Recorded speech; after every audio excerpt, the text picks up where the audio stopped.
यह तो सिग्नोरा को बिल्कुल नहीं करना चाहिए था, मिस बार्टलेट ने नाराज होकर कहा। बिल्कुल नहीं। उसने चिट्ठी में हमसे वादा किया था कि हमें दक्षिण की ओर वाले 2 कमरे मिलेंगे, साथ-साथ, और खिड़की से सुंदर दृश्य भी दिखाई देगा।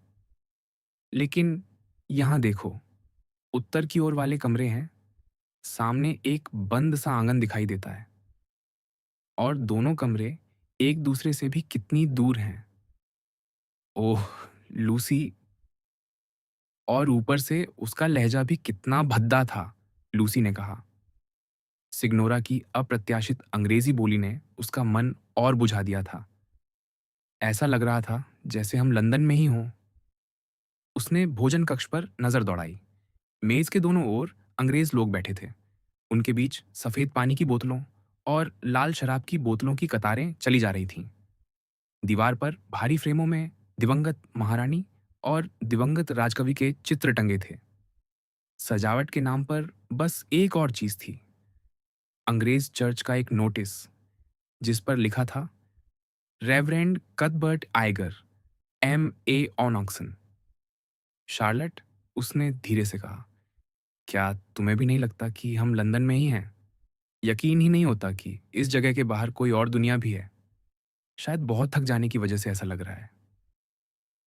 मुझे तो पूरा यकीन है कि इस मांस से पहले सूप बनाया गया होगा, मिस बार्टलेट ने कांटा रखकर कहा। मुझे तो बस आर्नो नदी देखनी थी। सिग्नोरा ने अपनी चिट्ठी में जो कमरे बताए थे, उनकी खिड़कियां सीधे आर्नो की तरफ खुलतीं। उसे ऐसा करने का कोई हक नहीं था। यह तो सरासर अन्याय है। मेरे लिए तो कोई भी छोटा सा कोना काफी है, मिस बार्टलेट ने कहा। लेकिन यह सचमुच बुरा हुआ कि तुम्हें वह दृश्य नहीं मिला। लूसी को लगा कि वह कुछ ज्यादा ही अपने बारे में सोच रही थी। शार्लेट, तुम मुझे बिगाड़ रही हो। बेशक तुम्हें भी आर्नो दिखना चाहिए। मेरा मतलब वही था। सामने जो पहला कमरा खाली होगा, वह तुम्हें मिलेगा, मिस बार्टलेट ने दृढ़ता से कहा। उनकी यात्रा का कुछ खर्च लूसी की माँ उठाती थी और इस उदारता का जिक्र वह समय समय पर बड़ी कुशलता से करती रहती थी। नहीं, नहीं, तुम्हें मिलेगा। मैं जिद करती हूँ। तुम्हारी माँ मुझे कभी माफ नहीं करेंगी, लूसी। और मेरी माँ मुझे कभी माफ नहीं करेंगी। दोनों महिलाओं की आवाजें तेज होती चली गईं और अगर सच स्वीकार किया जाए, कुछ चिड़चिड़ी भी। वे थकी हुई थीं और निस्वार्थता के मुखौटे के पीछे एक दूसरे से उलझ रही थीं। आसपास बैठे कुछ लोगों ने एक दूसरे की ओर नजरें मिलाईं। तभी उनमें से एक, उन बदतमीज लोगों में से जिनसे विदेश यात्रा के दौरान कभी-कभी सामना हो ही जाता है, मेज के ऊपर झुककर उनके विवाद में दखल दे बैठा।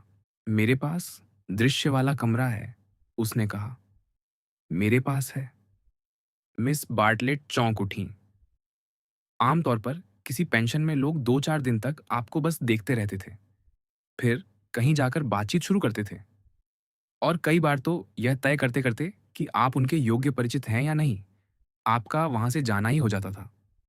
बिना उसकी ओर ठीक से देखे ही मिस बार्टलेट समझ गईं कि वह व्यक्ति असभ्य है। वह एक उम्रदराज आदमी था, भारी शरीर, गोरा, साफ मुंडा चेहरा और बड़ी-बड़ी आंखें। उन आंखों में कुछ बाल सुलभ था, लेकिन वह बुढ़ापे वाली बचकानगी नहीं थी। वह क्या था, ये सोचने का समय मिस बार्टलेट ने नहीं लिया, क्योंकि उनकी नजर तुरंत उसके कपड़ों पर चली गई और वे उन्हें बिल्कुल पसंद नहीं आए। शायद वह उनसे दोस्ती बढ़ाने की कोशिश कर रहा था, इससे पहले कि वे यहाँ के सामाजिक दायरे में घुल मिल जाएं। इसलिए उन्होंने कुछ उलझे हुए भाव बनाए और बोली, दृश्य, ओ दृश्य, कितना मनोहारी होता है कोई सुंदर दृश्य। यह मेरा बेटा है, बूढ़े आदमी ने कहा। इसका नाम जॉर्ज है। इसके कमरे से भी दृश्य दिखाई देता है। अच्छा, मिस बार्टलेट ने कहा, और साथ ही लूसी को चुप करा दिया, जो कुछ बोलने ही वाली थी। मेरा मतलब ये है, बूढ़ा आगे बोला, आप हमारे कमरे ले लीजिए और हम आपके। हम कमरे बदल लेते हैं। ये सुनकर सभ्य वर्ग के पर्यटक स्तब्ध रह गए और नए आए मेहमानों के प्रति सहानुभूति महसूस करने लगे। मिस बार्टलेट ने होंठ मुश्किल से खोले और कहा, आपकी कृपा है, लेकिन यह बिल्कुल संभव नहीं है।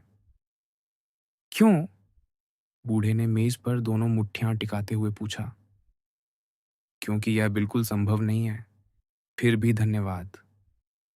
देखिए, हम किसी का एहसान लेना नहीं चाहते, लूसी ने कहना शुरू किया, लेकिन उसकी चचेरी बहन ने फिर उसे रोक दिया। लेकिन क्यों नहीं? बूढ़ा अड्डा रहा। औरतों को दृश्य देखना अच्छा लगता है, मर्दों को नहीं। उसने शरारती बच्चे की तरह मेज पर मुट्ठियां पटकीं और बेटे की ओर मुड़कर बोला, जॉर्ज, इन्हें समझाओ। बात तो बिल्कुल साफ है कि कमरे इन्हें मिलने चाहिए, बेटे ने कहा। कहने को और कुछ है ही नहीं। बोलते समय उसने महिलाओं की ओर देखा तक नहीं। उसकी आवाज में उलझन भी थी और एक अजीब सी उदासी भी।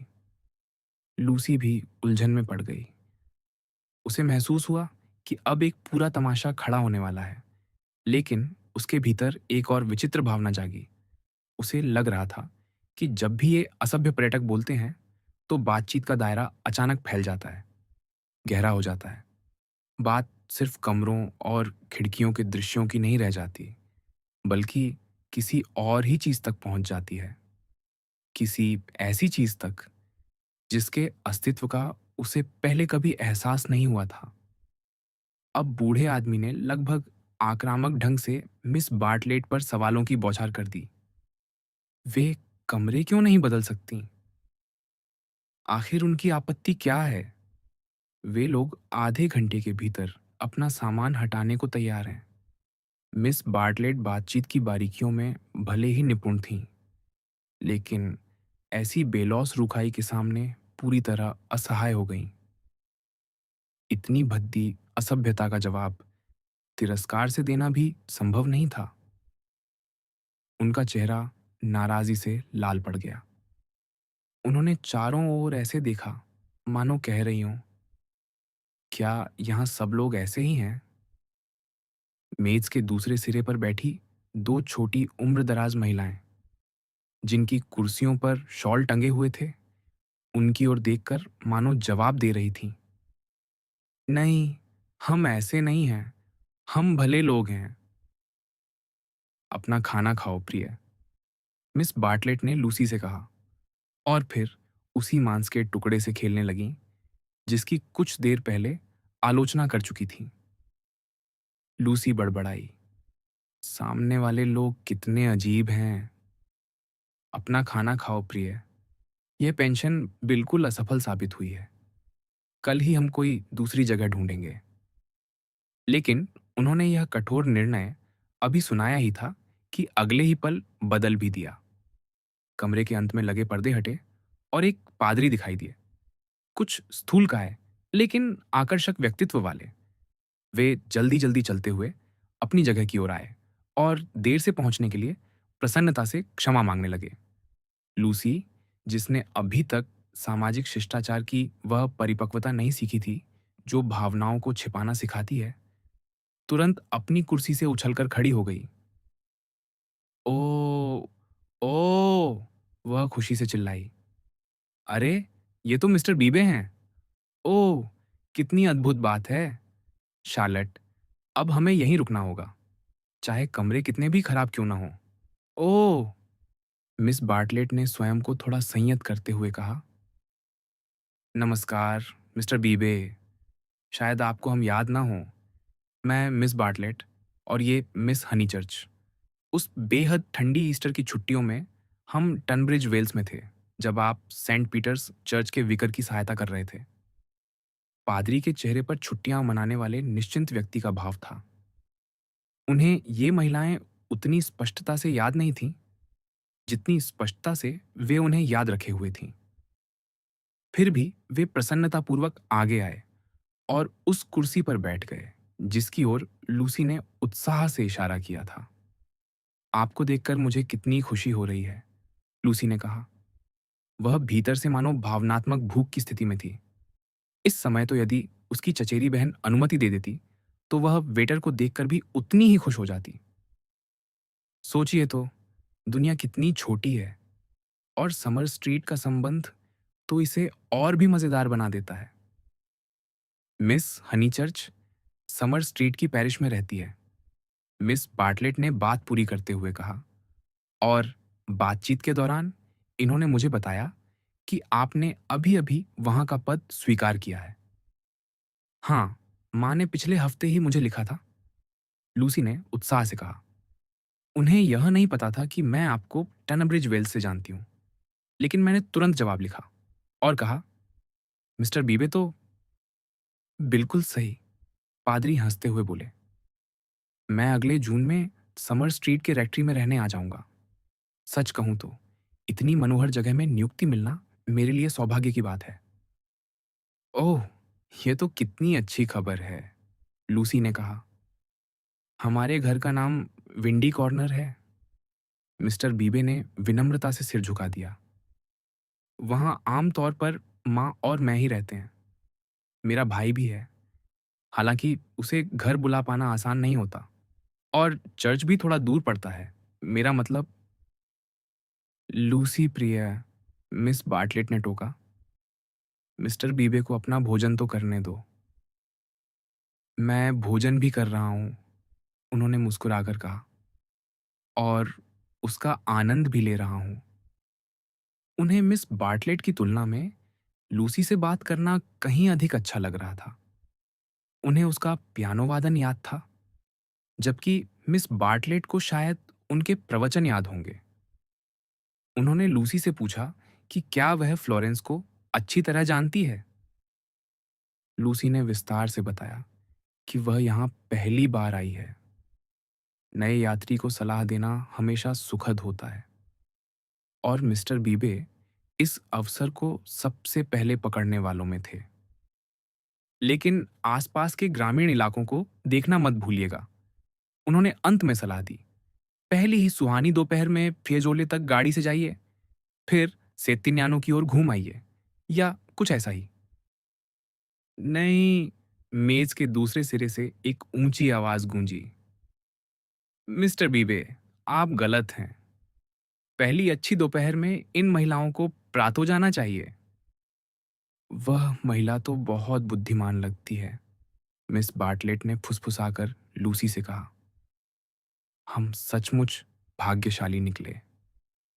और वास्तव में अगले ही क्षण उन पर सलाहों की बाढ़ आ गई।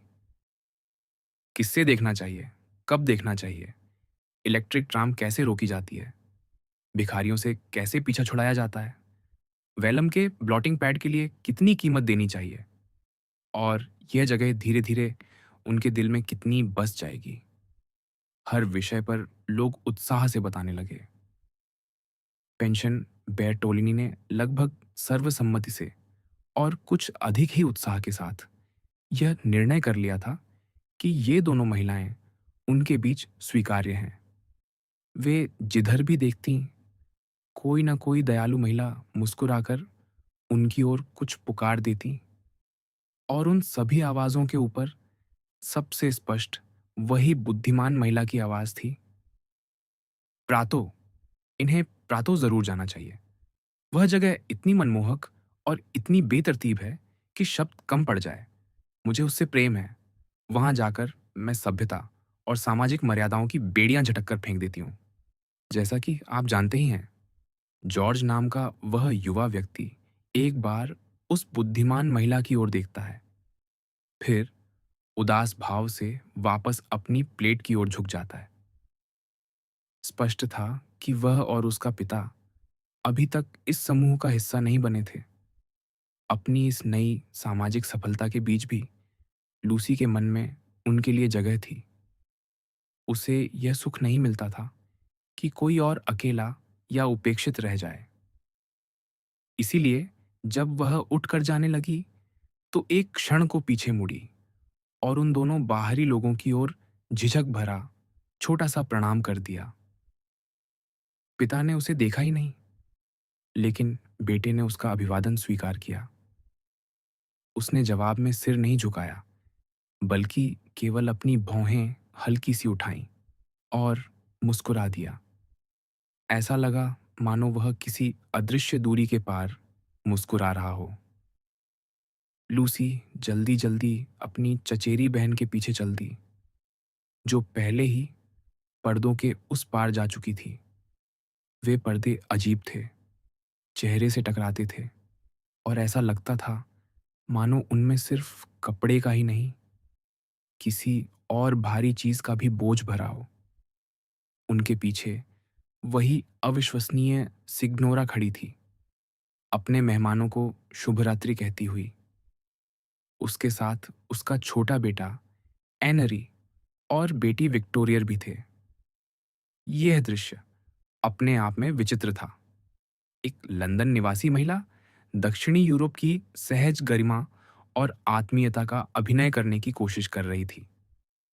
और उससे भी अधिक विचित्र था ड्राइंग रूम। वह पूरी कोशिश कर रहा था कि ब्लूम्सबरी के किसी आरामदेह बोर्डिंग हाउस जैसा लगे। क्या यह सचमुच इटली था? मिस बार्टलेट पहले ही एक बेहद कसे हुए आराम कुर्सी में धंस चुकी थीं, जिसका रंग और आकार किसी बड़े टमाटर जैसा था। वे मिस्टर बीबे से बात कर रही थीं। जब भी बोलती, उनका लंबा पतला सिर नियमित रूप से आगे पीछे हिलता रहता, मानो वे किसी अदृश्य बाधा को लगातार धक्का देकर गिराने में लगी हों। हम आपके बहुत आभारी हैं, वे कह रही थीं। पहली शाम का महत्व बहुत होता है। जब आप आए, उससे पहले हम एक बेहद अप्रिय परिस्थिति से गुजर रहे थे। मिस्टर बीबे ने खेद प्रकट किया। क्या आप संयोग से उस बुजुर्ग सज्जन का नाम जानते हैं?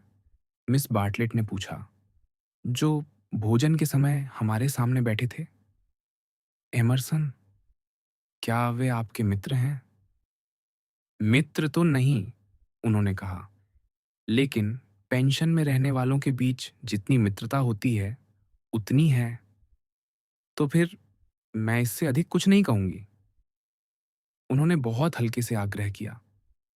और परिणाम यही हुआ हुआ कि मिस बार्टलेट ने और भी बहुत कुछ कह दिया। आखिरकार उन्होंने निष्कर्ष निकाला, मैं अपनी युवा चचेरी बहन लूसी की संरक्षिका हूं। ऐसे लोगों का एहसान लेना जिनके बारे में हम कुछ नहीं जानते, बहुत गंभीर बात होती। और उनका व्यवहार भी कुछ दुर्भाग्यपूर्ण था। मुझे आशा है कि मैंने वही किया जो उचित था। आपने बिल्कुल स्वाभाविक व्यवहार किया, मिस्टर बीबे ने कहा। वे कुछ सोच में पड़ गए। कुछ क्षण बाद बोले, फिर भी मुझे नहीं लगता कि उनका प्रस्ताव स्वीकार करने से कोई विशेष हानि होती। हानि तो नहीं होती, मिस बार्टलेट ने कहा, लेकिन हम किसी के एहसान तले नहीं रह सकते थे। वे कुछ अजीब तरह के इंसान हैं। मिस्टर बीबे फिर एक क्षण के लिए रुके, फिर नरम स्वर में बोले, लेकिन मुझे नहीं लगता कि यदि आप उनका प्रस्ताव स्वीकार कर लेती, तो वे उसका कोई अनुचित लाभ उठाते या फिर बदले में कृतज्ञता की अपेक्षा करते।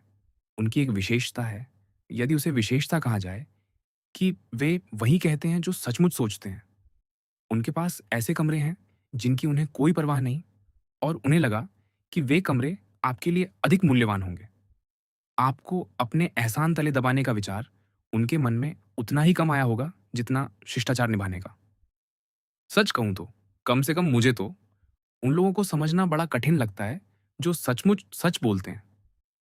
लूसी को यह बात अच्छी लगी। मैं तो उम्मीद कर रही थी कि वे अच्छे इंसान हों, उसने कहा। मैं हमेशा यही उम्मीद करती हूं कि लोग अच्छे निकलें। मुझे लगता है कि वे अच्छे हैं, मिस्टर बीबे बोले। अच्छे भी और कुछ कुछ झुंझलाने वाले भी। जीवन के लगभग हर महत्वपूर्ण विषय पर मेरी उनसे असहमति है, और मुझे पूरा विश्वास है, बल्कि कहूं तो आशा है कि तुम्हारी भी होगी।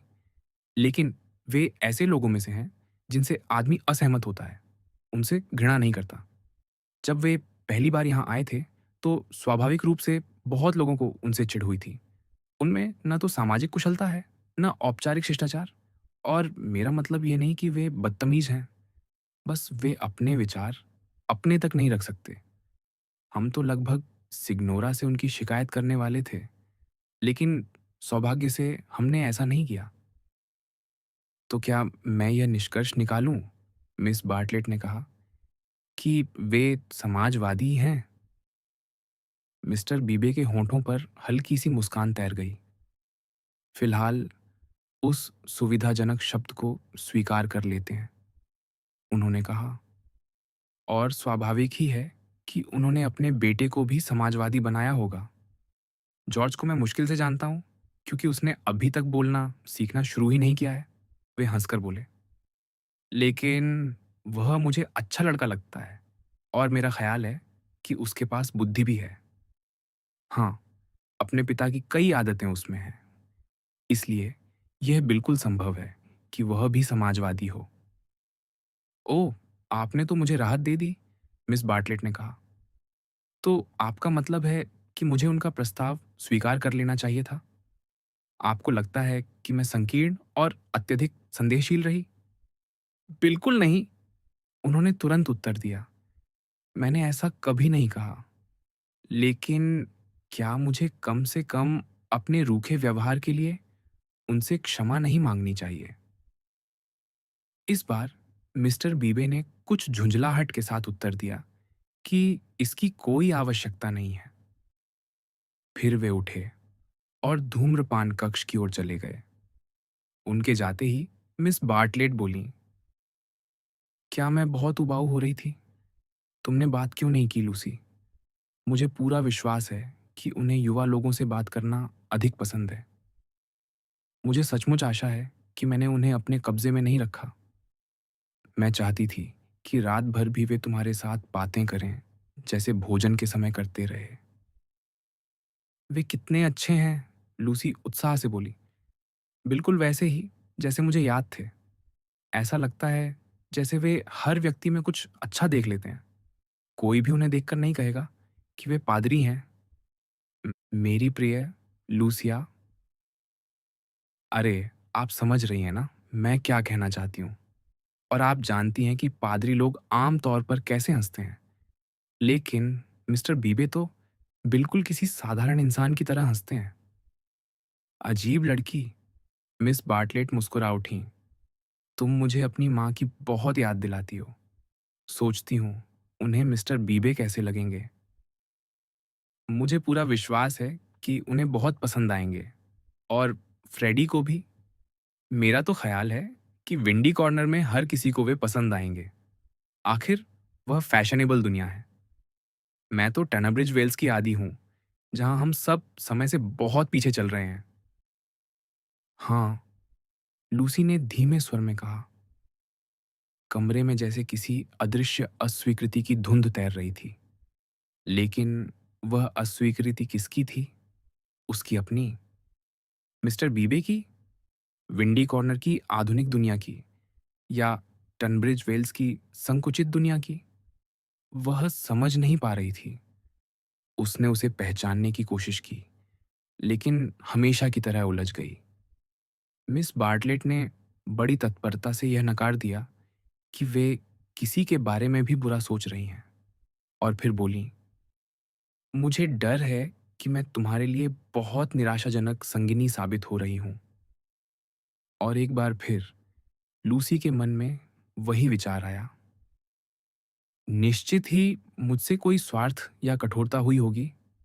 मुझे और सावधान रहना चाहिए। शार्लट के लिए जीवन कितना कठिन है। वे गरीब हैं। सौभाग्य से तभी उन दो वृद्ध महिलाओं में से एक, जो काफी देर से उनकी ओर बड़ी आत्मीय मुस्कान से देख रही थीं, उनके पास आ गई। उन्होंने विनम्रता से पूछा कि क्या वे उस जगह बैठ सकती हैं जहां अभी-अभी मिस्टर बीबे बैठे थे। अनुमति मिलते ही वे धीरे-धीरे बातें करने लगीं।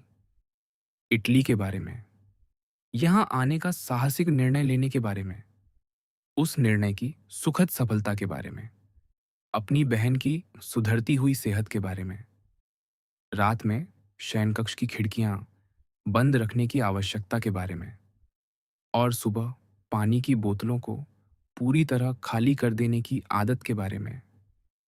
वे इन साधारण विषयों को इतनी सहजता और मधुरता से प्रस्तुत कर रही थीं कि शायद वे उन ऊंची राजनीतिक बहसों से कहीं अधिक रोचक थीं, जो कमरे के दूसरे छोर पर गुएल्फ और गिबेलिन दलों को लेकर जोरों से चल रही थीं।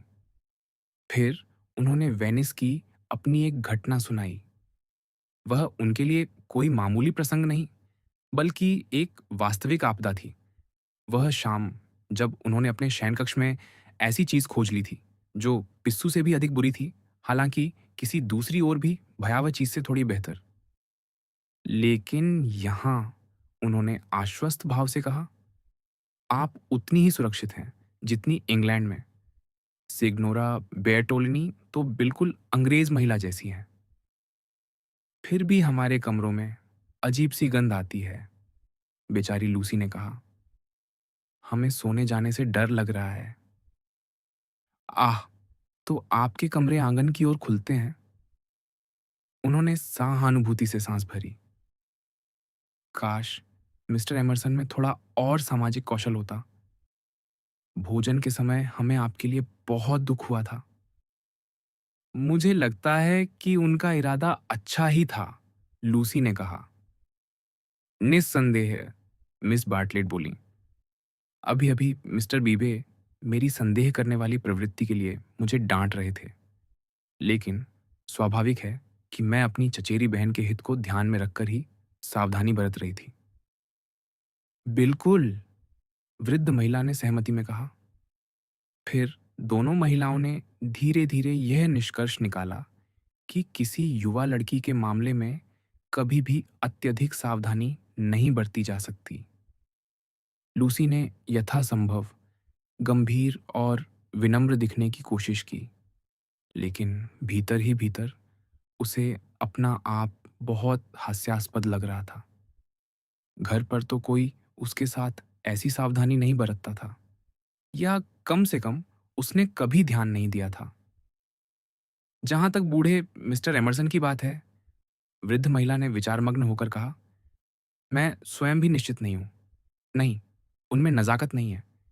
लेकिन क्या आपने कभी ऐसे लोगों को देखा है जो ऐसे काम कर बैठते हैं जिन्हें बेहद असंगत, लगभग अशोभनीय कहा जा सकता है, और फिर भी उसी समय वे किसी तरह सुंदर भी लगते हैं? सुंदर? मिस बार्टलेट ने उलझकर पूछा। क्या सुंदरता और शालीनता एक ही चीज नहीं है? यही तो मैं भी समझती थी, वृद्ध महिला ने असहाय मुस्कान के साथ कहा। लेकिन दुनिया की बातें इतनी सरल नहीं हैं। कभी कभी तो मुझे लगता है कि कुछ भी समझना आसान नहीं। वह इस विचार को आगे बढ़ा पाती उससे पहले ही मिस्टर बीबे वापस आ गए, और इस बार उनके चेहरे पर असाधारण प्रसन्नता झलक रही थी। मिस बार्टलेट, मिस्टर बीबे लगभग उत्साह से पुकार उठे। कमरों की समस्या सुलझ गई है। मुझे सचमुच बहुत खुशी है। मिस्टर एमरसन अभी धूम्रपान कक्ष में इसी विषय पर बात कर रहे थे, और जो कुछ मैं जानता था उसे देखते हुए मैंने उन्हें दोबारा प्रस्ताव रखने के लिए प्रोत्साहित किया। उन्होंने मुझे आपकी अनुमति लेने के लिए भेजा है। उन्हें बहुत प्रसन्नता होगी। ओह शार्लट, लूसी ने तुरंत कहा, अब तो हमें वे कमरे ले ही लेने चाहिए। वह बुजुर्ग सज्जन जितने दयालु और भले हो सकते हैं उतने ही हैं। मिस बार्टलेट चुप रहीं। कुछ क्षण की चुप्पी के बाद मिस्टर बीबे बोले, मुझे डर है कि मैंने आवश्यकता से अधिक हस्तक्षेप कर दिया। इसके लिए मुझे क्षमा मांगनी चाहिए। वे स्पष्ट रूप से अप्रसन्न दिखाई दे रहे थे और मुड़कर जाने लगे। तभी मिस बार्टलेट ने उत्तर दिया, मेरी अपनी इच्छाओं का कोई महत्व नहीं, प्रिय लूसी। तुम्हारी इच्छाओं की तुलना में यह तो बहुत कठोर बात होगी यदि मैं फ्लोरेंस में तुम्हें अपनी पसंद के अनुसार रहने से रोकूं, जबकि मैं स्वयं यहाँ केवल तुम्हारी उदारता के कारण आई हूँ। यदि तुम चाहती हो कि मैं इन सज्जनों को उनके कमरों से निकाल दूँ, तो मैं ऐसा करूँगी। और तब मिस्टर बीबे, क्या आप कृपा करके मिस्टर एमर्सन को बता देंगे कि मैं उनका यह कृपालु प्रस्ताव स्वीकार करती हूँ?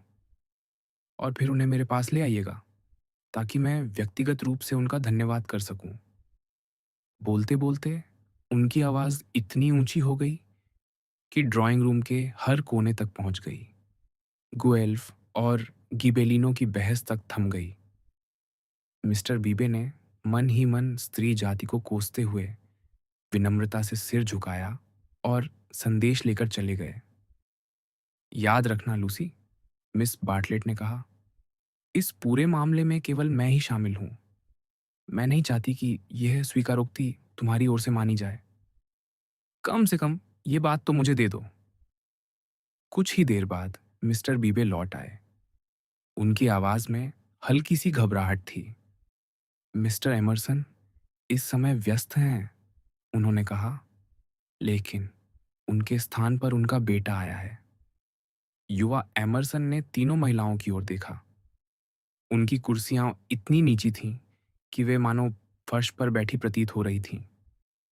मेरे पिता स्नान कर रहे हैं, उसने कहा, इसलिए आप उनका व्यक्तिगत रूप से धन्यवाद नहीं कर सकती। लेकिन यदि आप मेरे माध्यम से कोई संदेश देना चाहें, तो जैसे ही वे बाहर आएंगे, मैं उन्हें पहुंचा दूंगा। मिस बार्टलेट उस स्नान वाली बात का सामना नहीं कर सकी। उनकी सारी तीखी विनम्रताएं उलटी दिशा में निकल पड़ी। जो वाक्य उन्हें प्रभावशाली बनाने थे, वे बिखर गए। युवा मिस्टर एमरसन ने इस छोटी सी मुठभेड़ में उल्लेखनीय विजय प्राप्त की। मिस्टर बीबे की खुली प्रसन्नता और लूसी की छिपी हुई खुशी के बीच। जैसे ही वह चला गया, मिस बार्टलेट बोली, बेचारा युवक, अपने पिता से कितना नाराज है इन कमरों के मामले को लेकर। बड़ी मुश्किल से शिष्ट बना हुआ है। लगभग आधे घंटे में आपके कमरे तैयार हो जाएंगे, मिस्टर बीबे ने कहा। फिर उन्होंने दोनों चचेरी बहनों की ओर कुछ विचारमग्न दृष्टि से देखा और अपने कमरे में लौट गए, जहां वे अपनी दार्शनिक डायरी लिखते थे। ओह भगवान! छोटी वृद्ध महिला ने धीरे से कहा। उन्होंने ऐसे कांप कर सांस ली, मानो संसार की सारी हवाएं अचानक कमरे में घुस आई हों। पुरुष कभी-कभी यह समझ ही नहीं पाते कि उनकी आवाज धीरे-धीरे खो गई। लेकिन मिस बार्टलेट समझ गईं। फिर दोनों के बीच ऐसी बातचीत शुरू हुई जिसमें उन पुरुषों की मुख्य भूमिका थी, जो बहुत सी बातों को पूरी तरह नहीं समझते। लूसी, जो स्वयं भी कुछ नहीं समझ रही थी, अंततः पुस्तकों की शरण में चली गई। उसने उत्तरी इटली की प्रसिद्ध यात्रा पुस्तिका उठा ली और फ्लोरेंस के इतिहास की महत्वपूर्ण तिथियां याद करने लगी, क्योंकि उसने निश्चय कर लिया था कि अगले दिन वह हर हाल में आनंद उठाएगी। इस प्रकार वह आधा घंटा उपयोगी ढंग से बीत गया। आखिरकार मिस बार्टलेट ने एक लंबी सांस ली और उठ खड़ी हुई। मुझे लगता है अब हम जा सकते हैं। नहीं, लूसी, तुम मत उठो। मैं स्वयं इस स्थानांतरण की व्यवस्था देखूंगी। आप हर काम खुद ही करती हैं, लूसी ने कहा। स्वाभाविक है प्रिय, यह मेरा दायित्व है। लेकिन मैं आपकी मदद करना चाहती हूँ। नहीं प्रिय, शार्लेट की ऊर्जा और उनका निस्वार्थ भाव, वे जीवन भर ऐसी ही रही थीं। लेकिन इस इटली यात्रा में तो जैसे उन्होंने स्वयं को भी पीछे छोड़ दिया था। कम से कम लूसी यही महसूस कर रही थी, या महसूस करने का प्रयास कर रही थी। फिर भी उसके भीतर एक विद्रोही सा भाव उठ रहा था। वह सोच रही थी कि शायद इस प्रस्ताव को कुछ कम नाजुकता और कुछ अधिक सहज सुंदरता के साथ स्वीकार किया जा सकता था। जो भी हो, जब वह अपने नए कमरे में दाखिल हुई, तो उसके मन में कोई विशेष खुशी नहीं थी। मैं तुम्हें समझा देना चाहती हूँ, मिस बार्टलेट ने कहा, कि मैंने बड़ा कमरा क्यों लिया है। स्वाभाविक रूप से वह कमरा तुम्हें देना चाहिए था, लेकिन मुझे पता है कि वह उस युवा व्यक्ति का कमरा था, और मुझे पूरा विश्वास है कि तुम्हारी माँ को यह बात पसंद नहीं आती। लूसी हैरान रह गई। यदि तुम्हें किसी का उपकार स्वीकार करना ही है, मिस बार्टलेट ने समझाया, तो यह अधिक उचित है कि तुम उसके पिता के प्रति आर्णी रहो, न कि उसके प्रति। मैं दुनिया देख चुकी हूँ, अपने छोटे से अनुभव में ही सही, और जानती हूँ कि बातें कहाँ तक पहुँच सकती हैं। हालांकि मिस्टर बीबे की उपस्थिति किसी हद तक यह आश्वासन देती है कि वे लोग इस उपकार का अनुचित लाभ नहीं उठाएंगे। मुझे नहीं लगता माँ को कोई आपत्ति होती, लूसी ने कहा। लेकिन एक बार फिर उसे महसूस हुआ कि सतह के नीचे कुछ बड़े और अनदेखे अर्थ छिपे हुए हैं। मिस बार्टलेट ने केवल एक गहरी सांस ली, फिर शुभ रात्रि कहते हुए उसे अपनी बाहों में भर लिया। वह आलिंगन लूसी को किसी घने कोहरे जैसा लगा। अपने कमरे में पहुंचते ही उसने खिड़की खोल दी और रात की स्वच्छ हवा में गहरी सांस ली। वह उस दयालु बूढ़े आदमी के बारे में सोच रही थी, जिसकी वजह से अब वह आर्नो नदी पर झिलमिलाती रोशनियां देख पा रही थी। सैन मिनियातो के साइप्रस वृक्ष और एपेनाइन पर्वतों की तलहटी, जो उगते हुए चांद के सामने काली आकृतियों की तरह खड़ी थीं। उधर अपने कमरे में मिस बार्टलेट ने खिड़कियों के शटर बंद किए, दरवाजे में ताला लगाया और फिर पूरे कमरे का निरीक्षण करने निकल पड़ी। उन्होंने यह देखने में कोई कसर नहीं छोड़ी कि अलमारियां कहाँ खुलती हैं, कहीं कोई गुप्त मार्ग तो नहीं, कोई छिपा हुआ तहखाना या रहस्यमय प्रवेश द्वार तो नहीं। इसी निरीक्षण के दौरान उनकी नज़र वॉश स्टैंड के ऊपर टंगे एक कागज़ पर पड़ी। उस पर मोटे, जल्दबाजी भरे अक्षरों में केवल एक विशाल प्रश्न चिन्ह बना हुआ था। बस, और कुछ नहीं। इसका क्या मतलब हो सकता है, उन्होंने सोचा। मोमबत्ती की रोशनी में वे उसे ध्यान से देखने लगीं।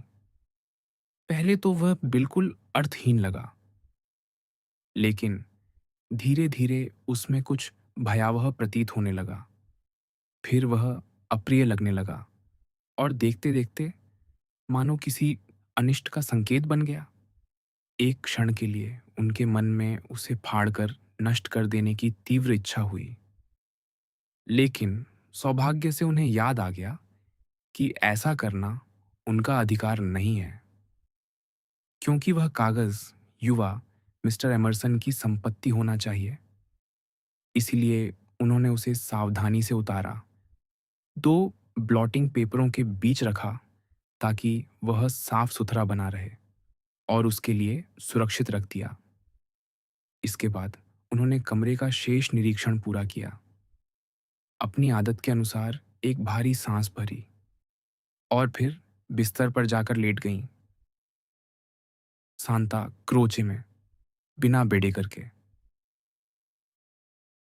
फ्लोरेंस में जागना सुखद था। आंखें खुलते ही एक उजले, लगभग खाली कमरे का दृश्य सामने था। फर्श पर लाल टाइलें बिछी थीं, जो साफ दिखती थीं, हालांकि वास्तव में थी नहीं। छत पर रंगीन चित्रकारी थी। गुलाबी ग्रिफिन और नीले अमोरिनी पीले वायलिनों और बैसूनों के जंगल में खेलते कूदते दिखाई देते थे। और उससे भी अधिक सुखद था खिड़कियां पूरी खोल देना, उन अजीब कुंडियों से जूझते हुए जो उंगलियां दबा देती थीं। फिर धूप में झुककर बाहर देखना। सामने सुंदर पहाड़ियां थीं, पेड़ थे, संगमरमर के चर्च थे, और ठीक नीचे बहती थी आर्नो नदी, जो सड़क के किनारे बने तटबंध से टकराकर मधुर स्वर में कल कल कर रही थी। नदी के उस पार कुछ आदमी फावड़े और छलनियां लेकर रेतीले किनारे पर काम कर रहे थे। नदी में एक नाव भी थी, जो किसी रहस्यमय उद्देश्य से उतनी ही लगन से लगी हुई थी। तभी एक इलेक्ट्रिक ट्राम खड़खड़ाती हुई खिड़की के नीचे से गुजरी। उसके भीतर केवल एक पर्यटक बैठा था, लेकिन उसके दोनों प्लेटफॉर्म इतालवी यात्रियों से भरे पड़े थे, जो बैठने के बजाय खड़े रहना पसंद करते थे। कुछ बच्चे पीछे लटकने की कोशिश कर रहे थे, और कंडक्टर बिना किसी दुर्भावना के उनके चेहरों पर थूक देता था ताकि वे छोड़ दें। फिर सैनिक दिखाई दिए, छोटे कद के लेकिन आकर्षक चेहरे वाले युवक।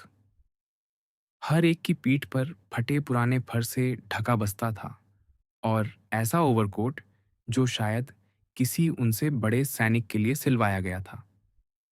उनके साथ अधिकारी चल रहे थे, जो एक साथ मूर्ख भी लगते थे और भयावह भी।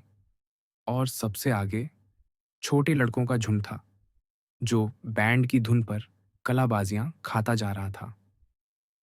ट्राम उनकी पंक्तियों में फंस गई और चींटियों के झुंड में फंसी किसी इल्ली की तरह धीरे धीरे रेंगने लगी।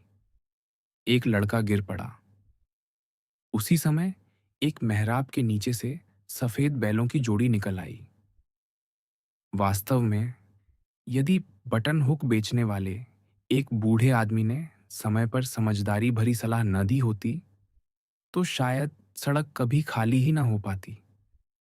ऐसी ही तुच्छ सी बातों को देखते देखते जीवन के कितने अनमोल घंटे निकल जाते हैं।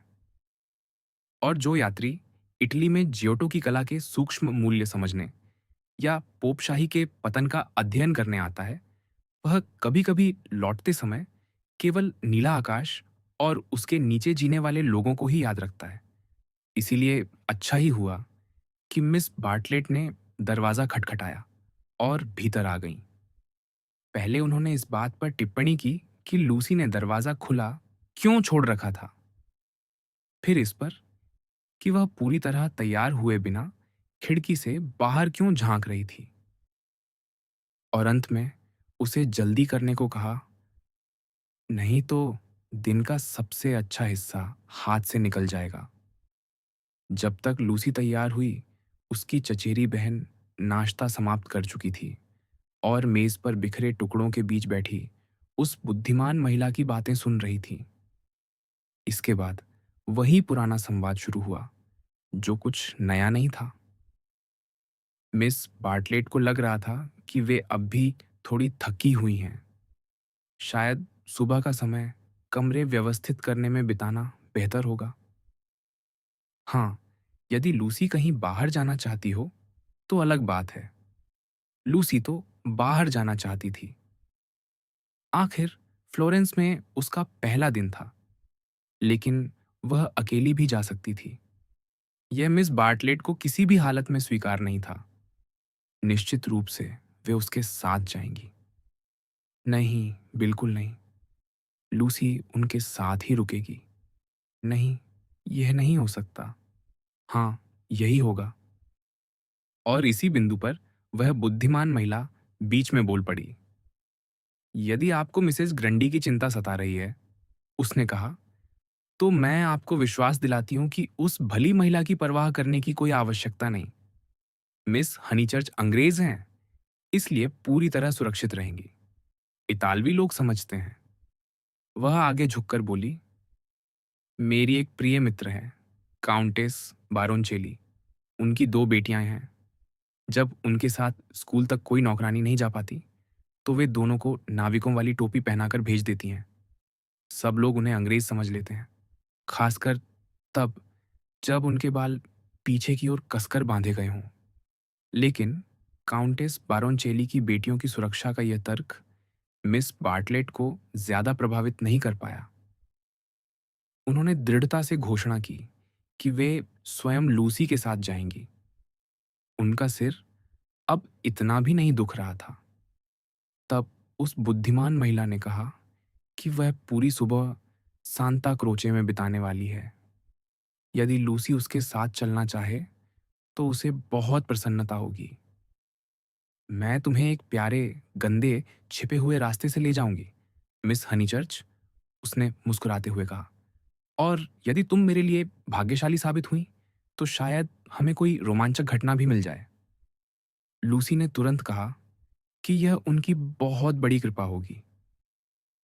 फिर उसने फौरन अपना बेडेकर गाइडबुक खोल लिया, यह देखने के लिए कि सांता क्रोचे कहाँ स्थित है।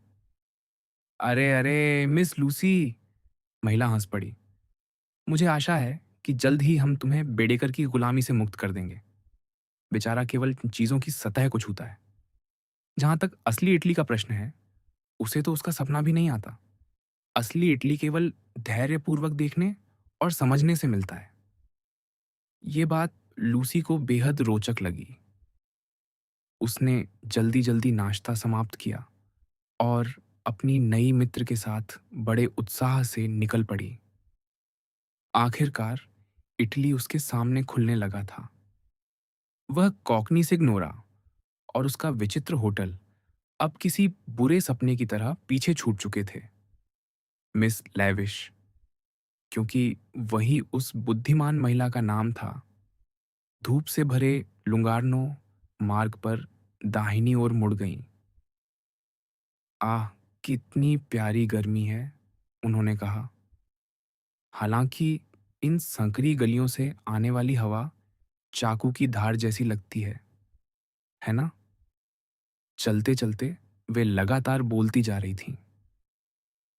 ये पोंते आले ग्रात्सिए है, बहुत दिलचस्प।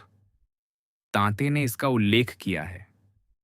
और उधर सैन मिनियातो, सुंदर भी और ऐतिहासिक भी। वही क्रूज जिसकी कथा है कि उसने एक हत्यारे को चूम लिया था। तुम्हें वह कहानी याद रखनी होगी, मिस हनीचर्च। नदी में कुछ आदमी काम कर रहे थे। वे मछली पकड़ रहे हैं, मिस लेविश ने घोषणा की। यह बिल्कुल गलत था, लेकिन अधिकांश जानकारी की तरह यह भी आत्मविश्वास से कही गई थी।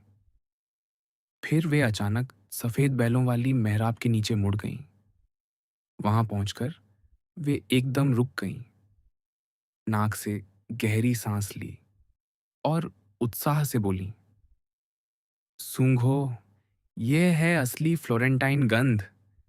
मैं तुम्हें एक बात सिखाऊं, हर शहर की अपनी एक अलग खुशबू होती है। क्या यह अच्छी खुशबू है? लूसी ने पूछा। उसे अपनी माँ से गंदगी के प्रति एक स्वाभाविक अरुचि विरासत में मिली थी। इटली में कोई अच्छी खुशबू ढूंढने नहीं आता। जवाब तुरंत मिला। लोग यहाँ जीवन ढूंढने आते हैं। फिर वे राह चलते लोगों को दाएं बाएं झुककर अभिवादन करने लगीं। बुओन जॉर्नो, बुओन जॉर्नो। फिर अचानक बोली, उस प्यारी शराब की गाड़ी को देखो, और उसका चालक हमें कैसे घूर रहा है। कितना भोला और सरल प्राणी है। इस प्रकार मिस लेविश फ्लोरेंस की गलियों में आगे बढ़ती रहीं। वे छोटी कद की थीं, चंचल थीं, बेचैन थीं, एक बिल्ली के बच्चे की तरह फुदकती रहती थीं। हालांकि उसके सौंदर्य और सहजता के बिना, लेकिन लूसी के लिए उनके साथ रहना आनंददायक था। इतनी बुद्धिमान, इतनी प्रसन्न और इतनी जीवंत महिला का साथ अपने आप में एक उत्सव था। और ऊपर से उन्होंने नीला सैनिक चोगा पहन रखा था, वैसा जैसा इतालवी अधिकारी पहनते थे। इससे पूरी सैर किसी त्योहार जैसी लगने लगी। बुआन जॉर्नो, उन्होंने फिर पुकारा। एक बूढ़ी औरत की बात याद रखना, मिस लूसी। अपने से नीचे समझे जाने वाले लोगों के साथ थोड़ी सी विनम्रता दिखाने पर कभी पछताना नहीं पड़ता। यही सच्चा लोकतंत्र है। फिर आंख मारकर बोली, हालांकि मैं तो पूरी तरह कट्टर उदारवादी भी हूं। लो, अब तुम चौंक गई ना? बिल्कुल नहीं, लूसी ने उत्साह से कहा। हम भी पूरे के पूरे रेडिकल हैं। मेरे पिता तो हमेशा मिस्टर ग्लैडस्टोन को ही वोट देते थे, जब तक कि आयरलैंड के मामले में उन्होंने वे भयानक विचार नहीं अपना लिए थे। अच्छा, अच्छा, समझ गई। मिस लेविश ने मुस्कुराकर कहा। तो अब तुम दुश्मन के खेमे में जा मिली हो? अरे नहीं, ऐसा बिल्कुल नहीं। लूसी ने तुरंत विरोध किया। यदि पिता जीवित होते तो मुझे पूरा विश्वास है कि अब फिर रेडिकलों को ही वोट देते। अब तो आयरलैंड का मामला भी ठीक हो चुका है और पिछले चुनाव में हमारे मुख्य दरवाजे का शीशा तोड़ दिया गया था। फ्रेडी को पूरा यकीन है कि यह टोरियों का काम था, लेकिन माँ कहती हैं कि यह सब बकवास है, किसी आवारा आदमी की करतूत रही होगी। शर्मनाक, मिस लेविश बोली। कोई औद्योगिक इलाका होगा, मेरा ख्याल है। नहीं, लूसी ने कहा। सरे की पहाड़ियों में, डॉर्किंग से लगभग 5 मील दूर, वहां से पूरा वील्ड दिखाई देता है। मिस लेविश की रुचि अचानक बढ़ गई। उनकी चाल कुछ धीमी हो गई। अरे, वह तो कितना सुंदर इलाका है। मैं उसे अच्छी तरह जानती हूँ। वहाँ बहुत ही अच्छे लोग रहते हैं। क्या तुम सर हैरी ऑटवे को जानती हो? यदि कोई सच्चा रेडिकल है, तो वही है। बहुत अच्छी तरह। और वृद्धा, मिसेस बटरवर्थ, वही समाजसेवी महिला। अरे, वे तो हमसे एक खेत किराए पर लेती हैं। ये तो बड़ी मजेदार बात है। मिस लेविश ने ऊपर आकाश की पतली सी नीली पट्टी की ओर देखा और धीरे से कहा, ओह, तो सरे में तुम्हारी जमीन जायदाद भी है? बहुत थोड़ी सी, लूसी ने तुरंत कहा। उसे डर था कि कहीं वह घमंडी न समझ ली जाए। बस 30 एकड़, घर का बगीचा जो पूरा ढलान पर है, और कुछ खेत। लेकिन मिस लेविश को इसमें कोई आपत्ति नहीं हुई। उन्होंने कहा कि उनकी मौसी की सफोक वाली संपत्ति भी लगभग इतनी ही बड़ी है। और इसी के साथ इटली फिर दूर छूट गया। अब वे लेडी लुइसा किसी का नाम याद करने की कोशिश कर रही थीं, जिन्होंने कुछ वर्ष पहले समर स्ट्रीट के पास एक मकान लिया था। अजीब बात यह थी कि उन्हें वह जगह पसंद नहीं आई थी। मिस लेविश को जैसे ही नाम याद आने वाला था, वे अचानक रुक गईं। हे भगवान, वे चिल्लाईं। भगवान, हमारी रक्षा करे, हम रास्ता भटक गए हैं। वास्तव में सांता क्रोचे तक पहुंचने में असामान्य रूप से लंबा समय लग रहा था। उसका ऊंचा टॉवर तो होटल की खिड़की से साफ दिखाई देता था। लेकिन मिस लेविश इतनी आत्मविश्वास से कहती रही थीं कि उन्हें फ्लोरेंस की हर गली याद है, कि लूसी बिना किसी शंका के उनके पीछे चलती रही। भटक गए, पूरी तरह भटक गए, मिस लेविश ने आनंदित स्वर में घोषणा की। मेरी प्रिय मिस लूसी, अपनी राजनीतिक बहसों में हम एक गलत मोड़ ले बैठे। यदि वे भयानक कंजर्वेटिव हमें अब भी देख लें, तो कितना मजाक उड़ाएंगे। अब क्या किया जाए? एक अनजान शहर में 2 अकेली महिलाएं, बस इसे ही मैं रोमांच कहती हूँ। लूसी, जो वास्तव में सांता क्रोचे देखना चाहती थी, ने संकोच से सुझाव दिया, हम किसी से रास्ता क्यों ना पूछ लें? ओह, मिस लेविश ने नाटकीय निराशा से कहा, यह तो कायरों की भाषा है। और नहीं, नहीं, नहीं, तुम अपना बेडेकर बिल्कुल नहीं देखोगी। उसे मुझे दे दो। मैं तुम्हें उसे साथ नहीं रखने दूंगी। हम बस बहते चले जाएंगे। और वे सचमुच बहती चली गईं, एक के बाद एक धूसर भूरी गलियों से। वे न तो विशेष सुंदर थीं, न सुविधाजनक। फ्लोरेंस के पूर्वी हिस्से में ऐसी गलियां बहुत थीं। कुछ देर बाद लेडी लुइसा की शिकायतों में लूसी की रुचि समाप्त हो गई और धीरे धीरे वह स्वयं भी खिन्न होने लगी। तभी एक मोहक क्षण के लिए इटली उसके सामने प्रकट हुआ। वे अनुनाजियाता के चौक में पहुंची। वहां उसने उन अद्भुत टेराकोटा शिशुओं को देखा, जिन्हें कोई सस्ता चित्र या प्रतिकृति कभी फीका नहीं कर सकती। वे वहां खड़े थे, चमकते हुए अंगों के साथ, मानो दान के वस्त्रों को फाड़कर बाहर निकल रहे हों। उनकी सशक्त श्वेत भुजाएं स्वर्गीय प्रभामंडलों की ओर फैली हुई थीं। लूसी को लगा कि उसने अपने जीवन में इससे अधिक सुंदर कुछ नहीं देखा। लेकिन तभी मिस लेविश भयभीत चीख के साथ उसकी बांह पकड़कर आगे खींच ले गईं।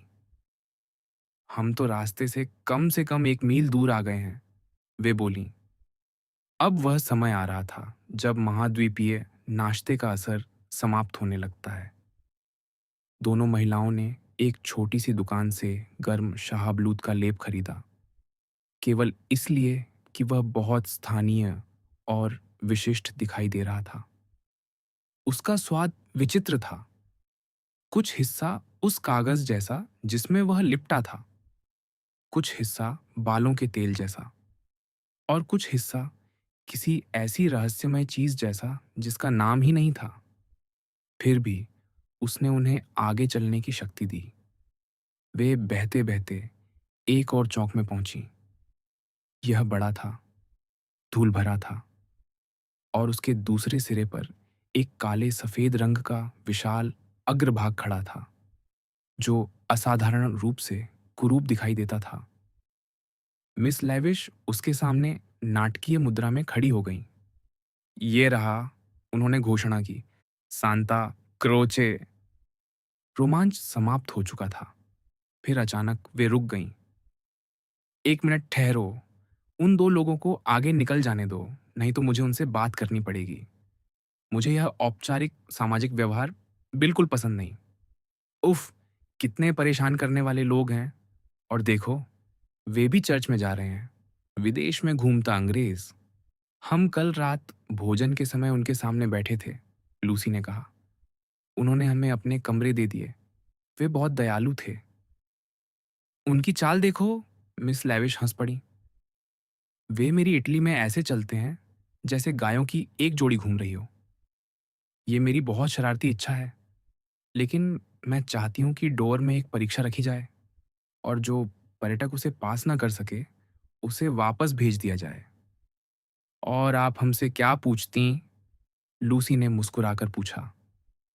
मिस लेविश ने स्नेहपूर्वक उसकी बांह पर हाथ रखा, जैसे यह जताना चाहती हूँ कि कम से कम लूसी तो पूरे अंक लेकर उत्तीर्ण होगी।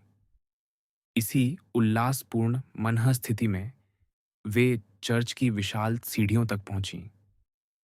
वे भीतर प्रवेश करने ही वाली थीं कि अचानक मिस लेविश ठिठक गईं।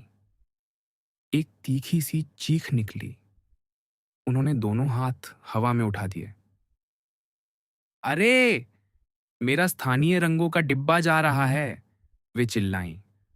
मुझे उससे एक बात करनी ही होगी। और अगले ही क्षण वे चौक पार करती हुई दौड़ पड़ी। उनका नीला सैनिक चौगा हवा में फड़फड़ा रहा था। वे तब तक नहीं रुकीं जब तक सफेद गलमुच्छों वाले एक वृद्ध सज्जन तक नहीं पहुंच गईं। फिर उन्होंने हंसते हुए उनकी बांह पर हल्की सी चिकोटी काटी। लूसी लगभग 10 मिनट तक प्रतीक्षा करती रही। फिर वह थकने लगी। भिखारी उसे परेशान कर रहे थे।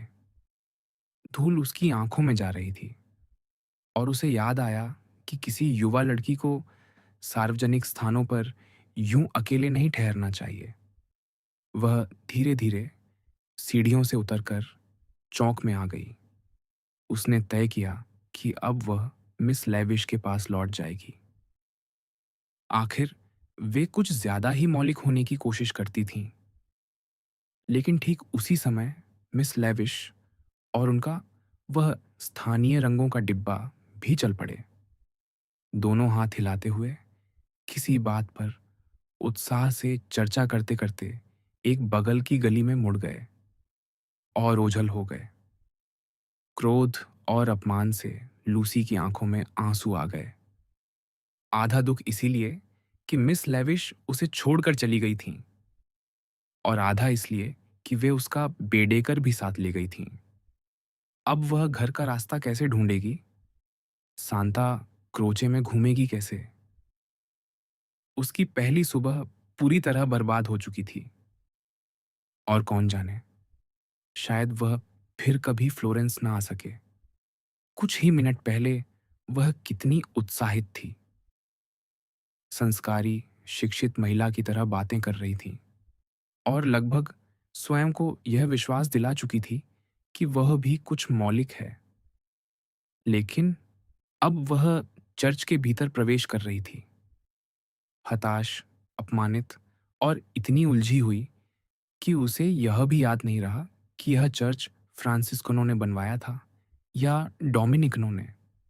निस्संदेह यह एक महान इमारत थी, लेकिन कितनी खलिहान जैसी लगती थी और कितनी ठंडी।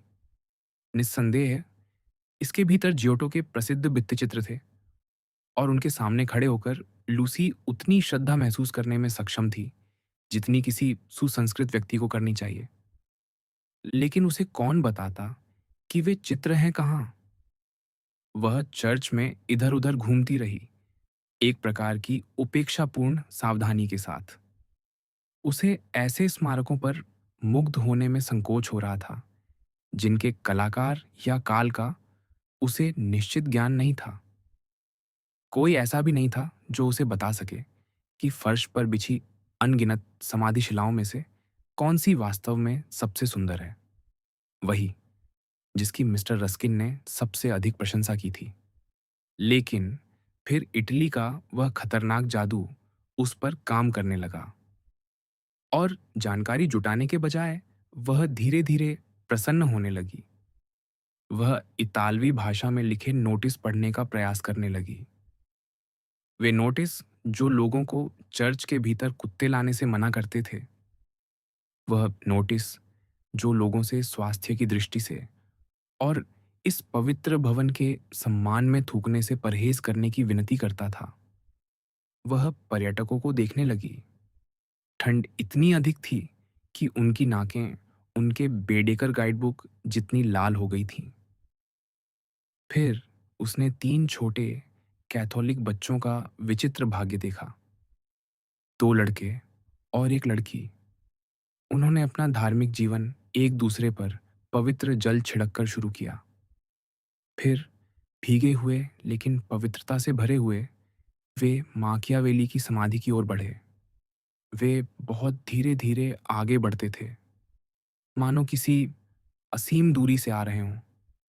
पहले पत्थर को उँगलियों से छूते, फिर रूमालों से, फिर सिर से और फिर पीछे हट जाते। लूसी समझ नहीं पा रही थी कि यह सब क्या है। वे बार-बार यही करते रहे। तभी अचानक उसे समझ आया। वे माकियावेली को किसी संत की समाधि समझ बैठे थे। शायद वे उसके स्पर्श से सद्गुण प्राप्त करना चाहते थे। लेकिन दंड भी तुरंत मिला। सबसे छोटा लड़का उस प्रसिद्ध समाधिशिला से ठोकर खा बैठा जिसकी रस्किन ने इतनी प्रशंसा की थी। उसके पैर एक लेटे हुए बिशप की पत्थर में उकेरी गई आकृति में उलझ गए।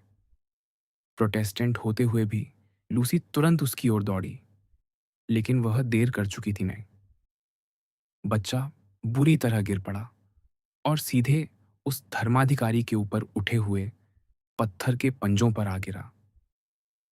दत्त तेरे की, ये बिशप! उसी क्षण बूढ़े मिस्टर एमरसन की आवाज गूंजी, जो स्वयं भी दौड़कर वहां पहुंच गए थे।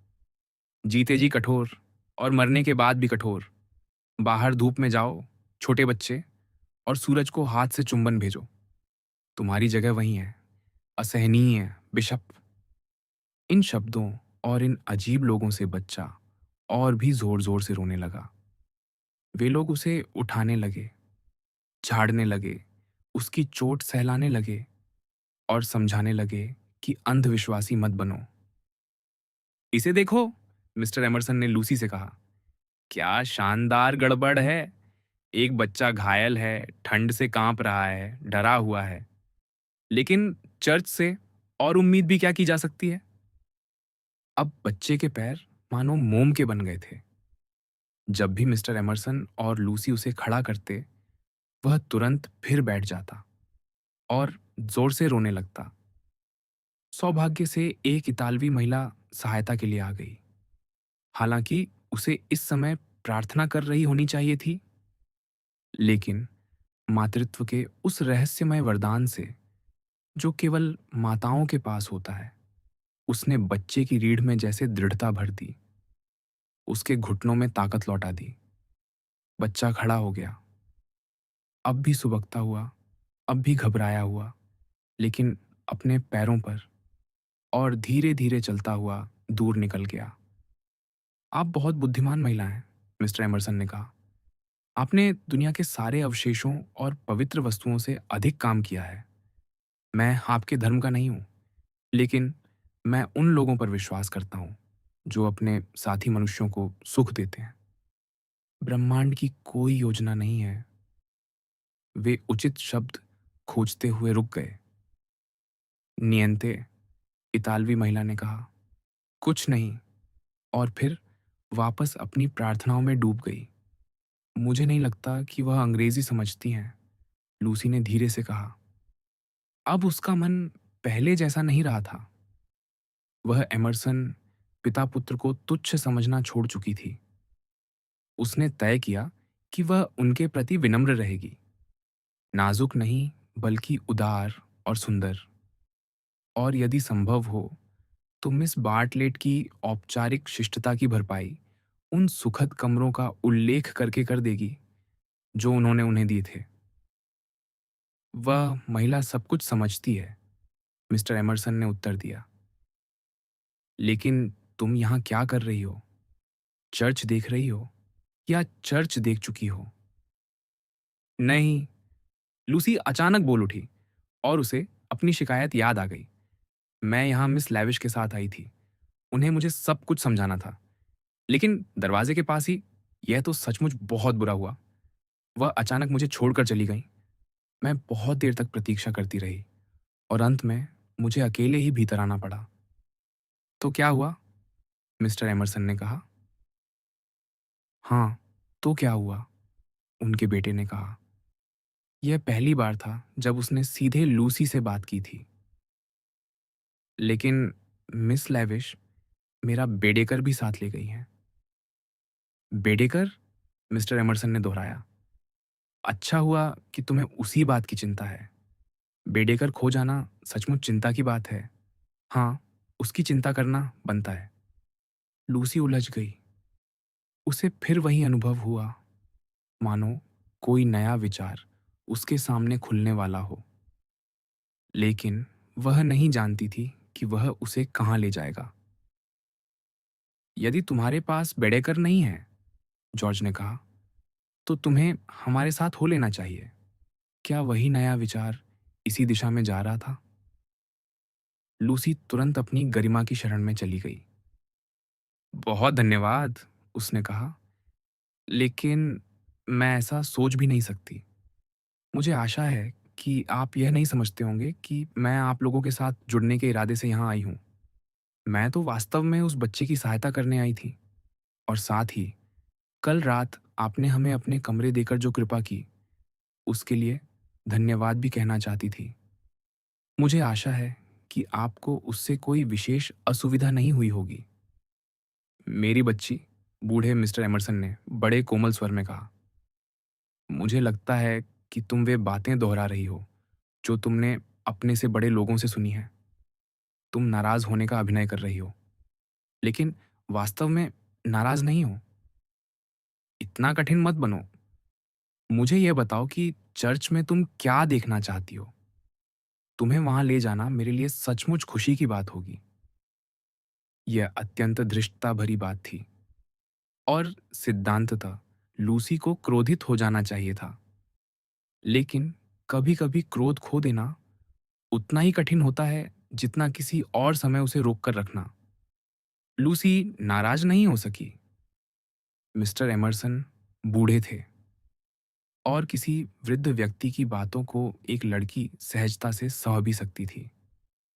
लेकिन उनका बेटा, वह तो एक युवा पुरुष था, और लूसी को लग रहा था कि कम से कम उसके सामने तो उसे अप्रसन्न दिखाई देना चाहिए। उत्तर देने से पहले उसने उसी की ओर देखा।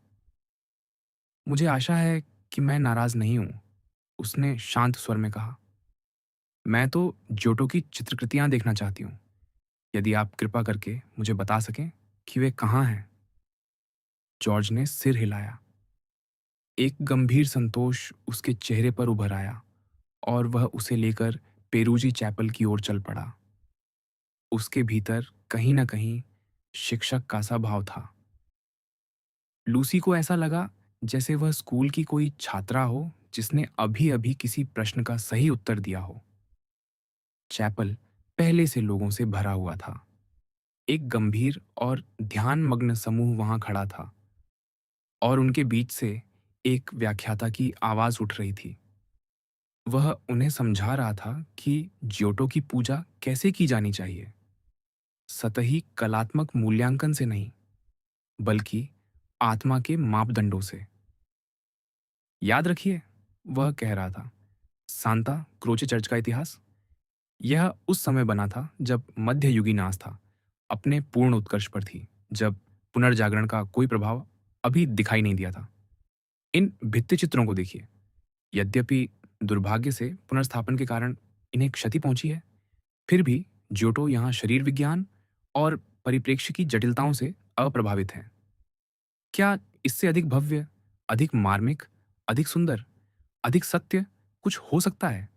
हम अनुभव करते हैं कि किसी ऐसे व्यक्ति के सामने ज्ञान और तकनीकी कौशल का कितना कम महत्व है, जो वास्तव में महसूस करना जानता हो।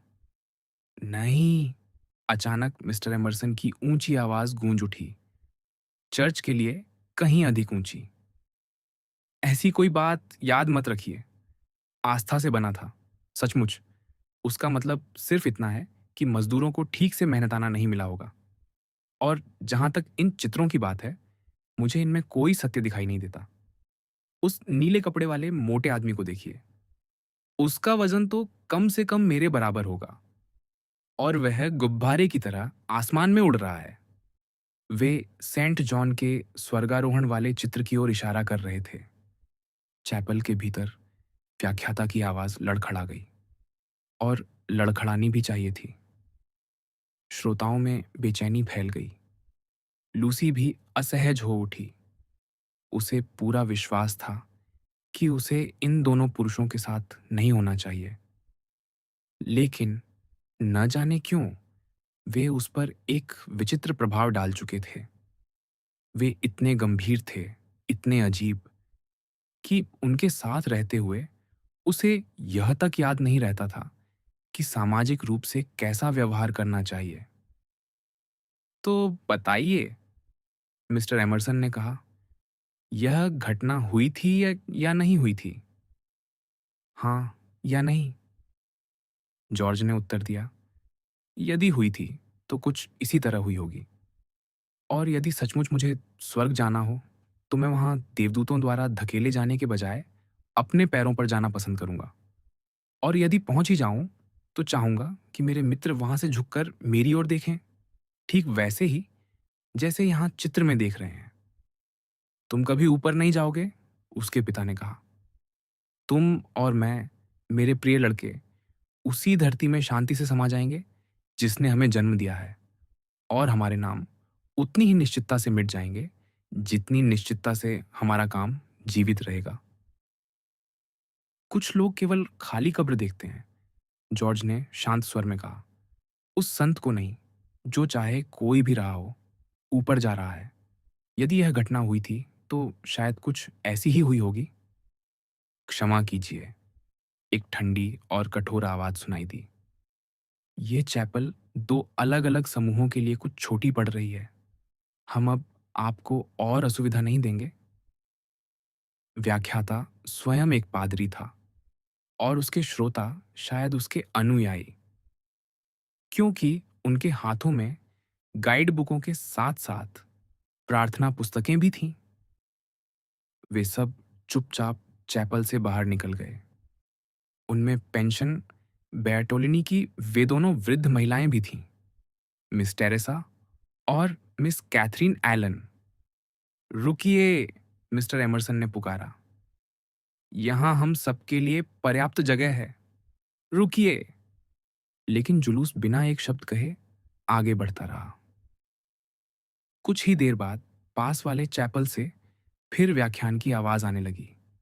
इस बार विषय था सेंट फ्रांसिस का जीवन। जॉर्ज, मिस्टर एमरसन ने अचानक कहा, मुझे तो लगता है कि वह पादरी ब्रिक्सटन वाला क्यूरेट है। जॉर्ज अगले चैपल तक गया और लौटकर बोला, हो सकता है, मुझे ठीक से याद नहीं। तो फिर मुझे उससे बात करनी चाहिए। उसे याद दिलाना चाहिए कि मैं कौन हूं। अरे, ये तो वही मिस्टर ईगर हैं। वे चले क्यों गए? क्या हम बहुत जोर से बोल रहे थे? कितनी दुर्भाग्यपूर्ण बात है। मैं जाकर उनसे कहूंगा कि हमें खेद है। क्या मुझे नहीं जाना चाहिए? शायद तब वे वापस आ जाएं। वे वापस नहीं आएंगे, जॉर्ज ने कहा। लेकिन मिस्टर एमरसन पहले ही अपराध बोध और दुख से भरे हुए पादरी कथबर्ट इगर से क्षमा मांगने निकल चुके थे। लूसी ऊपर एक गोलाकार चित्र को देखने का अभिनय कर रही थी, लेकिन वह सब सुन सकती थी। व्याख्यान एक बार फिर बाधित हुआ। फिर बूढ़े आदमी की चिंतित और कुछ आक्रामक आवाजें सुनाई दी। फिर दूसरी ओर से छोटे, ठंडे और आहत उत्तर। जॉर्ज भी सुन रहा था। वह हर छोटी सी असुविधा को किसी त्रासदी की तरह लेता था। मेरे पिता लगभग हर व्यक्ति पर यही प्रभाव डालते हैं, उसने लूसी से कहा। वे केवल दयालु बनने की कोशिश करते हैं। मुझे लगता है हम सब कोशिश करते हैं, लूसी ने थोड़ी घबराई मुस्कान के साथ कहा। क्योंकि हमें लगता है कि इससे हमारा चरित्र सुधरता है, जॉर्ज बोला। लेकिन वे लोगों के प्रति दयालु इसलिए होते हैं क्योंकि वे उनसे प्रेम करते हैं और लोग यह समझ जाते हैं। तब वे या तो नाराज हो जाते हैं या डर जाते हैं। यह तो उनकी मूर्खता है, लूसी ने कहा। हालांकि उसके मन के किसी कोने में वह उन लोगों से सहमत भी थी।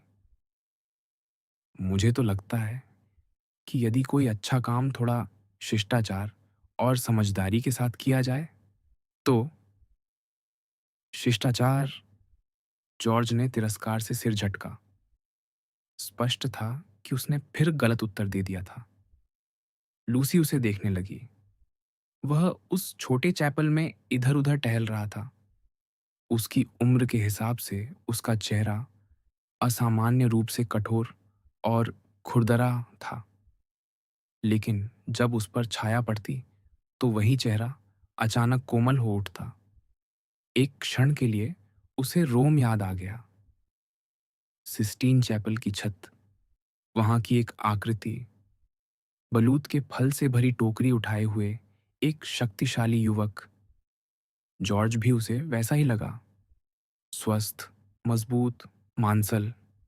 और फिर भी उसके भीतर किसी धूसर उदासी की छाया थी, किसी ऐसी त्रासदी की आहट जिसका समाधान केवल रात की गहराइयों में मिल सकता हो। यह अनुभूति क्षण भर की थी। इतनी सूक्ष्म भावनाएं लूसी की आदत में नहीं थीं। वह भावना मौन और किसी अनजानी संवेदना से जन्मी थी, और जैसे ही मिस्टर एमरसन लौटे वह समाप्त हो गई। अब वह फिर उसी परिचित संसार में लौट सकती थी, तेज बातचीतों के संसार में। क्या उन्होंने आपको झिड़क दिया? जॉर्ज ने शांत स्वर में पूछा। लेकिन हमने न जाने कितने लोगों का आनंद खराब कर दिया, मिस्टर एमरसन ने दुखी होकर कहा। अब वे वापस नहीं आएंगे। दीवार के उस पार से व्याख्यान के कुछ टुकड़े तैरते हुए आए। जन्मजात सहानुभूति से परिपूर्ण, दूसरों में अच्छाई पहचानने की अद्भुत क्षमता, मानवता के भाईचारे की दृष्टि। सेंट फ्रांसिस पर चल रहा व्याख्यान जारी था। लेकिन हमारा तुम्हारा आनंद खराब करने का कोई इरादा नहीं, मिस्टर एमरसन ने लूसी से कहा। क्या तुमने उन संतों को देखा? हाँ, लूसी ने उत्तर दिया। वे बहुत सुंदर हैं।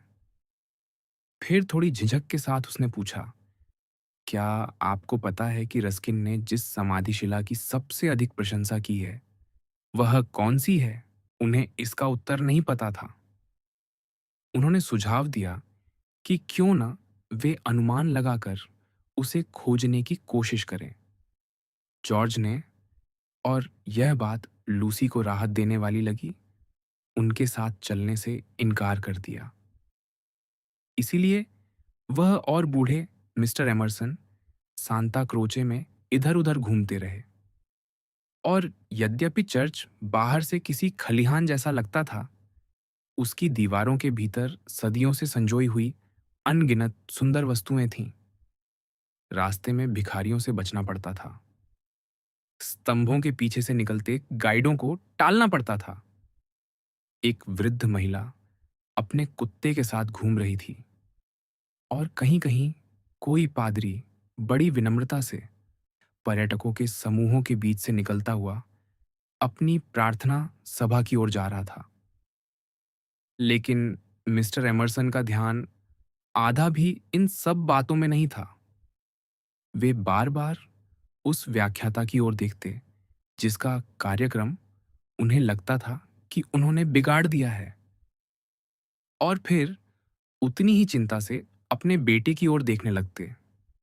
वह उस चित्र को इतनी देर से क्यों देख रहा है? उन्होंने बेचैनी से कहा। मुझे तो उसमें कुछ भी दिखाई नहीं दिया। मुझे जियोटो पसंद हैं, लूसी ने उत्तर दिया। उनके स्पर्शात्मक मूल्यों के बारे में जो बातें कही जाती हैं, वे अद्भुत लगती हैं। हालांकि मुझे डेला रोब्बिया के वे बच्चे उससे भी ज्यादा प्रिय हैं। और ऐसा होना भी चाहिए, मिस्टर एमरसन बोले। एक बच्चा दर्जन भर संतों से अधिक मूल्यवान है, और मेरा बच्चा तो पूरे स्वर्ग से भी अधिक मूल्यवान है। लेकिन जहां तक मैं देखता हूं, वह नरक में जी रहा है। लूसी को फिर वही अनुभूति हुई। ये बातचीत कुछ ठीक नहीं थी। नरक में, उन्होंने दोहराया। वह दुखी है। ओह, लूसी के मुंह से निकला। लेकिन वह दुखी कैसे हो सकता है? बूढ़े आदमी ने कहा। वह जीवित है, स्वस्थ है, शक्तिशाली है, और क्या दिया जा सकता है किसी को? सोचो तो, उसका पालन पोषण कैसा हुआ है, उन सब अंधविश्वासों और अज्ञानताओं से दूर, जिनके कारण लोग ईश्वर के नाम पर एक दूसरे से घृणा करते हैं। ऐसी शिक्षा के साथ तो मुझे पूरा विश्वास था कि वह बड़ा होकर सुखी होगा। लूसी कोई धर्मशास्त्री नहीं थी, लेकिन उसे लग रहा था कि उसके सामने एक बहुत मूर्ख बूढ़ा आदमी खड़ा है, और साथ ही एक बहुत अधार्मिक भी। उसे यह भी लगा कि यदि उसकी माँ उसे इस प्रकार के व्यक्ति से बातें करते देख लेती, तो शायद प्रसन्न न होती। और शार्लट तो इसका और भी अधिक विरोध करती। अब हम उसके साथ क्या करें? मिस्टर एमरसन ने कहा। वह छुट्टियां बिताने इटली आता है, और व्यवहार ऐसा करता है, ठीक उस छोटे लड़के की तरह जिसे खेलना चाहिए था, लेकिन जो समाधि पर गिरकर स्वयं को चोट पहुंचा बैठा। है ना? तुमने क्या कहा? लूसी ने कुछ भी नहीं कहा था। अचानक बूढ़ा आदमी बोला, अब इस बात को लेकर मूर्ख मत बनो। मैं ये नहीं कह रहा कि तुम्हें मेरे बेटे से प्रेम हो जाए, लेकिन इतना अवश्य कहूंगा कि तुम उसे समझने की कोशिश कर सकती हो। तुम्हारी उम्र उसके अधिक निकट है, और यदि तुम स्वयं को थोड़ा खुला छोड़ दो, तो मुझे विश्वास है कि तुम समझदार हो। तुम मेरी सहायता कर सकती हो। उसने बहुत कम महिलाओं को जाना है, और तुम्हारे पास समय भी है। तुम यहाँ कई सप्ताह रहने वाली हो, मेरा ख्याल है। वह एक क्षण रुका, फिर धीमे लेकिन आग्रहपूर्ण स्वर में बोला, अपने आप को खुला छोड़ दो। अपने भीतर की गहराइयों से उन विचारों को बाहर निकालो जिन्हें तुम स्वयं भी नहीं समझती। उन्हें धूप में फैलाओ और उनका अर्थ जानो। यदि तुम जॉर्ज को समझ सको, तो शायद स्वयं को भी समझ सकोगी। यह तुम दोनों के लिए अच्छा होगा। इस विचित्र भाषण का लूसी के पास कोई उत्तर नहीं था। मैं केवल यह जानता हूं कि उसके भीतर क्या गलत है, बूढ़ा आदमी आगे बोला। लेकिन यह नहीं जानता कि क्यों। और क्या गलत है? लूसी ने भयभीत होकर पूछा। उसे लगा कि अब कोई दुखद कहानी सुनने को मिलेगी। वही पुरानी समस्या, मिस्टर एमरसन बोले। चीजें मेल नहीं खाती। कौन सी चीजें? ब्रह्मांड की चीजें, उन्होंने पूरी गंभीरता से कहा। यह सच है, वे मेल नहीं खाती। ओह मिस्टर एमरसन, आप आखिर कहना क्या चाहते हैं? अपनी सामान्य आवाज में, लगभग ऐसे जैसे वे कविता नहीं बल्कि साधारण बात कह रहे हों, उन्होंने कहा। दूर कहीं से, संध्या और प्रभात से और उस 12 दिशाओं वाले आकाश से, जीवन के धागे जो मुझे बुनने वाले थे, उड़ते हुए यहां आए और मैं बन गया। फिर वे बोले, जॉर्ज और मैं दोनों यह जानते हैं, लेकिन यह उसे दुखी क्यों करता है? हम जानते हैं कि हम हवाओं से आए हैं और एक दिन उन्हीं में लौट जाएंगे, कि समूचा जीवन शायद केवल एक गांठ है, एक उलझन, शाश्वत समरसता पर पड़ा एक छोटा सा दागा। लेकिन इससे हमें दुखी क्यों होना चाहिए? इसके बजाय हमें एक दूसरे से प्रेम करना चाहिए, काम करना चाहिए, आनंदित होना चाहिए। मैं संसार के इस दुख में विश्वास नहीं करता। लूसी ने सहमति में सिर हिलाया। तो फिर मेरे बेटे को भी यह समझाओ, उन्होंने कहा। उसे यह महसूस कराओ कि उस अनंत क्यों के साथ साथ एक हाँ भी होती है, चाहे वह क्षणिक ही क्यों ना हो, लेकिन होती है। एक हाँ। अचानक लूसी हंस पड़ी। उसे लगा कि हंसना ही चाहिए। एक युवा पुरुष केवल इसलिए उदास है कि ब्रह्मांड उसके लिए मेल नहीं खाता, कि जीवन एक उलझन है या हवा है या कोई हाँ है या न जाने क्या। मुझे क्षमा कीजिए, वह हंसते हुए बोली। आप मुझे निष्ठुर समझेंगे, लेकिन लेकिन फिर उसने स्वयं को संभाला और लगभग किसी गृहिणी जैसी गंभीरता से कहा, मुझे लगता है आपके बेटे को किसी काम की आवश्यकता है। क्या उसका कोई विशेष शौक नहीं? देखिए, मेरी भी चिंताएं होती हैं, लेकिन मैं उन्हें पियानो बजाकर भूल जाती हूँ। और मेरे भाई को तो टिकटें इकट्ठा करने का शौक बहुत लाभ पहुंचाता है। शायद इटली उसे उबाता हो। आपको उसे आल्प्स या झीलों के इलाके में ले जाना चाहिए। बूढ़े आदमी का चेहरा उदास हो गया। उन्होंने बहुत कोमलता से उसके हाथ को छुआ। लूसी को इससे कोई भय नहीं लगा। उसे लगा कि उसका सुझाव उन्हें प्रभावित कर गया है और वे उसका धन्यवाद कर रहे हैं। सच तो यह था कि अब वे उसे बिल्कुल भी डरावने नहीं लगते थे। वह उन्हें एक दयालु लेकिन कुछ मूर्ख व्यक्ति मानने लगी थी। उसकी आत्मिक भावनाएं उतनी ही फूल चुकी थीं जितनी 1 घंटा पहले उसकी सौंदर्यबोध संबंधी भावनाएं फूली हुई थीं, जब तक कि उसका बेड़ेकर नहीं खोया था। उधर जॉर्ज अब समाधि शिलाओं के बीच से चलता हुआ उनकी ओर आ रहा था। वह उसे एक साथ दयनीय भी लग रहा था और कुछ हास्यास्पद भी। उसका चेहरा छाया में था। पास आकर उसने कहा, मिस बार्टलेट। अरे भगवान! लूसी लगभग उछल पड़ी और एक ही क्षण में उसे लगा जैसे जीवन फिर एक नए कोण से दिखाई देने लगा हो। कहाँ कहाँ है वे? मुख्य भाग में। समझ गई। वह बोलते बोलते रुक गई। जरूर उन चुगलखोर मिस एलन बहनों ने। उसने वाक्य अधूरा छोड़ दिया। बेचारी लड़की। मिस्टर एमरसन अचानक फट पड़े। बेचारी लड़की।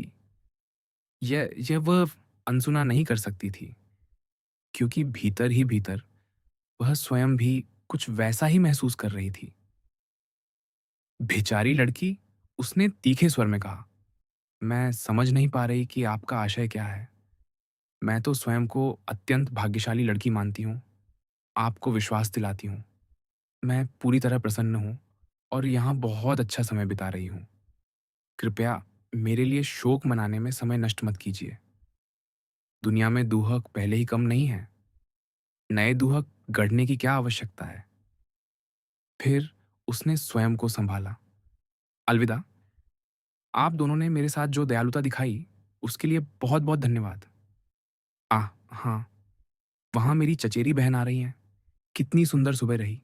सांता क्रोचे वास्तव में एक अद्भुत चर्च है। और ये कहकर वह अपनी चचेरी बहन के पास चली गई। संगीत वायलेट फूल और अक्षर एस। संयोग से ऐसा था कि लूसी, जिसे रोजमर्रा का जीवन कुछ अव्यवस्थित और उलझा हुआ लगता था, जैसे ही पियानो का ढक्कन खोलती, एक अधिक ठोस और सच्ची दुनिया में प्रवेश कर जाती। उस समय वह न किसी के प्रति अत्यधिक विनम्र रहती, न संरक्षण देने वाली, न विद्रोही होती, न दासी। संगीत का साम्राज्य इस संसार का साम्राज्य नहीं है। वह उन लोगों को भी स्वीकार कर लेता है जिन्हें कुलीनता, बुद्धि और संस्कृति तीनों ने अस्वीकार कर दिया हो। एक साधारण सा व्यक्ति पियानो के सामने बैठता है और बिना किसी प्रयास के स्वर्गीय ऊंचाइयों में पहुंच जाता है। हम नीचे खड़े उसे विस्मय से देखते रह जाते हैं। सोचते हैं कि वह हमसे कब और कैसे छूटकर निकल गया। और मन में आता है कि यदि वह अपने दर्शन को मानवीय शब्दों में व्यक्त कर पाता, यदि अपने अनुभवों को मानवीय कर्मों में बदल पाता, तो हम उसे प्रेम भी कर सकते थे और उसकी पूजा भी। शायद वह ऐसा नहीं कर सकता। निश्चय ही अधिकतर लोग ऐसा नहीं कर पाते। और लूसी ने तो कभी नहीं किया था। वह कोई चमत्कारी पियानो वादक नहीं थी। उसकी उंगलियों से निकलने वाली तेज तानें मोतियों की लड़ियों जैसी नहीं लगती थीं। और वह उतने ही सही स्वर बजाती थी जितने उसकी उम्र और परिस्थिति के अनुरूप अपेक्षित थे। वह उन भावुक युवतियों में से भी नहीं थी जो गर्मियों की किसी शाम खुली खिड़की के सामने बैठकर दुख भरे अंदाज में पियानो बजाती हैं। भावनाएं उसके भीतर थीं, बहुत गहरी, लेकिन उन्हें किसी एक नाम से बांधना आसान नहीं था। वे प्रेम और घृणा के बीच फिसलती रहती थीं, ईर्ष्या और आकांक्षा के बीच, उन सब भावनाओं के बीच जिन्हें उपन्यासकार आसानी से शब्द दे देते हैं। और यदि वह दुखांत थी भी, तो केवल इस अर्थ में कि वह महान थी, क्योंकि उसे हमेशा विजय के पक्ष में बजाना पसंद था। किसकी विजय? किस पर विजय? यह वह बात थी जिसे दैनिक जीवन की भाषा कभी पूरी तरह नहीं बता सकती। लेकिन इतना तो कोई भी नकार नहीं सकता कि बीथोवन की कुछ सोनाटाएं स्वभाव से दुखांत हैं। फिर भी वे विजय का गीत बनेंगी या निराशा का, यह वादक पर निर्भर करता है। और लूसी ने तय कर लिया था कि वे विजय का गीत ही बनेंगी। बैरतोलिनी में एक बरसाती दोपहर ने उसे वही करने का अवसर दिया जो उसे सबसे अधिक प्रिय था। दोपहर के भोजन के बाद उसने छोटे से कपड़े से ढंक के पियानो का ढक्कन खोला। कुछ लोग उसके आसपास रुक गए, उसके वादन की प्रशंसा की। लेकिन जब उन्होंने देखा कि वह कोई उत्तर नहीं दे रही है, तो धीरे धीरे अपने कमरों में लौट गए, कोई डायरी लिखने, कोई सोने। उसे इस बात का भी ध्यान नहीं रहा कि मिस्टर एमरसन अपने बेटे को खोज रहे हैं, या मिस बार्टलेट मिस लैविश को, या मिस लैविश अपना सिगरेट केस। हर सच्चे कलाकार की तरह वह केवल स्वरों के स्पर्श से मदहोश थी। उसे लगता था जैसे वे स्वर उसकी अपनी उंगलियां हों, जो स्वयं उसे सहला रही हों। और केवल ध्वनि से नहीं, स्पर्श से भी वह अपने भीतर की चाहत तक पहुंच रही थी। खिड़की के पास बैठे मिस्टर बीबे, जिन्हें किसी ने नहीं देखा था, लूसी के इसी विरोधाभासी पक्ष के बारे में सोच रहे थे। उन्हें वह दिन याद आया जब उन्होंने पहली बार इसे पहचाना था। वह टनब्रिज वेल्स की बात थी, एक ऐसे सामाजिक आयोजन में जहां उच्च वर्ग के लोग निम्न वर्ग के मनोरंजन का आयोजन करते हैं। कुर्सियां शालीन दर्शकों से भरी थीं। पैरिश के सज्जन और महिलाएं अपने विकर के संरक्षण में, कोई गीत गा रहे थे, कोई कविता सुना रहा था, कोई शैंपेन की बोतल का कॉर्क खुलने की नकल कर रहा था। कार्यक्रम सूची में एक नाम था, Miss Honeychurch, piano, Beethoven. Mister Beebe सोच रहे थे कि शायद वह कोई सरल रचना बजाएंगी, शायद एडिलेड या रूइंस ऑफ एथेंस की प्रसिद्ध मार्च। लेकिन तभी ओपस 3 की शुरुआती धुनें गूंज उठीं। वे चौंक गए। पूरा प्रारंभिक भाग सुनते हुए वे उत्सुकता और संशय में बैठे रहे, क्योंकि जब तक गति नहीं बढ़ती तब तक ये समझना कठिन होता है कि वादक वास्तव में क्या करना चाहता है। फिर मुख्य धुन गर्जना की तरह फूटी और उसी क्षण उन्हें समझ आ गया कि कुछ असाधारण घट रहा है। अंतिम भाग की घोषणा करते हुए जो शक्तिशाली कॉर्ड्स बजे, उनमें उन्हें विजय के हथौड़ों की चोटें सुनाई दीं। उन्हें राहत हुई कि लूसी ने केवल पहला मूवमेंट बजाया, क्योंकि उसके बाद आने वाली जटिल लयों और उलझी संरचनाओं पर उनका ध्यान टिकना असंभव था। श्रोताओं ने सम्मानपूर्वक ताली बजाई, जैसा कि वे हर कार्यक्रम के बाद बजाते थे, लेकिन पैर पटक कर उत्साह व्यक्त करने की शुरुआत मिस्टर बीबे ने की। उस समय और कुछ किया भी नहीं जा सकता था। कार्यक्रम के बाद उन्होंने विकर से पूछा, यह लड़की कौन है? मेरे एक पैरिश सदस्य की रिश्तेदार, विकर ने उत्तर दिया। हालांकि मुझे नहीं लगता कि उसने सही रचना चुनी। बीथोवन सामान्यतः सीधे और सरल ढंग से लोगों तक पहुंचते हैं। ऐसी रचना चुनना तो कुछ हद तक जिद्दीपन ही है, जो यदि कुछ करती है तो लोगों को विचलित करती है। मेरा परिचय कराइए। उन्हें बहुत प्रसन्नता होगी। वे और मिस बार्टलेट तो आपके प्रवचन की बड़ी प्रशंसा कर रही थीं। मेरे प्रवचन की? मिस्टर बीबे लगभग चिल्ला पड़े। आखिर उसने उसे सुना ही क्यों? लेकिन जब उनका परिचय कराया गया तो उन्हें उत्तर मिल गया, क्योंकि पियानो से अलग होने पर मिस हनीचर्च केवल एक युवा लड़की थी, घने काले बालों वाली, एक बहुत सुंदर पीला और अभी पूरी तरह विकसित न हुआ चेहरा।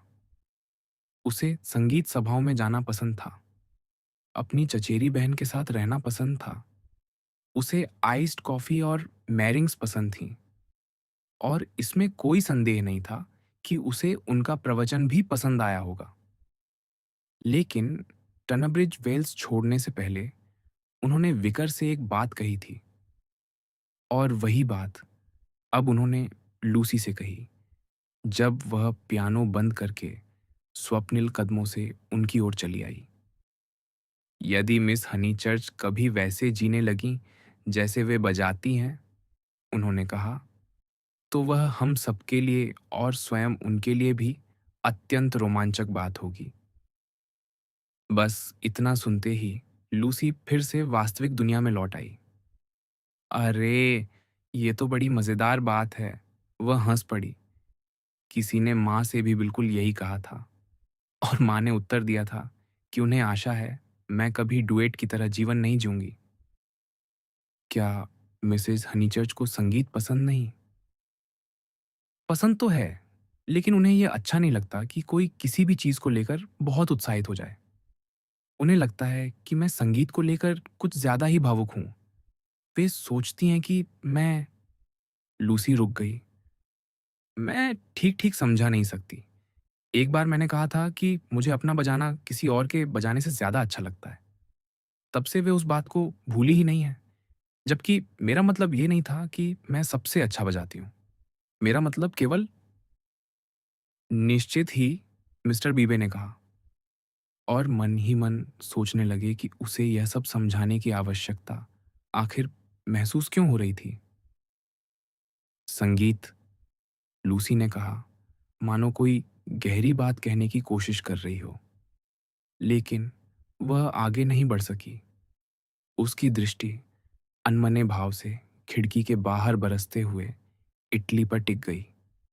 दक्षिण का पूरा जीवन मानो अस्त व्यस्त हो गया था। यूरोप की सबसे सुरुचिपूर्ण जाति भीगकर कपड़ों के ढीले ढाले ढेरों में बदल गई थी। सड़क गंदी पीली दिखाई दे रही थी, नदी भी गंदी पीली, पुल गंदला धूसर, और दूर की पहाड़ियां गहरे मैले बैंगनी रंग में डूबी हुई थीं। उन पहाड़ियों की तहों में कहीं मिस लेविश और मिस बार्टलेट छिपी हुई थीं, जिन्होंने इसी दोपहर टोरे देल गालो जाने का निश्चय किया था। संगीत के बारे में क्या? मिस्टर बीबे ने पूछा। बेचारी शार्लट पूरी तरह भीग गई होंगी, लूसी ने उत्तर दिया। यह यात्रा बिल्कुल मिस बार्टलेट के स्वभाव के अनुरूप थी। वे लौटेंगी, ठंडी, थकी हुई, भूखी, और फिर भी फरिश्ते जैसी। उनकी स्कर्ट खराब हो चुकी होगी, बेडेकर गीले गूदे में बदल चुका होगा, और गले में खांसी की वह परिचित गुदगुदी शुरू हो जाएगी।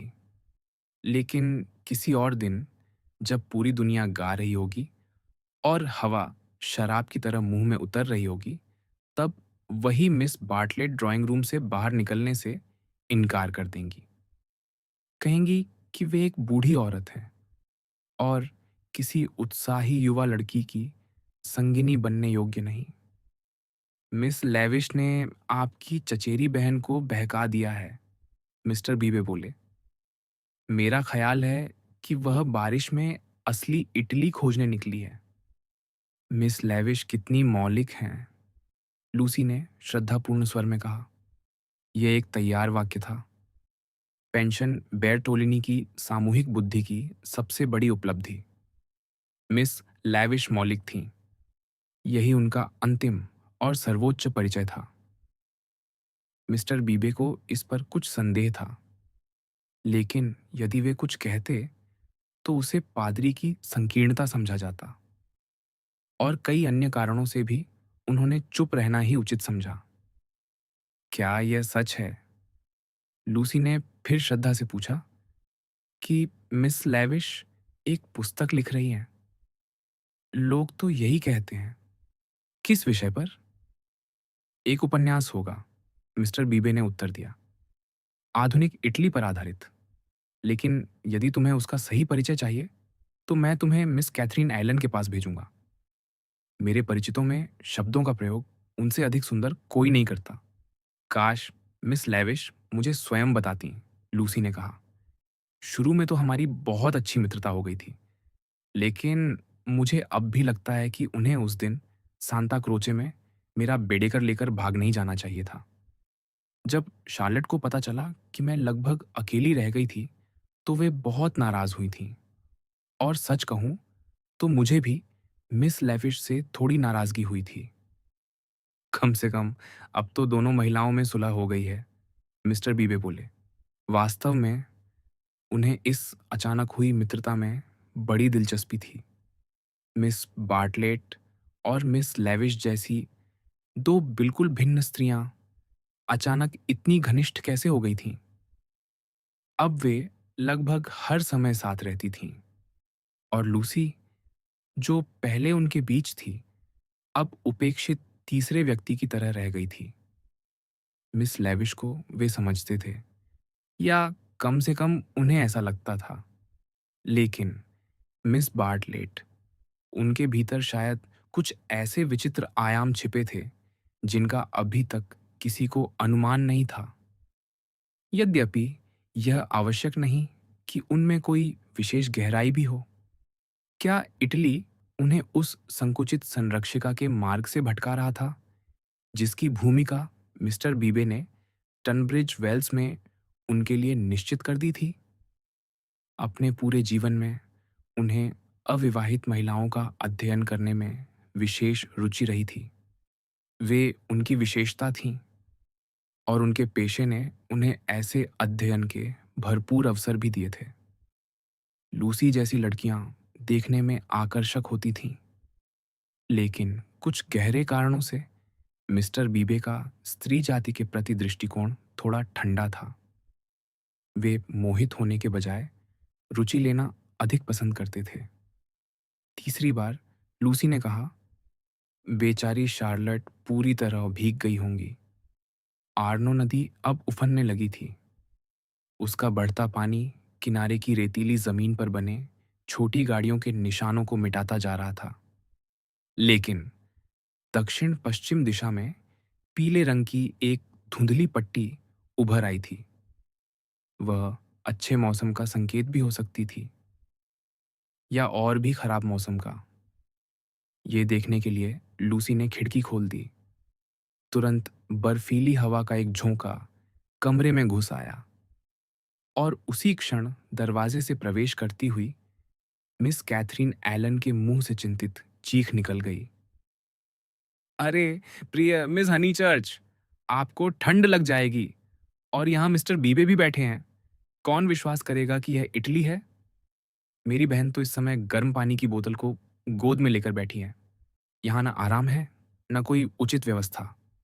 वे धीरे धीरे सरकती हुई उनके पास आईं और बैठ गईं। कमरे में यदि एक पुरुष हो या एक पुरुष और एक महिला हो, तो वे हमेशा कुछ संकोच से भर जाती थीं। मैं अपने कमरे में थी, दरवाज़ा बंद करके। उन्होंने कहा, फिर भी आपका सुंदर वादन साफ सुनाई दे रहा था मिस हनीचर्च। हालांकि दरवाजे बंद रखना बहुत आवश्यक है। इस देश में किसी को भी न्यूनता का जरा भी बोध नहीं है, और एक व्यक्ति की आदत दूसरे पर भी चढ़ जाती है। लूसी ने शिष्टतापूर्वक उत्तर दिया। मिस्टर बीबे चाहकर भी उन्हें मोड़ेना का अपना अनुभव नहीं सुना सके। वह घटना जब वे स्नान कर रहे थे और अचानक नौकरानी दरवाज़ा खोलकर भीतर आ गई थी और प्रसन्नतापूर्वक बोली थी, कोई बात नहीं, मैं बूढ़ी हूँ। इसके बजाय उन्होंने केवल इतना कहा, मैं आपसे पूरी तरह सहमत हूँ मिस एलन। इतालवी लोग अत्यंत असुविधाजनक जाति हैं। वे हर जगह झांकते हैं, सब कुछ देख लेते हैं, और कई बार तो हमारी इच्छाएं हमसे पहले जान लेते हैं। हम पूरी तरह उनकी दया पर निर्भर हैं। वे हमारे विचार पढ़ लेते हैं, हमारी इच्छाओं का अनुमान लगा लेते हैं। गाड़ीवान से लेकर जियोटो तक वे हमें भीतर तक खोलकर रख देते हैं, और मुझे यह बिल्कुल पसंद नहीं। वे मुस्कुराए। फिर भी उनके हृदय की गहराइयों में वे कितने सतही हैं। बौद्धिक जीवन की उन्हें कोई समझ ही नहीं। सिग्नोरा बेर्टोलिनी ने दूसरे दिन मुझसे कितनी सही बात कही थी। ओह मिस्टर बीबे, अगर आपको पता हो कि बच्चों की एजुकेशन को लेकर मैं कितनी परेशान हूँ। मैं अपनी छोटी विक्टोरियर को किसी ऐसे अज्ञानी इतालवी से नहीं पढ़वाऊंगी जो कुछ समझा ही ना सके। मिस एलन पूरी बात नहीं समझी, लेकिन इतना अवश्य समझ गईं कि उनका मजाक एक सुखद और सौम्य ढंग से उड़ाया जा रहा है। उनकी बहन तो मिस्टर बीबे से थोड़ी निराश ही थीं। एक ऐसे पादरी से जिसका सिर गंजा था और जिसके चेहरे पर लाल भूरे गलमुच्छे थे, उन्होंने कुछ और ही अपेक्षा की थी। आखिर कौन सोच सकता था कि उस योद्धा जैसी आकृति के भीतर सहिष्णुता, संवेदनशीलता और हास्यबोध भी निवास करते होंगे। अपनी संतुष्टि के बीच भी मिस एलन कुर्सी पर धीरे धीरे सरकती जा रही थीं। आखिरकार इसका कारण सामने आ ही गया। उन्होंने अपने नीचे वाली कुर्सी से एक गन मेटल का सिगरेट केस निकाला, जिस पर फिरोजी रंग में ईएल अक्षर जड़े हुए थे। यह तो मिस लैविश का है, पादरी ने कहा। लैविश अच्छी साथी हैं, लेकिन मैं चाहता हूं कि वे सिगरेट छोड़कर पाइप पीना शुरू कर दें। ओह मिस्टर बीबे, मिस एलन ने विस्मय और हंसी के बीच झूलते हुए कहा। निस्संदेह उनका धूम्रपान करना दुखद है, लेकिन उतना भी दुखद नहीं जितना आप समझ रहे हैं। उन्होंने तो लगभग निराशा में आकर यह आदत डाली थी, जब उनके जीवन का सबसे बड़ा काम एक भूस्खलन में नष्ट हो गया था। मुझे लगता है इससे उनकी गलती कुछ क्षम्य हो जाती है। क्या नष्ट हो गया था? लूसी ने पूछा। मिस्टर बीबे आराम से कुर्सी पर टिक गए और मिस एलन ने अपनी कहानी आरंभ की। वह एक उपन्यास था और जो कुछ मैं समझ पाई हूं, उसके अनुसार शायद बहुत अच्छा उपन्यास नहीं था। यह बड़ी दुखद बात है कि जिन लोगों में प्रतिभा होती है, वे उसका दुरुपयोग कर बैठते हैं, और सच कहूं तो वे लगभग हमेशा ऐसा ही करते हैं। खैर, वह उपन्यास लगभग पूरा हो चुका था। मिस लेविश उसे अमाल्फी के कैपुचिनी होटल में स्थित कैलवरी की गुफा में छोड़ गईं, केवल थोड़ी सी स्याही लेने के लिए। उन्होंने कहा था, क्या मुझे थोड़ी सी स्याही मिल सकती है?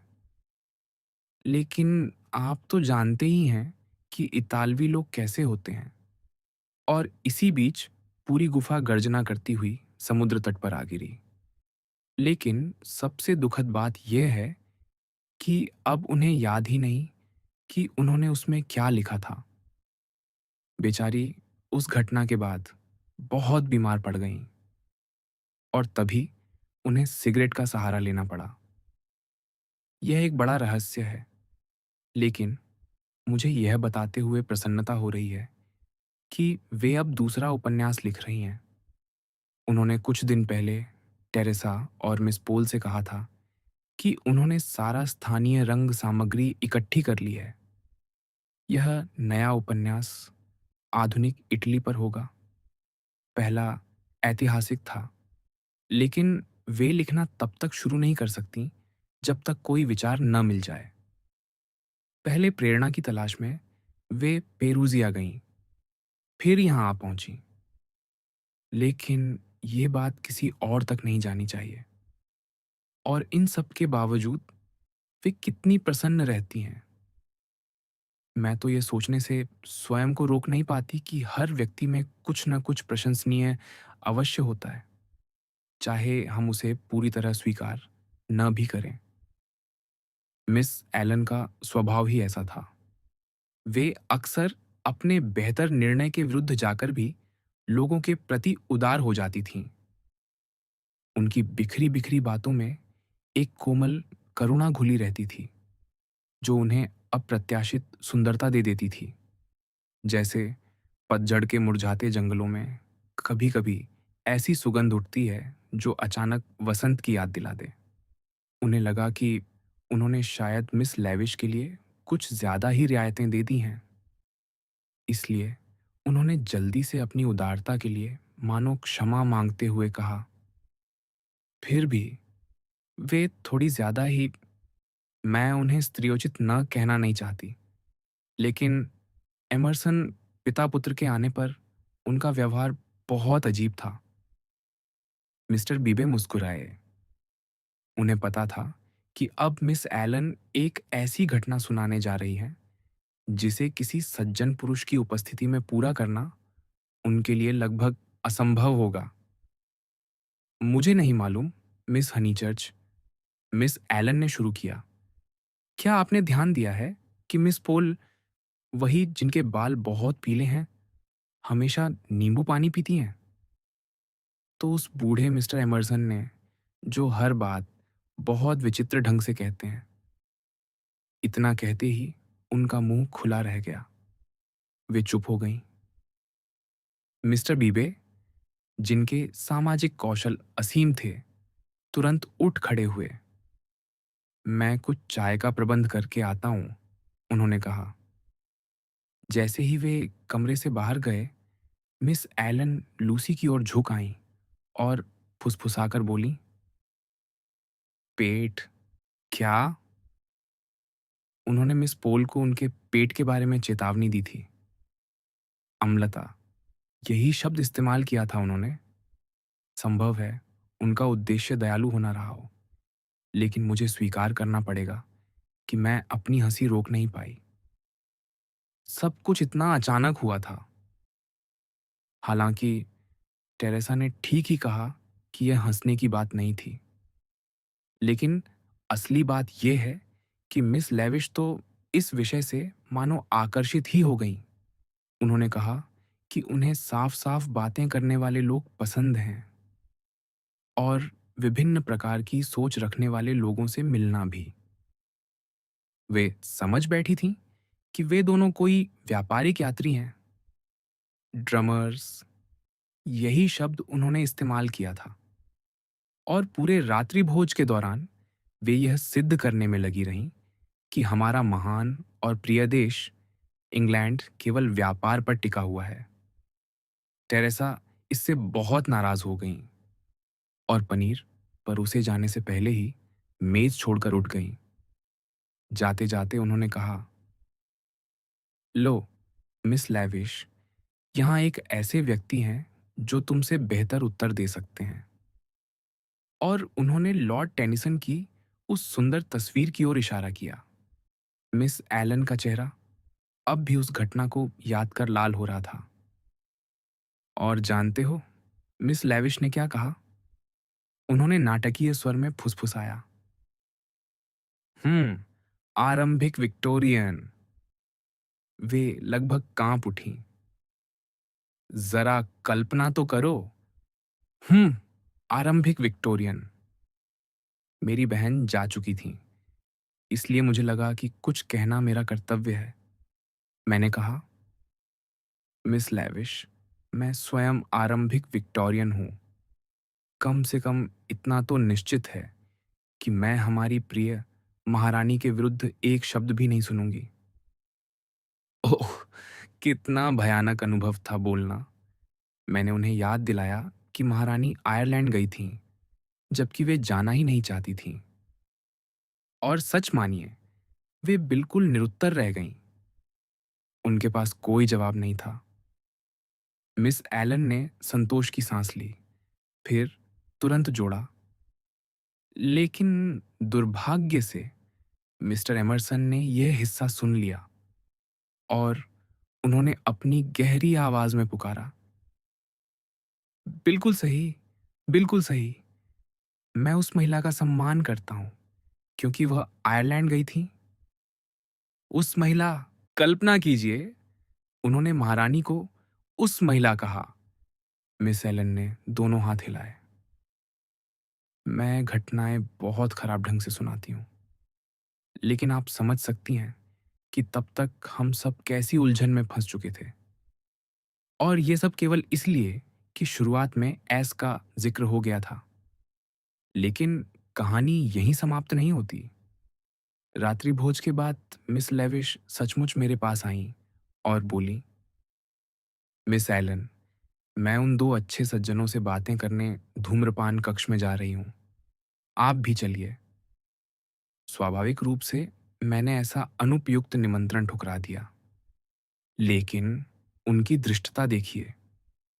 उन्होंने मुझसे कहा कि इससे मेरे विचारों का दायरा विस्तृत होगा और फिर बताया कि उनके 4 भाई हैं, सभी विश्वविद्यालय शिक्षित, केवल एक सेना में हैं और वे सब व्यापारिक यात्रियों से बातचीत करने को अपना कर्तव्य समझते हैं। मुझे कहानी पूरी करने दीजिए, मिस्टर बीबे ने कहा, जो अब चाय का प्रबंध करके लौट आए थे। मिस लेविश ने पहले मिस पोल को मनाने की कोशिश की, फिर मुझे, फिर और लोगों को। लेकिन जब कोई उनके साथ जाने को तैयार नहीं हुआ, तो उन्होंने घोषणा की, अच्छा, मैं अकेली ही जाऊंगी। और वे चली गईं।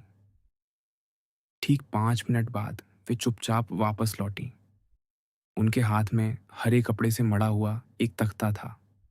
वे बैठ गईं और पेशेंस खेलने लगीं। फिर क्या हुआ था? लूसी ने उत्सुकता से पूछा। कोई नहीं जानता, मिस्टर बीबे ने गंभीरता से कहा, और कोई कभी नहीं जान पाएगा। मिस लेविश में वह घटना बताने का साहस नहीं है और मिस्टर एमरसन उसे इतना महत्वपूर्ण नहीं मानते कि बताने की जरूरत समझे। मिस्टर बीबे, लूसी ने कुछ झिझकते हुए कहा, वह बूढ़े मिस्टर एमरसन, क्या वे अच्छे हैं या नहीं? मैं सचमुच जानना चाहती हूं। मिस्टर बीबे हंस पड़े। इस प्रश्न का उत्तर तुम्हें स्वयं ढूंढना चाहिए। नहीं, लेकिन यह इतना कठिन है, लूसी बोली। कभी-कभी वे इतने मूर्ख लगते हैं कि मैं उनकी परवाह ही नहीं करती। मिस एलन, आप बताइए, क्या वे अच्छे हैं? छोटी वृद्ध महिला ने सिर हिलाया और असहमति से एक लंबी सांस छोड़ी। मिस्टर बीबे, जिन्हें यह बातचीत मनोरंजक लग रही थी, उन्हें उकसाने के लिए बोले, मेरा तो मानना है कि आपको उन्हें अच्छा ही मानना चाहिए, मिस एलन। कम से कम वायलेट फूलों वाली घटना के बाद। वायलेट फूल? मिस एलन चौंक उठी। अरे बाप रे! ये बात आपको किसने बताई? यहाँ हर बात फैल कैसे जाती है? ये पेंशन तो गपशप करने वालों के लिए स्वर्ग है। उन्होंने कुछ क्षण रुक कर कहा, नहीं, मैं सांता क्रोचे में मिस्टर ईगर के व्याख्यान के समय उनका व्यवहार नहीं भूल सकती। ओह! बेचारी मिस हनीचर्च, वह सचमुच बहुत बुरा था। नहीं, मैंने अपना विचार बदल लिया है। अब मुझे एमर्सन पिता-पुत्र बिल्कुल पसंद नहीं है। वे अच्छे लोग नहीं हैं। मिस्टर बीबे ने बिना किसी विशेष प्रतिक्रिया के मुस्कुरा दिया। उन्होंने पहले एक हल्का-सा प्रयास किया था कि एमर्सन पिता-पुत्र को बेरतोलिनी समाज में शामिल करवा दें। लेकिन वह प्रयास विफल हो चुका था। अब शायद वे अकेले व्यक्ति थे जो अब भी उनके प्रति मित्रवत बने हुए थे। मिस लेविश, जो यहाँ बुद्धिजीवियों का प्रतिनिधित्व करती थीं, खुलकर उनके विरुद्ध थीं। और अब मिस एलन बहनें भी, जो अच्छे संस्कारों की प्रतीक मानी जाती थीं, उसी दिशा में जा रही थीं। मिस बार्टलेट तो उनके उपकार के बोझ से पहले ही असहज थीं। उनसे शिष्ट व्यवहार की भी उम्मीद कम थी। हाँ, लूसी का मामला अलग था। उसने सांता क्रोचे की घटनाओं का कुछ धुंधला सा विवरण उन्हें सुनाया था और उससे मिस्टर बीबे ने यह अनुमान लगाया था कि उन दोनों पुरुषों ने, शायद जानबूझकर, शायद अनजाने में, लूसी को अपनी दुनिया में खींचने का प्रयास किया था। वे चाहते थे कि वह संसार को उनके विचित्र दृष्टिकोण से देखे, उनके निजी दुखों और खुशियों में रुचि ले। यह उन्हें कुछ धृष्टता भरा लगा। वे नहीं चाहते थे कि एक युवा लड़की उनकी विचारधारा की पक्षधर बने, बल्कि वे चाहते थे कि उनका यह प्रयास असफल हो जाए। आखिर वे उन दोनों के बारे में वास्तव में जानते ही कितना थे। पेंशन की खुशियां और दुख तो क्षणिक होते हैं, जबकि लूसी एक दिन उनकी पैरिश की सदस्य बनने वाली थी। लूसी, जो अब भी एक आंख से मौसम पर नजर रखे हुए थी, अंततः बोली, मुझे तो लगता है कि इमर्सन लोग अच्छे हैं। हालांकि अब उनसे मिलना बहुत कम हो गया है। यहाँ तक कि खाने की मेज पर उनकी सीटें भी बदल दी गई हैं। लेकिन क्या वे अब भी तुम्हें रास्ते में रोककर अपने साथ घूमने चलने को नहीं कहते? मिस एलन ने जिज्ञासा से पूछा। सिर्फ एक बार, लूसी ने कहा। शार्लट को यह बिल्कुल पसंद नहीं आया। उन्होंने कुछ कहा भी था, बहुत विनम्रता से, बेशक। और बिल्कुल सही किया, मिस एलन बोली। वे लोग हमारे तौर तरीके नहीं समझते। उन्हें अपने ही स्तर के लोगों के बीच रहना चाहिए। मिस्टर बीबे को लगा कि वे तो उससे भी नीचे धकेल दिए गए हैं। यदि उन्होंने कभी समाज को जीतने का प्रयास किया था, तो अब वह समाप्त हो चुका था। पिता लगभग उतने ही मौन हो गए थे जितना पुत्र। मिस्टर बीबे सोचने लगे कि शायद उनके जाने से पहले उनके लिए कोई सुखद दिन आयोजित किया जाए। कोई छोटी सी सैर, कोई भ्रमण, जहां लूसी भी उचित निगरानी में उपस्थित हो और उनके प्रति सौहार्दपूर्ण व्यवहार करे। लोगों को सुंदर स्मृतियां देना मिस्टर बीबे के सबसे प्रिय सुखों में से एक था। बातें करते करते शाम उतरने लगी। हवा कुछ उजली हो गई। पेड़ों और पहाड़ियों के रंग धुलकर निखर आए। आर्नो नदी ने अपनी गंदी, भारी सी ठोंसता खो दी और उसमें फिर चमक लौट आई। बादलों के बीच कहीं-कहीं नीले हरे रंग की पतली धारियां दिखाई देने लगीं। धरती पर पानी भरी रोशनी के छोटे-छोटे टुकड़े चमक उठे और फिर डूबते सूरज की किरणों में सैन मिनियातो का भीगा हुआ अग्रभाग अचानक सोने की तरह चमकने लगा। अब बाहर जाने के लिए बहुत देर हो चुकी है, मिस एलन ने राहत की सांस लेते हुए कहा। सारी कला दीर्घाएं बंद हो चुकी होंगी। मुझे लगता है मैं बाहर जाऊंगी, लूसी ने कहा। मैं उस गोल चक्कर लगाने वाली ट्राम में बैठना चाहती हूँ, चालक के पास वाले खुले प्लेटफॉर्म पर। उसके दोनों साथी गंभीर हो गए। मिस बार्टलेट की अनुपस्थिति में स्वयं को उसके प्रति उत्तरदायी समझते हुए मिस्टर बीबे ने कहा, काश हम तुम्हारे साथ चल पाते। दुर्भाग्य से मुझे कुछ पत्र लिखने हैं, लेकिन यदि तुम सचमुच अकेले बाहर जाना चाहती हो तो पैदल घूमना शायद बेहतर होगा। और इतालवी लोग भी तो हैं प्रिय, मिस एलन ने जोड़ दिया। कौन जाने, लूसी हंसकर बोली। कहीं कोई ऐसा व्यक्ति मिल जाए जो मुझे आर पार पढ़ ले। लेकिन दोनों के चेहरों पर असहमति बनी रही। अंततः उसने कुछ नरमी दिखाई। मिस्टर बीबे को आश्वस्त करते हुए बोली, अच्छा, मैं केवल थोड़ी देर टहलने जाऊंगी और उन्हीं सड़कों पर रहूंगी जहां पर्यटक अधिक आते हैं। उसे वास्तव में बाहर नहीं जाना चाहिए, लूसी को खिड़की से जाते हुए देखते हुए मिस्टर बीबे ने कहा। और यह बात वह स्वयं भी जानती है। फिर मुस्कुराकर बोले, मैं इसका दोष बहुत अधिक बीथोवन को देता हूं। चौथा अध्याय। मिस्टर बीबे सही थे। संगीत सुनने या बजाने के बाद लूसी अपने मन की इच्छाओं को सबसे स्पष्ट रूप से पहचान पाती थी। असल में उसने न तो पादरी के मजाक की गहराई को समझा था और न ही मिस एलन की अर्थपूर्ण चहचहाहट को। बातचीत उसे उबाऊ लग रही थी।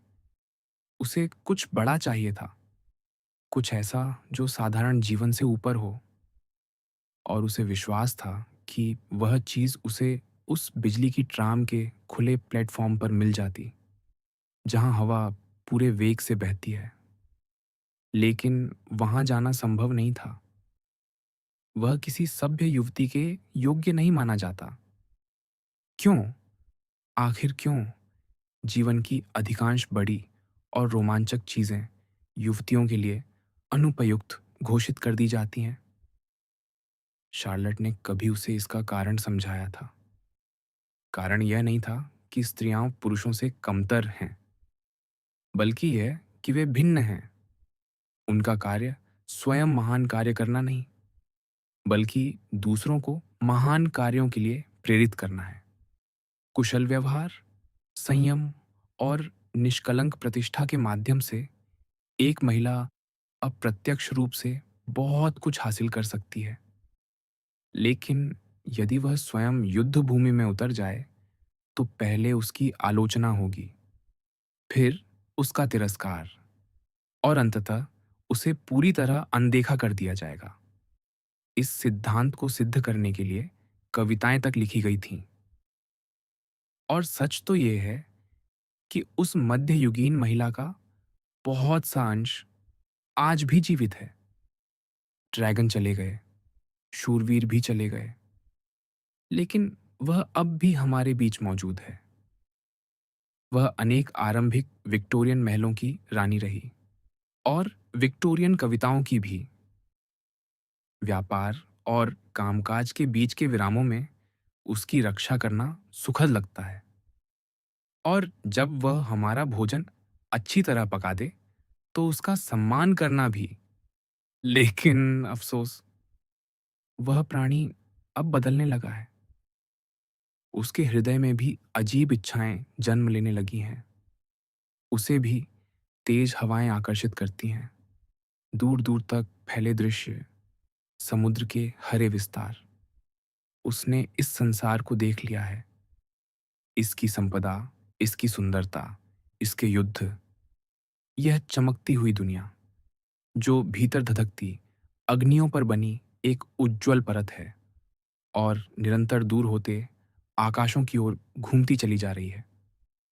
पुरुष कहते हैं कि वह उन्हें प्रेरित करती है और फिर स्वयं उस दुनिया में आनंद से विचरण करते हैं, अन्य पुरुषों से मिलते हैं, उत्साहित रहते हैं, सिर्फ इसलिए नहीं कि वे पुरुष हैं, बल्कि इसलिए कि वे जीवित हैं।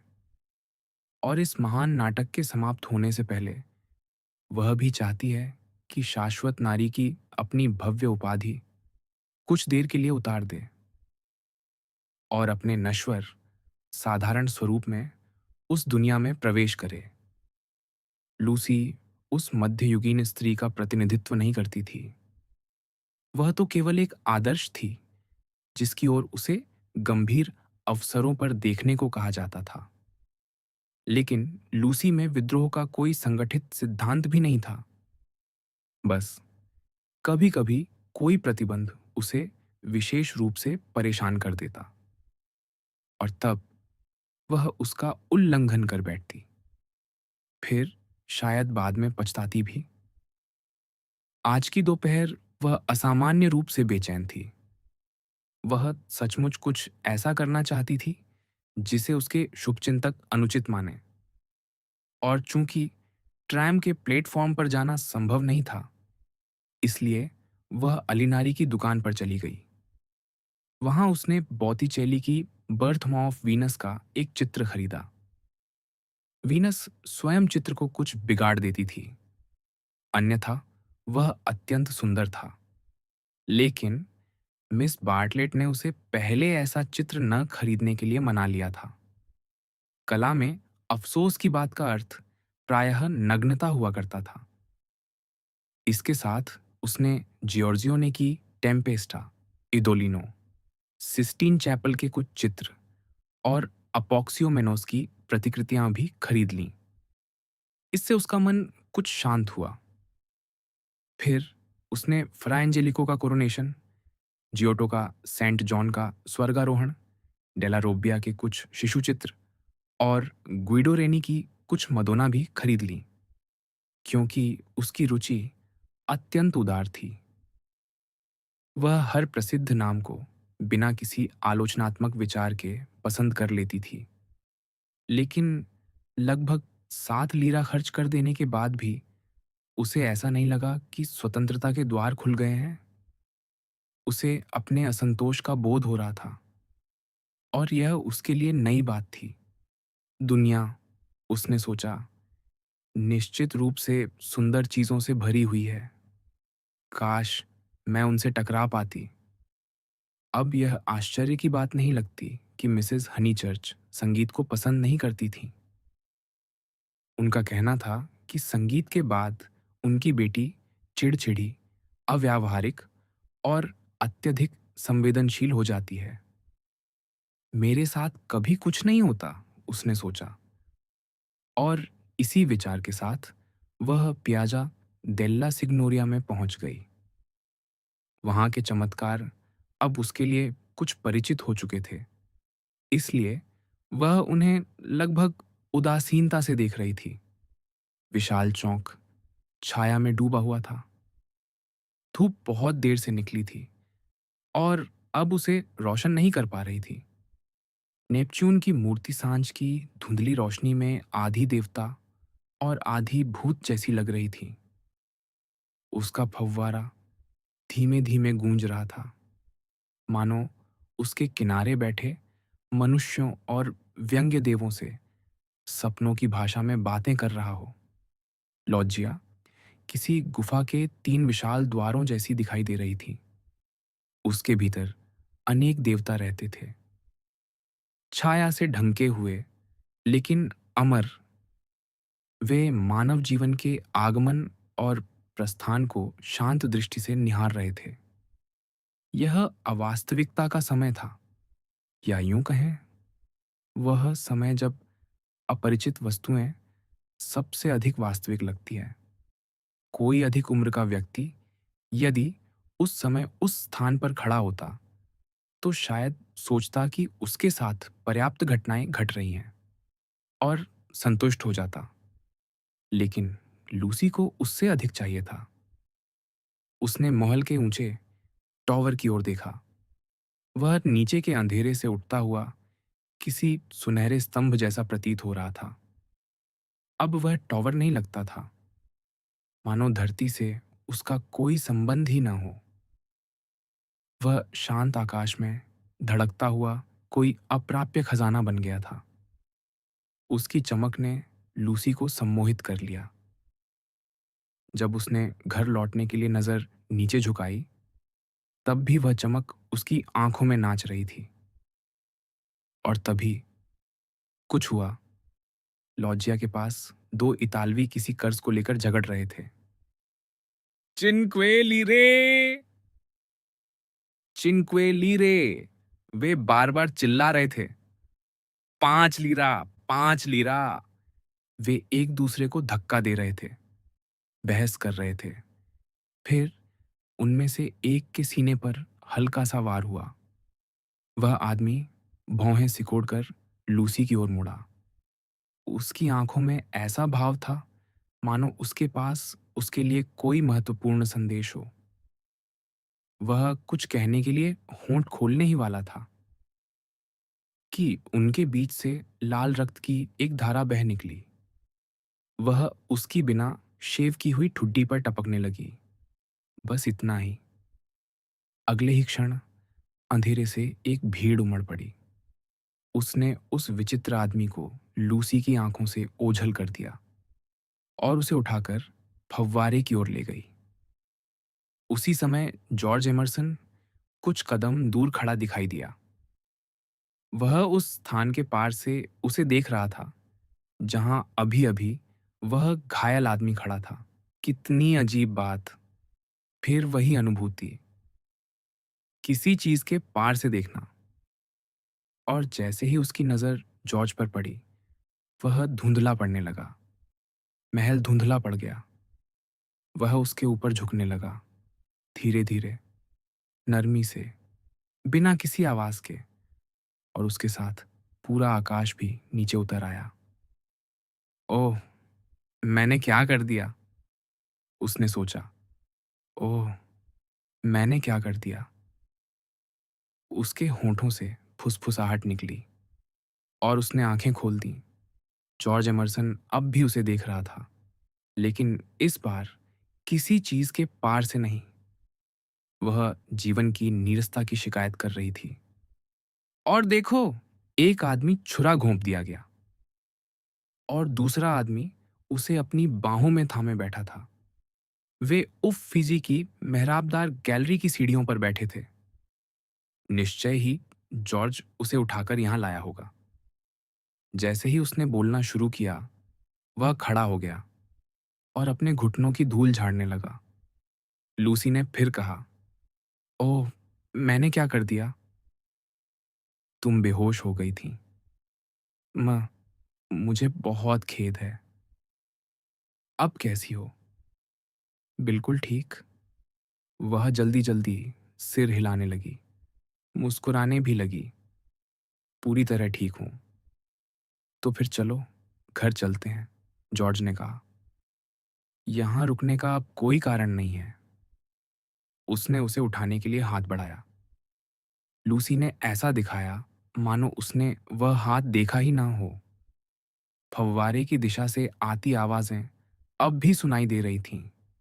वे कभी रुकी ही नहीं थीं, लेकिन अब वे खोखली लग रही थीं। पूरा संसार मानो फीका पड़ गया था, जैसे उसका मूल अर्थ कहीं खो गया हो। आपने मेरे लिए कितनी कृपा की, उसने कहा। यदि मैं गिर पड़ती तो चोट भी लग सकती थी, लेकिन अब मैं बिल्कुल ठीक हूं। मैं अकेले चली जाऊंगी। धन्यवाद। जॉर्ज का हाथ अब भी आगे बढ़ा हुआ था। अचानक लूसी चौंक उठी अरे! मेरी तस्वीरें। कौन सी तस्वीरें? मैंने अलिनारी की दुकान से कुछ तस्वीरें खरीदी थीं। शायद वे उसी चौक में गिर गईं। क्या आप एक और कृपा करेंगे? क्या उन्हें खोज लाएंगे? जॉर्ज ने यह कृपा भी कर दी। लेकिन जैसे ही वह मुड़ा, लूसी अचानक पागलपन सी चतुराई के साथ उठी और मेहराबदार गलियारे से आर्नो की दिशा में खिसकने लगी।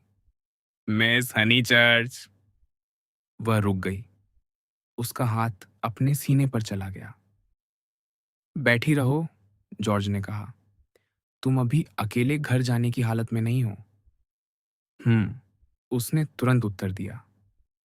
बहुत बहुत धन्यवाद, लेकिन मैं जा सकती हूँ। नहीं, नहीं जा सकती। लेकिन मैं चाहती हूँ। तो फिर मैं तुम्हारी तस्वीरें नहीं लाऊंगा। मैं अकेली रहना चाहती हूँ। इस बार उसकी आवाज में आदेश था। वह आदमी मर गया है, या शायद मर गया है। बैठो और आराम करो। लूसी उलझ गई और उसकी बात मानकर फिर बैठ गई। और जब तक मैं लौटूं, हिलना मत। दूर उसे काले हुड पहने कुछ आकृतियां दिखाई दीं। वैसी आकृतियां जो सपनों में दिखाई देती हैं। महल का टॉवर अब डूबते सूरज की चमक से खाली हो चुका था। वह फिर धरती का हिस्सा बन गया था। जॉर्ज जब उस धुंधले चौक से लौटेगा, तब वह उससे क्या कहेगी?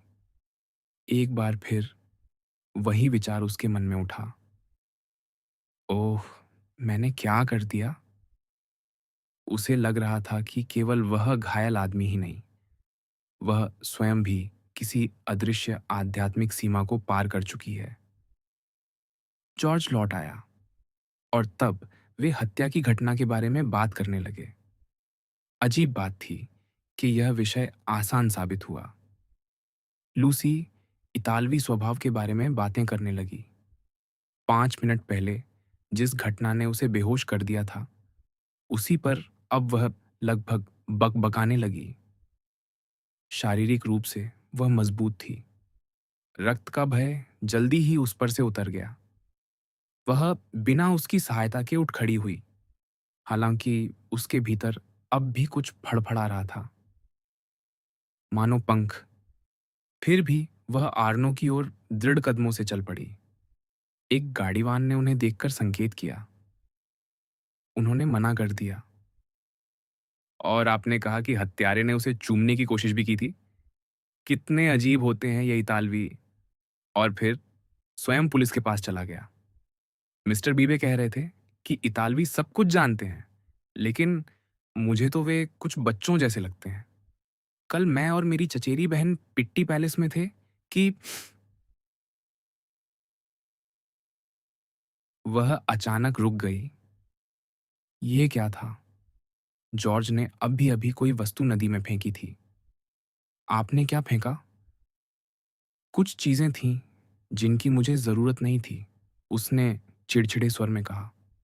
मिस्टर एमरसन, क्या? तस्वीरें कहाँ हैं? वह चुप रहा। मुझे पूरा विश्वास है कि आपने मेरी तस्वीरें फेंक दी हैं। मुझे समझ नहीं आ रहा था कि उनके साथ क्या करूं। वह अचानक बोल पड़ा और उसकी आवाज किसी परेशान लड़के जैसी थी। पहली बार लूसी का हृदय उसके लिए सचमुच पिघला। वे खून से सनी हुई थीं। लो, अब मैंने बता दिया। और जब से हम बातें कर रहे थे, मैं लगातार यही सोच रहा था कि उनके साथ क्या करूं। उसने नदी की धारा की ओर इशारा किया। वे जा चुकी हैं। पुल के नीचे आर्नो घूमता हुआ बह रहा था। मुझे उन तस्वीरों की बहुत परवाह थी, उसने कहा। और शायद यह मूर्खता है, लेकिन मुझे लगा कि उनका समुद्र तक बह जाना बेहतर होगा। मैं नहीं जानता। शायद मेरा मतलब सिर्फ इतना है कि वे मुझे डरा रही थीं। फिर अचानक लड़के की जगह एक पुरुष बोलने लगा। क्योंकि कुछ बहुत बड़ा घटा है और मुझे उसका सामना बिना उलझे करना होगा। बात केवल इतनी नहीं है कि एक आदमी मर गया है। लूसी को अचानक महसूस हुआ कि उसे रोकना होगा। कुछ घटा है, उसने फिर कहा, और मैं जानना चाहता हूं कि वह क्या है। मिस्टर एमरसन, वह भौहें चढ़ाकर उसकी ओर मुड़ा, मानो वह किसी गहरे विचार की खोज में था और उसने उसे बीच में रोक दिया हो। अंदर जाने से पहले मैं आपसे कुछ पूछना चाहती हूँ। वे अपने पेंशन के बिल्कुल पास पहुंच चुके थे।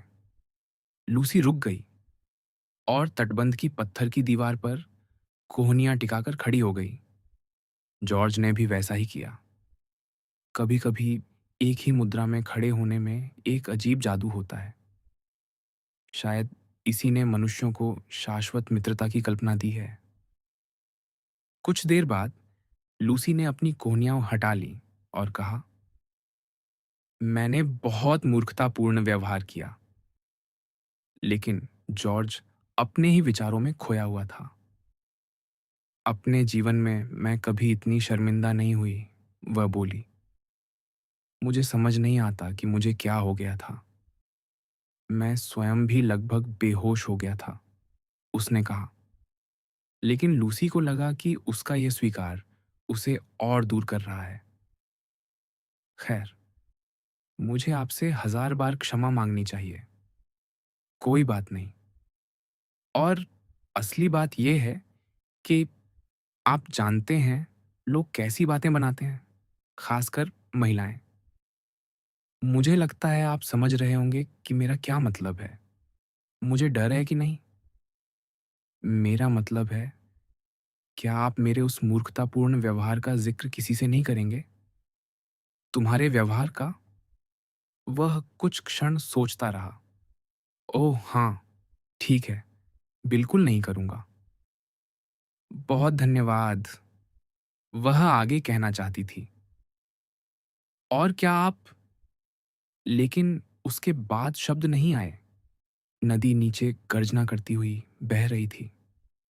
रात तेजी से उतर रही थी और उसका जल लगभग काला हो चुका था। जॉर्ज ने उसकी तस्वीरें उसमें फेंक दी थीं और फिर कारण भी बता दिया था। उसी क्षण उसे लगा कि ऐसे व्यक्ति से शिष्ट वीरता की अपेक्षा करना व्यर्थ है। वह चुगलखोर नहीं था। वह विश्वसनीय था, बुद्धिमान था, दयालु भी था। शायद उसके प्रति उसकी राय अच्छी भी थी, लेकिन उसमें वह शिष्ट संकोच नहीं था जिसे वह वीरता समझती थी। उसके विचार भी उसके व्यवहार की तरह किसी कृत्रिम आदर से नियंत्रित नहीं होते थे। इसीलिए उससे यह कहना व्यर्थ था, और क्या आप? और फिर आशा करना कि वह स्वयं शेष बात समझ जाएगा।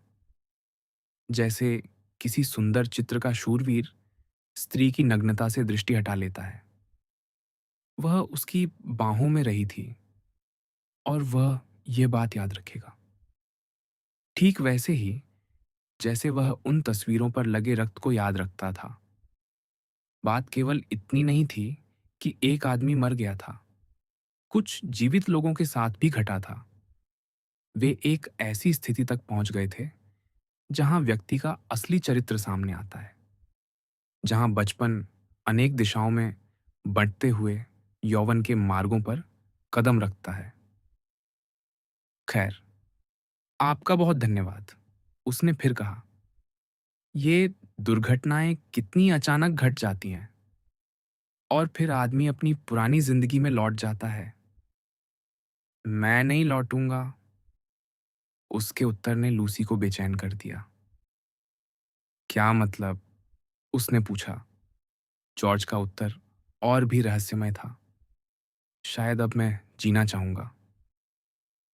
लेकिन क्यों, मिस्टर एमरसन? आपका क्या मतलब है? मैंने कहा ना, उसने शांत स्वर में कहा, अब मैं जीना चाहूंगा। लूसी फिर से तटबंध पर झुक गई। उसकी कोहनियां पत्थर पर टिकी थीं। वह आड़नों की ओर देखती रही। नदी की गर्जना उसके कानों में किसी अनजानी धुन में बदल रही थी। ऐसी धुन जिसे उसने पहले कभी नहीं सुना था। सुखद सैर की संभावनाएं। परिवार में एक कहावत थी कि कभी पता नहीं चलता शार्लेट बार्टलेट अगला मोड़ किस दिशा में लेंगी।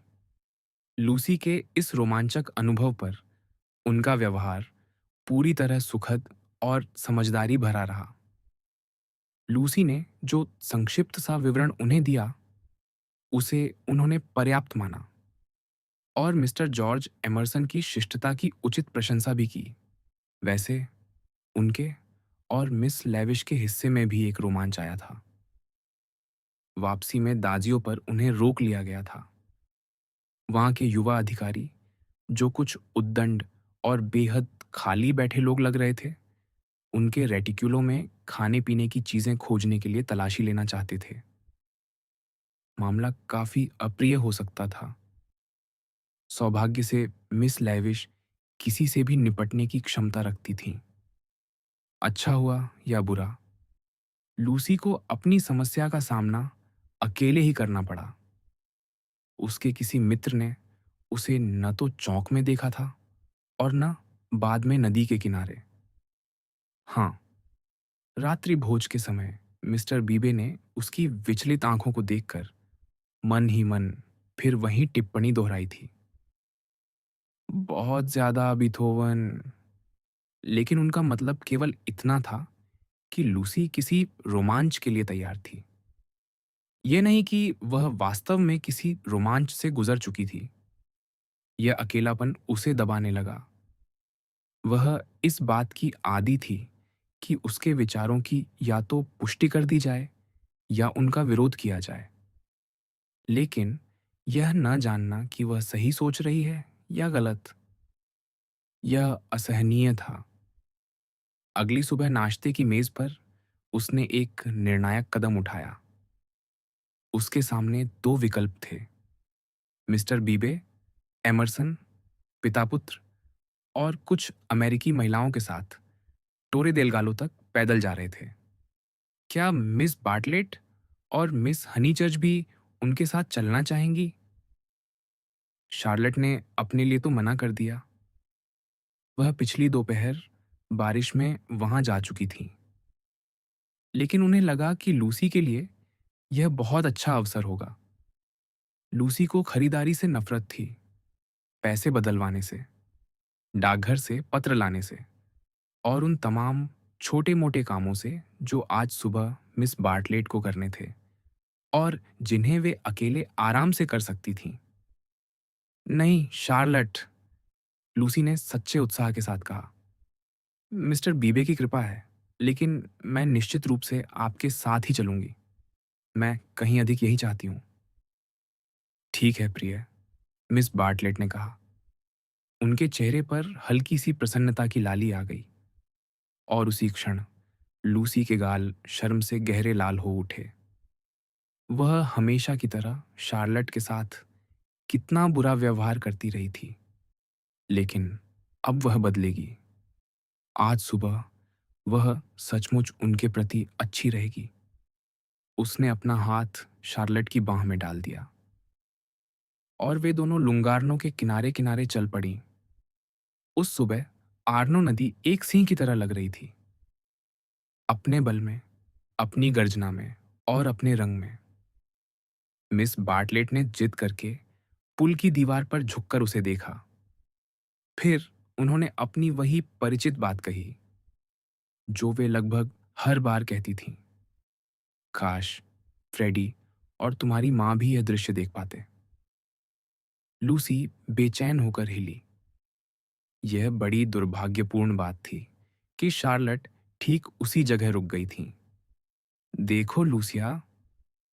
ओह, तो तुम टोरेदेल गालो वाली टोली को देख रही हो। मुझे डर था कि तुम अपने निर्णय पर पछताओगी। निर्णय सचमुच गंभीर था, लेकिन लूसी को कोई पछतावा नहीं था। कल का दिन एक उलझन बन गया था। अजीब, विचित्र, ऐसी चीज जिसे कागज पर आसानी से लिखा भी नहीं जा सकता था। लेकिन उसके भीतर ये भावना थी कि शार्लेट और उनकी खरीदारी जॉर्ज एमर्सन और टोरे देल गालो की छोटी से कहीं अधिक सुरक्षित और उचित हैं। यदि वह उस उलझन को सुलझा नहीं सकती, तो कम से कम उसे दोबारा उसमें प्रवेश नहीं करना चाहिए। इसलिए वह पूरी ईमानदारी से मिस बार्टलेट के संकेतों का विरोध कर सकती थी। लेकिन भले ही वह मुख्य पात्र से बच गई थी, दुर्भाग्य से मंच अब भी वहीं था। भाग्य की तरह संतुष्ट और निश्चिंत शार्लेट उसे नदी से मोड़कर प्याजा सिग्नोरिया ले आई। लूसी ने कभी सोचा भी नहीं था कि पत्थर, एक लॉजिया, एक फव्वारा या महल का एक टॉवर इतना अर्थपूर्ण हो सकते हैं। एक पल के लिए उसे भूतों के अस्तित्व का अर्थ समझ में आ गया। हत्या वाली जगह पर कोई भूत नहीं था। वहां मिस लेविश खड़ी थीं, हाथ में सुबह का अखबार ली। उन्होंने दोनों को उत्साह से आवाज दी। पिछले दिन की भयावह घटना ने उन्हें एक नया विचार दे दिया था और उन्हें विश्वास था कि उससे एक शानदार उपन्यास तैयार हो सकता है। ओह, आपको बधाई, मिस बार्टलेट ने कहा। कल आपकी निराशा के बाद यह तो सचमुच सौभाग्य की बात है। आहा, मिस हनीचर्च, आप भी यहाँ हैं, मिस लेविश बोली। आज तो मेरा भाग्य खुल गया। अब आपको मुझे शुरू से अंत तक सब कुछ बताना होगा जो आपने देखा था। लूसी ने अपने पैरासोल की नोक से जमीन कुरेदी। लेकिन शायद आप बताना ना चाहें।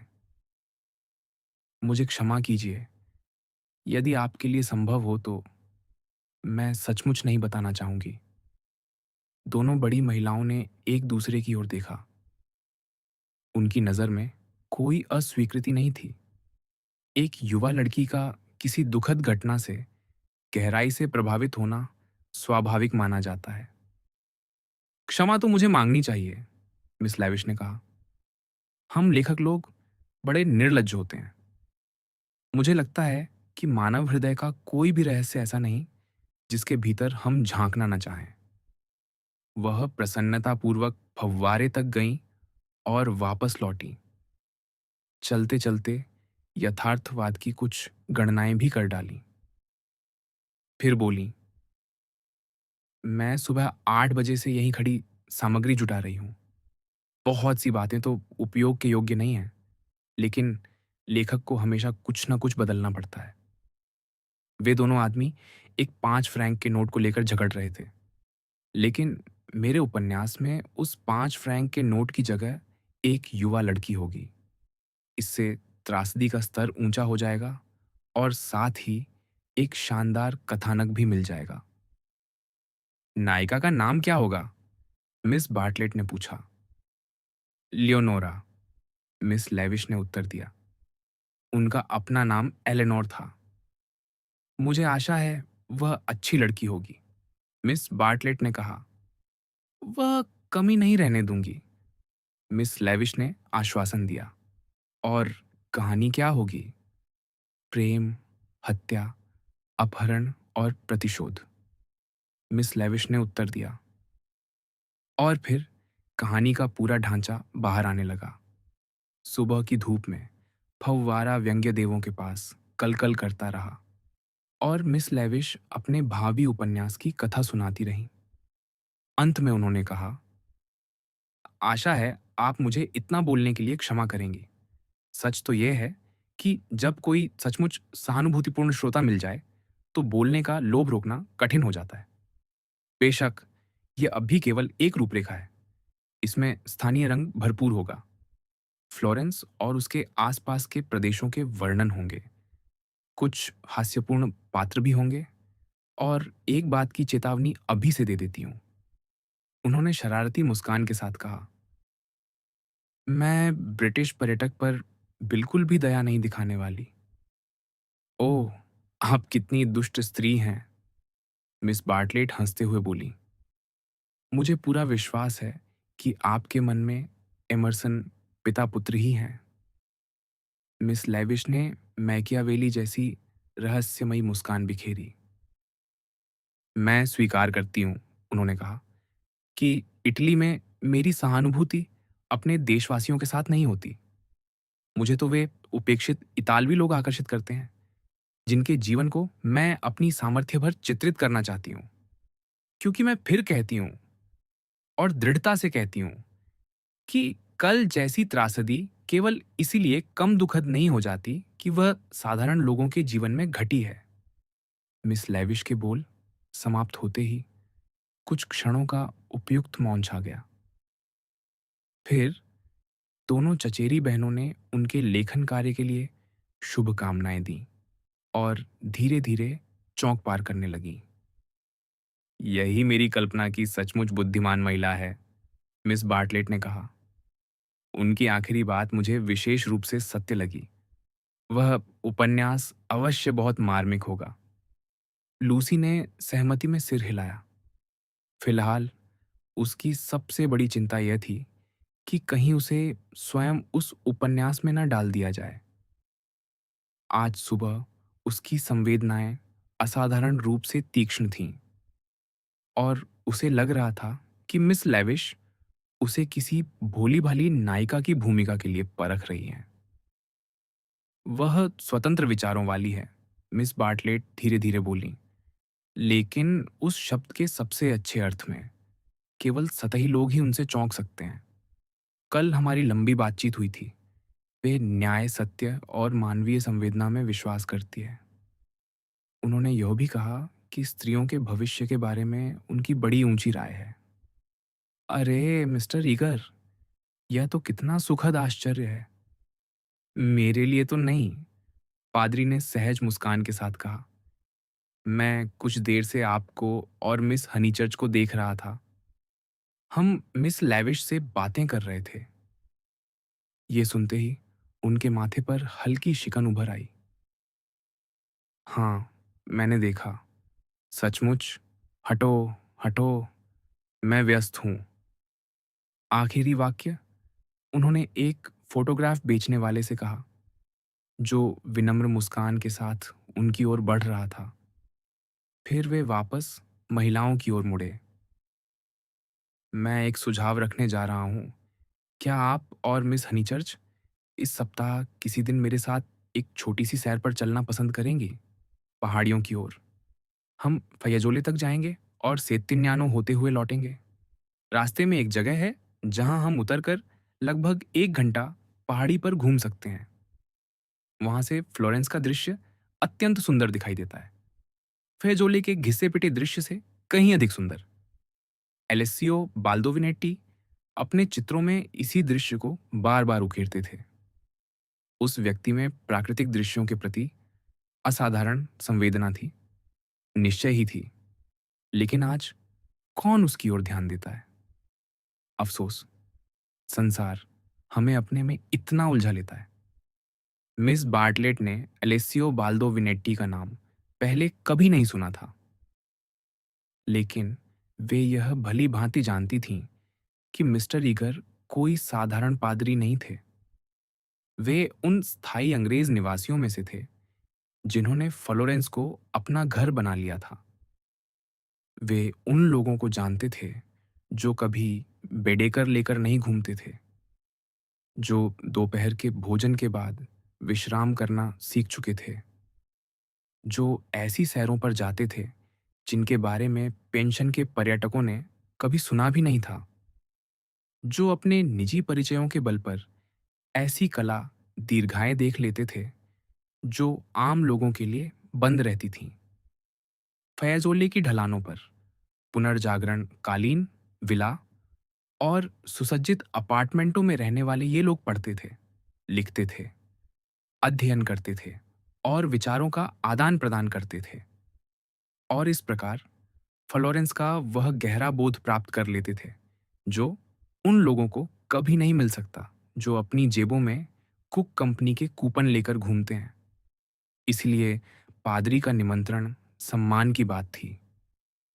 उनकी मंडली के दो वर्गों, स्थायी और अस्थायी निवासियों के बीच वे अक्सर एकमात्र कड़ी हुआ करते थे और यह उनका घोषित नियम था कि वे अपनी घूमती फिरती भेड़ों में से कुछ योग्य लोगों को चुनें और उन्हें स्थायी निवासियों के चरागाहों की एक झलक दिखाए।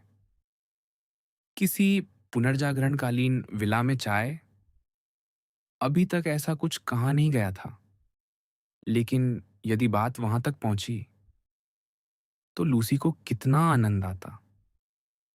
कुछ दिन पहले तक वास्तव में ऐसा ही होता, लेकिन अब जीवन के सुख नए ढंग से व्यवस्थित होने लगे थे। मिस्टर ईगर और मिस बार्टलेट के साथ पहाड़ियों की सैर, भले ही उसका अंत किसी प्रतिष्ठित चाय पार्टी में हो, अब उसके लिए जीवन का सबसे बड़ा आकर्षण नहीं रह गया था। उसने शार्लट के उत्साह का साथ तो दिया, लेकिन कुछ फीके स्वर में। हाँ, जब उसे पता चला कि मिस्टर बीबे भी साथ होंगे, तब उसका धन्यवाद थोड़ा अधिक सच्चा हो गया। तो फिर हम 4 लोगों की पूरी टोली होंगे, पादरी ने प्रसन्न होकर कहा। इन कठिन और अशांत दिनों में मनुष्य को गांवों और प्रकृति के उस संदेश की बड़ी आवश्यकता होती है जो पवित्रता और शांति का संदेश है। हटो, हटो, जल्दी हटो। आह, यह नगर जितना सुंदर है, उतना ही नगर भी है। दोनों महिलाओं ने सहमति जताई। यही चौक, वे आगे बोले। मुझे बताया गया है कि कल यहाँ एक अत्यंत घृणित त्रासदी घटी थी। जो व्यक्ति दांते और सावोनारोला के फ्लोरेंस से प्रेम करता है, उसके लिए ऐसी घटना में कुछ अशुभ और अपमानजनक प्रतीत होता है। अशुभ भी और लज्जाजनक भी। निस्संदेह लज्जाजनक, मिस बार्टलेट ने कहा। संयोग से मिस हनीचर्च उस समय यहीं से गुजर रही थीं। अब भी उसके बारे में बात करना उनके लिए कठिन है। उन्होंने गर्व से लूसी की ओर देखा। और हमारी प्रिय मिस हनीचर्च वहां कैसे पहुंची? पादरी ने पितृसुलभ स्वर में पूछा। यह प्रश्न सुनते ही मिस बार्टलेट की हाल की उदारता पिघलती हुई सी लगने लगी। कृपया उन्हें दोष मत दीजिए, मिस्टर ईगर। गलती मेरी थी। मैंने उन्हें बिना संरक्षक के छोड़ दिया था। तो आप वहां अकेली थीं, मिस हनीचर्च? उनके स्वर में सहानुभूतिपूर्ण फटकार थी, लेकिन साथ ही यह संकेत भी कि यदि कुछ भयावह विवरण सुनने को मिल जाए तो उन्हें आपत्ति नहीं होगी। उनका सुंदर गहरा चेहरा दुख भरे भाव से उसकी ओर झुक आया। लगभग अकेली, लूसी ने उत्तर दिया। हमारे पेंशन के एक परिचित सज्जन कृपापूर्वक उन्हें घर तक छोड़ गए। मिस बार्टलेट ने बड़ी चतुराई से यह बताए बिना कहा कि वह व्यक्ति पुरुष था। उनके लिए भी यह अनुभव निस्संदेह भयानक रहा होगा। मुझे आशा है कि आप दोनों में से कोई भी, मेरा मतलब, घटना के बहुत निकट तो नहीं था। आज लूसी बहुत सी बातें नई दृष्टि से देख रही थी और उनमें सबसे विचित्र बात यह थी कि सम्मानित और सभ्य लोग भी रक्त और दुर्घटना की कहानियों को किस भयानक लालसा से कुरेदते हैं। जॉर्ज एमर्सन ने उस विषय को कितना स्वच्छ और निर्मल बनाए रखा था। मेरा ख्याल है, उसने शांत स्वर में कहा, वह आदमी फव्वारे के पास मरा था। और आप और आपके मित्र, हम लोग लॉजिया के पास थे। इससे तो आप बहुत कुछ बच गई। आपने निश्चित ही वे घिनौने चित्र नहीं देखे होंगे जो पीत पत्रकारिता वाले अखबारों ने छापे हैं। ये आदमी तो सचमुच एक सार्वजनिक उपद्रव है। इसे अच्छी तरह पता है कि मैं यहाँ का स्थायी निवासी हूँ, फिर भी लगातार अपनी भद्दी तस्वीरें खरीदने के लिए मेरे पीछे पड़ा रहता है, मानो वह तस्वीर बेचने वाला लूसी का साथी हो। युवावस्था और इटली के उस शाश्वत गठबंधन का एक सदस्य। अचानक उसने अपनी तस्वीरों की पुस्तक मिस बार्टलेट और मिस्टर ईगर के सामने फैला दी। चर्चों, चित्रों और दृश्यों की चमकदार लंबी पट्टी उनके हाथों को जैसे एक साथ बांध रही थी। ये तो हद हो गई। पादरी झुंझलाकर बोले। उन्होंने चिड़चिड़ेपन से हाथ झटका और फ्रा एंजेलिको के एक देवदूत की तस्वीर फट गई। तुरंत विक्रेता के मुंह से एक तीखी चीख निकली। लगता था वह पुस्तक जितनी साधारण दिखाई देती थी, उससे कहीं अधिक मूल्यवान थी। मैं खुशी से इसका मूल्य चुका दूंगी, मिस बार्टलेट ने कहना शुरू किया। इसे नजरअंदाज कीजिए, मिस्टर ईगर ने तीखे स्वर में कहा, और वे सब तेजी से चौंक से निकल गए। लेकिन एक इतालवी को नजरअंदाज करना आसान नहीं होता, और यदि उसके पास कोई शिकायत हो तब तो बिल्कुल नहीं। मिस्टर ईगर के प्रति उसका रहस्यमय उत्पीड़न अब लगातार जारी रहा। हवा उसके विलाप और शिकायतों से भर गई। वह लूसी से गुहार लगाने लगा। क्या वह उसके लिए मध्यस्थता नहीं करेगी? वह गरीब आदमी था। उसके परिवार का भरण पोषण उसी पर निर्भर था। रोटी पर कर कितना बढ़ गया था। वह पीछे पीछे चलता रहा, बड़बड़ाता रहा। उसे कुछ पैसे दिए गए। वह असंतुष्ट रहा और तब तक उनका पीछा नहीं छोड़ा जब तक उनके मन से हर सुखद और दुखद विचार साफ नहीं हो गया। अब बातचीत का विषय खरीदारी बन गया। पादरी के मार्गदर्शन में उन्होंने ढेरों उपहार और स्मृति चिन्ह खरीदे। ऐसी भड़कीली तस्वीरों की फ्रेमें जो सुनहरे पेस्ट्री से बनी हुई लगती थीं। कुछ और फ्रेमें जो अपेक्षाकृत गंभीर थीं और छोटे छोटे स्टैंडों पर रखी जाती थीं। ओक की लकड़ी पर नक्काशीदार वेलम का बना एक ब्लॉटिंग बुक, उसी सामग्री का बना एक दांते, सस्ते मोजेक वाले ब्रोच जिन्हें अगले क्रिसमस पर नौकरानियां असली समझ बैठतीं, पिन, छोटी डिब्बियां, कुल चिन्ह वाले तश्तरी नुमा बर्तन, भूरे रंग की कला फोटोग्राफ, अल्बास्टर में बनी इरोस और साइकी की मूर्तियां, और उनके साथ संत पीटर की भी एक मूर्ति। ये सब वस्तुएं लंदन में इससे कम कीमत पर मिल सकती थीं। इस सफल सुबह ने लूसी के मन में कोई सुखद छाप नहीं छोड़ी। वह थोड़ी सी भयभीत थी, मिस लेविश से भी और मिस्टर ईगर से भी। हालांकि वह ठीक ठीक नहीं जानती थी कि क्यों।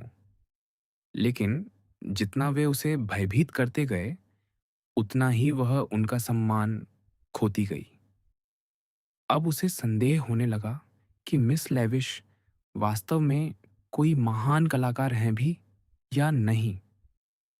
उसे यह भी संदेह होने लगा कि मिस्टर ईगर उतने आध्यात्मिक और विद्वान नहीं हैं जितना उसे अब तक बताया गया था। दोनों को किसी नए पैमाने पर परखा गया था और दोनों उसमें असफल सिद्ध हुए थे। जहां तक शार्लेट का प्रश्न था, शार्लेट तो बिल्कुल वैसी ही थी जैसी हमेशा रही थी।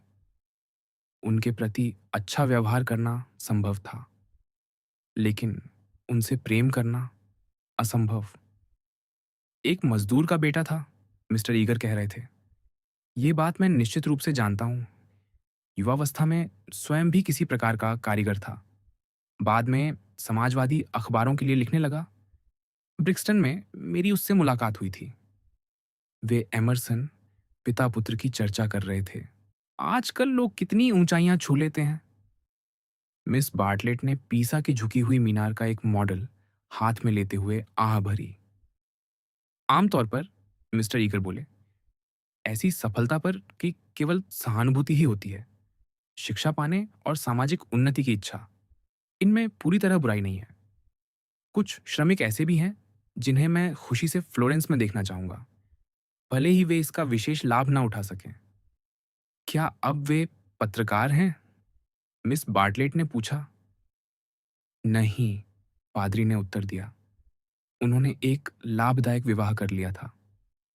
उन्होंने यह बात विशेष अर्थपूर्ण स्वर में कही और फिर एक लंबी सांस ली। ओह, तो उनकी पत्नी भी थी। मर चुकी हैं, मिस बार्टलेट, मर चुकी हैं। उन्होंने फिर आह भरी। और मैं सचमुच सोचता हूँ, हाँ, सोचता हूँ कि उसमें इतना दुस्साहस कैसे है कि मेरी आंखों में आंखें डाल सके। मुझसे परिचय का दावा करने की हिम्मत कैसे कर सकता है। बहुत पहले वह मेरे लंदन वाले पैरिश में था। दूसरे दिन सांता क्रोचे में जब वह मिस हनीचर्च के साथ था, मैंने उसे झिड़क दिया था।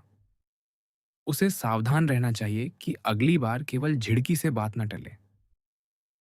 क्या? लूसी अचानक लाल पड़ते हुए बोली। पर्दाफाश, मिस्टर ईगर फुसफुसाए।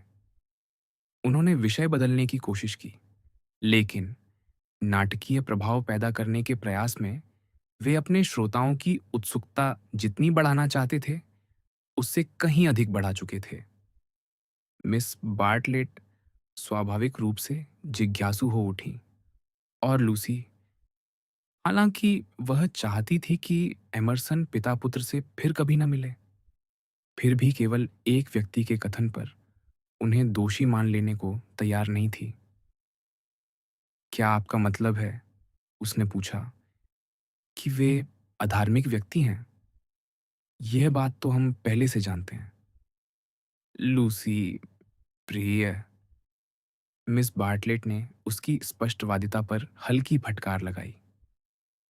यदि तुम सोचती हो कि तुम सब जानती हो, तो तुम्हें आश्चर्य होगा, मिस्टर ईगर बोले।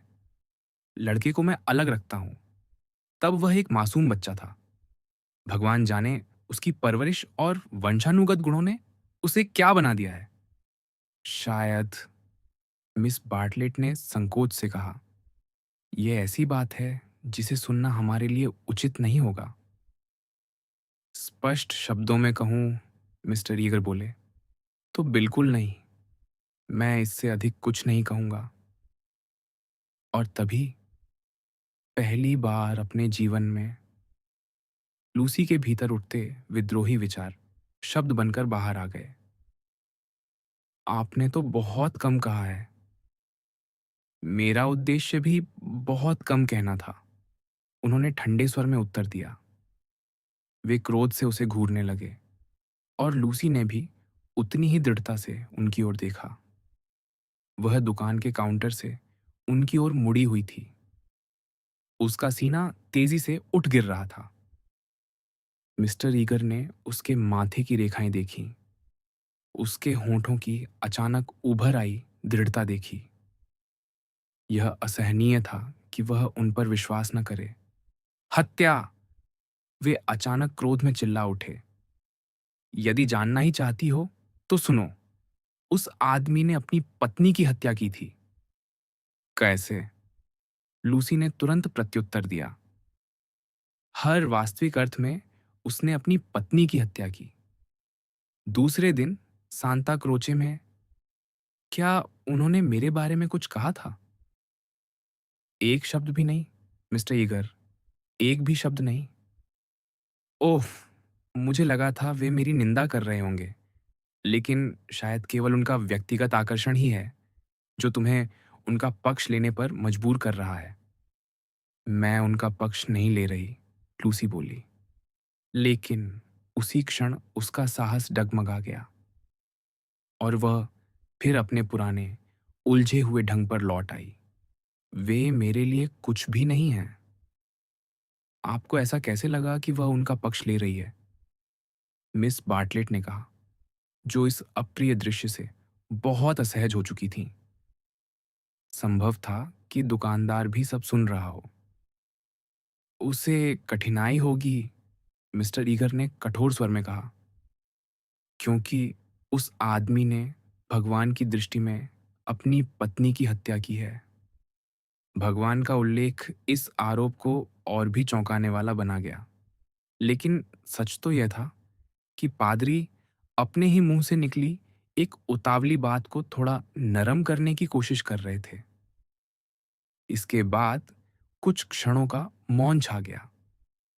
वह मौन प्रभावशाली हो सकता था, लेकिन वास्तव में वह केवल असहज था। आखिरकार मिस बार्टलेट ने जल्दी जल्दी पीसा की झुकी हुई मीनार का वह मॉडल खरीद लिया, और सबको लेकर दुकान से बाहर निकल आई। अब मुझे चलना चाहिए, मिस्टर ईगर ने कहा। उन्होंने आंखें मूंदते हुए अपनी घड़ी निकाली। मिस बार्टलेट ने उनकी कृपा के लिए धन्यवाद दिया और आने वाली पहाड़ी सैर का उत्साहपूर्वक जिक्र किया। सैर? पादरी ने चौंक कर कहा। अरे, तो हमारी वह सैर अब भी होने वाली है। लूसी को तुरंत अपने शिष्टाचार याद आ गए। कुछ प्रयासों के बाद मिस्टर एगर की संतुष्ट मुद्रा वापस लौट आई। जैसे ही वे विदा हुए, लूसी अचानक फट पड़ी। भाड़ में जाए वह सैर! लूसी!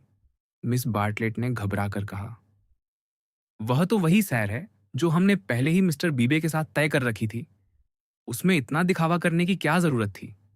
वह हमें ऐसे क्यों बुला रहे थे, मानो कोई विशेष अनुग्रह कर रहे हों? चाहे तो हम भी उन्हें निमंत्रण दे सकते थे। आखिर हम सब अपना अपना खर्च स्वयं दे रहे हैं। मिस बार्टलेट एमर्सनो के विषय में दुख प्रकट करने वाली थीं, लेकिन लूसी की बात ने उनके विचारों को एक बिल्कुल नई दिशा दे दी। यदि ऐसा है, प्रिय, उन्होंने चिंतित स्वर में कहा, यदि मिस्टर ईगर के साथ वाली सैर और मिस्टर बीबे के साथ वाली सैर वास्तव में एक ही है, तो मुझे एक बड़ी गड़बड़ की आशंका दिखाई दे रही है। क्यों? क्योंकि मिस्टर बीबे ने एलेनोर लैविश को भी आमंत्रित किया है। तो फिर एक और गाड़ी लग जाएगी। बात उससे कहीं अधिक गंभीर है। मिस्टर ईगर एलेनोर को पसंद नहीं करते। वह स्वयं भी यह जानती है। सच कहूं तो वह उनके लिए कुछ अधिक ही परंपराओं से बाहर है। अब वे अंग्रेजी बैंक के समाचार कक्ष में थीं। लूसी बीच वाली मेज के पास खड़ी थी। उसने न पंच पर ध्यान दिया, न ग्राफिक पर। उसके मन में विचारों का ऐसा तूफान चल रहा था कि वह कम से कम उन्हें शब्द देने की कोशिश कर रही थी। जिस दुनिया को वह अब तक जानती थी, वह टूटती हुई प्रतीत हो रही थी और उसकी जगह एक जादुई फ्लोरेंस उभर रहा था। एक ऐसा नगर जहां लोग सबसे विचित्र बातें सोचते और करते थे। हत्या, हत्या के आरोप, एक महिला का एक पुरुष से चिपके रहना और दूसरे से रूखा व्यवहार करना। क्या उसकी सड़कों पर ऐसे ही रोजमर्रा के दृश्य घटते थे? क्या उसकी खुली, उजली सुंदरता के भीतर कुछ और भी छिपा था? शायद ऐसी शक्ति जो मनुष्यों के भीतर अच्छे और बुरे दोनों प्रकार के जुनून जगा सके और उन्हें बहुत जल्दी उनके परिणाम तक पहुंचा दे। धन्य थी शार्लट। वे उन बातों को लेकर परेशान रहती थीं जिनका कोई महत्व नहीं था, और जिन बातों का महत्व था उनसे लगभग अनभिज्ञ। वे बड़ी नफासत से अनुमान लगा सकती थीं कि आगे क्या हो सकता है, लेकिन जैसे ही मंजिल पास आती, उसे देखना भूल जाती। इस समय वे कमरे के कोने में बैठी थीं और एक अजीब से लिनेन के थैले से अपना सर्कुलर नोट निकालने की कोशिश कर रही थीं। वह थैला उनकी गर्दन में लटका रहता था और कपड़ों के भीतर छिपा रहता था। उन्हें बताया गया था कि इटली में पैसे रखने का यही सबसे सुरक्षित तरीका है और उसे केवल अंग्रेजी बैंक की चारदीवारी के भीतर ही खोला जाना चाहिए। थैले में टटोलते हुए वे बुदबुदा रही थीं। पता नहीं गलती मिस्टर बीबे की है, जिन्होंने मिस्टर ईगर को बताना भूल गए, या मिस्टर ईगर की, जिन्होंने हमें बताते समय भूल की, या फिर दोनों ने मिलकर एलेनोर को ही अलग रखने का निश्चय कर लिया है। हालांकि ऐसा करना उनके लिए कठिन होगा, लेकिन किसी भी स्थिति के लिए हमें तैयार रहना चाहिए। वास्तव में वे तुम्हें चाहते हैं। मुझे तो केवल दिखावे के लिए बुलाया गया है। तुम दोनों सज्जनों के साथ जाओगी, मैं और एलेनोर पीछे आएंगे। हमारे लिए एक घोड़े की छोटी गाड़ी ही काफी होगी, लेकिन कितना कठिन है यह सब। वास्तव में कठिन है, लूसी ने गंभीरता से कहा। उसकी आवाज में ऐसी सहानुभूति थी कि मिस बार्टलेट प्रसन्न हो गईं। तुम्हारा क्या विचार है? उन्होंने पूछा। संघर्ष के कारण उनका चेहरा लाल हो गया था। और अब वे अपनी पोशाक के बटन बंद कर रही थीं। मुझे नहीं पता कि मैं क्या सोचती हूँ, लूसी ने कहा, या मैं क्या चाहती हूँ। ओह प्रिय लूसी, मुझे आशा है कि फ्लोरेंस तुम्हें उबाऊ नहीं लग रहा। बस एक शब्द कहो, और जैसा तुम जानती हो, मैं तुम्हें कल ही दुनिया के किसी भी कोने में ले जाने को तैयार हूँ। धन्यवाद, शार्लट, लूसी ने कहा, और कुछ क्षण उस प्रस्ताव के बारे में सोचती रही। रिसेप्शन पर उसके लिए पत्र आए थे, एक उसके भाई का, जिसमें खेलकूद और जीव विज्ञान की बातें भरी हुई थीं। दूसरा उसकी माँ का, और उसकी माँ के पत्रों जैसा सुखद कोई और पत्र हो ही नहीं सकता था। उसने उसमें पढ़ा कि जो क्रोकस फूल पीले रंग के लिए खरीदे गए थे, वे बैंगनी निकल रहे थे। नई पार्लर मेड ने फर्न के पौधों में नींबू के शरबत का अर्क डाल दिया था। समर स्ट्रीट में बन रहे नए जुड़वां मकान पूरे इलाके की सुंदरता नष्ट कर रहे थे, और सर हैरी ऑन्टवे का दिल तोड़ रहे थे। उसे अपना घर याद आ गया, वह खुला, सहज और सुखद जीवन, जहां उसे सब कुछ करने की स्वतंत्रता थी, और जहां उसके साथ कभी कुछ घटित नहीं होता था। देवदारों के जंगलों से होकर ऊपर जाती सड़क, साफ सुथरा बैठक कक्ष, ससेक्स के विस्तृत मैदानों का दृश्य, सब कुछ उसकी आंखों के सामने स्पष्ट होकर उभर आया, लेकिन किसी कला दीर्घा की पुरानी तस्वीरों की तरह, सुंदर, परिचित, और फिर भी अजीब सी उदासी से भरा हुआ। और कोई समाचार? मिस बार्टलेट ने पूछा। मिसेस वाइज और उनके बेटे रोम चले गए हैं, लूसी ने उत्तर दिया। यही समाचार उसे सबसे कम रुचिकर लगा था। क्या आप वाइज परिवार को जानती हैं? बहुत अच्छी तरह नहीं, लेकिन हम फिर उसी रास्ते से वापस नहीं जाएंगे। प्याजा सिग्नोरिया कभी ज्यादा नहीं देखा जा सकता। वे अच्छे लोग हैं, लूसी बोली। बहुत बुद्धिमान, वास्तव में बुद्धिमान लोगों की मेरी कल्पना जैसे। क्या आपका मन नहीं करता कि हम भी रोम में होते? मैं तो उसके लिए तड़प रही हूं। प्याजा सिग्नोरिया ऐसा चौक नहीं था जो चमक दमक से प्रभावित करे। वहां न घास थी, न फूल, न भित्ति चित्र, न चमचमाते संगमरमर की दीवारें, न लाल ईंटों की सुकून देने वाली गर्माहट। अजीब संयोग था, या शायद स्थानों के भी अपने संरक्षक देवता होते हैं, कि वहां की मूर्तियां बालपन की मासूमियत या युवावस्था की भ्रमित महिमा नहीं दर्शाती थीं। वे परिपक्वता की उपलब्धियों की प्रतीक थीं। पर्सियस, जूडिथ, हरक्युलिस, थुसनेल्डा, इन सब ने कुछ किया था, कुछ सहा था, और अमृता उन्हें अनुभवों के बाद मिली थी, पहले नहीं। यहीं, केवल प्रकृति की एकांतता में ही नहीं। कोई नायक किसी देवी से मिल सकता था, या कोई नायिका किसी देवता से। अचानक लूसी रुक गई। शार्लट, क्या हुआ? मेरे मन में एक विचार आया है। कैसा विचार? क्यों ना हम कल ही रोम चलें? रोम? हाँ, सीधे, और जाकर वाइस परिवार के होटल में ठहरें, क्योंकि अब मुझे पता है कि मैं क्या चाहती हूँ। मैं फ्लोरेंस से ऊब चुकी हूँ। आपने अभी कहा था कि आप दुनिया के किसी भी कोने तक मेरे साथ चलेंगी, तो चलिए, चलिए ना। मिस बार्टलेट भी उतने ही उत्साह से हंस पड़ी। तुम भी कितनी मजेदार हो, और तुम्हारी पहाड़ी सैर का क्या होगा?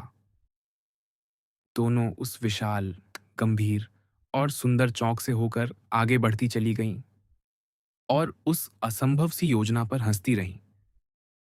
रेवरेंड आर्थर बीबे, रेवरेंड कथ बर्टिगर, mister Emerson, mister George Emerson, miss Eleanor lavish, miss Charlotte Bartlett और मिस लूसी हनीचर्च सुंदर दृश्य देखने के लिए गाड़ियों में निकलते हैं, और उन्हें इटालियन लोग घुमाते हैं।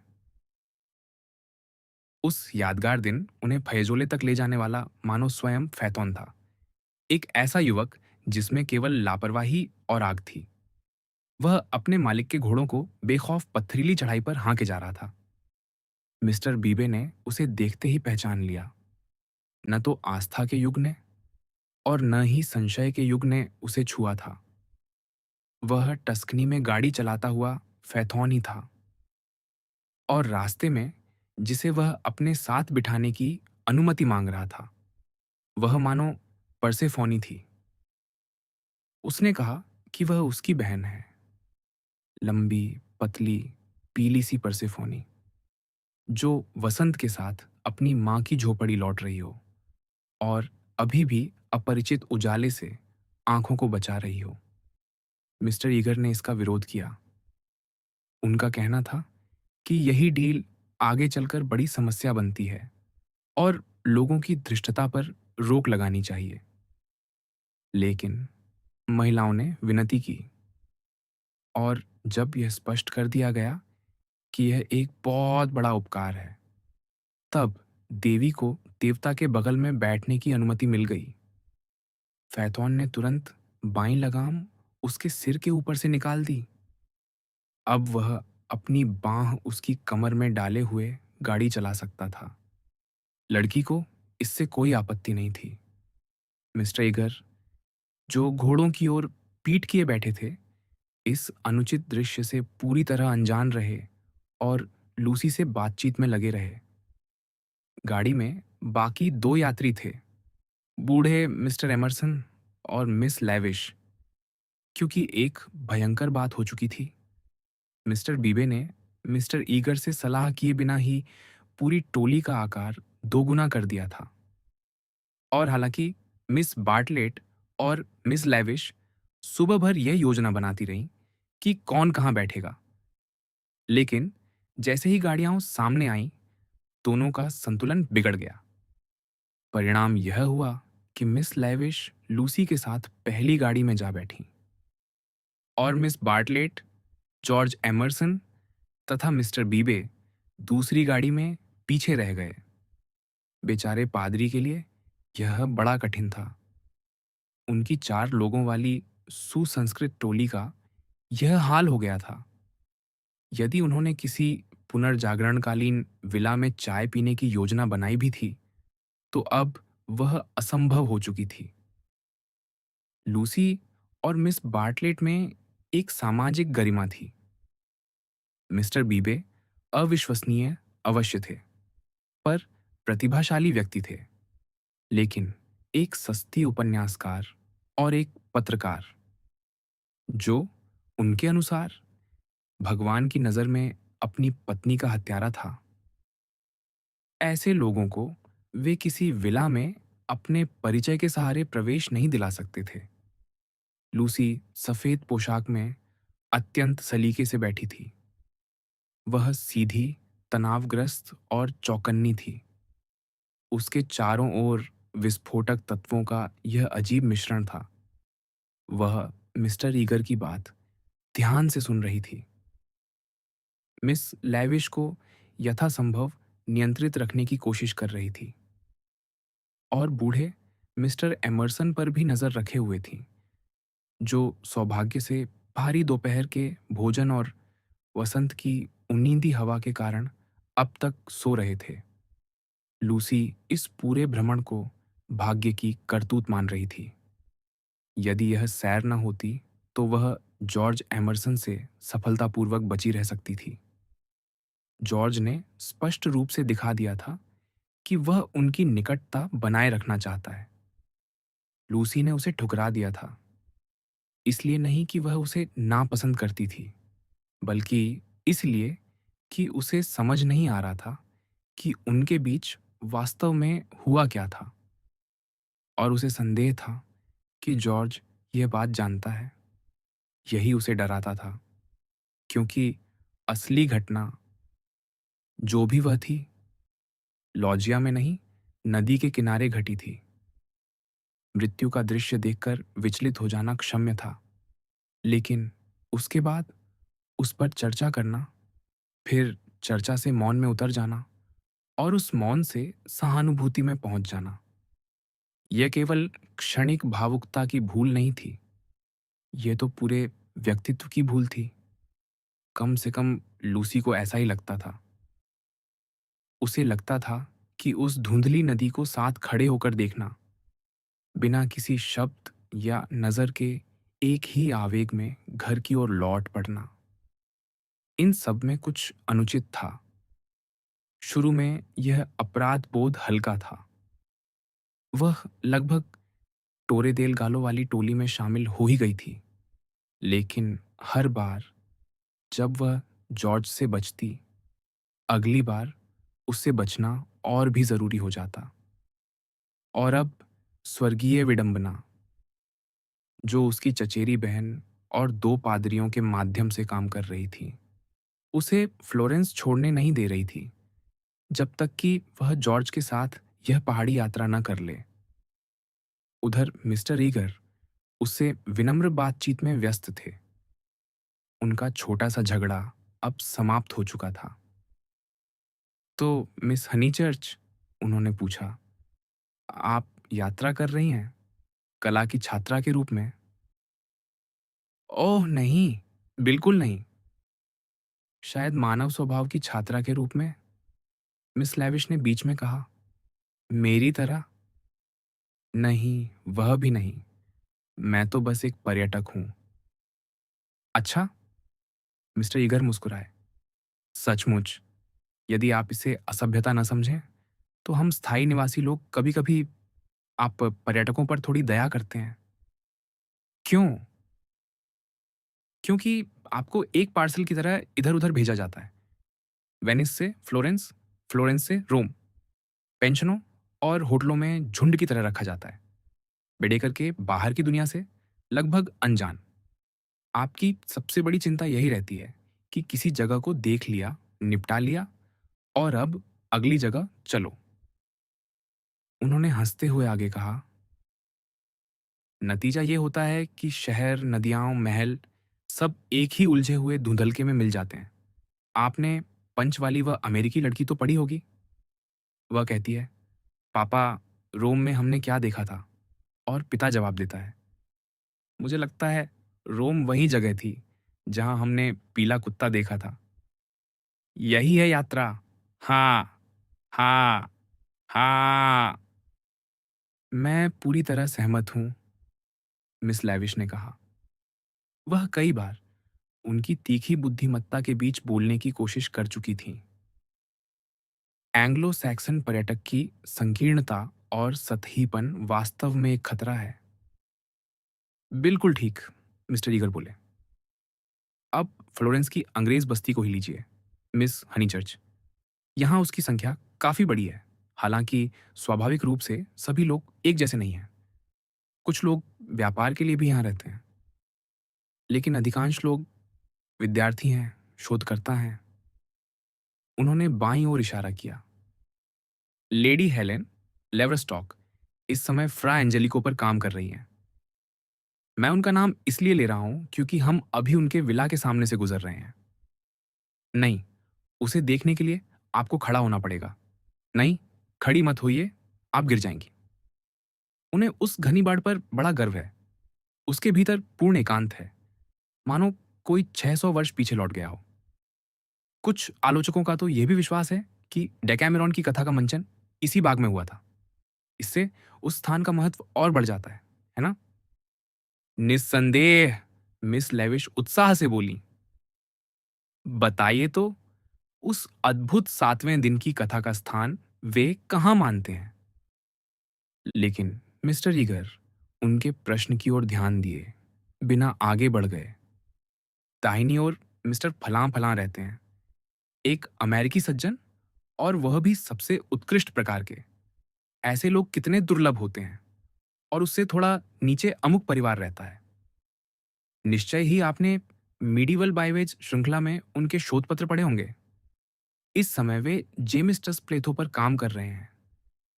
कभी कभी मैं उनके सुंदर बगीचे में चाय पीते हुए दीवार के उस पार से इलेक्ट्रिक ट्राम की चीख सुनता हूं। वह नई सड़क पर ऊपर चढ़ती है, गर्मी और धूल से भरे उन पर्यटकों को लेकर जो 1 घंटे में फैज़ोले निपटा देना चाहते हैं, ताकि बाद में कह सकें कि वे वहाँ जा चुके हैं। और तब मैं सोचता हूँ, सोचता हूँ कि उनके इतना निकट कितना कुछ है और वे उसके बारे में कितना कम सोचते हैं। जब ये भाषण चल रहा था, तब गाड़ी के ऊपर बैठे दोनों युवक-युवती बड़ी बेशर्मी से एक दूसरे के साथ छेड़छाड़ कर रहे थे। लूसी के भीतर अचानक ईर्ष्या की एक हल्की लहर उठी। मान लिया कि वे अनुचित व्यवहार कर रहे थे, लेकिन कम से कम उन्हें यह करने की स्वतंत्रता तो थी। शायद पूरी टोली में वही 2 लोग थे जो इस यात्रा का सचमुच आनंद ले रहे थे। गाड़ी जोरदार झटकों के साथ फैजोले के चौक से गुजरी और सेत्तिन्यानो की सड़क पर चढ़ने लगी। धीरे, धीरे, मिस्टर ईगर ने सिर के ऊपर हाथ लहराते हुए सुरुचिपूर्ण अंदाज में कहा। ठीक है, सिग्नोरे, ठीक है, ठीक है, गाड़ीवान ने मधुर स्वर में उत्तर दिया। और अगले ही क्षण उसने घोड़ों पर फिर चाबुक जमा दी। अब मिस्टर ईगर और मिस लेविश अलेसियो बाल्दोविनेट्टी पर बहस करने लगे। क्या वह पुनर्जागरण का कारण था या स्वयं पुनर्जागरण की एक अभिव्यक्ति? पीछे वाली गाड़ी बहुत पीछे छूट गई थी। गति बढ़कर लगभग सरपट दौड़ में बदल गई और हर झटके पर बूढ़े मिस्टर एमरसन का भारी भरकम उनींदा शरीर मशीन की नियमितता से मिस्टर ईगर पर आ गिरता। धीरे, धीरे, पादरी ने शहीदों जैसा चेहरा बनाकर लूसी की ओर देखते हुए कहा। तभी एक विशेष रूप से जोरदार झटका लगा।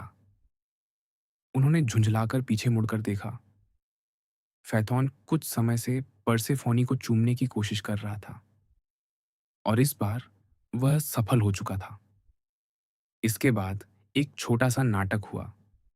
जैसा कि बाद में मिस बार्टलेट ने कहा, बहुत ही अप्रिय। घोड़ों को रोका गया। प्रेमी युगल को अलग होने का आदेश दिया गया। लड़के की बख्शीश रद्द कर दी गई और लड़की को तुरंत नीचे उतरने को कहा गया। वह मेरी बहन है, लड़के ने पलटकर दयनीय आंखों से कहा। मिस्टर ईगर ने उसे यह बताने का विशेष कष्ट किया कि वह झूठा है। फैथौन ने सिर झुका लिया, लेकिन आरोप के कारण नहीं, बल्कि उसे जिस अंदाज में कहा गया था उसके कारण। उसी समय मिस्टर एमरसन जाग गए। गाड़ी रुकने के झटके ने उनकी नींद तोड़ दी थी। उन्होंने तुरंत घोषणा की कि किसी भी स्थिति में प्रेमियों को अलग नहीं किया जाना चाहिए और अपना समर्थन जताने के लिए दोनों की पीठ थपथपा दी। मिस लैविश, चाहे वे मिस्टर एमरसन की पक्षधर न हों, फिर भी स्वतंत्रता के पक्ष में बोलने के लिए बाध्य महसूस कर रही थीं। मैं तो निश्चित रूप से इन्हें यहीं रहने देती, उन्होंने कहा। लेकिन मुझे पता है कि मुझे बहुत कम समर्थन मिलेगा। मैंने पूरी जिंदगी परंपराओं को चुनौती दी है। मैं तो इसे ही असली रोमांच कहती हूँ। हमें झुकना नहीं चाहिए, मिस्टर ईगर बोले। मुझे पहले से संदेह था कि यह लड़का चालाकी कर रहा है। वह हमारे साथ ऐसा व्यवहार कर रहा है मानो हम कुक कंपनी के पर्यटकों का कोई दल हो। ओह नहीं, नहीं, मिस लेविश बोली, लेकिन उनके उत्साह में अब साफ कमी आ चुकी थी। पीछे वाली गाड़ी भी आकर रुक गई थी। समझदार मिस्टर बीबे ने आवाज लगाई। अब तो उन्हें चेतावनी मिल चुकी है। इसके बाद वे निश्चित रूप से ठीक व्यवहार करेंगे। इन्हें छोड़ दीजिए। उन्हें अकेला छोड़ दीजिए, मिस्टर एमरसन ने विनती की। वे मिस्टर ईगर से तनिक भी नहीं डरते थे। क्या हमें खुशी इतनी बार मिलती है कि जब वह हमारे सामने आकर बैठ जाए तो हम उसे गाड़ी से उतार दें? प्रेमियों द्वारा चलाई जा रही गाड़ी में बैठना, इससे ईर्ष्या तो कोई राजा भी कर सकता है। और यदि हम इन्हें अलग करते हैं तो यह किसी पाप से कम नहीं होगा। उसी समय पीछे से मिस बार्टलेट की आवाज सुनाई दी। यहाँ भीड़ जमा होने लगी है। मिस्टर ईगर का दोष दृढ़ इच्छा शक्ति नहीं, बल्कि अत्यधिक वाचालता था। वे हर हाल में अपनी बात मनवाना चाहते थे। उन्होंने फिर गाड़ीवान को संबोधित किया। जब इतालवी लोग इतालवी भाषा बोलते हैं, तो वह किसी गहरे, बहते हुए नदी प्रवाह जैसी लगती है। बीच-बीच में चट्टानों और झरनों की तरह अप्रत्याशित उतार-चढ़ाव लिए हुए। लेकिन मिस्टर ईगर के मुंह में वही भाषा किसी तीखे, सीटी बजाते फव्वारे जैसी सुनाई देती थी, जो लगातार ऊंचा, तेज और अधिक कर्कश होता जाता है और फिर अचानक एक क्लिक के साथ बंद हो जाता है। जब उनका भाषण समाप्त हुआ, तब गाड़ीवान ने लूसी की ओर मुड़कर कहा, सिग्नोरीना। लूसी चौंक गई। वह उससे क्यों अपील कर रहा था? सिग्नोरीना। अब पर्सेफोनी ने भी अपनी गहरी, मधुर आवाज में वही शब्द दोहराया। उसने पीछे वाली गाड़ी की ओर इशारा किया। क्यों? एक पल के लिए दोनों लड़कियों की नजरें मिलीं। फिर पर्सेफोनी गाड़ी से उतर गई। आखिरकार, विजय, मिस्टर ईगर ने दोनों हाथ रगड़ते हुए कहा, जब गाड़ियां फिर चल पड़ी। यह विजय नहीं है, मिस्टर एमरसन ने शांत लेकिन दृढ़ स्वर में कहा। यह हार है। आपने दो खुश लोगों को अलग कर दिया है। मिस्टर ईगर ने अपनी आंखें बंद कर लीं। उन्हें मजबूरी में मिस्टर एमरसन के बगल में बैठना पड़ रहा था, लेकिन वे उनसे एक शब्द भी बोलना नहीं चाहते थे। उधर नींद से तरोताजा हुए बूढ़े एमरसन पूरे जोश के साथ बहस में उतर आए। उन्होंने लूसी से मांग की कि वह उनकी बात से सहमत हो। फिर अपने बेटे की ओर मुड़कर समर्थन मांगा। जॉर्ज, तुम ही बताओ, क्या मैं गलत कह रहा हूं? हमने ऐसी चीज खरीदने की कोशिश की है जिसे पैसे से नहीं खरीदा जा सकता। उसने हमसे केवल इतना वादा किया था कि वह हमें गाड़ी में ले जाएगा, और वही कर रहा है। उसकी आत्मा पर हमारा कोई अधिकार नहीं है। मिस लेविश ने भौहें सिकोड़ लीं। जब कोई व्यक्ति जिसे आपने पूरी तरह एक आदर्श अंग्रेज की श्रेणी में रख दिया हो, अचानक अपने चरित्र के विपरीत बोलने लगे, तो उसे सहना कठिन होता है। लेकिन वह गाड़ी ठीक से नहीं चला रहा था, उन्होंने कहा। हम सबको झटके दे रहा था। मैं इसका खंडन करता हूं, मिस्टर एमरसन बोले। यात्रा तो नींद जैसी आरामदेह थी। आह, अब वह सचमुच हमें झटके दे रहा है। और क्या आश्चर्य, वह हमें गाड़ी से नीचे फेंक देना चाहता होगा, और सच कहूं तो उसका पूरा हक है। अगर मैं अंधविश्वासी होता तो उस लड़की से भी डरता। जवान लोगों को चोट पहुंचाना अच्छी बात नहीं होती। क्या आपने कभी लोरेंजो दे मेडिची का नाम सुना है? मिस लेविश तनकर बैठ गईं। निस्संदेह सुना है, लेकिन आप किस लोरेंजो की बात कर रहे हैं? लोरेंजो इल मैग्निफिको, या ऑर्बिनो के ड्यूक लोरेंजो, या फिर छोटे कद के कारण लोरेंजिनो कहलाने वाले लोरेंजो की? भगवान जाने, बूढ़े एमरसन ने कहा। शायद वही जानते हो। मैं तो उस कवि लोरेंजो की बात कर रहा हूं। कल ही मैंने उसकी एक पंक्ति सुनी थी। वसंत से युद्ध मत करो। मिस्टर ईगर अपनी विद्वता दिखाने का अवसर छोड़ नहीं सके। नॉन फेट गुएर्रा अल माजियो, उन्होंने धीमे से कहा। इसका सही अनुवाद होगा, मई से युद्ध मत करो। मुद्दा यह है, मिस्टर एमरसन आगे बोले, कि हमने वसंत से युद्ध किया है। उधर देखिए। उन्होंने नीचे दूर फैली अर्नो घाटी की ओर इशारा किया, जो कोंपलें फूटते पेड़ों के बीच से दिखाई दे रही थीं। 50 मील तक फैला हुआ वसंत हमारे सामने है, और हम उसे देखने यहाँ आए हैं। क्या आपको सचमुच लगता है कि प्रकृति के वसंत और मनुष्य के वसंत में कोई अंतर है? लेकिन हम क्या करते हैं? एक की प्रशंसा करते हैं और दूसरे को अनुचित कहकर उसकी निंदा करते हैं।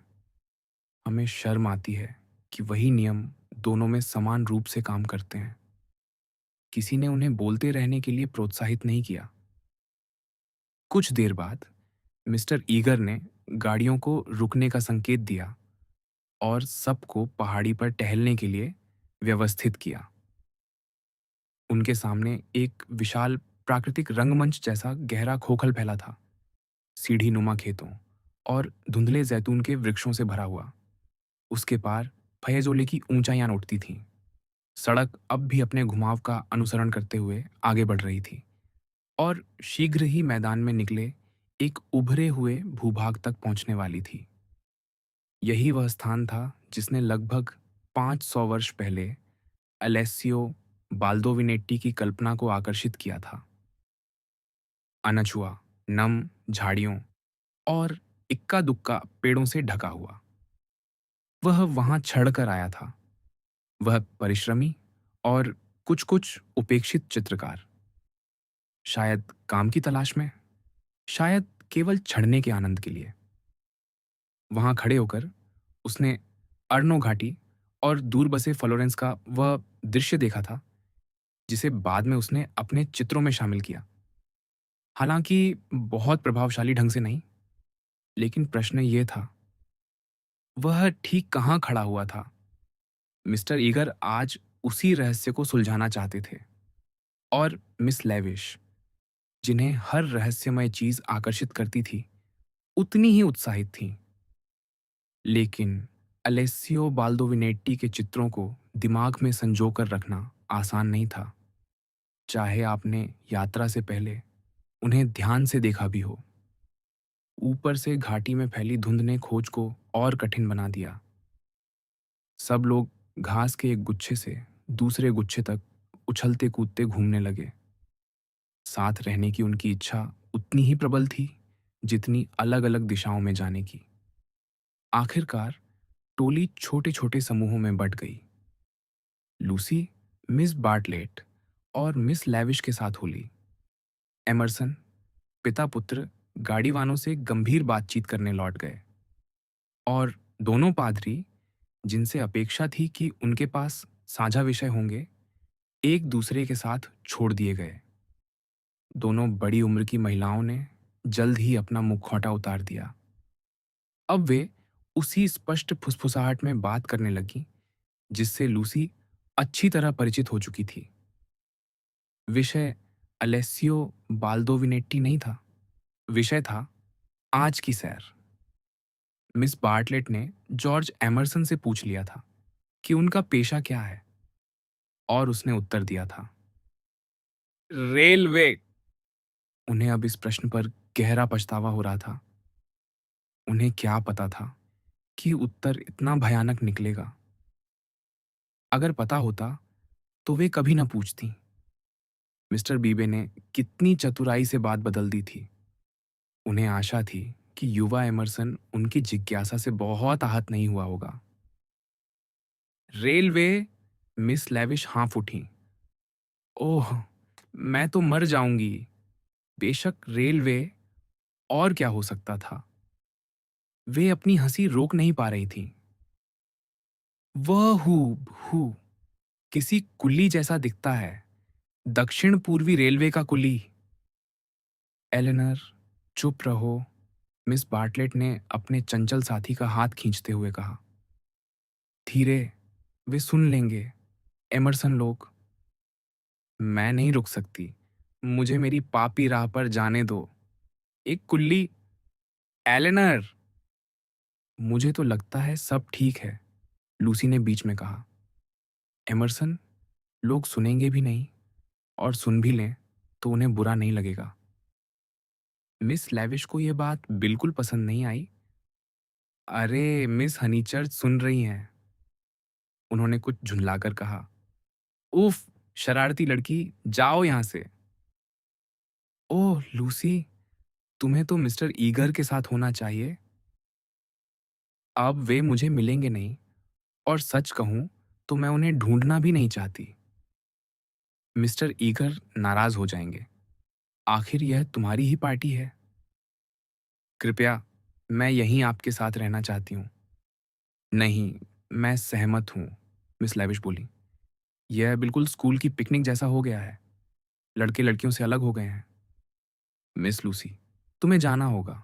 हम कुछ ऐसे ऊंचे विषयों पर बातचीत करना चाहते हैं जो तुम्हारे कानों के लिए उपयुक्त नहीं है। लेकिन लड़की अड़ गई। फ्लोरेंस में उसका समय अब समाप्ति की ओर बढ़ रहा था। और अजीब बात यह थी कि अब वह केवल उन्हीं लोगों के बीच सहज महसूस करती थी जिनके प्रति वह उदासीन थी। मिस लेविश ऐसी ही एक व्यक्ति थीं। और इस समय शार्लेट भी। उसे अफसोस हुआ कि उसने वह टिप्पणी की थी। दोनों महिलाएं उससे खिन्न लग रही थीं और स्पष्ट रूप से उसे छुटकारा पाना चाहती थीं। कितनी थकान हो जाती है, मिस बार्टलेट बोली। ओह, काश फ्रेडी और तुम्हारी माँ भी यहाँ होते। निस्वार्थता ने मिस बार्टलेट के भीतर उत्साह की जगह पूरी तरह ले ली थी। लूसी ने भी उस दृश्य की ओर नहीं देखा। जब तक वह रोम पहुंचकर सुरक्षित नहीं हो जाती, उसे किसी चीज में आनंद आने वाला नहीं था। तो बैठ जाओ, मिस लेविश ने कहा। मेरी दूरदर्शिता देखो। मुस्कुराते हुए उन्होंने अपने बैग से वे छोटी सी मैकिन्टॉश चादरें निकाली जिन्हें पर्यटक गीली घास या ठंडे पत्थरों पर बैठने के लिए साथ रखते हैं। एक पर वह स्वयं बैठ गईं। दूसरी पर कौन बैठे? लूसी। इसमें जरा भी संदेह नहीं, मिस बार्टलेट तुरंत बोली। जमीन मेरे लिए ठीक है। सच तो ये है कि मुझे वर्षों से गठिया नहीं हुआ। अगर महसूस होगा कि लौट रहा है तो मैं खड़ी हो जाऊंगी। सोचो, तुम्हारी माँ क्या कहेंगी अगर मैंने तुम्हें इस सफेद लिनन की पोशाक में गीली घास पर बैठने दिया।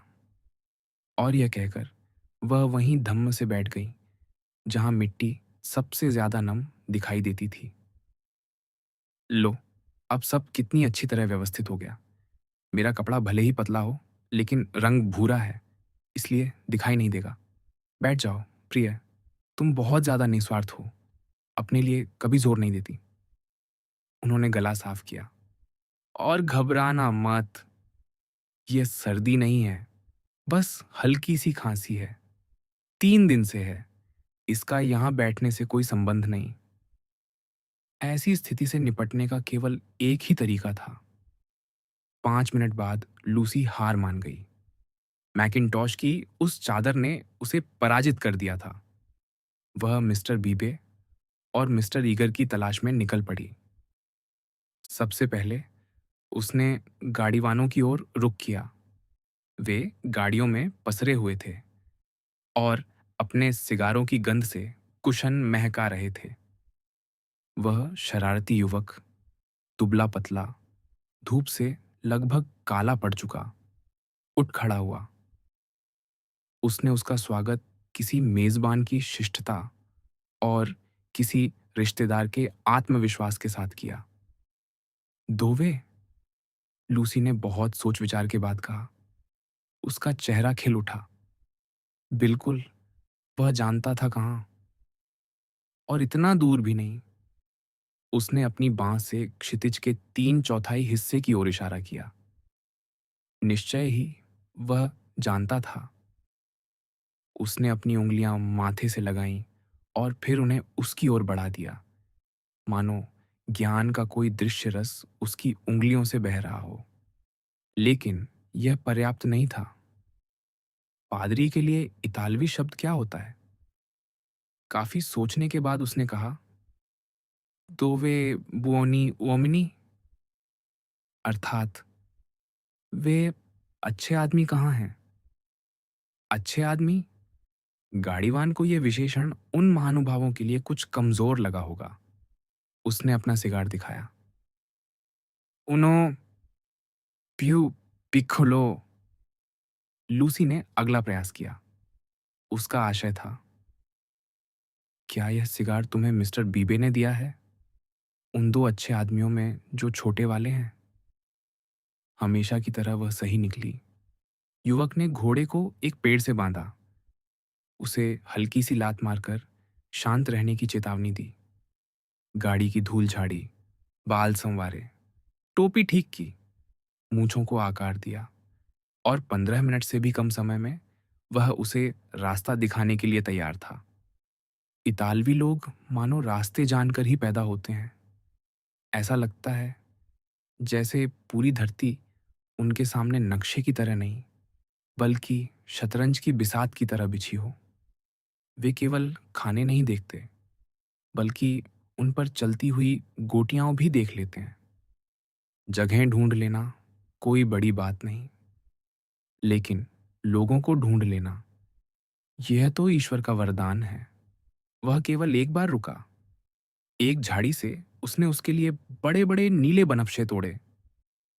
लूसी ने सच्चे आनंद से उसका धन्यवाद किया। इस साधारण आदमी की संगति में दुनिया सुंदर और सीधी सादी लग रही थी। पहली बार उसने वसंत का असर महसूस किया। युवक ने फिर बांह फैलाकर क्षितिज की ओर संकेत किया। वहां बनफशे और भी बहुत थे। क्या वह उन्हें देखना चाहेगी? माँ बुओनी उओमनी, लूसी ने याद दिलाया। पहले अच्छे आदमी, फूल बांध में। वह झुककर मुस्कुराया। निश्चय ही वे तेजी से झाड़ियों के बीच आगे बढ़े। झाड़ियां लगातार घनी होती जा रही थीं। वे उस उभरी हुई पहाड़ी की धार के निकट पहुंच रहे थे। दृश्य धीरे धीरे उनके चारों ओर खुल रहा था, लेकिन शाखाओं और पत्तों का भूरा जाल उसे टुकड़ों में बांट देता था। युवक सिगार पीने और शाखाएं हटाने में व्यस्त था। लूसी अपनी नीरसता से मुक्ति पर प्रसन्न थी। हर कदम, हर टहनी उसके लिए महत्वपूर्ण थी। वह क्या है? अचानक जंगल के भीतर से कोई आवाज आई, कुछ दूर पीछे। क्या वह मिस्टर ईगर की आवाज थी? गाड़ीवान ने कंधे उचका दिए। कभी कभी किसी इतालवी की अज्ञानता भी उसके ज्ञान जितनी ही आश्चर्यजनक होती है। लूसी उसे समझा नहीं सकी कि शायद वे पादरियों से चूक गए हैं। अब दृश्य पूरी तरह खुलने लगा था। उसे नदी दिखाई देने लगी, सुनहरा मैदान, दूर दूर तक फैली पहाड़ियां। एक खोल लो, वह उत्साह से चिल्लाई। उसी क्षण उसके पैरों के नीचे की जमीन खिसक गई। एक चीख के साथ वह झाड़ियों से बाहर जा गिरी। प्रकाश और सौंदर्य ने उसे चारों ओर से घेर लिया। वह एक छोटी सी खुली छतरी नुमा जगह पर गिरी थी, जो सिर से पांव तक बनफशों से ढकी हुई थी। हिम्मत रखो, ऊपर से उसके साथी ने पुकारा। वह उससे लगभग 6 फुट ऊपर खड़ा था। हिम्मत और प्रेम। लेकिन लूसी ने कोई उत्तर नहीं दिया। उसके पैरों के आगे जमीन तीव्र ढलान के साथ नीचे उतर रही थी, और बनफशे नीली धाराओं, नालों और झरनों की तरह उस ढलान पर बहते चले जा रहे थे। वे पूरी पहाड़ी को सींच रहे थे, पेड़ों के तनों के चारों ओर घूमते हुए, गड्ढों में नीले तालाब बनाते हुए, घास पर आसमानी झाग के धब्बों की तरह बिखरे हुए। लेकिन इतनी प्रचुरता कहीं और नहीं थी। यह छोटी सी छतरी उनका उद्गम स्थल थी। वह मूल स्रोत जहां से सौंदर्य फूटकर धरती पर फैल गया था। उसकी सीमा पर कोई खड़ा था, जैसे कोई तैराक छलांग लगाने से पहले खड़ा होता है। लेकिन वह अच्छा आदमी नहीं था जिसकी उसे उम्मीद थी, और वह अकेला था। लूसी के आने की आहट पर जॉर्ज मुड़ा। एक पल के लिए वह उसे देखता रह गया, मानो वह स्वर्ग से उतरकर आई हो। उसने उसके चेहरे पर दमकती हुई खुशी देखी। उसने देखा कि नीले फूल उसकी पोशाक से टकराकर लहरों की तरह हिल रहे हैं। ऊपर की झाड़ियां उनके चारों ओर बंद हो गईं। जॉर्ज तेजी से आगे बढ़ा और उसने लूसी को चूम लिया। लूसी कुछ कह पाती, लगभग कुछ महसूस भी कर पाती, उससे पहले ही एक आवाज़ गूंजी, लूसी, लूसी, लूसी। जीवन का वह मौन टूट गया। मिस बार्टलेट सामने खड़ी थीं, दूर के दृश्य की पृष्ठभूमि पर, एक भूरे धब्बे की तरह। वे लौटते हैं। पूरी दोपहर पहाड़ी पर कोई जटिल खेल खेला जाता रहा था। वह खेल क्या था और उसमें कौन किस पक्ष में था, ये बात लूसी को समझने में समय लगा। मिस्टर ईगर ने उनसे मिलते ही प्रश्न भरी निगाहों से देखा था। शार्लेट ने ढेर सारी हल्की फुल्की बातों से उन्हें टाल दिया था। मिस्टर एमरसन अपने बेटे को खोज रहे थे और उन्हें बता दिया गया था कि वह कहाँ मिल सकता है। मिस्टर बीबे, जिनके चेहरे पर एक थके हुए तटस्थ व्यक्ति का भाव था, सब बिखरे हुए लोगों को इकट्ठा करके वापसी की तैयारी करने में लगे थे। हर तरफ टटोलने और उलझन का माहौल था, मानो पैन उनके बीच आ गया हो। वह महान देवता पैन नहीं, जो 2000 वर्ष पहले मर चुका था, बल्कि छोटा पैन, जो सामाजिक असहजताओं और असफल पिकनिकों का देवता है। मिस्टर बीबे सबसे बिछड़ गए थे, और जो चाय की टोकरी वे सबको सुखद आश्चर्य देने के लिए लाए थे, उसे अकेले ही समाप्त करना पड़ा। मिस लैविश ने मिस बार्टलेट को खो दिया था, लूसी ने मिस्टर ईगर को, मिस्टर एमरसन ने जॉर्ज को। मिस बार्टलेट ने अपनी मैकिनटॉश चादर खो दी थी और फैथॉन खेल हार गया था। इस अंतिम तथ्य से तो कोई इनकार ही नहीं कर सकता था। वह कांपता हुआ गाड़ी पर चढ़ा। उसका कॉलर ऊपर चढ़ा हुआ था। वह तेजी से आने वाले खराब मौसम की भविष्यवाणी कर रहा था। हमें तुरंत चलना चाहिए, उसने कहा। सिग्नोरिनो पैदल आएंगे। पूरा रास्ता? मिस्टर बीबे बोले। उन्हें घंटों लग जाएंगे। शायद, युवक ने उत्तर दिया। मैंने उन्हें समझाया था कि यह ठीक नहीं है। वह किसी की आंखों में नहीं देख रहा था। शायद हार उसके लिए विशेष रूप से अपमानजनक थी, क्योंकि वास्तव में खेल वही सबसे कुशलता से खेला था। दूसरे लोग अपनी बुद्धि के कुछ टुकड़ों का उपयोग कर रहे थे, लेकिन उसने अपनी पूरी सहज प्रवृत्ति का। उसी ने समझा था कि चीजें वास्तव में क्या हैं और उन्हें क्या होना चाहिए। उसी ने उस संदेश का अर्थ पहचान लिया था, जो 5 दिन पहले एक मरते हुए आदमी ने लूसी को दिया था। परसेफोनी, जो अपना आधा जीवन कब्र में बिताती है, वह भी उसका अर्थ समझ सकती थी। लेकिन ये अंग्रेज हैं। वे ज्ञान धीरे धीरे प्राप्त करते हैं, और कभी कभी बहुत देर से। हालांकि एक गाड़ीवान के विचार, चाहे कितने भी सही हों, उसके यात्रियों के जीवन को शायद ही कभी प्रभावित करते हैं। वह मिस बार्टलेट का सबसे सक्षम विरोधी था, लेकिन सबसे कम खतरनाक भी। एक बार शहर लौट जाने पर वह, उसकी अंतर्दृष्टि और उसका ज्ञान सब अंग्रेज महिलाओं के जीवन से बाहर हो जाते। निस्संदेह यह बहुत अप्रिय था। मिस बार्टलेट ने झाड़ियों के बीच उसका काला सिर देखा था। संभव था कि वह इस घटना को किसी शराब खाने की कहानी बना दे। लेकिन आखिर शराब खानों से हमारा क्या संबंध? असली खतरा तो बैठक खानों में जन्म लेता है। वापसी के दौरान ढलते सूरज की ओर उतरती हुई मिस बार्टलेट इन्हीं बैठक खानों के लोगों के बारे में सोच रही थी। लूसी उनके बगल में बैठी थी।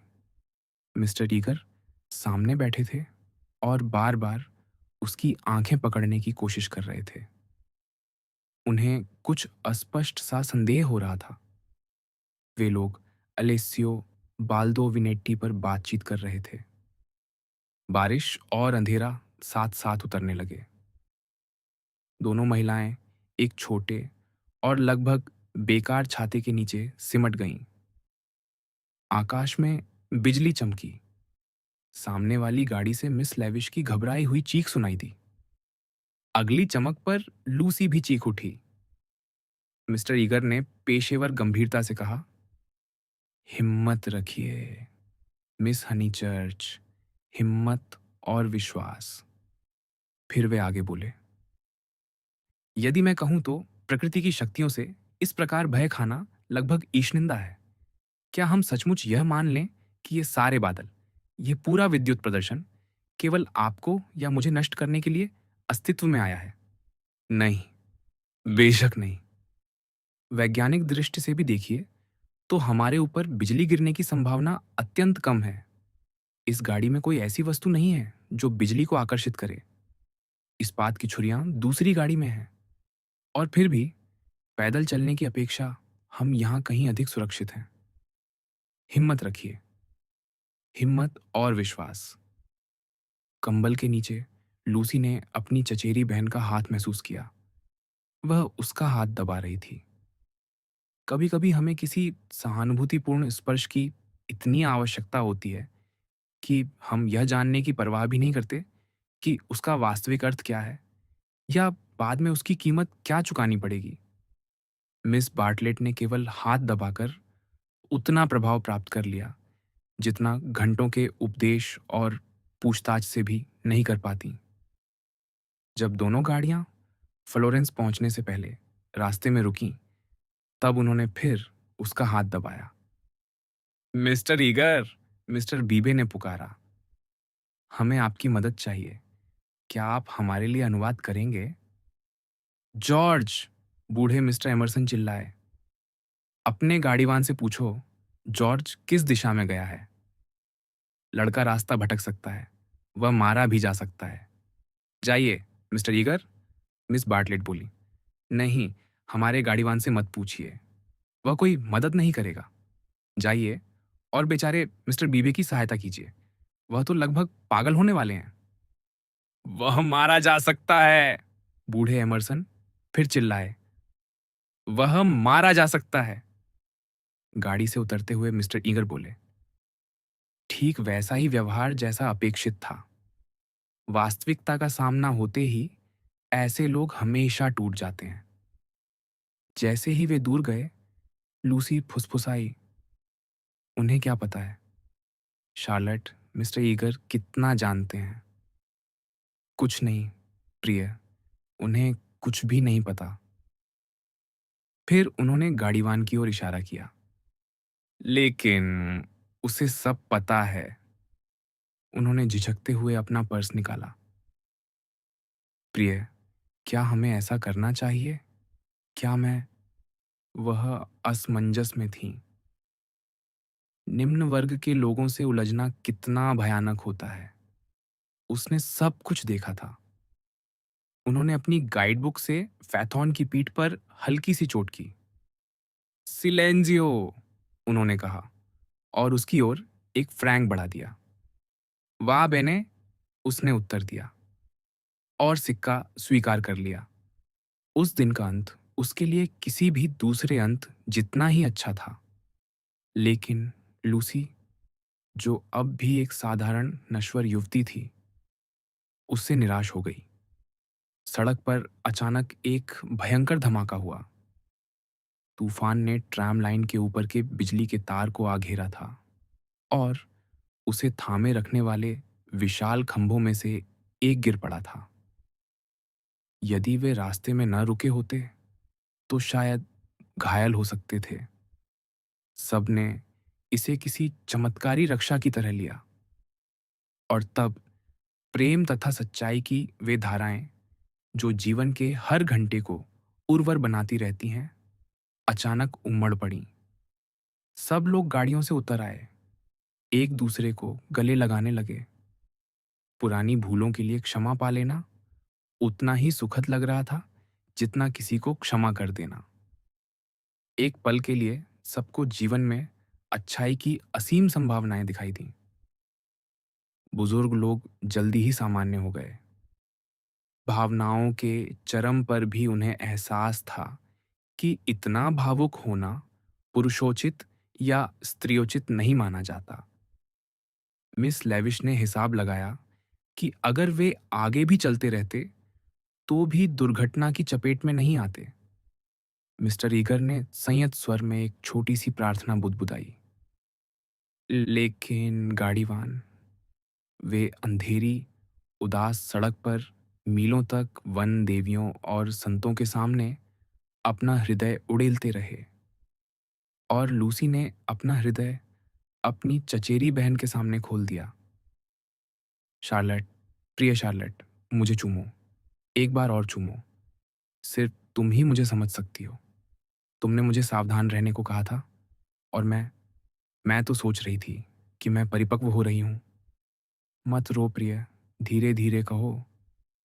मैं जिद्दी थी, मूर्ख थी, उससे भी बुरी, जितना तुम जानती हो उससे कहीं ज्यादा बुरी। एक बार नदी के किनारे, ओह, लेकिन वह मरा नहीं होगा, उसे कुछ नहीं हुआ होगा, है ना? यह विचार अचानक उसके पश्चाताप के बीच आ गया। वास्तव में तूफान सड़क के हिस्से में सबसे अधिक था, लेकिन वह स्वयं खतरे के करीब रही थी, इसलिए उसे लगने लगा कि हर कोई खतरे में होगा। ईश्वर करे ऐसा न हो, मिस बार्टलेट ने कहा। ऐसी बात के विरुद्ध तो हमेशा प्रार्थना की जाती है। वह सचमुच, मेरा ख्याल है कि वह भी उतना ही अचानक चौंक गया था जितना मैं पहले हुई थी। लेकिन इस बार मेरी गलती नहीं थी। मैं चाहती हूं कि तुम इस बात पर विश्वास करो। वह कुछ क्षण रुकी। नहीं, मैं पूरी तरह सच बोलना चाहती हूँ। थोड़ी सी गलती मेरी भी थी। मेरे मन में मूर्खतापूर्ण ख्याल आए थे। आसमान सुनहरा था, जमीन पूरी नीली, और एक पल के लिए वह किसी किताब के पात्र जैसा लगने लगा था। किताब का पात्र, नायक, देवता, स्कूली लड़कियों की मूर्ख कल्पनाएं। फिर, लेकिन शार्लेट, तुम जानती हो उसके बाद क्या हुआ? मिस बार्टलेट चुप रही। सच तो यह था कि उन्हें अब बहुत कम जानना बाकी था। एक प्रकार की सूझबूझ के साथ उन्होंने अपनी युवा बहन को स्नेह से अपने पास खींच लिया। पूरा रास्ता लूसी के शरीर से गहरी आहें निकलती रहीं, जिन्हें वह रोक नहीं पा रही थी। मैं सच बोलना चाहती हूँ, उसने फुसफुसाकर कहा। पूरी तरह सच बोलना कितना कठिन है। चिंता मत करो प्रिय, थोड़ा शांत हो जाओ।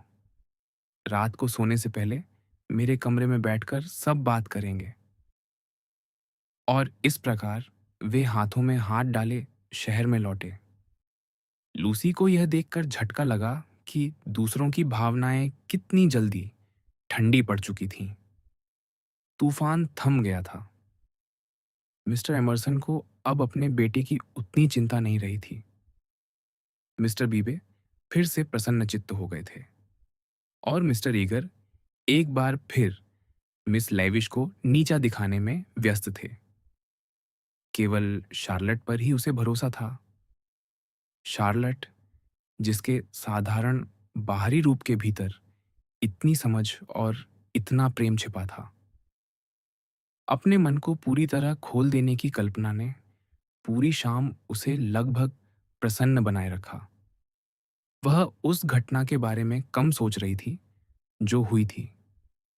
वह ज्यादा सोच रही थी कि उसे कैसे बयान करेगी अपनी सारी भावनाएं। साहस के वे झटके, अकारण उमड़ आने वाली प्रसन्नता के वे क्षण, वह रहस्यमय असंतोष, सब कुछ वह अपनी चचेरी बहन के सामने रखेगी, और फिर दोनों मिलकर पूर्ण विश्वास के वातावरण में उन्हें सुलझाएंगी, उनका अर्थ समझेंगी।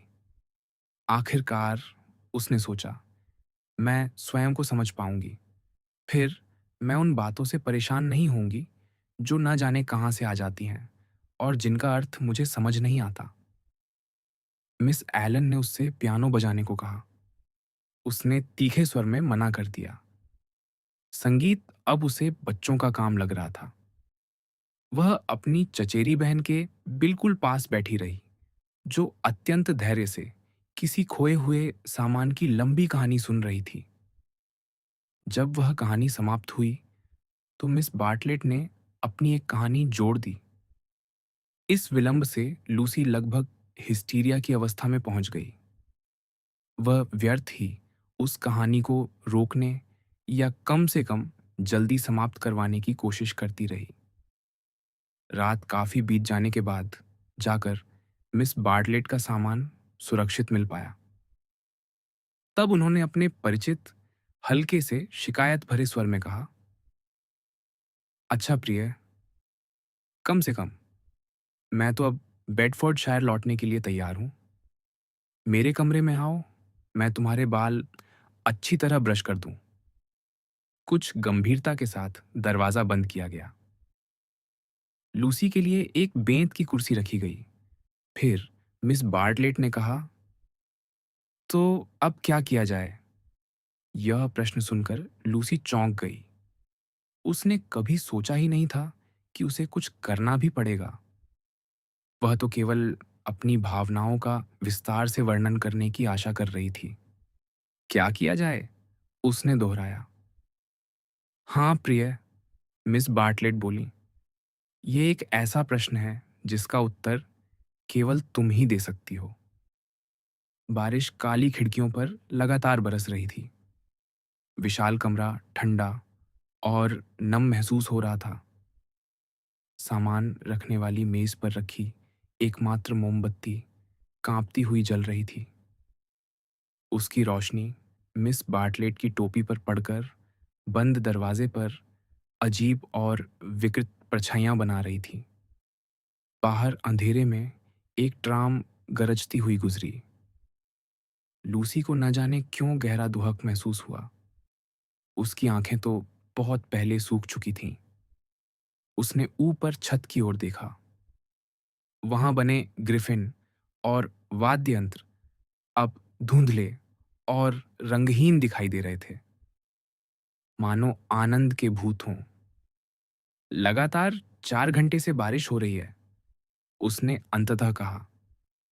मिस बार्टलेट ने उसकी बात अनसुनी कर दी। तुम उसे चुप कैसे रखोगी? गाड़ीवान को? नहीं, प्रिय लड़की, मिस्टर जॉर्ज एमरसन को। लूसी कमरे में टहलने लगी। कुछ देर बाद उसने कहा, मैं समझी नहीं। वह बहुत अच्छी तरह समझ रही थी, लेकिन अब वह पूरी तरह सच बोलना नहीं चाहती थी। तुम उसे इस बारे में बोलने से कैसे रोकोगी? मुझे लगता है, लूसी ने धीरे से कहा, बातें करना ऐसी चीज है जो वह कभी नहीं करेगा। मैं भी उसका न्याय उदारता से करना चाहती हूँ, लेकिन दुर्भाग्य से मैं इस प्रकार के लोगों से पहले मिल चुकी हूँ। वे अपनी कारनामों को प्रायः अपने तक सीमित नहीं रखते। कारनामों? लूसी दर्द से सिहर उठी। इस भयानक बहुवचन ने उसे चुभो दिया। मेरी बेचारी बच्ची, क्या तुमने सचमुच सोचा था कि यह उसकी पहली घटना थी? इधर आओ और मेरी बात सुनो। मैं तो केवल उसकी अपनी बातों से अनुमान लगा रही हूँ। याद है, एक दिन दोपहर के भोजन पर वह मिस एलन से बहस कर रहा था कि यदि तुम एक व्यक्ति को पसंद करते हो, तो यह दूसरे व्यक्ति को पसंद करने का अतिरिक्त कारण है? हाँ, लूसी ने कहा। उस समय तो वह तर्क उसे अच्छा लगा था। देखो, मैं कोई कट्टर नैतिकतावादी नहीं हूं। उसे दुष्ट युवक कहने की आवश्यकता नहीं, लेकिन यह स्पष्ट है कि वह अत्यंत असंस्कृत है। यदि तुम चाहो तो इसका दोष उसके दुर्भाग्यपूर्ण पारिवारिक वातावरण और शिक्षा को दे सकते हैं, पर इससे हमारे प्रश्न का उत्तर नहीं मिलता। तुम क्या करने का विचार रखती हो? एक विचार बिजली की तरह लूसी के मस्तिष्क में कौन था। यदि वह इसे पहले सोच पाती और पूरी तरह अपना बना लेती, तो शायद वही विजयी होता। मैं उससे बात करूंगी, उसने कहा। मिस बार्टलेट ने सच्चे भय से एक चीख सी निकाल दी। देखो शार्लेट, तुम्हारी दयालुता, मैं उसे कभी नहीं भूलूंगी, लेकिन जैसा तुमने कहा, यह मेरा मामला है। मेरा? और उसका। और तुम उससे विनती करोगी? उसे चुप रहने की भीख मांगोगी? बिल्कुल नहीं, इसमें कोई कठिनाई नहीं होगी। उसे जो भी पूछो, वह हाँ या ना में उत्तर देता है। फिर बात समाप्त हो जाती है। मैं उससे डरती रही हूँ, लेकिन अब मुझे उससे ज़रा भी डर नहीं लगता। लेकिन हम तुम्हारे लिए उससे डरते हैं, प्रिय। तुम इतनी युवा और अनुभवहीन हो। तुम हमेशा इतने अच्छे लोगों के बीच रही हो कि तुम्हें यह एहसास ही नहीं कि पुरुष कैसे हो सकते हैं। वे किस तरह एक ऐसी स्त्री का अपमान करने में क्रूर सुख पाते हैं, जिसकी रक्षा उसका अपना समाज नहीं करता। आज दोपहर ही यदि मैं समय पर न पहुंची होती, तो क्या होता? मैं नहीं सोच सकती, लूसी ने गंभीरता से कहा। उसके स्वर में कुछ ऐसा था कि मिस बार्टलेट ने अपना प्रश्न और अधिक जोर देकर दोहराया। यदि मैं वहां न पहुंची होती, तो क्या होता? मैं नहीं सोच सकती, लूसी ने फिर कहा। जब उसने तुम्हारा अपमान किया, तब तुम क्या जवाब देती? मेरे पास सोचने का समय ही नहीं था। तुम आ गई थी। हाँ, लेकिन अब तो बता सकती हो कि तुम क्या करती। मैं शायद। वह अचानक रुक गई, वाक्य अधूरा छोड़ दिया। वह खिड़की के पास गई और बारिश से भीगे कांच के पार अंधेरे में देखने लगी। वह सोचना ही नहीं चाहती थी कि वह क्या करती। खिड़की से हट जाओ, प्रिय, मिस बार्टलेट बोली। सड़क से कोई तुम्हें देख सकता है। लूसी ने आज्ञा मान ली। वह अपनी चचेरी बहन के प्रभाव में थी। जिस आत्मग्लानि की धुन में उसने बातचीत शुरू की थी, उससे बाहर निकलने की शक्ति उसमें नहीं थी। और फिर दोनों ने उस सुझाव का उल्लेख नहीं किया कि वह स्वयं जॉर्ज से बात करके मामला सुलझा ले। मिस बार्टलेट का स्वर करुण हो उठा। काश कोई वास्तविक पुरुष यहां होता। हम तो केवल दो स्त्रियां हैं, तुम और मैं। मिस्टर बीबे से कोई आशा नहीं। मिस्टर ईगर हैं, पर तुम उन पर भरोसा नहीं करती। ओह, तुम्हारा भाई यहां होता। वह युवा है, पर मैं जानती हूं कि अपनी बहन के अपमान पर वह शेर बन उठता। ईश्वर का धन्यवाद कि शौर्य अभी पूरी तरह मरा नहीं है। अभी भी ऐसे पुरुष हैं जो स्त्री का सम्मान करना जानते हैं। बोलते हुए उन्होंने अपनी उंगलियों से कई अंगूठियां उतारी और उन्हें सुईदान पर क्रम से रख दिया। फिर दस्तानों में फूंक मारते हुए बोली, सुबह की ट्रेन पकड़ना कठिन होगा, लेकिन हमें प्रयास करना ही होगा। कौन सी ट्रेन? रोम जाने वाली ट्रेन। वह अपने दस्तानों को ध्यान से देख रही थी। लूसी ने यह घोषणा उसी सहजता से स्वीकार की, जिस सहजता से वह की गई थी। रोम की ट्रेन कितने बजे है? 8 बजे। सिग्नोरा बर्टोलिनी बहुत नाराज होंगी। उसका सामना करना पड़ेगा, मिस बार्टलेट ने कहा। उन्हें यह स्वीकार करना अच्छा नहीं लगा कि वे पहले ही होटल छोड़ने की सूचना दे चुकी थीं। वह हमसे पूरे सप्ताह का किराया वसूल लेंगी। संभव है, लेकिन वायस परिवार के होटल में हम कहीं अधिक आराम से रहेंगे। वहां दोपहर की चाय मुफ्त मिलती है ना? हाँ, लेकिन शराब के लिए अलग पैसे देने पड़ते हैं। इसके बाद लूसी चुप हो गई। वह स्थिर खड़ी रही। उसकी थकी हुई आंखों को शार्लट किसी स्वप्न की भूत जैसी आकृति की तरह धड़कती और फैलती हुई दिखाई दे रही थी। दोनों ने सामान बांधना शुरू कर दिया। यदि उन्हें रोम की ट्रेन पकड़नी थी, तो समय कम था। टोकने पर लूसी मोमबत्ती की रोशनी में एक कमरे से दूसरे कमरे तक चलने लगी। उसे इस बात की अधिक चिंता थी कि मोमबत्ती की रोशनी में सामान बांधना कितना असुविधाजनक है, बजाय उस सूक्ष्म दुख के जो उसके भीतर चल रहा था। शार्लट, जो व्यावहारिक तो थी, पर विशेष दक्ष नहीं, एक खाली ट्रंक के पास घुटनों के बल बैठी थी और अलग अलग आकार तथा मोटाई की किताबों से उसकी तह बिछाने का निष्फल प्रयास कर रही थी। झुककर काम करने से उनकी पीठ में दर्द हो रहा था। उन्होंने 2-3 बार आह भरी और अपनी सारी कूटनीति के बावजूद उन्हें महसूस हो रहा था कि वे बूढ़ी हो रही हैं। लूसी कमरे में आई तो उसने वह आह सुनी और तभी उस पर फिर एक भावनात्मक आवेग हावी हो गया, वैसा ही जैसा उसके भीतर समय समय पर उठता था और जिसका कारण वह कभी नहीं समझ पाती थी।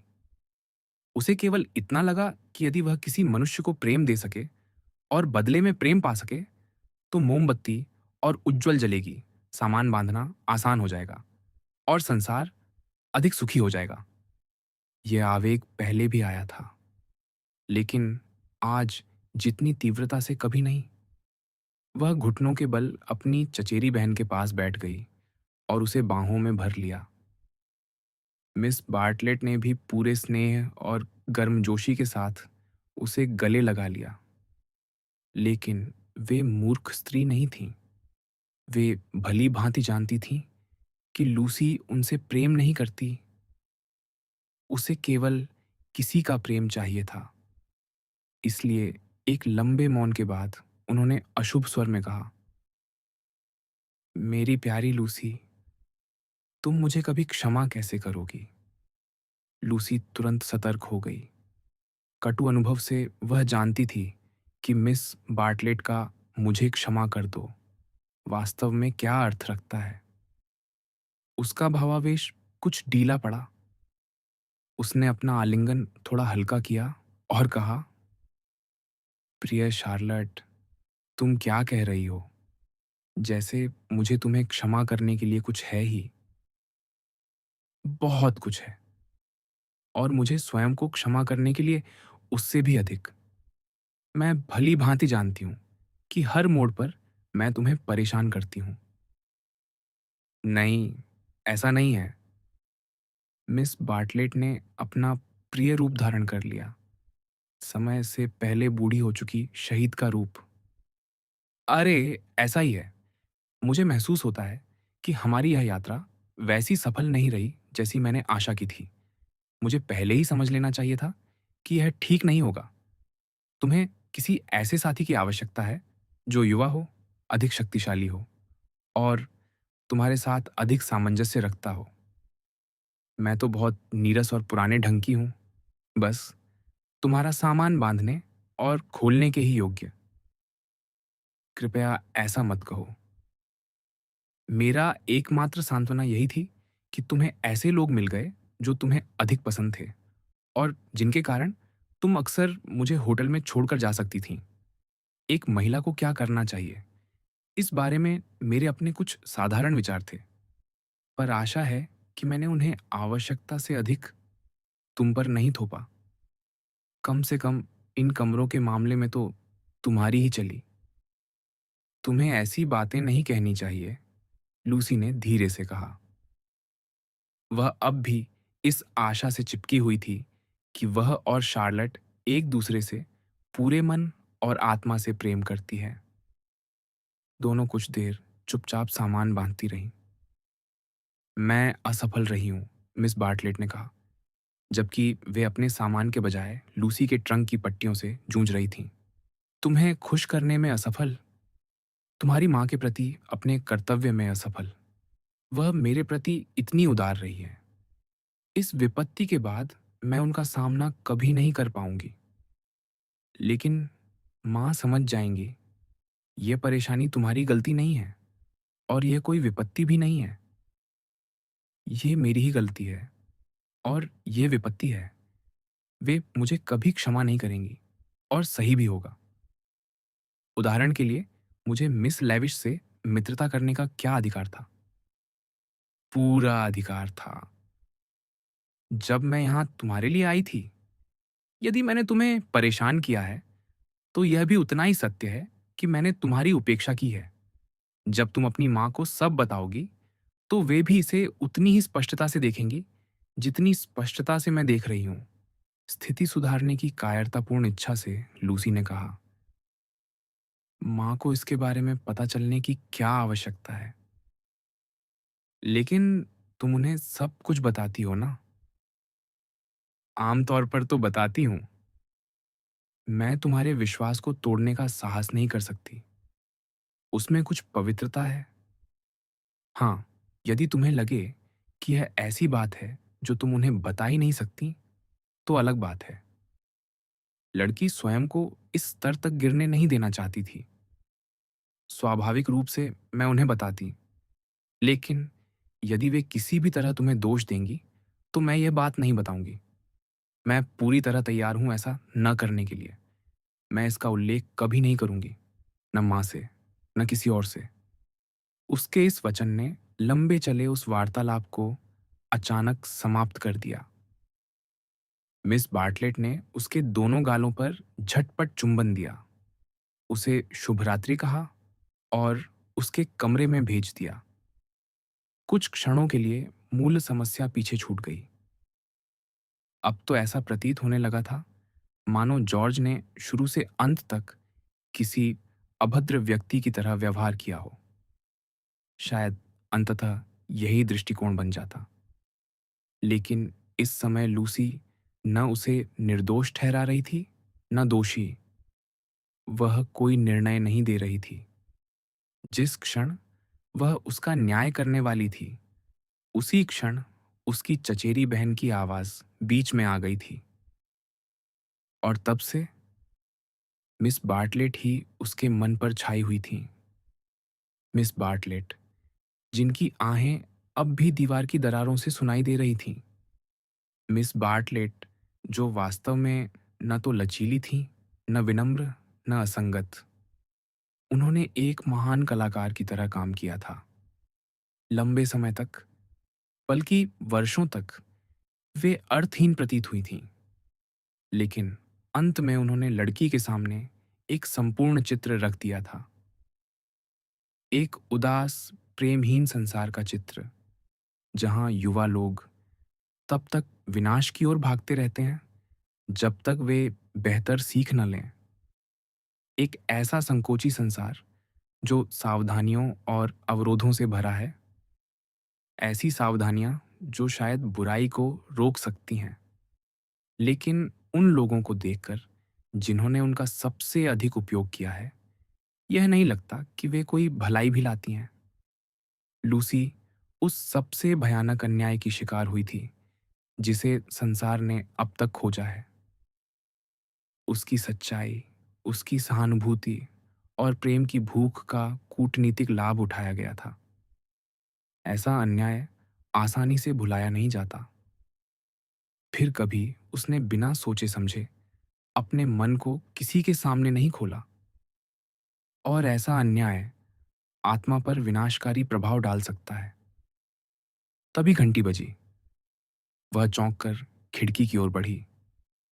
शटर तक पहुंचने से पहले ही वह रुक गई, मुड़ी और मोमबत्ती बुझा दी। इसलिए यद्यपि उसने नीचे वर्षा में खड़े एक व्यक्ति को देखा, वह व्यक्ति ऊपर देखकर भी उसे नहीं देख सका।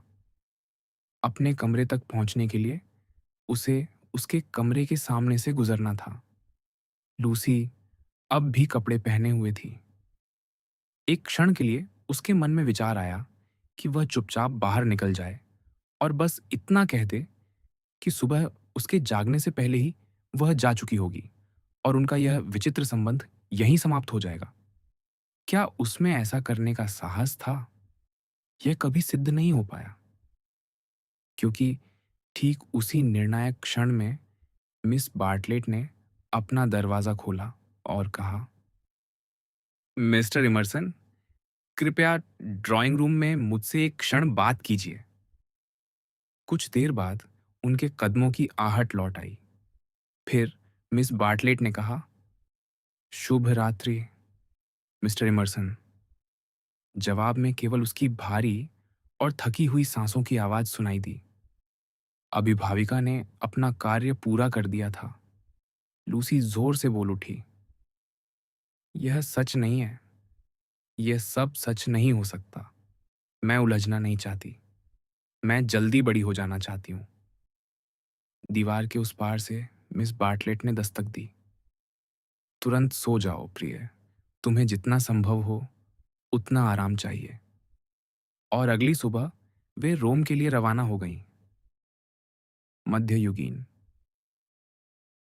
विंडी कॉर्नर के ड्राइंग रूम के पर्दे खींचकर बंद कर दिए गए थे, क्योंकि कालीन नया था और अगस्त की धूप से उसकी रक्षा की जानी चाहिए थी। वे भारी पर्दे थे, लगभग जमीन तक पहुंचते हुए, और उनसे छनकर आने वाला प्रकाश मध्यम और रंग बिरंगा था। कोई कवि, हालांकि वहां कोई उपस्थित नहीं था, शायद यह पंक्ति उद्धृत करता, जीवन रंग बिरंगे कांच के गुंबद के समान है, या पर्दों की तुलना उन बांधों से करता जो स्वर्ग के असहनीय प्रकाश प्रवाह को रोकने के लिए नीचे गिरा दिए गए हों। बाहर प्रकाश का समुद्र उमड़ रहा था, भीतर भी उसका वैभव दिखाई देता था, पर मनुष्य की क्षमता के अनुरूप नरम कर दिया गया था। कमरे में दो सुखद स्वभाव के लोग बैठे थे।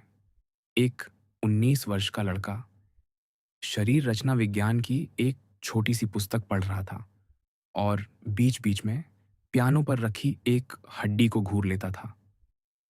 समय समय पर वह कुर्सी पर उछल पड़ता, फूंक मारता और कराह उठता, क्योंकि दिन बहुत गर्म था, अक्षर बहुत छोटे थे और मानव शरीर भयावह रूप से जटिल बना था। उसकी माँ पत्र लिख रही थीं और लगातार उसे वह पढ़कर सुनाती जा रही थीं जो उन्होंने लिखा था, और बराबर उठकर पर्दों को थोड़ा हटाती ताकि रोशनी की एक पतली धारा कालीन पर आ गिरे, और फिर वहीं टिप्पणी करती कि वे अभी भी वहीं हैं। वे कहाँ नहीं हैं, लड़के ने कहा। यह फ्रेडी था, लूसी का भाई। मैं तुम्हें बता रहा हूं, मैं अब इससे तंग आ चुका हूं। तो भगवान के लिए मेरे ड्राइंग रूम से बाहर निकल जाओ, श्रीमती हनीचर्च ने कहा। उन्हें आदत थी कि बच्चों की बोलचाल की भाषा को शाब्दिक अर्थ में लेकर उनका इलाज करें। फ्रेडी न हिला, न बोला। मुझे लगता है कि अब बात किसी नतीजे पर पहुंचने वाली है, उन्होंने कहा। असल में वे अपने बेटे की राय जानना चाहती थीं, यदि बिना अधिक विनती किए मिल सके। पहुंचनी ही चाहिए, उसने उत्तर दिया। मुझे खुशी है कि सेसिल ने उससे एक बार फिर पूछ लिया। तीसरी बार है ना, फ्रेडी बोला। फ्रेडी, तुम्हारा बोलने का तरीका मुझे बहुत कठोर लगता है। मेरा ऐसा मतलब नहीं था, फिर उसने जोड़ा। लेकिन मुझे सचमुच लगता है कि लूसी को यह सब इटली में ही साफ कर लेना चाहिए था। मैं नहीं जानता लड़कियां ये बातें कैसे करती हैं, पर उसने पहले ठीक तरह से नहीं नहीं कहा होगा, नहीं तो अब फिर से कहने की जरूरत नहीं पड़ती।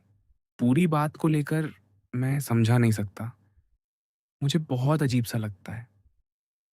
सचमुच? कितना रोचक। मुझे लगता है कि छोड़ो। और वह फिर पढ़ाई में लग गया। जरा सुनो तो, मैंने श्रीमती वाइस को क्या लिखा है। मैंने लिखा, प्रिय श्रीमती वाइस। हाँ माँ, आप बता चुकी हैं। बहुत बढ़िया पत्र है। मैंने लिखा, प्रिय श्रीमती वाइस, सेसिल ने अभी अभी इस विषय में मेरी अनुमति मांगी है, और यदि लूसी स्वयं चाहे तो मुझे बहुत प्रसन्नता होगी। लेकिन वह पढ़ते पढ़ते रुक गईं। सेसिल का मुझसे अनुमति मांगना मुझे थोड़ा हास्यास्पद लगा। वह हमेशा से परंपराओं के विरुद्ध बातें करता रहा है, माता पिता की कोई जरूरत नहीं, वगैरह वगैरह। लेकिन जब असली समय आता है तो मेरे बिना उसका काम नहीं चलता। और मेरे बिना भी नहीं, फ्रेडी बोला। तुम्हारे बिना? फ्रेडी ने सिर हिलाया। क्या मतलब? उसने मुझसे भी अनुमति मांगी? यह तो बड़ी विचित्र बात है। क्यों? बेटे और उत्तराधिकारी ने पूछा। मेरी अनुमति क्यों नहीं मांगी जानी चाहिए? तुम लूसी के बारे में क्या जानते हो? लड़कियों के बारे में क्या जानते हो? और तुमने क्या जवाब दिया? मैंने सेसिल से कहा, उसे ले जाओ या छोड़ दो, यह मेरा मामला नहीं है। क्या उपयोगी उत्तर दिया तुमने? हालांकि उनका अपना उत्तर भी शब्दों में भले अलग था, पर अर्थ में लगभग वही था। मुसीबत यह है, फ्रेडी ने कहना शुरू किया। फिर वह रुक गया और किताब में डूब गया। उसे यह कहने में शर्म आ रही थी कि मुसीबत क्या है। श्रीमती हनीचर्च फिर खिड़की की ओर चली गईं। फ्रेडी, तुम्हें आना चाहिए। वे अभी भी वहीं हैं। मुझे नहीं लगता कि आपको इस तरह झांकना चाहिए। झांकना? क्या मैं अपनी ही खिड़की से बाहर नहीं देख सकती? लेकिन वह वापस मेज पर लौट आईं और बेटे के पास से गुजरते हुए बोली, अब भी पृष्ठ 322 पर ही। फ्रेडी ने झुंझलाकर 2 पन्ने पलट दिए। कुछ देर दोनों चुप रहे। पर्दों के उस पार, बिल्कुल पास, लंबी बातचीत की धीमी गूंज लगातार सुनाई दे रही थी। मुसीबत ये है कि मैंने सेसिल के साथ बहुत बड़ी गड़बड़ कर दी है। उसने घबराकर निगलते हुए कहा, केवल अनुमति मांगना ही काफी नहीं था, जो मैंने दे भी दी थी। यानी मैंने कहा था कि मुझे कोई आपत्ति नहीं, लेकिन उसे यह भी जानना था कि क्या मैं खुशी से पागल नहीं हो रहा हूं। उसने लगभग यही पूछा, क्या यह लूसी और पूरे विंडी कॉर्नर के लिए शानदार बात नहीं होगी यदि वह उससे विवाह कर ले? और वह उत्तर चाहता था। उसने कहा कि इससे उसका हौसला बढ़ेगा। आशा है तुमने सोच समझकर उत्तर दिया होगा। मैंने कहा, नहीं। लड़के ने दांत पीसते हुए कहा, लो, अब नाराज हो जाओ। मैं कुछ नहीं कर सकता था। मैं हाँ नहीं कह सकता था, इसलिए नहीं कहना पड़ा। उसे मुझसे ये प्रश्न पूछना ही नहीं चाहिए था। बेवकूफ लड़के, उसकी मां चिल्लाई। तुम अपने आप को कितना सच्चा और पवित्र समझते हो, जबकि वास्तव में यह केवल घोर घमंड है। क्या तुम्हें लगता है कि सेसिल जैसा आदमी तुम्हारी बात का जरा भी महत्व देगा? मुझे तो आशा है उसने तुम्हारे कान खींचे होंगे। तुम्हारी हिम्मत कैसे हुई नहीं कहने की? ओ माँ, जरा चुप रहिए। मैं क्या करता? मैं हाँ नहीं कह सकता था। मैंने कोशिश की कि ऐसे हंस दूं जैसे मेरी बात का कोई मतलब ही नहीं था। सेसिल भी हंसा और चला गया, इसलिए शायद सब ठीक हो जाएगा। लेकिन मुझे लगता है कि मैं फंस गया हूं। अब कृपया मुझे थोड़ा काम तो करने दीजिए। नहीं, श्रीमती हनीचर्च ने विचारपूर्ण मुद्रा में कहा, मैं चुप नहीं रहूंगी।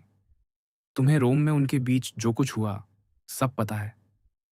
तुम्हें मालूम है कि वह यहाँ क्यों आया है, और फिर भी तुम जानबूझकर उसका अपमान करते हो और उसे मेरे घर से बाहर निकालने की कोशिश करते हो। बिल्कुल नहीं। वह विनती करने लगा।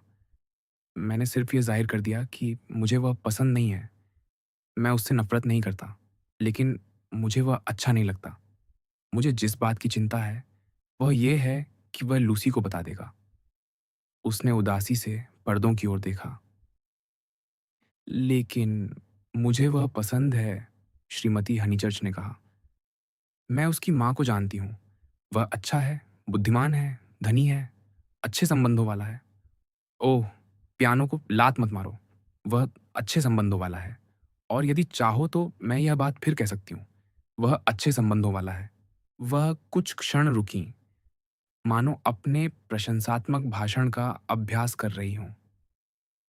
लेकिन उनका चेहरा अब भी संतुष्ट नहीं लग रहा था।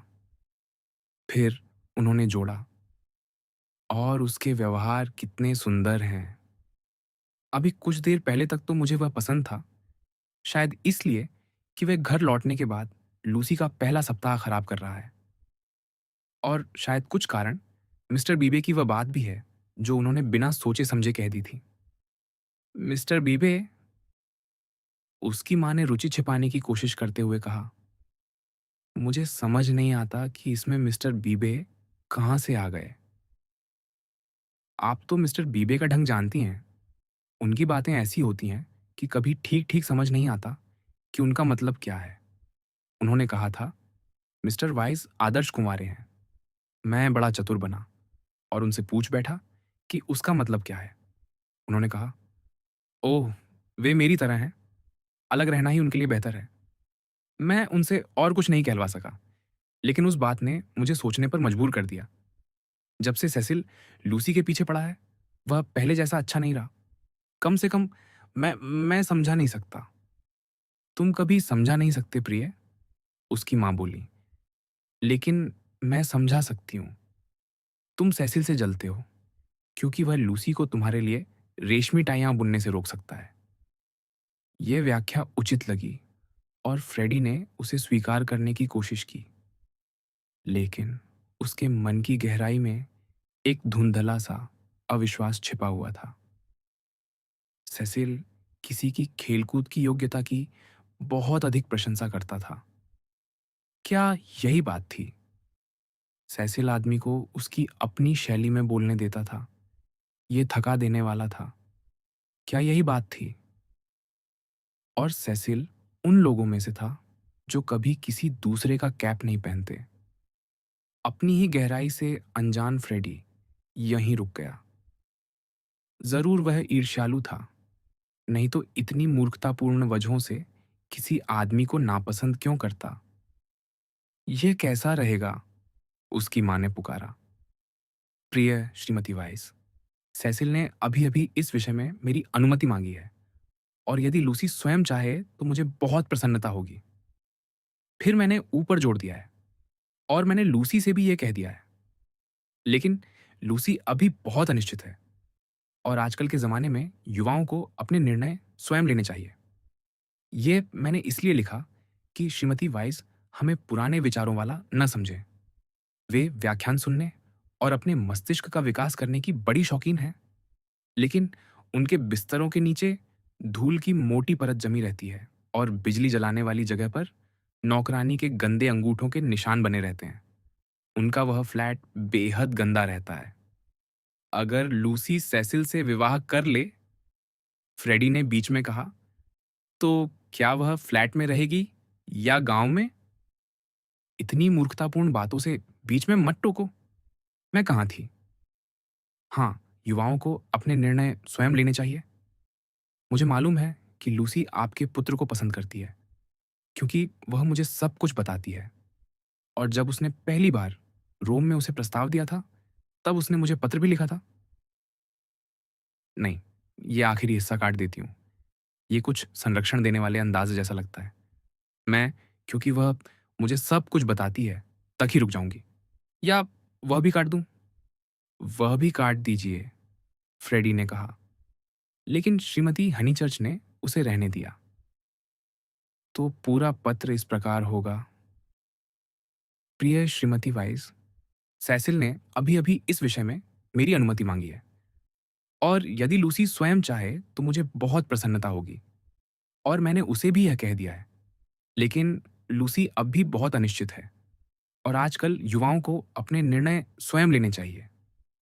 मुझे मालूम है कि लूसी आपके पुत्र को पसंद करती है, क्योंकि वह मुझे सब कुछ बताती है। लेकिन मैं नहीं जानती कि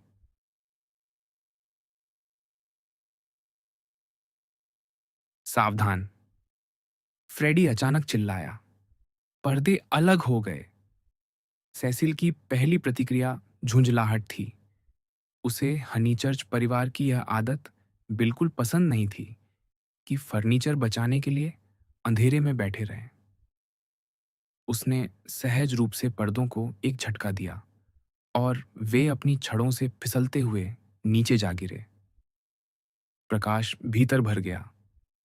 अब एक छतरीनुमा बरामदा दिखाई दिया, जैसा बहुत सी विलाओं में होता है। दोनों ओर पेड़ थे। बीच में एक छोटा सा देहाती बेंच था और दो फूलों की क्यारियां। लेकिन उससे भी अधिक अद्भुत था उसके पार का दृश्य। विंडी कॉर्नर उस ऊंचाई पर बना था जहां से पूरा ससेक्स वील्ड दिखाई देता था।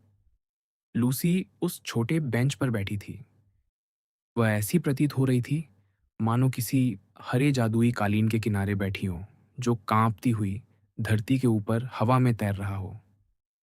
सेसिल भीतर आया। कहानी में इतनी देर से प्रवेश करने के कारण उसका वर्णन तुरंत कर देना आवश्यक है। सेसिल मध्ययुगीन था, एक गौथिक मूर्ति की तरह, लंबा, सुघड़, ऐसे कंधे मानो इच्छा शक्ति के बल पर चौकोर बनाए रखे गए हों, और सिर सामान्य दृष्टि रेखा से थोड़ा ऊंचा उठा हुआ। वह उन नाजुक और चयनशील संतों जैसा लगता था जो फ्रांस के किसी विशाल गिरजाघर के द्वारों की रखवाली करते हैं। अच्छी शिक्षा, पर्याप्त संपत्ति और शारीरिक सामर्थ्य होने के बावजूद वह एक ऐसे दानव के वश में था जिसे आधुनिक संसार आत्मचेतना कहता है, और जिसे मध्ययुगीन संसार कम स्पष्ट दृष्टि के कारण तपस्या समझकर पूछता था। गौथिक मूर्ति ब्रह्मचर्य का संकेत देती है, जैसे यूनानी मूर्ति परिपूर्ण जीवन रस का। शायद मिस्टर बीबे का भी यही आशय था। और फ्रेडी, जो इतिहास और कला दोनों की उपेक्षा करता था, शायद यही बात महसूस कर रहा था जब वह कल्पना भी नहीं कर सकता था कि सेसिल कभी किसी दूसरे आदमी की टोपी पहनेगा। श्रीमती हनीचर्च ने अपना पत्र मेज पर छोड़ दिया और अपने युवा अतिथि की ओर बढ़ी। ओह सेसिल! वे लगभग चिल्लाएं। ओह सेसिल! जल्दी बताओ। आई प्रोमेसी स्पोसी, उसने कहा। वे दोनों उसे चिंता और उत्सुकता से देखने लगे। उसने मेरा प्रस्ताव स्वीकार कर लिया है, उसने कहा। और जब उसने इस बात को अंग्रेजी में कहा तो उसके गाल लाल हो गए। वह प्रसन्नता से मुस्कुराया और कुछ अधिक मानवीय दिखाई देने लगा। मुझे बहुत खुशी हुई, श्रीमती हनीचर्च ने कहा। फ्रेडी ने अपना हाथ बढ़ाया, जो रासायनिक पदार्थों के कारण पीला पड़ गया था। दोनों को लगा कि काश वे भी इतालवी जानते, क्योंकि हमारी साधारण बधाई और आश्चर्य की अभिव्यक्तियां इतनी छोटी-छोटी परिस्थितियों से जुड़ी होती हैं कि हम उन्हें किसी महान अवसर पर प्रयोग करने में संकोच करते हैं। ऐसे समय हमें या तो कुछ अस्पष्ट काव्यात्मक कहना पड़ता है, या फिर धर्म ग्रंथों की भाषा का सहारा लेना पड़ता है। परिवार में आपका स्वागत है, श्रीमती हनीचर्च ने कहा, और हाथ हिलाकर पूरे कमरे के फर्नीचर को मानो इस घोषणा का साक्षी बना दिया। यह सचमुच आनंद का दिन है। मुझे पूरा विश्वास है कि आप हमारी प्यारी लूसी को सुखी रखेंगे। आशा तो यही है, युवक ने उत्तर दिया और अपनी दृष्टि छत की ओर फेर ली। हम माताएं, श्रीमती हनीचर्च ने कुछ भावुक स्वर में कहना शुरू किया। फिर अचानक उन्हें एहसास हुआ कि वे बनावटी, भावुक और अतिनाटकीय हो रही हैं। वे सभी बातें जिनसे उन्हें सबसे अधिक घृणा थी, वे फ्रेडी क्यों नहीं हो सकती थीं? फ्रेडी कमरे के बीचों बीच अकड़ कर खड़ा था, बहुत नाराज दिखाई दे रहा था, और लगभग सुंदर भी। अरे लूसी, सेसिल ने पुकारा, क्योंकि बातचीत जैसे ठौर सी गई थी। लूसी बेंच से उठ खड़ी हुई। वह लॉन पार करके उनकी ओर आई और खिड़की से भीतर झांकते हुए मुस्कुराई, मानो उन्हें टेनिस खेलने के लिए बुलाने वाली हो। तभी उसकी नज़र अपने भाई के चेहरे पर पड़ी। उसके होंठ हल्के से खुल गए और उसने फ्रेडी को बाहों में भर लिया। फ्रेडी बोला, जरा संभल कर। और मेरे लिए एक चुंबन नहीं? उसकी माँ ने पूछा। लूसी ने उन्हें भी चूम लिया। क्या तुम इन्हें बगीचे में ले जाकर पूरी बात नहीं बता सकती, ताकि श्रीमती हनीचर्च भी सब सुन लें? सेसिल ने सुझाव दिया। और मैं यहीं रुककर अपनी माँ को लिखूंगा। हम लूसी के साथ जाएं? फ्रेडी ने ऐसे पूछा जैसे आदेश ले रहा हो। हाँ, तुम लूसी के साथ जाओ। वे धूप में बाहर निकल गए। सेसिल उन्हें छतरी नुमा बरामदे को पार करते और सीढ़ियों से नीचे उतरते देखता रहा, जब तक वे उसकी आंखों से ओझल नहीं हो गए। वह जानता था कि वे किस रास्ते जाएंगे, झाड़ियों के पास से, फिर टेनिस के मैदान और ढलिया की क्यारी के किनारे किनारे, जब तक कि रसोई के बगीचे तक न पहुंच जाए। और वहां आलूओं और मटरों की उपस्थिति में इस महान घटना पर विस्तार से चर्चा होगी। वह हल्की मुस्कान के साथ सिगरेट सुलगाकर बैठ गया और उन घटनाओं को याद करने लगा जिन्होंने इस सुखद परिणति तक पहुंचाया था। वह लूसी को कई वर्षों से जानता था, लेकिन केवल एक साधारण सी लड़की के रूप में जो संयोगवश संगीत प्रिय थी। उसे अब भी वह उदासी याद थी जो रोम में उस दोपहर उसे हुई थी, जब लूसी और उसकी भयानक चचेरी बहन अचानक उसके सामने आ खड़ी हुई थी और उसे सेंट पीटर दिखाने की मांग करने लगी थी। उस दिन वह उसे एक आदर्श पर्यटक जैसी लगी थी, तीखी आवाज वाली, असंस्कृत और यात्रा की थकान से सूखी हुई। लेकिन इटली ने उसमें कोई चमत्कार कर दिया था। उसने उसे प्रकाश दिया और जो सेसिल को उससे भी अधिक मूल्यवान लगा, उसे छाया भी दी। धीरे धीरे उसने उसमें एक अद्भुत संकोच, एक रहस्यमय चुप्पी पहचाननी शुरू की। वह उसे लियोनार्दो दा विंची की किसी स्त्री जैसी लगने लगी, ऐसी स्त्री जिसे हम उसके लिए नहीं, बल्कि उन बातों के लिए प्रेम करते हैं जिन्हें वह कभी प्रकट नहीं करती। वे बातें निश्चित ही इस संसार की नहीं थीं। लियोनार्दो की किसी स्त्री के पास इतनी साधारण चीज नहीं हो सकती थी जिसे कहानी कहा जाए। वह सचमुच दिन प्रतिदिन आश्चर्यजनक रूप से विकसित हो रही थी। इस प्रकार हुआ कि संरक्षणपूर्ण शिष्टाचार धीरे धीरे बदलकर, यदि प्रेम नहीं तो कम से कम गहरी बेचैनी में परिवर्तित हो गया। रोम में ही उसने संकेत दिया था कि शायद वे दोनों एक दूसरे के लिए उपयुक्त हों। ये बात उसे गहराई से छू गई थी कि लूसी उस संकेत से दूर नहीं भागी। उसका इनकार स्पष्ट और कोमल था, और उसके बाद, जैसा कि वह भद्दा मुहावरा कहता है, वह पहले की तरह ही उसके साथ व्यवहार करती रही। 3 महीने बाद इटली की सीमा पर, फूलों से ढके आल्प्स पर्वतों के बीच, उसने उसे फिर से सीधे और पारंपरिक शब्दों में विवाह का प्रस्ताव दिया। वह उसे पहले से भी अधिक लियोनार्दो की किसी स्त्री जैसी लगी।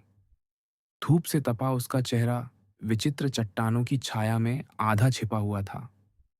उसके प्रस्ताव पर वह मुड़ी और उसके तथा सूर्य के बीच खड़ी हो गई, जबकि उसके पीछे असीम मैदान फैले हुए थे। वह उसके साथ घर तक लौटा, बिना किसी लज्जा के, और स्वयं को तनिक भी अस्वीकृत प्रेमी जैसा महसूस नहीं किया। जो बातें वास्तव में महत्वपूर्ण थीं, वे अडिग बनी रहीं। और अब उसने तीसरी बार प्रस्ताव रखा था। इस बार भी पहले की तरह स्पष्ट और कोमल स्वर में उसने स्वीकार कर लिया था। अपने विलंब के लिए उसने कोई लजाई हुई सफाई नहीं दी थी। बस इतना कहा था कि वह उससे प्रेम करती है और उसे सुखी रखने की पूरी कोशिश करेगी। उसकी माँ भी प्रसन्न होंगी। उन्होंने ही तो यह कदम उठाने की सलाह दी थी। उसे उन्हें एक लंबा पत्र लिखना होगा। उसने अपने हाथ की ओर देखा कि कहीं फ्रेडी की रासायनिक दवाओं का कोई दाग तो नहीं लग गया। फिर वह लिखने की मेज की ओर बढ़ा। वहां उसने प्रिय श्रीमती वाइट्स लिखा हुआ देखा, जिसके बाद कई जगह काट छांट की गई थी। उसने बिना आगे पढ़े ही नजर हटा ली। थोड़ी झिझक के बाद वह कहीं और जाकर बैठ गया और अपनी घुटने पर रखे कागज पर पेंसिल से नोट लिखने लगा। फिर उसने दूसरी सिगरेट जलाई, लेकिन वह पहली वाली जितनी दिव्य नहीं लगी। अब वह सोचने लगा कि विंडी कॉर्नर के ड्राइंग रूम को अधिक विशिष्ट कैसे बनाया जा सकता है? उस दृश्य के साथ तो यह कमरा अत्यंत सफल होना चाहिए था, लेकिन उस पर टॉटेनहैम कोर्ट रोड की छाप थी। उसे लगभग दिखाई दे रहा था कि कैसे स्कूल ब्रेड और मेपल जैसी फर्नीचर कंपनियों की मोटर वैनन दरवाजे पर आकर ये कुर्सी, वे पॉलिश की हुई पुस्तक अलमारियां और वह लिखने की मेज उतार रही हैं। उसकी नज़र फिर उसी मेज पर गई और उसे श्रीमती हनीचर्च का पत्र याद आ गया। वह पत्र पढ़ना नहीं चाहता था।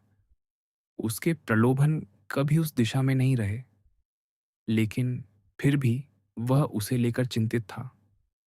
दोष उसी का था कि वे उसके बारे में उसकी माँ को लिख रही थीं। लूसी को जीतने के अपने तीसरे प्रयास में उसने उनका समर्थन मांगा था।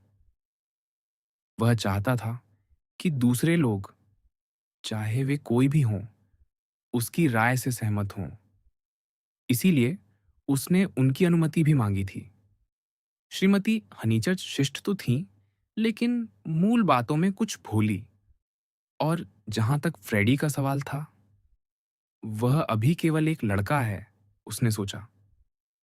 मैं उन सब बातों का प्रतिनिधित्व करता हूं जिनसे वह घृणा करता है। फिर वह मुझे अपना बहनोई क्यों चाहेगा? हनीचर्च परिवार सम्मानित था, लेकिन अब उसे महसूस होने लगा था कि लूसी किसी और मिट्टी की बनी है। और शायद उसने यह बात पूरी तरह स्पष्ट रूप से नहीं सोची। उसे जल्द से जल्द अधिक उपयुक्त सामाजिक मंडलियों में ले जाना चाहिए। मिस्टर बीबे, नौकरानी ने घोषणा की, और समर स्ट्रीट के नए पादरी भीतर आए। लूसी ने फ्लोरेंस से लिखे अपने पत्रों में उनकी इतनी प्रशंसा की थी कि उनके और परिवार के बीच पहले ही मैत्रीपूर्ण संबंध बन चुके थे। सेसिल ने उनका स्वागत कुछ आलोचनात्मक भाव से किया। मैं चाय पीने आया हूं, मिस्टर वाइस, मिस्टर बीबे ने कहा। क्या आपको लगता है कि मुझे यहाँ चाय मिल जाएगी? मिल जानी चाहिए, सेसिल ने उत्तर दिया। यहाँ खाने पीने की चीजें तो हमेशा मिल जाती हैं। उस कुर्सी पर मत बैठिए। युवा हनीचर्च उसमें एक हड्डी छोड़ गया है। 6। मुझे मालूम है, सेसिल बोला। मैं समझ नहीं पाता कि श्रीमती हनीचर्च इसकी अनुमति कैसे देती है। लेकिन सेसिल उस हड्डी और मेपल के फर्नीचर को अलग-अलग देखता था। वह ये नहीं समझ पाता था कि दोनों को एक साथ देखने पर ही उस कमरे में वह जीवंतता पैदा होती है, जिसकी वह स्वयं तलाश कर रहा था। मैं चाय और गपशप दोनों के लिए आया हूँ।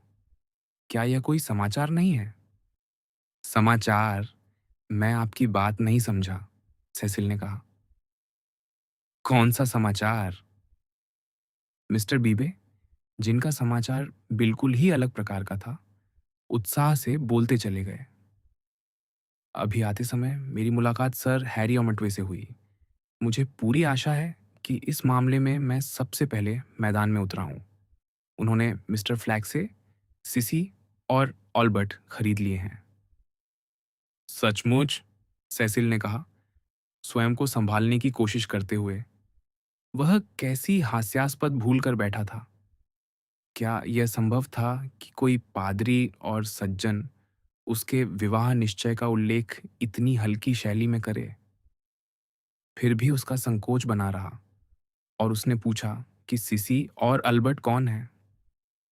लेकिन अब भी वह मन ही मन मिस्टर बीबे को कुछ असभ्य सा व्यक्ति समझ रहा था। यह तो अक्षम्य प्रश्न है, मिस्टर बीबे बोले। विंडी कॉर्नर में एक सप्ताह बिताने के बाद भी तुम सिसी और अल्बर्ट से नहीं मिले? वे अर्ध स्वतंत्र मकान हैं जो चर्च के सामने बनाए गए हैं। मैं अभी श्रीमती हनीचर्च को तुम्हारे पीछे लगा दूंगा। मैं स्थानीय मामलों में अत्यंत मूर्ख हूं, सेसिल ने आलस्य से कहा। मुझे तो यह भी याद नहीं रहता कि पैरिश काउंसिल और लोकल गवर्नमेंट बोर्ड में क्या अंतर है। शायद कोई अंतर नहीं है, या शायद यही सही नाम भी नहीं है। मैं तो गांव में केवल अपने मित्रों से मिलने और दृश्य देखने आता हूँ। यह मेरी बड़ी लापरवाही है। इटली और लंदन ही 2 स्थान हैं, जहाँ मुझे यह नहीं लगता कि मैं किसी की दया पर जी रहा हूँ। सिसी और अल्बर्ट की इस फीकी प्रतिक्रिया से निराश होकर मिस्टर बीबे ने विषय बदलने का निश्चय किया। अच्छा बताइए, मिस्टर वाइज़, मैं भूल गया, आपका पेशा क्या है? मेरा कोई पेशा नहीं है, सेसिल ने उत्तर दिया। यह मेरे पतन का एक और उदाहरण है। मेरा दृष्टिकोण, जो कि पूर्णतः अवैध और बचाव के योग्य नहीं है, ये है कि जब तक मैं किसी के लिए परेशानी नहीं बनता, मुझे अपनी इच्छा से जीने का अधिकार है। मुझे पता है कि मुझे लोगों से पैसे कमाने चाहिए या उन कामों में लगना चाहिए जिनकी मुझे रत्ती भर परवाह नहीं है। लेकिन किसी तरह मैं शुरुआत नहीं कर पाया। आप बड़े भाग्यशाली हैं, मिस्टर बीबे बोले। अवकाश का स्वामित्व एक अद्भुत अवसर है। उनकी आवाज में पादरी सुलभ गंभीरता थी। वे सहज उत्तर नहीं दे पा रहे थे। जिन लोगों का नियमित काम होता है, वे लगभग हमेशा यही मानते हैं कि दूसरों को भी कोई काम होना चाहिए। मुझे खुशी है कि आप अनुमोदन करते हैं। मैं स्वस्थ और कर्मठ लोगों का सामना करने से डरता हूँ। उदाहरण के लिए, फ्रेडी हनीचर्च। ओह! फ्रेडी तो अच्छा लड़का है ना? उत्तम! बिल्कुल वैसा युवक जिसने इंग्लैंड को वैसा बनाया है, जैसा वह है। सेसिल स्वयं पर आश्चर्य कर रहा था। आज के दिन, विशेष रूप से आज, वह इतना विरोधी और कटु क्यों हो रहा था? स्थिति सुधारने के लिए उसने अत्यधिक उत्साह से मिस्टर बीबे की वृद्ध माता का हालचाल पूछा, जिनके प्रति उसके मन में कोई विशेष सम्मान नहीं था। फिर उसने पादरी की प्रशंसा शुरू कर दी, उनकी उदारता, उनके खुले विचार, दर्शन और विज्ञान के प्रति उनके प्रगतिशील दृष्टिकोण की। बाकी लोग कहाँ हैं? अंततः मिस्टर बीबे ने पूछा। मैं संध्या प्रार्थना से पहले चाय लेकर ही रहूंगा। शायद एन ने उन्हें नहीं बताया कि आप आ गए हैं। इस घर में तो जिस दिन कोई आता है, उसी दिन उसे नौकरों के बारे में पूरा प्रशिक्षण दे दिया जाता है। एन की कमी ये है कि वह सब कुछ सुन लेने के बाद भी माफ कीजिए कहती है और कुर्सियों के पैरों को लात मारती रहती है। मेरी की कमियां, मुझे याद नहीं कि मेरी की कमियां क्या हैं, लेकिन वे बहुत गंभीर हैं। चलिए, बगीचे में देखते हैं। मुझे मेरी की कमियां मालूम हैं, मिस्टर बीबे बोले। वह सीढ़ियों पर झाड़ू और कूड़ादान छोड़ देती है। और यूफेमिया की कमी यह है कि वह किसी भी हालत में सुएट को पर्याप्त बारीक नहीं काटती। दोनों हंस पड़े और वातावरण सहज होने लगा। फ्रेडी की कमियां, सेसिल ने आगे कहा। आह, उसकी तो इतनी अधिक हैं कि केवल उसकी माँ ही उन्हें याद रख सकती है। मिस हनीचर्च की कमियों की बात कीजिए, वे तो गिनी चुनी हैं। उसमें कोई कमी नहीं है, सेसिल ने गंभीर ईमानदारी से कहा। मैं पूरी तरह सहमत हूं, अभी उसमें कोई कमी नहीं है। अभी? मैं निंदक नहीं हूं, मैं तो केवल मिस हनीचर्च के बारे में अपने प्रिय सिद्धांत की बात कर रहा हूं। क्या यह स्वाभाविक लगता है कि कोई लड़की इतना अद्भुत संगीत बजाए और जीवन में इतनी शांत रहे? मुझे संदेह है कि किसी दिन वह दोनों क्षेत्रों में अद्भुत होगी। उसके भीतर जो जलरौदी खंड बने हुए हैं, वे टूट जाएंगे और संगीत और जीवन एक दूसरे में घुल मिल जाएंगे। तब हम उसे वीरतापूर्वक अच्छा, वीरतापूर्वक बुरा, शायद इतना वीर कि अच्छा या बुरा किसी भी श्रेणी में न रखा जा सके। देखेंगे। सेसिल को यह बात रोचक लगी। और अभी आपको लगता है कि जीवन के क्षेत्र में वह असाधारण नहीं है? देखिए, मैंने उसे केवल टनब्रिज वेल्स में देखा था, जहाँ वह असाधारण नहीं थी, और फिर फ्लोरेंस में। समर स्ट्रीट आने के बाद से तो वह यहाँ थी ही नहीं। आपने उसे रोम और आल्प्स में देखा था। ओह! मैं भूल गया। आप तो उसे पहले से जानते थे। नहीं, फ्लोरेंस में भी वह असाधारण नहीं थी, लेकिन मुझे लगातार लगता रहता था कि वह होने वाली है। किस प्रकार? अब बातचीत दोनों को आनंद देने लगी थी। वे बरामदे पर टहल रहे थे। मैं यह उतनी ही आसानी से बता सकता हूँ, जितनी आसानी से बता सकता हूँ कि वह अगली बार कौन-सी धुन बजाएगी। बस इतना एहसास था कि उसे पंख मिल गए हैं और वह उनका उपयोग करने वाली है। मैं तुम्हें अपनी इतालवी डायरी का एक सुंदर चित्र दिखा सकता हूँ। मिस हनीचर्च एक पतंग के रूप में और मिस बार्टलेट उसकी डोर पकड़े हुए। दूसरा चित्र, डोर टूट जाती है। वह चित्र सचमुच उसकी डायरी में था, लेकिन बाद में बनाया गया था, जब वह घटनाओं को कलात्मक दृष्टि से देखने लगा था। उस समय तो वह स्वयं चोरी-छिपे उस डोर को झटके दे रहा था। लेकिन डोर कभी टूटी नहीं? नहीं, शायद मैं मिस हनीचर्च को उड़ते हुए न देख पाता, लेकिन मिस बार्टलेट को गिरते हुए अवश्य सुन लेता। अब वह डोर टूट चुकी है, युवक ने धीमे, कंपन भरे स्वर में कहा। अगले ही क्षण उसे एहसास हुआ कि सगाई की घोषणा करने के लिए इससे अधिक आत्ममुग्ध, हास्यास्पद और दयनीय तरीका कोई नहीं हो सकता था। उसने अपने रूपकों के प्रेम को मन ही मन कोसा। कहीं ऐसा तो नहीं लगा होगा कि वह स्वयं कोई तारा है और लूसी उसकी ओर पहुंचने के लिए आकाश में उड़ रही है? टूट चुकी है? आपका क्या मतलब है? मेरा मतलब, सेसिल ने कठोर स्वर में कहा, यह है कि वह मुझसे विवाह करने जा रही है।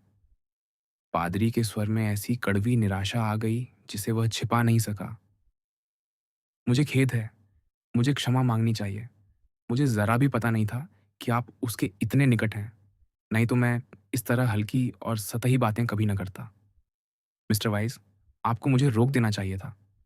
और तभी उसने बगीचे में लूसी को आते देखा। हाँ, वह सचमुच निराश था। सेसिल, जिसे स्वाभाविक रूप से बधाइयाँ क्षमा याचनाओं से अधिक प्रिय थीं, अपने होंठों के कोने नीचे की ओर खींचकर खड़ा रह गया।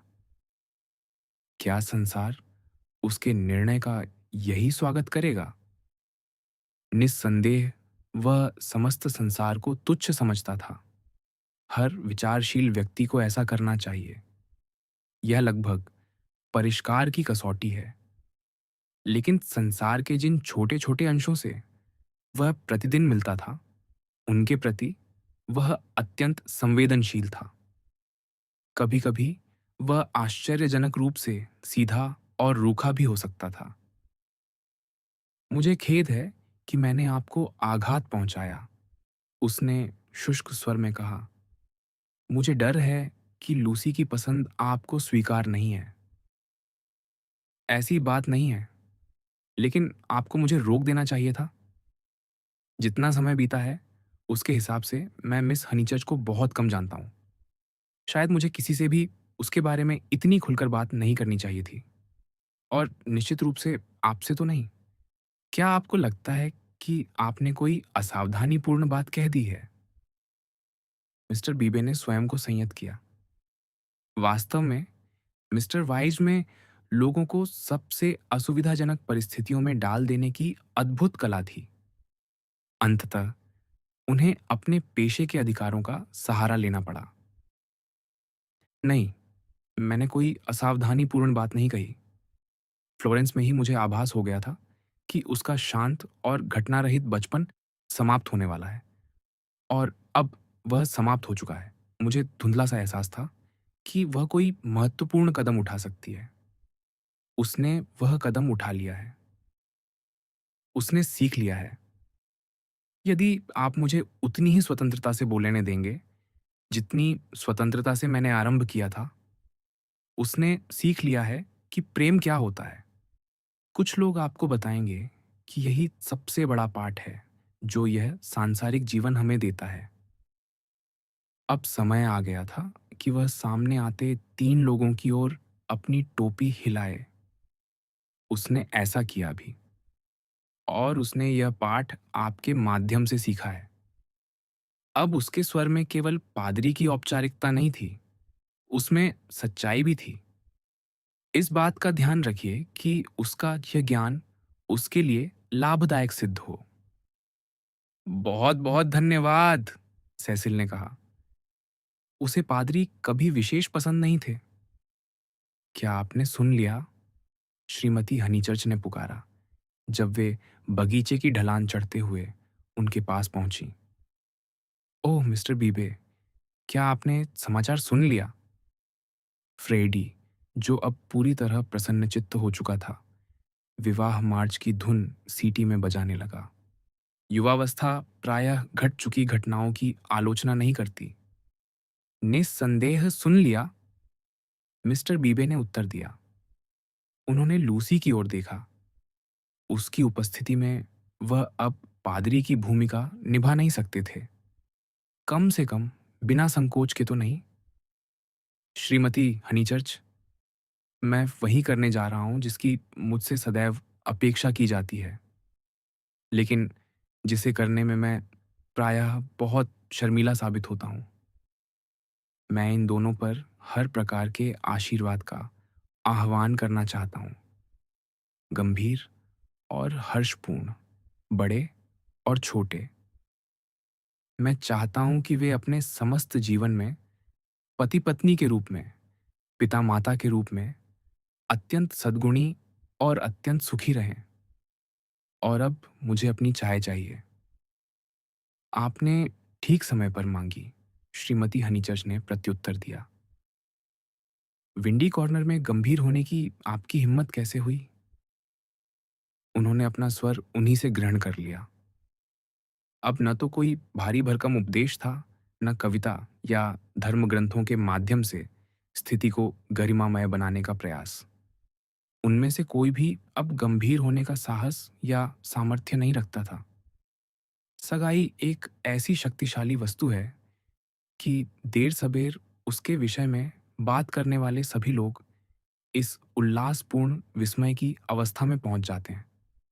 उससे दूर अपने अपने कमरों के एकांत में मिस्टर बीबे और यहाँ तक कि फ्रेडी भी फिर आलोचनात्मक हो सकते थे, लेकिन उसकी उपस्थिति में और एक दूसरे की उपस्थिति में वे सब सच्चे अर्थों में प्रसन्न थे।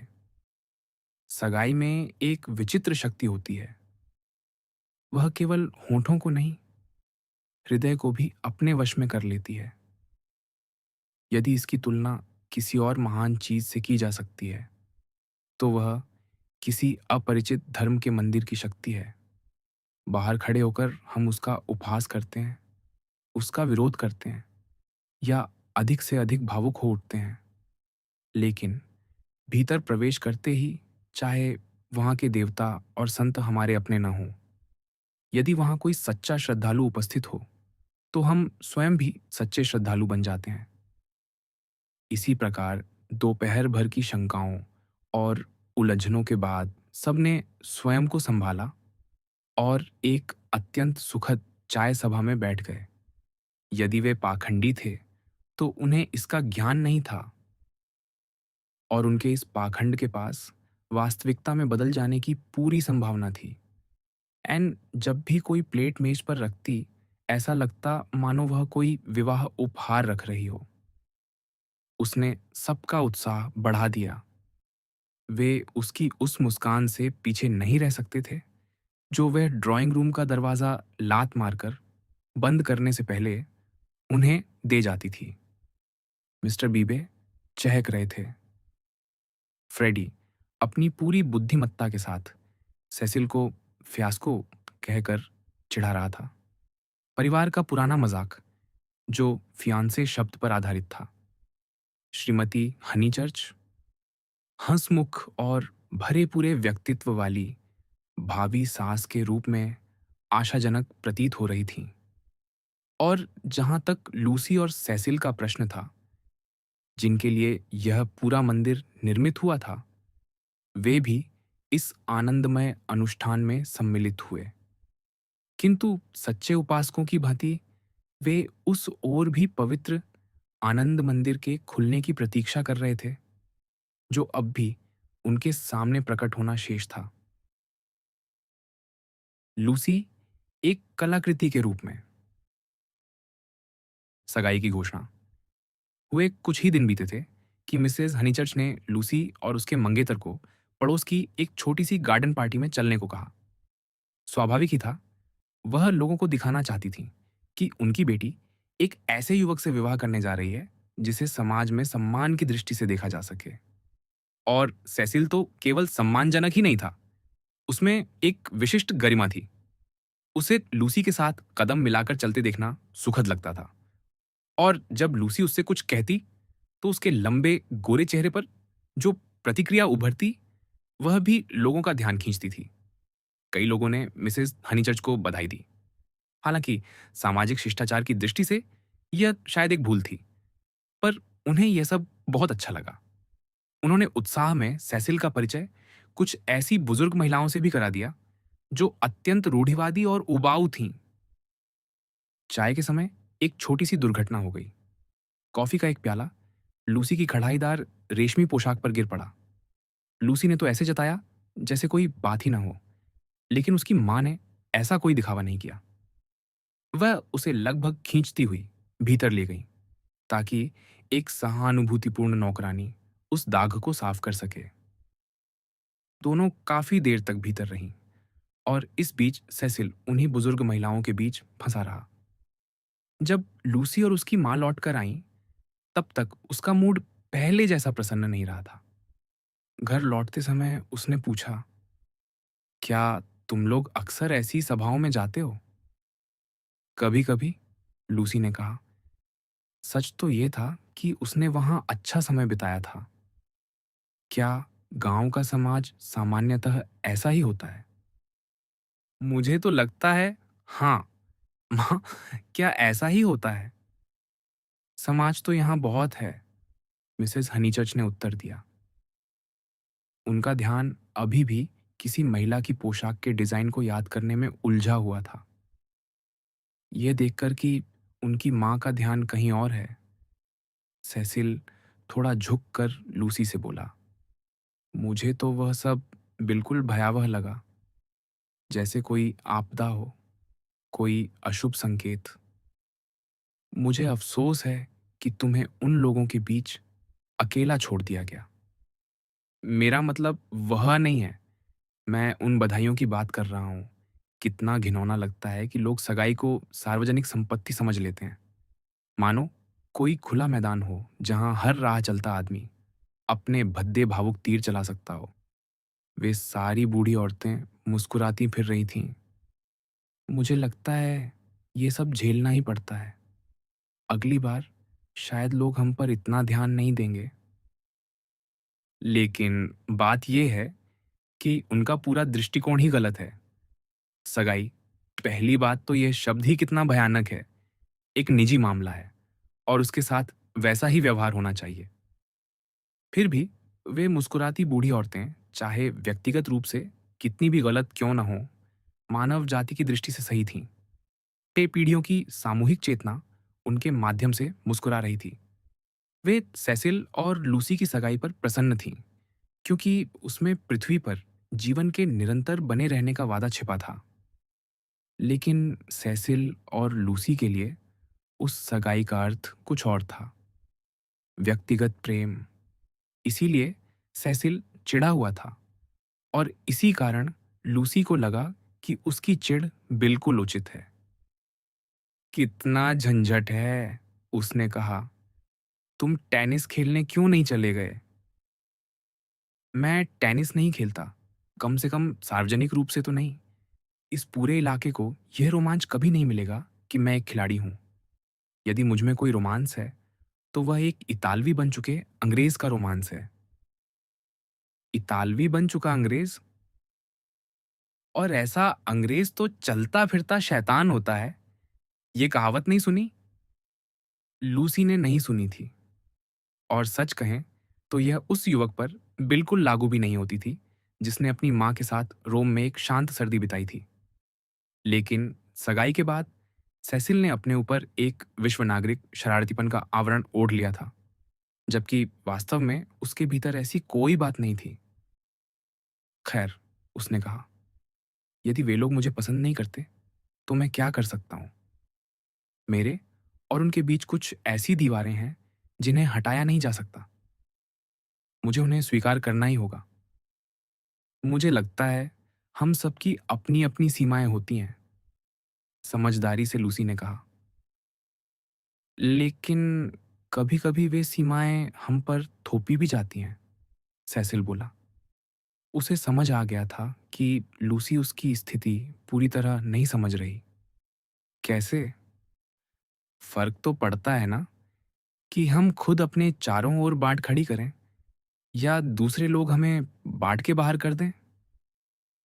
लूसी ने कुछ क्षण सोचा और सहमत हो गई कि हाँ, इसमें फर्क पड़ता है।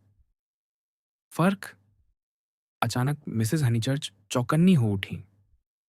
मुझे तो कोई फर्क नहीं दिखता। बाट तो बाढ़ होती है, खासकर जब दोनों एक ही जगह पर हों। हम उद्देश्यों की बात कर रहे थे, सेसिल ने कहा। उसकी बात बीच में कट जाने से उसे झुंझलाहट हुई थी। अच्छा सुनो, सेसिल। उन्होंने अपने घुटने फैलाए और अपनी कार्ड केस गोद में रख ली। यह मैं हूं, यह विंडी कॉर्नर है, और ये बाकी डिजाइन बाकी लोग हैं। उद्देश्य उद्देश्य अपनी जगह, लेकिन बाट तो यही है। हम असली बाट की बात नहीं कर रहे थे, लूसी हंसते हुए बोली।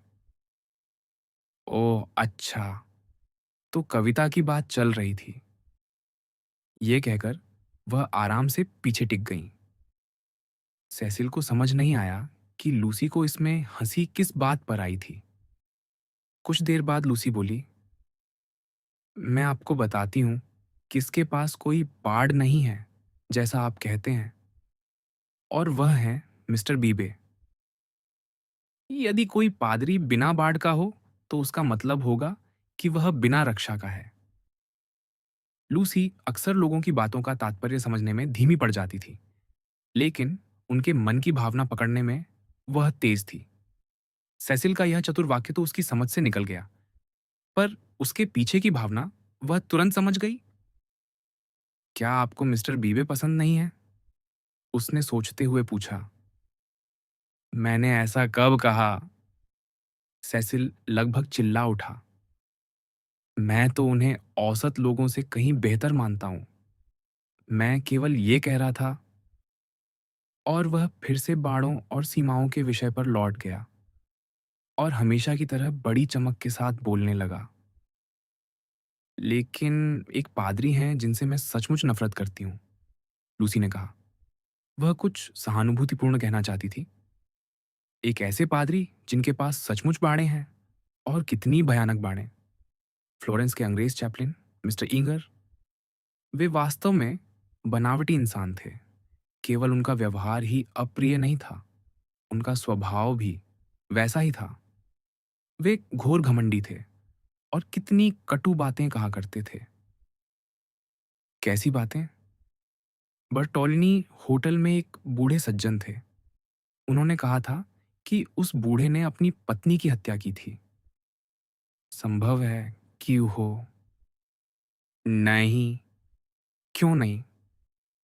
क्योंकि वह बहुत अच्छे इंसान थे, मुझे पूरा विश्वास है। सेसिल उसकी इस स्त्रीयोचित असंगति पर हंस पड़ा। खैर, मैंने सच्चाई जानने की कोशिश की थी, लेकिन मिस्टर ईगर कभी सीधे मुद्दे पर नहीं आते थे। उन्हें बातें धुंधली रखना पसंद था। उन्होंने कहा कि उस बूढ़े ने अपनी पत्नी की लगभग हत्या की थी। ईश्वर की नज़र में उसकी हत्या की थी। चुप भी रहो बेटी, मिसेस हनीचर्च ने अनमने ढंग से कहा। लेकिन क्या यह असहनीय नहीं है कि जिन लोगों की नकल करने को हमें कहा जाता है, वही लोगों की बदनामी फैलाते फिरें? मेरा तो मानना है कि उसी की वजह से उस बूढ़े आदमी को समाज से अलग कर दिया गया था। लोग दिखावा करते थे कि वह असभ्य है, लेकिन वह बिल्कुल भी असभ्य नहीं था। बेचारा बूढ़ा, उसका नाम क्या था? हैरिस, लूसी ने सहजता से उत्तर दिया। भगवान करे कि वह मिसेस हैरिस जैसी काल्पनिक हस्ती न निकले, उसकी माँ बुदबुदाई। सेसिल ने समझदारी से सिर हिलाया। क्या मिस्टर ईगर उस तरह के पादरी हैं जिन्हें लोग संस्कारी कहते हैं? उसने पूछा। मुझे नहीं पता। मैं उनसे नफरत करती हूँ। मैंने उन्हें ज्योटो पर व्याख्यान देते सुना है। मैं उनसे नफरत करती हूँ। एक छोटी सोच वाले व्यक्ति का असली स्वभाव किसी आवरण से नहीं छिप सकता। मैं उनसे नफरत करती हूँ। हे भगवान!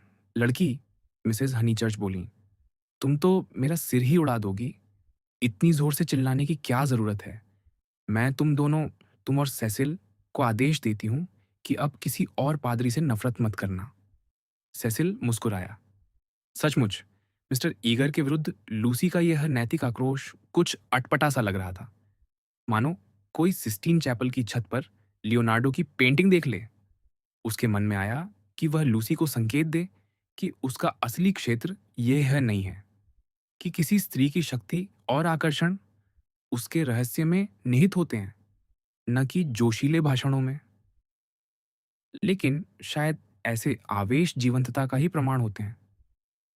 वे सुंदरता को थोड़ा बिगाड़ देते हैं, पर यह भी दिखाते हैं कि उसके भीतर जीवन धड़क रहा है। कुछ क्षण बाद उसने लूसी के लाल पड़ते चेहरे और उत्साह से हिलते हाथों को एक प्रकार की स्वीकृति के साथ देखा। उसने तय किया कि वह युवावस्था के इन स्वाभाविक स्रोतों को दबाने की कोशिश नहीं करेगा। चारों ओर प्रकृति फैली हुई थी और सेसिल के विचार में इससे सरल विषय कोई नहीं था। उसने चीड़ के जंगलों की प्रशंसा की, फर्न के गहरे हरे समुद्र जैसी झाड़ियों की, उन लाल पत्तों की जो झाड़ियों पर जगह जगह बिखरे थे, और उस राजमार्ग की भी जिसकी उपयोगी सुंदरता उसे भा रही थी। बाहरी दुनिया से उसका परिचय बहुत गहरा नहीं था, इसलिए कभी कभी तथ्यात्मक बातें करते समय उससे भूल हो जाती थी। जब उसने लार्च के पेड़ों की सदाबहार हरियाली का उल्लेख किया तो मिसेस हनीचर्च के होंठों पर दबी दबी मुस्कान तैर गई। मैं खुद को बड़ा भाग्यशाली मानता हूँ, उसने निष्कर्ष निकाला। जब मैं लंदन में होता हूँ तो लगता है उसके बाहर कहीं रह ही नहीं सकता, और जब गांव में होता हूँ तो यही भावना गांव के लिए होने लगती है।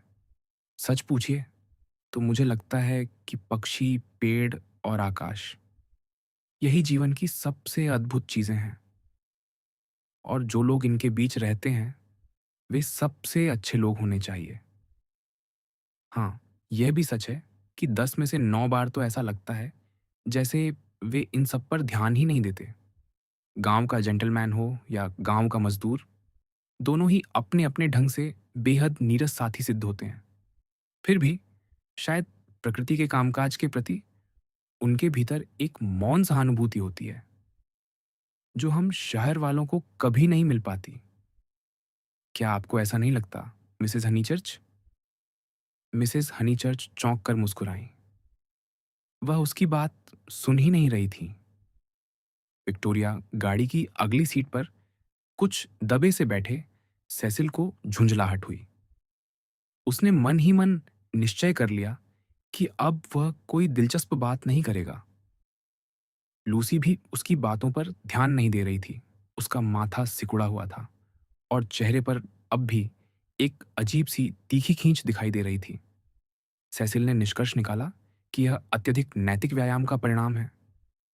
उसे दुख हुआ कि अगस्त के इस सुंदर वन की छटा से वह इतनी अनभिज्ञ बनी हुई थी। धीरे से उसने कविता की पंक्ति उद्धृत की। ओ युवती, उस पर्वत शिखर से नीचे उतर आओ, और अपना घुटना उसके घुटने से हल्के से छुआ दिया। लूसी फिर लाल पड़ गई। कौन सा पर्वत? उसने पूछा। सेसिल ने आगे पढ़ा। ओ युवती, उस पर्वत शिखर से नीचे उतर आओ। ऊंचाइयों में ऐसा कौन सा सुख है? उन पर्वतों की भव्यता में ऐसा क्या है जैसा एक गडरिया गाता है? फिर उसने कहा, आइए मिसेस हनीचर्च की सलाह मानते हैं और अब पादरियों से नफरत करना बंद कर देते हैं। ये जगह कौन सी है? अरे, समर स्ट्रीट है, और क्या?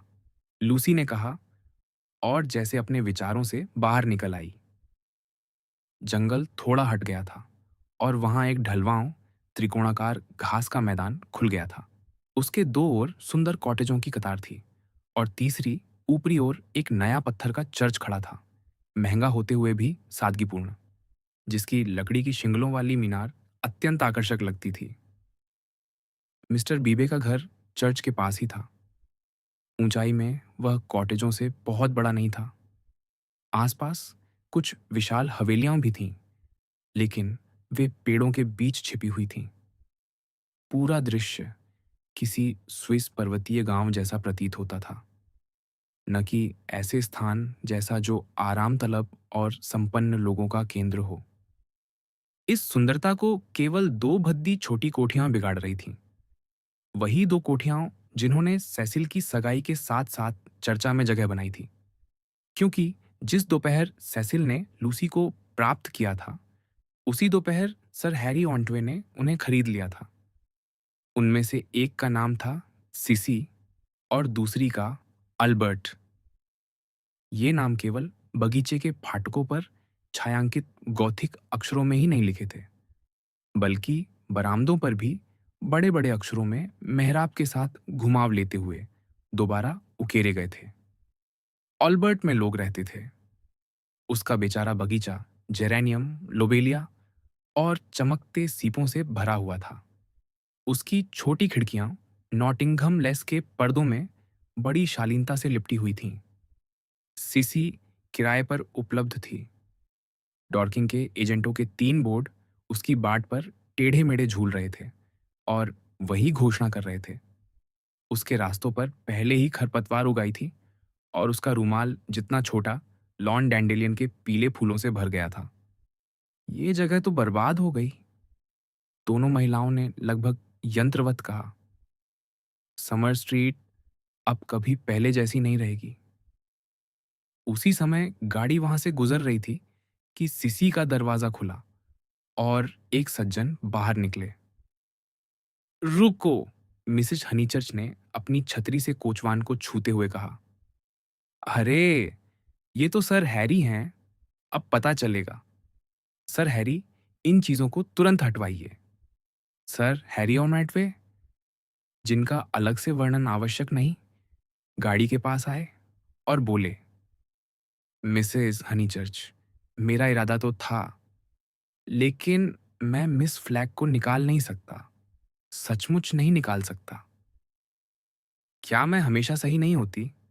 मिसेस हनीचर्च बोली। उन्हें तो अनुबंध होने से पहले ही जाना चाहिए था। क्या वह अब भी उसी तरह बिना किराया दिए रह रही है, जैसे अपने भतीजे के समय रहती थी? लेकिन मैं करूं तो क्या करूं? उन्होंने आवाज धीमी कर ली। एक बूढ़ी औरत, इतनी भद्दी और लगभग बिस्तर पर पड़ी हुई। निकाल बाहर कीजिए, सेसिल ने वीरतापूर्वक सलाह दी। सर हैरी ने एक लंबी सांस ली और उदास नजरों से उन कोठियों को देखने लगे। उन्हें मिस्टर फ्लैग की योजनाओं की पूरी जानकारी पहले से थी। निर्माण शुरू होने से पहले वे जमीन खरीद सकते थे, लेकिन उनकी आदत ही डीली और टाल-मटोल वाली थी। वह समर स्ट्रीट को इतने वर्षों से जानते थे कि उन्हें विश्वास ही नहीं होता था कि इसकी सुंदरता कभी नष्ट भी हो सकती है। लेकिन जब मिसेस फ्लैग ने नींव का पहला पत्थर रखा और लाल तथा क्रीम रंग की ईंटों का वह अजीब सा ढांचा जमीन से ऊपर उठने लगा, तब जाकर उन्हें चिंता हुई। वे स्थानीय बिल्डर मिस्टर फ्लैग से मिलने गए, एक अत्यंत विनम्र और समझदार व्यक्ति। मिस्टर फ्लैग ने सहमति जताई कि टाइलों की छत अधिक कलात्मक लगती, लेकिन साथ ही यह भी समझाया कि स्लेट सस्ती पड़ती है। हालांकि जब बात उन कोरिंथियन स्तंभों की आई जो खिड़कियों के उभरे हुए फ्रेमों से झोंक की तरह चिपकने वाले थे, तब उन्होंने असहमति जताई। मेरे हिसाब से, उन्होंने कहा, मुख्य दीवार को थोड़ी सजावट से राहत मिलनी चाहिए। सर हैरी ने विनम्रता से संकेत किया कि यदि संभव हो तो स्तंभ केवल सजावटी नहीं, संरचनात्मक भी होने चाहिए। मिस्टर फ्लैक ने उत्तर दिया कि सारे स्तंभ पहले ही मंगवाए जा चुके हैं। फिर उन्होंने गर्व से जोड़ा, और हर स्तंभ का शीर्ष अलग है। एक में पत्तियों के बीच ड्रैगन बने हैं, दूसरे में आयोनिक शैली की झलक है, और एक में तो मिसेस फ्लैक के आद्याक्षर भी हैं, हर एक बिल्कुल अलग। उन्होंने रस्किन को पढ़ रखा था, और इसलिए उन्होंने अपनी कोठियां ठीक वैसी ही बनाई जैसी उनकी इच्छा थी। आखिरकार जब उन्होंने उनमें से एक में अपनी अचल, हटाई न जा सकने वाली बुआ को बसाया, तभी जाकर सर हैरी ने वह संपत्ति खरीदी। यह पूरी तरह निष्फल और घाटे का सौदा था। अब जब सर हैरी मिसेस हनीचर्च की गाड़ी से टिककर खड़े थे, तो वही बात उनके मन को उदासी से भर रही थी। वह अपने ग्रामीण परिवेश के प्रति अपने कर्तव्य निभाने में असफल रहे थे, और अब मानो पूरा ग्रामीण इलाका उन पर हंस रहा था। उन्होंने पैसा भी खर्च किया था, फिर भी समर स्ट्रीट उतनी ही बिगड़ चुकी थी जितनी पहले। अब उनके पास केवल एक ही काम बचा था, सिसी के लिए कोई आदर्श किराएदार ढूंढना, कोई सचमुच आदर्श व्यक्ति। किराया तो हास्यास्पद रूप से कम रखा है, सर हैरी ने कहा, और शायद मैं मकान मालिक के रूप में जरूरत से ज्यादा नरम भी हूं। लेकिन दिक्कत यह है कि घर का आकार बड़ा अजीब है, किसानों के लिए बहुत बड़ा और हमारे जैसे लोगों के लिए बहुत छोटा। सेसिल अब तक यह तय नहीं कर पाया था कि उसे उन कोठियों से घृणा करनी चाहिए, या उन कोठियों से घृणा करने वाले सर हैरी से। अंततः उसे दूसरा विकल्प अधिक रोचक लगा। मुझे तो लगता है आपको किराएदार तुरंत मिल जाएगा, उसने हल्की शरारत के साथ कहा। किसी बैंक क्लर्क के लिए तो यह स्वर्ग से कम नहीं होगा। बिल्कुल, सर हैरी लगभग घबरा उठे। यही तो मेरा डर है मिस्टर वाइस, यह गलत तरह के लोगों को आकर्षित करेगा। रेल सेवा भी पहले से बेहतर हो गई है। मेरी नज़र में तो ये घातक सुधार है, और आजकल साइकिलों के ज़माने में स्टेशन से 5 मील की दूरी ही कितनी रह गई है। वैसे ऐसा बैंक क्लर्क काफ़ी तगड़ा होना चाहिए, लूसी ने कहा। सेसिल के भीतर मध्ययुगीन शरारत की अच्छी खासी मात्रा मौजूद थी। उसने जवाब दिया कि निम्न मध्य वर्ग का शारीरिक स्वास्थ्य इन दिनों भयावह गति से सुधर रहा है। लूसी समझ गई कि वह उनके सीधे साधे पड़ोसी का मजाक उड़ा रहा है। वह तुरंत बीच में आ गई। सर हैरी, वह उत्साह से बोली, मेरे पास एक सुझाव है। आपको अविवाहित महिलाएं कैसी लगेंगी? मेरी प्रिय लूसी, वह तो बहुत अच्छा होगा। क्या तुम किसी को जानती हो? हाँ, विदेश में उनसे मुलाकात हुई थी। संभ्रांत परिवार की हैं? उन्होंने सावधानी से पूछा। निश्चित रूप से, और इस समय उनके पास रहने की कोई जगह भी नहीं है। पिछले हफ्ते ही उनका पत्र आया था। मिस टेरेसा एलन और मिस कैथरीन एलन। मैं सचमुच मजाक नहीं कर रही, वे बिल्कुल उपयुक्त लोग हैं। मिस्टर बीबे भी उन्हें जानते हैं। क्या मैं उनसे कह दूं कि वे आपको लिखें? क्यों नहीं, सर हैरी उत्साहित होकर बोले। अरे, हमारी समस्या तो यहीं हल हो गई। कितना सुखद है यह। और हाँ, उन्हें बता देना कि उन्हें विशेष सुविधाएं मिलेंगी। मुझे एजेंटों को कोई कमीशन नहीं देना पड़ेगा। फिर उन्होंने कराहते हुए कहा, ओह, ये एजेंट कैसे कैसे लोग भेजते रहे हैं मेरे पास। एक महिला को मैंने बहुत विनम्रता से पत्र लिखा था। बस इतना पूछा था कि समाज में उनकी स्थिति क्या है। जवाब में उन्होंने लिखा कि वे किराया अग्रिम दे देंगी, मानो मुझे उसकी परवाह हो। और जिन लोगों की सिफारिशें मैंने जांचवाईं, उनमें से कितने ही असंतोषजनक निकले। कोई ठग, कोई बदनाम, और फिर वह छल कपट। पिछले एक सप्ताह में मैंने लोगों का कितना बदसूरत पक्ष देखा है। जो लोग पहली नज़र में सबसे आशाजनक लगते हैं, वही सबसे ज्यादा धोखा देते हैं। मेरी प्रिय लूसी, कितना छल है दुनिया में। लूसी ने सहमति में सिर हिलाया। तभी मिसेस हनीचर्च बोली, मेरी सलाह तो ये है कि लूसी और उसकी इन गरीब पड़ चुकी कुलीन महिलाओं से कोई संबंध मत रखिए। मैं इस प्रकार को अच्छी तरह जानती हूँ। भगवान मुझे उन लोगों से बचाए जिन्होंने कभी अच्छे दिन देखे हों और अब अपने साथ पुराने खानदानी सामान लेकर आए, जिनसे पूरा घर बासी सा महकने लगे। दुख की बात है, लेकिन मैं तो कहीं ज्यादा पसंद करूंगी कि घर किसी ऐसे को दिया जाए जो जीवन में ऊपर उठ रहा हो, बजाय किसी ऐसे के जो नीचे गिर चुका हो। मुझे लगता है मैं आपकी बात समझ रहा हूँ, सर हैरी ने कहा। लेकिन जैसा आपने कहा, यह सचमुच दुखद बात है। मिस एलन ऐसी बिल्कुल नहीं है, लूसी तुरंत बोली। हाँ, हैं, सेसिल ने कहा। मैं उनसे कभी मिला नहीं हूं, लेकिन मुझे पूरा यकीन है कि वे इस इलाके के लिए बेहद अनुपयुक्त सिद्ध होंगी।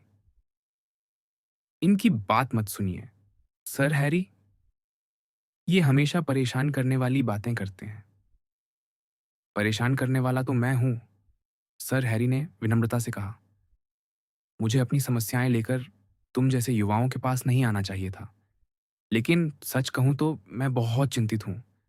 और लेडी ऑन्टवे बस यही कहती रहती हैं कि मुझे बहुत सावधान रहना चाहिए। बात तो सही है, मगर उससे कोई वास्तविक मदद नहीं मिलती। तो क्या मैं अपनी मिस एलन बहनों को लिख सकती हूँ? जरूर। लेकिन तभी उनका चेहरा थोड़ा डगमगा गया जब मिसेस हनीचर्च ने चेतावनी दी। सावधान रहिए, उनके पास निश्चित ही कैनरी पक्षी होंगे। सर हैरी, कैनरी से सावधान रहिए। वे पिंजरे की सलाखों के बीच से बीज बाहर फेंकते हैं, फिर चूहे आ जाते हैं। और जहां तक हो सके, महिलाओं से भी सावधान रहिए। घर केवल किसी पुरुष को दीजिए। अरे, ऐसा भी क्या?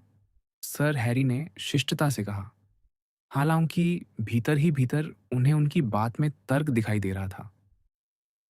मिसेस हनीचर्च रुकी नहीं। पुरुष चाय के प्यालों के ऊपर बैठकर चुगली नहीं करते। अगर पी लेते हैं तो कहानी वहीं खत्म। कहीं आराम से लेट जाते हैं और नशा उतर जाने तक सोते रहते हैं। और अगर असभ्य भी हों तो किसी तरह उसे अपने तक ही सीमित रखते हैं। बात फैलती नहीं। मुझे तो पुरुष ही पसंद है, बेशक बशर्ते कि वे साफ सुथरे हों। सर हैरी शर्मा गए। न तो उन्हें और न ही सेसिल को अपने लिंग के पक्ष में ऐसी खुली प्रशंसा विशेष सुखद लगी। ऊपर से गंदे लोगों को अलग कर देने के बाद उनके हिस्से में कोई विशेष गौरव भी नहीं बचता था। उन्होंने प्रस्ताव रखा कि यदि मिसेस हनीचर्च के पास समय हो तो वे गाड़ी से उतरकर सीसी का निरीक्षण कर लें। मिसेस हनीचर्च तो मानो इसी निमंत्रण की प्रतीक्षा कर रही थी। प्रकृति ने उन्हें शायद गरीब बनने और ऐसे ही किसी छोटे घर में रहने के लिए बनाया था। घरेलू व्यवस्थाएं उन्हें हमेशा आकर्षित करती थीं, विशेषकर जब वे छोटे पैमाने पर हों। जैसे ही वह उतरकर अपनी जांच पड़ताल के लिए बढ़ी, सेसिल ने लूसी को हल्के से रोक लिया। मिसेस हनीचर्च, उसने कहा, अगर हम दोनों पैदल घर चले जाएं और आपको यहीं छोड़ दें तो? बिल्कुल, उन्होंने पूरे उत्साह से उत्तर दिया। सर हैरी भी उन्हें विदा करने को कुछ ज्यादा ही उत्सुक दिखाई दिए। उन्होंने अर्थपूर्ण मुस्कान के साथ कहा, आहा, युवा लोग, युवा लोग। और फिर जल्दी जल्दी घर का ताला खोलने चल पड़े। असह्य गंवार, सेसिल ने लगभग उनकी सुनने की सीमा से बाहर निकलते ही कहा। ओह सेसिल, मैं कुछ नहीं कर सकता। ऐसे आदमी से घृणा न करना ही गलत होगा। वह बहुत बुद्धिमान नहीं है, लेकिन वास्तव में अच्छे इंसान हैं। नहीं, लूसी, वह ग्रामीण जीवन की हर बुरी चीज का प्रतीक है। लंदन में होते तो अपनी औकात में रहते, किसी बेदिमाग क्लब के सदस्य होते और उनकी पत्नी बेदिमाग डिनर पार्टियां देती। लेकिन यहाँ गांव में वह अपनी सज्जनता, अपने संरक्षण भाव, अपनी नकली कलात्मक रुचियों के सहारे छोटे से देवता बने घूमते हैं। और हर कोई, यहाँ तक कि तुम्हारी माँ भी, उनके प्रभाव में आ जाता है। जो कुछ तुम कह रहे हो वह शायद सही है, लूसी ने कहा, लेकिन उसके स्वर में उत्साह नहीं था। फिर भी मैं सोचती हूँ, क्या ये सब सचमुच इतना महत्वपूर्ण है? बहुत ज्यादा महत्वपूर्ण है, सर। हैरी उसी गार्डन पार्टी का सार है। भगवान, मैं कितना चिढ़ा हुआ महसूस कर रहा हूँ। मैं तो सचमुच आशा करता हूँ कि उस कोठी में कोई ऐसा किराएदार आ जाए जो इतना भद्दा और असभ्य हो कि सर हैरी की आंखें खुल जाएं। सभ्य लोग, उफ। उस चमकते गंजे सिर और पीछे खिसकती ठोड़ी वाले आदमी को देखो। लेकिन छोड़ो, उसे भूल जाते हैं। लूसी को यह प्रस्ताव बहुत अच्छा लगा, क्योंकि यदि सेसिल सर हैरी ऑन्टवे और मिस्टर बीबे को नापसंद कर सकता था, तो क्या गारंटी थी कि वे लोग जो वास्तव में उसके लिए महत्व रखते थे, उसकी आलोचना से बच पाएंगे। उदाहरण के लिए फ्रेडी। फ्रेडी न तो विशेष बुद्धिमान था, न सूक्ष्म विचारों वाला, न ही असाधारण रूप से सुंदर। तो फिर सेसिल किसी भी दिन यह क्यों नहीं कह सकता था, फ्रेडी से घृणा न करना ही गलत होगा? और तब वह क्या जवाब देगी? फ्रेडी से आगे उसके विचार नहीं बढ़े, लेकिन वही उसके लिए पर्याप्त चिंता का कारण था।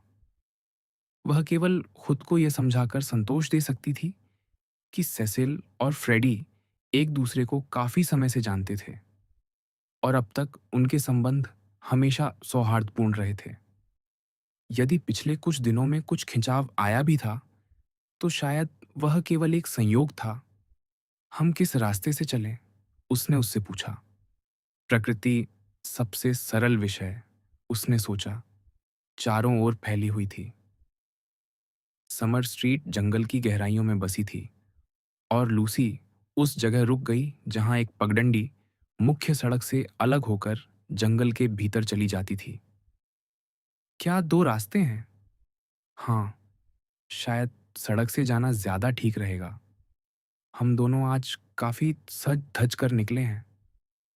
मैं तो जंगल से जाना पसंद करूंगा, सेसिल ने कहा।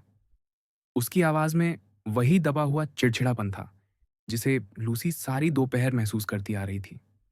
लूसी, ऐसा क्यों है कि तुम हमेशा सड़क का रास्ता चुनती हो? क्या तुम्हें पता है कि हमारी सगाई के बाद तुम एक बार भी मेरे साथ खेतों या जंगलों में नहीं आई हो? सच? लूसी ने आश्चर्य से कहा। उसकी इस अजीब बात ने उसे चौंका दिया था, लेकिन उसे विश्वास था कि थोड़ी देर में वह स्वयं ही उसका मतलब समझा देगा। सेसिल की आदत नहीं थी कि वह उसे उलझन में छोड़ दे। तो फिर जंगल ही सही। वह आगे आगे चल पड़ी। चीड़ों के पेड़ों के बीच से सरसराहट भरी हवा बह रही थी और सचमुच मुश्किल से 10-12 कदम चले होंगे कि सेसिल ने अपनी बात स्पष्ट करनी शुरू कर दी। मुझे एक बात का आभास हुआ है। हो सकता है मैं गलत हूं कि तुम मेरे साथ किसी कमरे में ज्यादा सहज महसूस करती हो। कमरे में?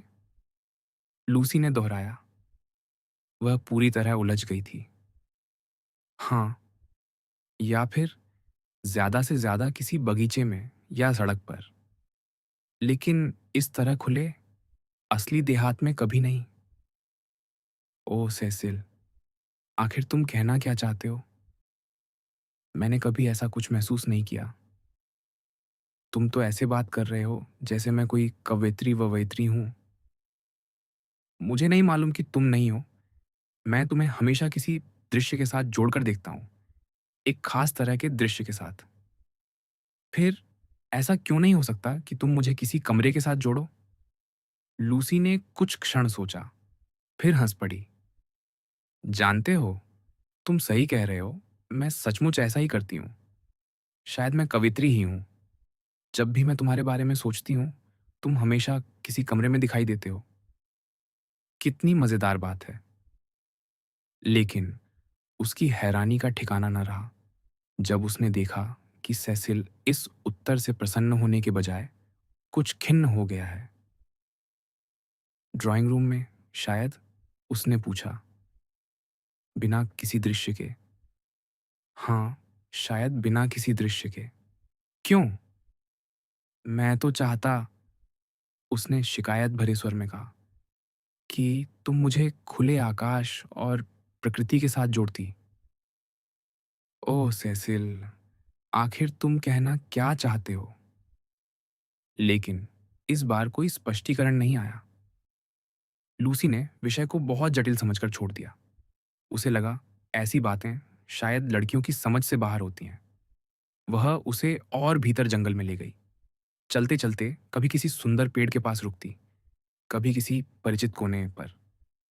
समर स्ट्रीट और विंडी कॉर्नर के बीच का यह जंगल वह तब से जानती थी जब वह अकेले चलना सीख गई थी। बचपन में उसने यहीं फ्रेडी को खो जाने का खेल खिलाया था, जब फ्रेडी लाल लाल चेहरे वाला नन्हा सा बच्चा था। और यद्यपि वह इटली तक घूम आई थी, इस जंगल का आकर्षण उसके लिए कभी कम नहीं हुआ था। कुछ दूर चलने के बाद वे चीड़ों के बीच एक छोटे से खुले स्थान पर पहुंचे। घास का एक छोटा सा हरा मैदान, मानो पहाड़ों की किसी एकांत घाटी का टुकड़ा, और उसके बीचों बीच एक उथला जलाशय। लूसी के मुंह से अचानक निकला, पवित्र झील। तुम इसे ऐसा क्यों कहती हो? याद नहीं, शायद किसी किताब में पढ़ा होगा। अभी तो यह बस एक बड़ा सा गड्ढा लगता है, लेकिन देखो, वह छोटी धारा इसमें आकर मिल रही है ना। जब जोर की बारिश होती है तो बहुत सारा पानी यहाँ इकट्ठा हो जाता है और जल्दी निकल नहीं पाता। तब यह तालाब काफी बड़ा और बहुत सुंदर हो जाता है। फ्रेडी यहाँ तैरा भी करता था। उसे यह जगह बहुत पसंद है। और तुम्हें? उसका आशय था, क्या तुम्हें भी यह जगह पसंद है? लेकिन लूसी ने स्वप्निल स्वर में उत्तर दिया, मैं भी यहाँ नहाया करती थी, जब तक कि पकड़ नहीं ली गई। उसके बाद तो घर में बड़ा हंगामा हुआ।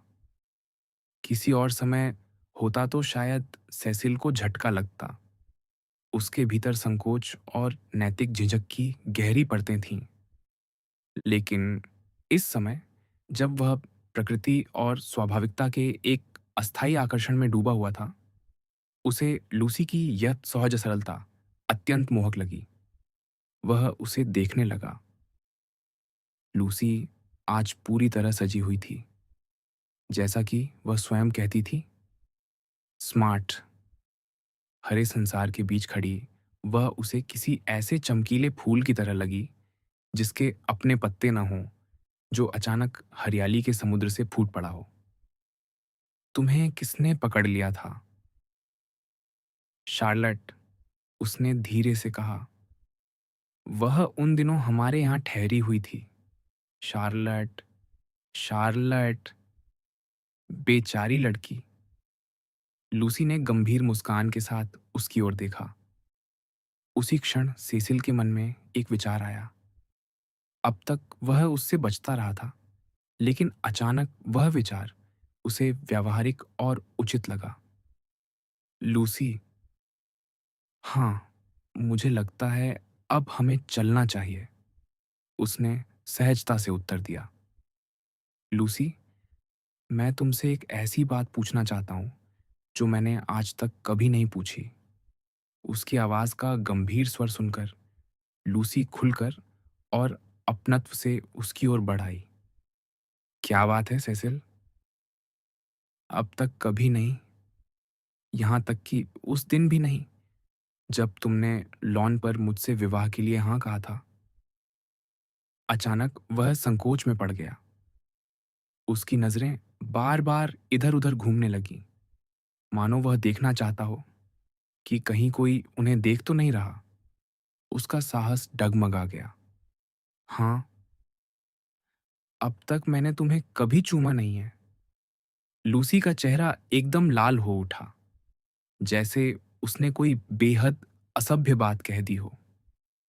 ना, नहीं, सचमुच नहीं, वह हकलाकर बोली।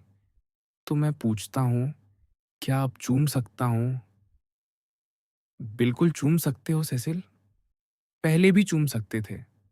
मैं खुद दौड़कर तो तुम्हारे पास नहीं आ सकती, तुम जानते हो।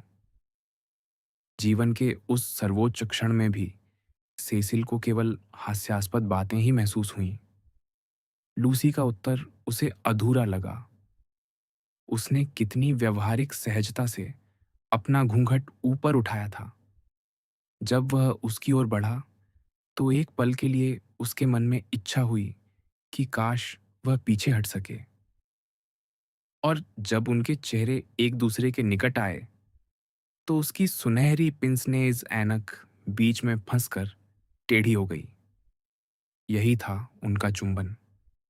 और सच तो यह था कि सेसिल स्वयं भी उसे असफल मान रहा था। उसके विचार में प्रेम का आवेग स्वयं को अजेय समझना चाहिए। उसे शिष्टाचार, संकोच, विनम्रता और सभ्य स्वभाव के बाकी सारे अभिशाप भूल जाने चाहिए। सबसे बढ़कर, जहां अधिकार हो वहां अनुमति नहीं मांगी जानी चाहिए। वह ऐसा क्यों नहीं कर सका जैसा कोई मजदूर, कोई सड़क खोदने वाला कामगार, या यहां तक कि किसी दुकान के काउंटर के पीछे खड़ा साधारण युवक भी कर लेता। उसने मन ही मन पूरे दृश्य को दोबारा रचा। लूसी फूल की तरह जलाशय के किनारे खड़ी है। वह अचानक दौड़कर आता है और उसे बाहों में भर लेता है। वह उसे डांटती है, फिर उसे क्षमा कर देती है और उसके पुरुषार्थ के कारण जीवन भर उसका सम्मान करती रहती है। क्योंकि सेसिल का विश्वास था कि स्त्रियां पुरुषों की मर्दानगी का आदर करती हैं। उस एक चुंबन के बाद वे दोनों चुपचाप वहां से चल पड़े। सेसिल प्रतीक्षा करता रहा कि लूसी कुछ ऐसा कहे जिससे उसके मन की गहराइयां प्रकट हो जाएं। आखिरकार लूसी ने बात की और उसने जो कहा वह पूरी गंभीरता के साथ कहा। उस बूढ़े आदमी का नाम हैरिस नहीं था क्या? उसका नाम एमरसन था।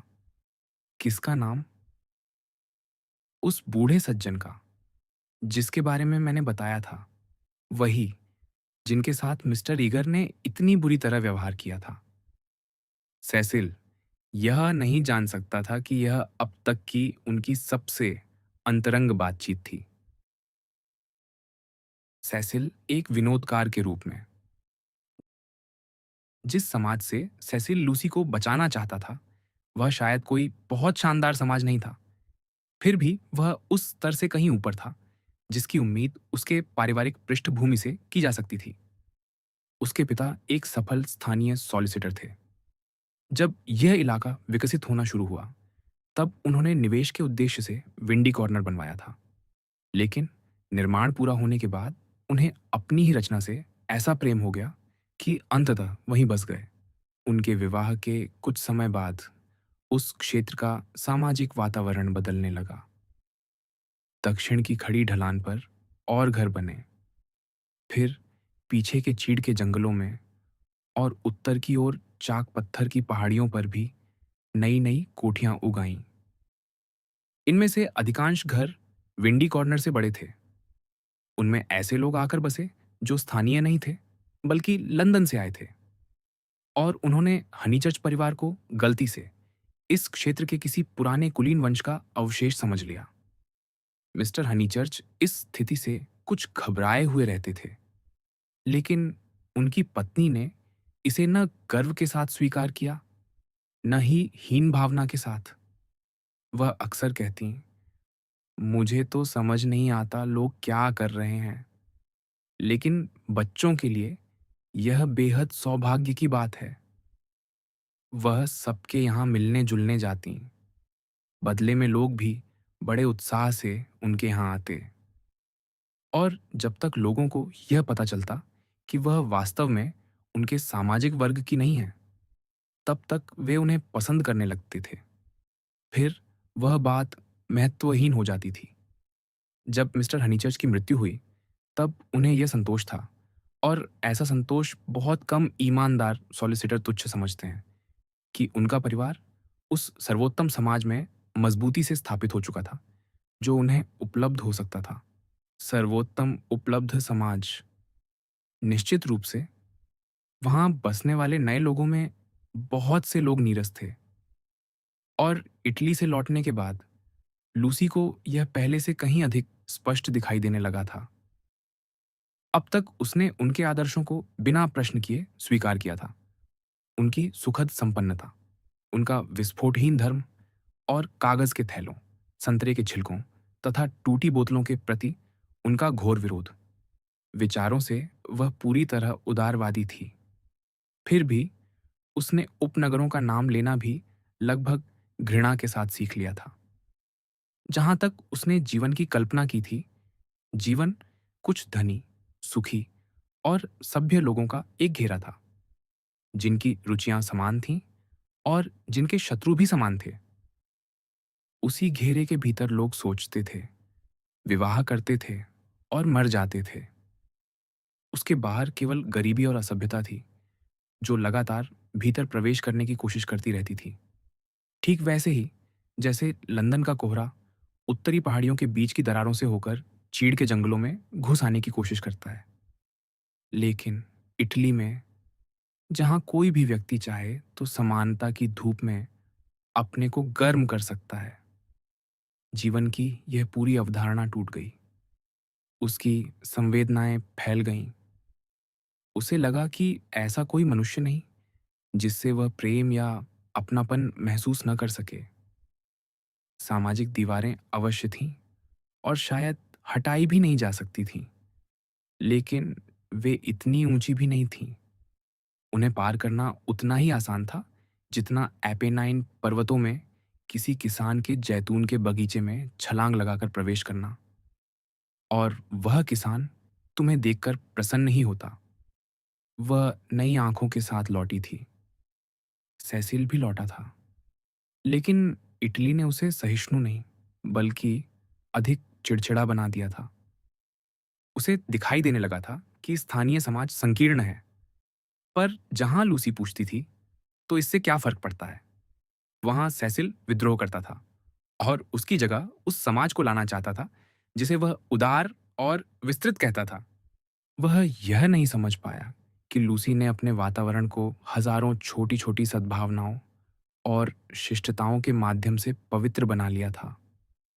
समय के साथ उन सब ने उसके भीतर एक कोमल प्रेम पैदा कर दिया था। उसकी आंखें उसके समाज की कमियां देख सकती थीं, लेकिन उसका हृदय उसे पूरी तरह तुच्छ नहीं मान सकता था। और वह एक और भी महत्वपूर्ण बात नहीं समझ पाया। यदि लूसी इस समाज से बड़ी थी, तो वह हर समाज से बड़ी थी। वह उस अवस्था तक पहुंच चुकी थी जहां किसी समूह या वर्ग की सदस्यता नहीं, बल्कि केवल मनुष्य से, मनुष्य का व्यक्तिगत संबंध उसे संतुष्ट कर सकता था। वह विद्रोही थी, लेकिन उस प्रकार की नहीं जिसे सैसिल समझता था। वह ऐसा विद्रोही नहीं थी जो केवल एक बड़ा बैठक कक्ष चाहता हो। वह उस पुरुष के साथ बराबरी चाहती थी जिसे वह प्रेम करती थी, क्योंकि इटली उसे संसार की सबसे अमूल्य वस्तु दे रहा था, उसकी अपनी आत्मा। उस समय लूसी मिस्टर बीबे की 13 वर्षीय भतीजी मिनी बीबे के साथ बम्बल पप्पी खेल रही थी। ये एक अत्यंत प्राचीन और सम्मानित खेल था, जिसमें टेनिस की गेंदों को बहुत ऊंचा उछाला जाता था ताकि वे नेट के पार गिरें और जोर जोर से उछलती रहे। कुछ गेंदें मिसेस हनीचर्च से टकरा जाती थीं, कुछ हमेशा के लिए खो जाती थीं। यह विवरण थोड़ा अस्त व्यस्त प्रतीत हो सकता है, लेकिन वह लूसी की मनःस्थिति का अच्छा चित्रण था, क्योंकि खेलते खेलते वह मिस्टर बीबे से बातचीत भी कर रही थी। उफ, कितना झंझट रहा है, वह बोली। पहले वे, फिर वह, फिर दूसरे लोग। किसी को खुद नहीं पता कि वह चाहता क्या है, और सब के सब इतने परेशान करने वाले हैं। लेकिन अब वे सचमुच आ रही हैं, मिस्टर बीबे ने कहा। कुछ दिन पहले मैंने मिस टेरेसा को पत्र लिखा था। वह पूछ रही थी कि कसाई कितनी बार आता है। मैंने जवाब दिया, महीने में एक बार। शायद ये सुनकर उन्हें जगह पसंद आ गई। वे आ रही हैं। आज सुबह ही उनका पत्र मिला है। मैं तो उन मिस एलन बहनों से नफरत करने लगूंगी, मिसेस हनीचर्च ने घोषणा की। सिर्फ इसलिए कि वे बूढ़ी और मूर्ख हैं। हमसे उम्मीद की जाती है कि हम कहें, ओह, कितनी प्यारी हैं। मुझे उनकी हर बात में अगर, लेकिन और जोड़ने की आदत से चिढ़ है। और बेचारी लूसी, ठीक हुआ उसके साथ। इतनी भाग दौड़ करते करते आधी रह गई है। मिस्टर बीबे ने टेनिस कोर्ट पर उछलती कूदती, चिल्लाती हुई उस आधी रह गई लूसी को देखा। सेसिल वहां नहीं था। जब वह मौजूद होता तब बम्बल पप्पी नहीं खेला जाता था। खैर, अगर वे सचमुच आ रही हैं। नहीं, मिनी, सैटर्न नहीं। सैटर्न एक टेनिस गेंद का नाम था जिसकी ऊपरी परत कई जगह से उधड़ चुकी थी। जब वह हवा में घूमती तो उसके चारों ओर एक वलय सा दिखाई देता, बिल्कुल ग्रहशणी की तरह। अगर वे आ रही हैं तो सर हैरी उन्हें 29 तारीख से पहले ही घर में रहने देंगे और वह छतों की सफेदी वाले अनुबंध की शर्त भी हटा देंगे, क्योंकि उससे वे घबरा गई थीं। उसकी जगह सामान्य टूट फूट वाली शर्त जोड़ देंगे और ये अंक नहीं गिना जाएगा। मैंने कहा ना, सैटर्न नहीं। बम्बल पप्पी के लिए सैटर्न बिल्कुल ठीक है, फ्रेडी ने वहां आकर कहा। मिनी, इसकी बात मत सुनो। सैटर्न ठीक से उछलता ही नहीं। जितना चाहिए उतना उछलता है। नहीं उछलता। अरे, वह तो फिर भी ब्यूटीफुल व्हाइट डेविल से बेहतर उछलता है। चुप रहो बेटे, मिसेस हनीचर्च ने कहा। लेकिन जरा लूसी को तो देखो, सैटर्न की शिकायत कर रही है और खुद हाथ में ब्यूटीफुल व्हाइट डेविल छिपा कर रखी है ताकि मौका मिलते ही खेल में डाल दे। शाबाश मिनी, उस पर हमला करो। रैकेट से उसकी पिंडलियों पर मारो। हाँ, पिंडलियों पर। लूसी लड़खड़ाकर गिर पड़ी और ब्यूटीफुल व्हाइट डेविल उसके हाथ से लुढ़क गई। मिस्टर बीबे ने गेंद उठाई और कहा, कृपया, इसका नाम विक्टोरिया कोरोम्बोना है। लेकिन उनकी यह सुधारात्मक टिप्पणी किसी ने नहीं सुनी। फ्रेडी में छोटी लड़कियों को उकसाकर पागल कर देने की अद्भुत क्षमता थी। आधे मिनट के भीतर ही उसने विनम्र और शालीन मिनी को चीखती चिल्लाती आफत में बदल दिया। ऊपर घर में बैठे सेसिल ने यह शोर सुना। उसके पास सुनाने के लिए कुछ बेहद रोचक समाचार भी थे। फिर भी वह नीचे नहीं आया। उसे डर था कि कहीं खेल के दौरान चोट न लग जाए। वह कायर नहीं था। आवश्यक दर्द सहने की क्षमता उसमें किसी भी पुरुष जितनी थी। लेकिन युवाओं की शारीरिक उग्रता उसे बेहद अप्रिय लगती थी। और जैसा कि होना ही था, थोड़ी देर बाद एक जोरदार चीख सुनाई दी। काश मिस एलन बहनें यह दृश्य देख पाती, मिस्टर बीबे ने टिप्पणी की। उसी समय लूसी घायल मिनी को संभाल रही थी और अगले ही पल उसका भाई उसे भी जमीन से उठाकर हवा में झुलाने लगा। कौन है ये मिस एलन? फ्रेडी ने हाँफते हुए पूछा। उन्होंने सिसी विला ले लिया है। उसका नाम तो वह नहीं था। इतने में उसका पैर फिसल गया और वे सब बड़ी सुखद अव्यवस्था के साथ घास पर जा गिरे। कुछ क्षण बीत गए। कौन सा नाम नहीं था? लूसी ने पूछा। फ्रेडी का सिर उसकी गोद में रखा हुआ था। एलन नाम नहीं था उन लोगों का जिन्हें सर हैरी ने घर दिया है।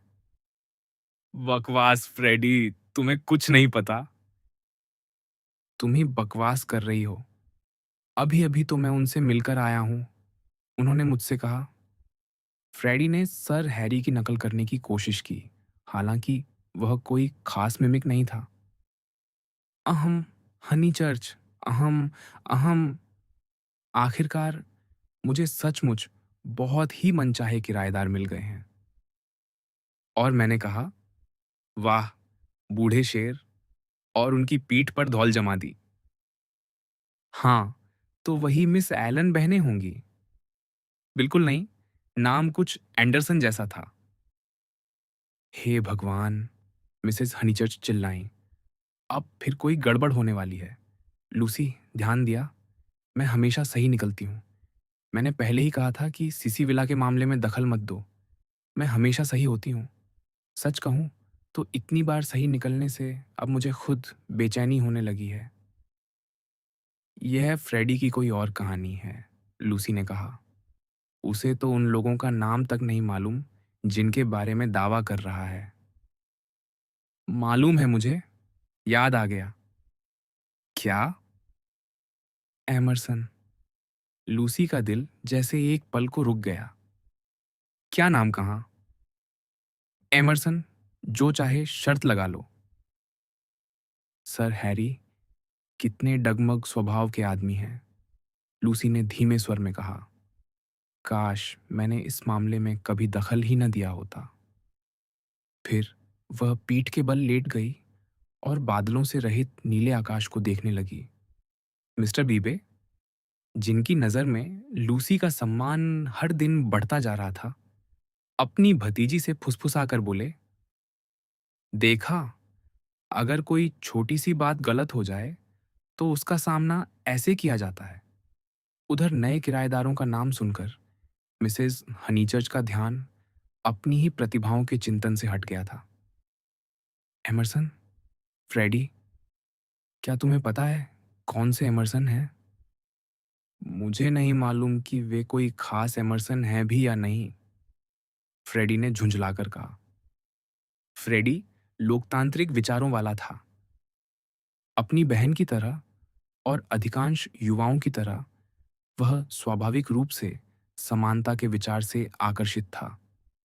और यह निर्विवाद तथ्य कि दुनिया में कई तरह के एमरसन हो सकते हैं, उसे बेहद खटकता था।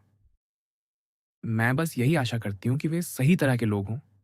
हाँ हाँ, लूसी, मैं देख रही हूँ कि तुम नाक सिकोड़ रही हो और मन ही मन सोच रही हो कि तुम्हारी माँ घोर अभिजात्यवादी है। लेकिन सही तरह के लोग होते हैं और गलत तरह के लोग भी। यह दिखावा करना कि ऐसा नहीं है, केवल बनावट है। एमरसन कोई बहुत असामान्य उपनाम तो नहीं है, लूसी ने कहा। वह एक और देख रही थी। जहां वह बैठी थी, वहां से दूर दूर तक फैली चीड़ से ढकी पहाड़ियां दिखाई देती थीं, जो एक के बाद एक नीचे उतरती हुई वील्ड की दिशा में खो जाती थीं। बगीचे में जितना नीचे जाओ, यह पार्श्व दृश्य उतना ही भव्य होता जाता था। मैं तो बस ये कहने वाली थी, फ्रेडी, मिसेस हनीचर्च बोली, कि आशा है उनका संबंध उस दार्शनिक एमरसन से ना हो। वह तो बड़े कठिन आदमी थे। अब संतुष्ट हो? हाँ हाँ, फ्रेडी बड़बड़ाया। और आप भी संतुष्ट हो जाएंगी, क्योंकि वे सेसिल के दोस्त हैं। इसलिए उसने बड़े नाटकीय व्यंग्य के साथ कहा, आप और बाकी सारे ग्रामीण कुलीन परिवार पूरी सुरक्षा के साथ उनसे मिलने जा सकेंगे। सेसिल, लूसी लगभग उछल पड़ी। बदतमीजी मत करो, बेटी, उसकी माँ ने शांत स्वर में कहा, और चीखना भी बंद करो। आजकल यह तुम्हारी नई बुरी आदत बनती जा रही है। लेकिन क्या सेसिल? हाँ, सेसिल के दोस्त, फ्रेडी ने दोहराया, और इसलिए अत्यंत मनचाहे किराएदार। अहम, हनीचर्च, मैंने अभी अभी उन्हें तार भेजा है। लूसी घास से उठकर खड़ी हो गई। यह उसके साथ अन्याय था। मिस्टर बीबे को उसके लिए गहरी सहानुभूति महसूस हुई। जब तक उसे लगता रहा था कि मिस एलन बहनों के साथ हुआ अपमान केवल सर हैरी ऑन्डवे की ओर से आया है, तब तक उसने सब कुछ एक अच्छी लड़की की तरह सह लिया था। लेकिन यह सुनकर कि उसके अपने मंगेतर का भी उसमें हाथ था, अब उसका विचलित हो जाना स्वाभाविक था। मिस्टर वाइस छेड़ने वाले व्यक्ति थे। नहीं, केवल छेड़ने वाले नहीं। उससे भी बुरी बात ये थी कि उन्हें लोगों की योजनाएं बिगाड़ने में एक प्रकार का दुष्ट आनंद मिलता था। पादरी यह बात जानते थे और इसी कारण उन्होंने मिस हनीचर्च की ओर सामान्य से कहीं अधिक दयालुता से देखा। जब लूसी अचानक बोल उठी, लेकिन सेसिल के एमरसन वे वही लोग नहीं हो सकते, क्योंकि क्योंकि वहां तो मिस्टर बीबे को यह विस्मयजनक नहीं लगा। उन्होंने इसे केवल बातचीत को दूसरी दिशा में मोड़ने का अवसर समझा, ताकि लूसी स्वयं को संभाल सके। उन्होंने बात इस तरह बदली, तुम्हारा मतलब फ्लोरेंस वाले एमरसन परिवार से है? उन्होंने हंसते हुए कहा, नहीं, मुझे नहीं लगता कि वही लोग होंगे। मिस्टर वाइस के मित्र और वे लोग, यह तो बहुत लंबी छलांग होगी। अरे मिसेस हनीचर्च, क्या विचित्र लोग थे वे, कितने अजीब, कितने अनोखे। लेकिन हमें तो वे पसंद थे, है ना? उन्होंने लूसी की ओर देखा। मुझे याद है, एक बार वायलेट फूलों को लेकर बड़ा दिलचस्प प्रसंग हुआ था। उन्होंने वायलेट तोड़ तोड़कर उन्हीं मिस एलन बहनों के कमरे के सारे फूलदान भर दिए थे। उन्हीं मिस एलन बहनों के, जो अंततः सिसी विला में नहीं आ सकी। बेचारी छोटी सी महिलाएं, इतनी स्तब्ध भी थीं और उतनी ही प्रसन्न भी। मिस कैथरीन यह कहानी अक्सर सुनाया करती थीं। वह हमेशा इस वाक्य से शुरू होती थी, मेरी प्रिय बहन को फूलों से बहुत प्रेम है। फिर उन्होंने कमरे का दरवाज़ा खोला और पाया कि पूरा कमरा नीले फूलों से भरा हुआ है। फूलदानों में, जगहों में, हर जगह। और कहानी का अंत होता था। यह कितना असभ्य था और फिर भी कितना सुंदर। सचमुच कुछ बातें समझना बहुत कठिन होता है। हाँ, मेरे लिए तो फ्लोरेंस वाले एमरसन हमेशा वायलेट फूलों की याद के साथ जुड़े रहेंगे। इस बार फियास्को ने तुम्हें हरा दिया, फ्रेडी ने कहा। उसे यह दिखाई ही नहीं दिया कि उसकी बहन का चेहरा बुरी तरह लाल पड़ चुका था। लूसी स्वयं को संभाल नहीं पा रही थी। मिस्टर बीबे ने यह देख लिया और बातचीत को दूसरी दिशा में मोड़ने की कोशिश जारी रखी। ये खास एमरसन दो लोग थे, एक पिता और एक पुत्र। बेटा अच्छा खासा नौजवान था। हालांकि यह कहना मुश्किल है कि बहुत अच्छा युवक भी था या नहीं। मूर्ख तो नहीं था, मेरा ख्याल है, लेकिन बेहद अपरिपक्व था, निराशावाद वगैरह से भरा हुआ। लेकिन हमारी असली प्रसन्नता तो उसके पिता थे। कितने भावुक, कितने प्यारे इंसान। और कुछ लोग तो यहां तक कहते थे कि उन्होंने अपनी पत्नी की हत्या कर दी थी। अपनी सामान्य अवस्था में मिस्टर बीबे कभी ऐसी गपशप नहीं दोहराते, लेकिन इस समय वह लूसी को उसकी छोटी सी परेशानी से बचाने की कोशिश कर रहे थे। इसीलिए जो भी बकवास उनके दिमाग में आती, वही बोलते जा रहे थे। पत्नी की हत्या, मिसेस हनीचर्च ने कहा। लूसी, हमें छोड़कर मत जाओ। बम्बल पप्पी खेलती रहो। सचमुच वह पेंशन बर्टोलिनी तो दुनिया की सबसे अजीब जगह रही होगी। वहां मौजूद दूसरे हत्यारे के बारे में भी मैं सुन चुकी हूं। आखिर शार्लट वहां रुकी ही क्यों थी? और हाँ, किसी दिन हमें शार्लट को यहां बुलाना चाहिए। मिस्टर बीबे को किसी दूसरे हत्यारे की याद नहीं आई। उन्होंने विनम्रता से सुझाव दिया कि शायद मिसेस हनीचर्च को भ्रम हो रहा है। लेकिन विरोध का हल्का सा संकेत मिलते ही वह और उत्साहित हो गई। नहीं, नहीं, मैं बिल्कुल निश्चित हूं। वहां एक और पर्यटक था जिसके बारे में भी यही कहानी सुनाई गई थी। नाम याद नहीं आ रहा। क्या था वह नाम? अरे, क्या था? उन्होंने दोनों घुटनों को पकड़ लिया, मानो नाम वहीं कहीं छिपा हो। थैकरे की किसी किताब जैसा कुछ था। उन्होंने अपनी सम्मानित मातृसुलभ पेशानी पर हाथ मारा। उधर लूसी ने फ्रेडी से पूछा, क्या सेसिल घर में है? अरे मत जाओ, फ्रेडी चिल्लाया और उसके टखने पकड़ने की कोशिश की। मुझे जाना होगा, लूसी ने गंभीरता से कहा। बेवकूफ मत बनो, खेलते समय तुम हमेशा हद से ज्यादा कर देते हो। वह उनसे दूर जाने लगी। उसी समय उसकी मां की विजयी पुकार ने शांत वातावरण को चीर दिया। हैरिस। यह सुनते ही लूसी को याद आ गया कि उसने झूठ बोला था और उसे कभी सुधारा भी नहीं था। कितना मूर्खतापूर्ण झूठ था वह। फिर भी उसने उसकी नसों को झकझोर दिया था और अब उसी झूठ के कारण वह इन नए एमर्सनों, जो कथित रूप से सेसिल के मित्र थे, को फ्लोरेंस वाले उन दो साधारण पर्यटकों से जोड़ने लगी थी। अब तक सत्य उसके पास स्वाभाविक रूप से आता था। उसे कभी प्रयास नहीं करना पड़ा था, लेकिन अब उसे लगा कि भविष्य में उसे अधिक सतर्क रहना होगा और पूरी तरह सत्यवादी बनना होगा।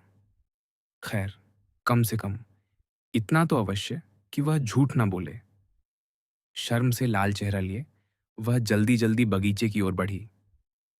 उसे पूरा विश्वास था कि सेसिल का एक स्नेहपूर्ण शब्द उसकी सारी बेचैनी दूर कर देगा।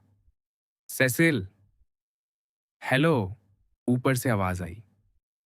वह धूम्रपान कक्ष की खिड़की से झुककर बाहर देख रहा था। वह असाधारण रूप से प्रसन्न दिखाई दे रहा था। मैं उम्मीद कर रहा था कि तुम आओगी। नीचे तुम सबको मैंने भालुओं की तरह हल्ला मचाते सुना, लेकिन यहाँ ऊपर उससे भी बढ़िया मनोरंजन है। मैंने हाँ, मैंने स्वयं कॉमिक म्यूज के लिए एक महान विजय प्राप्त की है। जॉर्ज मेरेडिथ बिल्कुल सही कहते हैं। हास्य का उद्देश्य और सत्य का उद्देश्य वास्तव में एक ही है। और मैंने उस अभागी सिसी विला के लिए किराएदार ढूंढ निकाले हैं। नाराज मत होना, नाराज मत होना। पूरी बात सुनोगी तो मुझे माफ कर दोगी। जब उसका चेहरा इस तरह चमक उठता था तो वह वास्तव में आकर्षक लगता था और एक पल के लिए उसने लूसी की सारी मूर्खतापूर्ण आशंकाएं भी दूर कर दीं। मैं सुन चुकी हूं, उसने कहा। फ्रेडी ने हमें बताया है। शरारती सेसिल, मुझे लगता है अब मुझे तुम्हें माफ करना ही पड़ेगा। जरा सोचो, मैंने मिस एलन बहनों के लिए कितनी भाग दौड़ की और सब व्यर्थ निकला। वैसे वे थोड़ी परेशान करने वाली तो थीं और मैं तुम्हारे अच्छे दोस्तों को ही वहां देखना पसंद करूंगी, लेकिन तुम्हें मुझे इस तरह छेड़ना नहीं चाहिए था। मेरे दोस्त? सेसिल हंस पड़ा। लेकिन लूसी, असली मजाक तो अभी बाकी है। इधर आओ। पर वह जहां थी वहीं खड़ी रही। जानती हो मैं इन आदर्श किराएदारों से कहाँ मिला? कहाँ? पिछले हफ्ते जब मैं माँ से मिलने लंदन गया था, तब नेशनल गैलरी में। लोगों से मिलने के लिए बड़ी अजीब जगह है, लूसी ने घबराहट से कहा। मैं ठीक से समझ नहीं पा रही। एम्ब्रियन कक्ष में वे लूका सिग्नोरेली की पेंटिंग देख रहे थे, बेशक पूरी तरह मूर्खतापूर्ण ढंग से। फिर भी हमारी बातचीत शुरू हो गई और उन्होंने मेरा अच्छा खासा मनोरंजन किया। वे इटली घूम कर आए थे। लेकिन सेसिल, सेसिल उल्लास में बहता चला गया। बातों बातों में उन्होंने कहा कि उन्हें देहात में एक छोटा घर चाहिए। पिता वहां रहेंगे और बेटा सप्ताहांत पर आया करेगा। तुरंत मेरे मन में आया, सर हैरी को सबक सिखाने का इससे अच्छा मौका नहीं मिलेगा। मैंने उनका पता लिया, लंदन की एक सिफारिश भी, जांच पड़ताल की। वे सीधे सीधे बदमाश तो नहीं निकले। यह सब बड़ा मनोरंजक था। फिर मैंने सर हैरी को पत्र लिखा और ऐसा चित्र खींचा कि सेसिल! लूसी ने बीच में रोक दिया। नहीं, यह उचित नहीं है। संभव है मैं उनसे पहले मिल चुकी हूं। लेकिन वह उसकी बात पर चढ़ बैठा। पूरी तरह उचित है। जो चीज किसी अभिजात्य घमंडी को दंडित करे, वह उचित ही होती है। वह बूढ़ा आदमी इस पूरे इलाके का भला करेगा। सर हैरी अपनी गिर चुकी कुलीन महिलाओं वाली बातों से घिनौने हो गए हैं। मैं बहुत दिनों से उन्हें सबक सिखाना चाहता था। नहीं, लूसी, समाज के वर्गों को आपस में मिलना चाहिए। कुछ समय बाद तुम भी मुझसे सहमत हो जाओगी। अंतर्विवाह होने चाहिए। हर तरह के मेल-जोल होने चाहिए। मैं लोकतंत्र में विश्वास करता हूं। नहीं करते, लूसी ने तीखे स्वर में कहा। तुम्हें इस शब्द का अर्थ तक नहीं पता। सेसिल उसे घूरने लगा। एक बार फिर उसे लगा कि लूसी में वह लियोनार्डो जैसी कलात्मक गरिमा नहीं है जिसकी वह अपेक्षा करता था। नहीं करते। इस समय उसका चेहरा उसे कलात्मक नहीं, बल्कि झुंझलाई हुई झगड़ालू स्त्री जैसा लगा। यह उचित नहीं था सेसिल। मैं तुम्हें दोष देती हूं, और बहुत दोष देती हूं। तुम्हें मिस एलन बहनों के बारे में मेरी सारी मेहनत मिटाने का कोई अधिकार नहीं था, और मुझे हास्यास्पद स्थिति में ला खड़ा करने का भी नहीं। तुम इसे सर हैरी को सबक सिखाना कहते हो, लेकिन क्या तुम्हें एहसास है कि इसकी पूरी कीमत मुझे चुकानी पड़ी है? मुझे यह तुम्हारी ओर से बेहद औफादारी लगती है। और यह कहकर वह उसे छोड़कर चली गई। सेसिल ने भौहें उठाईं। मिजाज, उसने सोचा। लेकिन अगले ही क्षण उसने अपने निष्कर्ष को और आगे बढ़ाया। नहीं, ये केवल मिजाज नहीं था। ये तो अभिजात्य अहंकार था। जब तक लूसी को लगता रहा था कि उसकी जगह सेसिल के संभ्रांत मित्र आने वाले हैं, तब तक उसे कोई आपत्ति नहीं थी। समस्या तब शुरू हुई जब पता चला कि नए किराएदार शायद उस स्तर के नहीं हैं। सेसिल ने तय किया कि ये नए लोग शैक्षिक दृष्टि से उपयोगी सिद्ध हो सकते हैं। वह पिता को सहन करेगा और बेटे को समझने की कोशिश करेगा, जो स्वभाव से चुप रहने वाला था। कॉमिक म्यूज और सत्य दोनों के हित में। वह उन्हें विंडी कॉर्नर लेकर आएगा, मिसेस वाइस के सुसज्जित फ्लैट में। कॉमिक म्यूज अपने हितों की रक्षा स्वयं करने में पूरी तरह सक्षम थी। फिर भी उसने मिस्टर वाइस की सहायता को तुच्छ नहीं समझा। एमरसन परिवार को विंडी कॉर्नर के पड़ोस में बसाने का सेसिल का विचार उसे अत्यंत उपयुक्त लगा। इसलिए उसने पूरी व्यवस्था बिना किसी अड़चन के संपन्न करा दी। सर हैरी ऑनेटवे ने अनुबंध पर हस्ताक्षर कर दिए। उनकी मुलाकात मिस्टर एमरसन से हुई और उनकी सारी भ्रांतियां समय पर दूर हो गईं।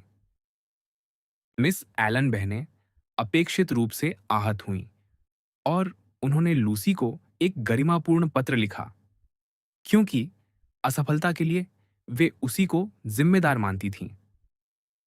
मिस्टर बीबे ने नए पड़ोसियों के स्वागत के लिए कई सुखद योजनाएं बनाई और मिसेज हनीचट से कहा कि फ्रेडी को उनके आते ही उनसे मिलने जाना चाहिए।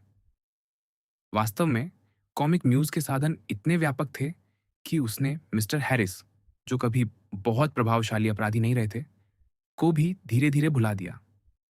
उन्होंने सिर झुका लिया, स्मृति से मिट गए और अंततः मर गए।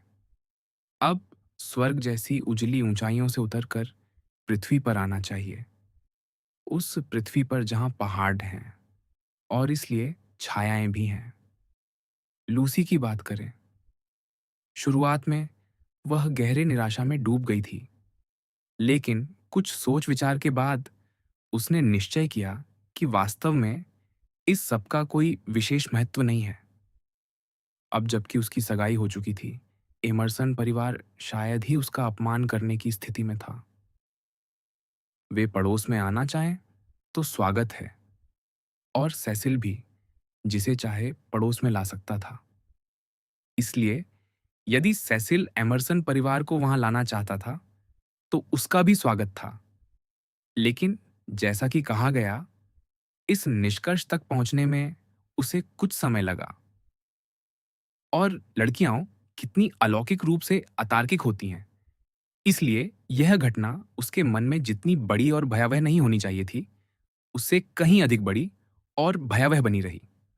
उसे राहत हुई कि इसी समय मिसेस वाइस के यहाँ उसके नियत प्रवास का समय आ गया। जब तक सिसी विला में नए किराएदार आकर बस रहे थे, तब तक वह सुरक्षित रूप से लंदन के फ्लैट में मौजूद थी।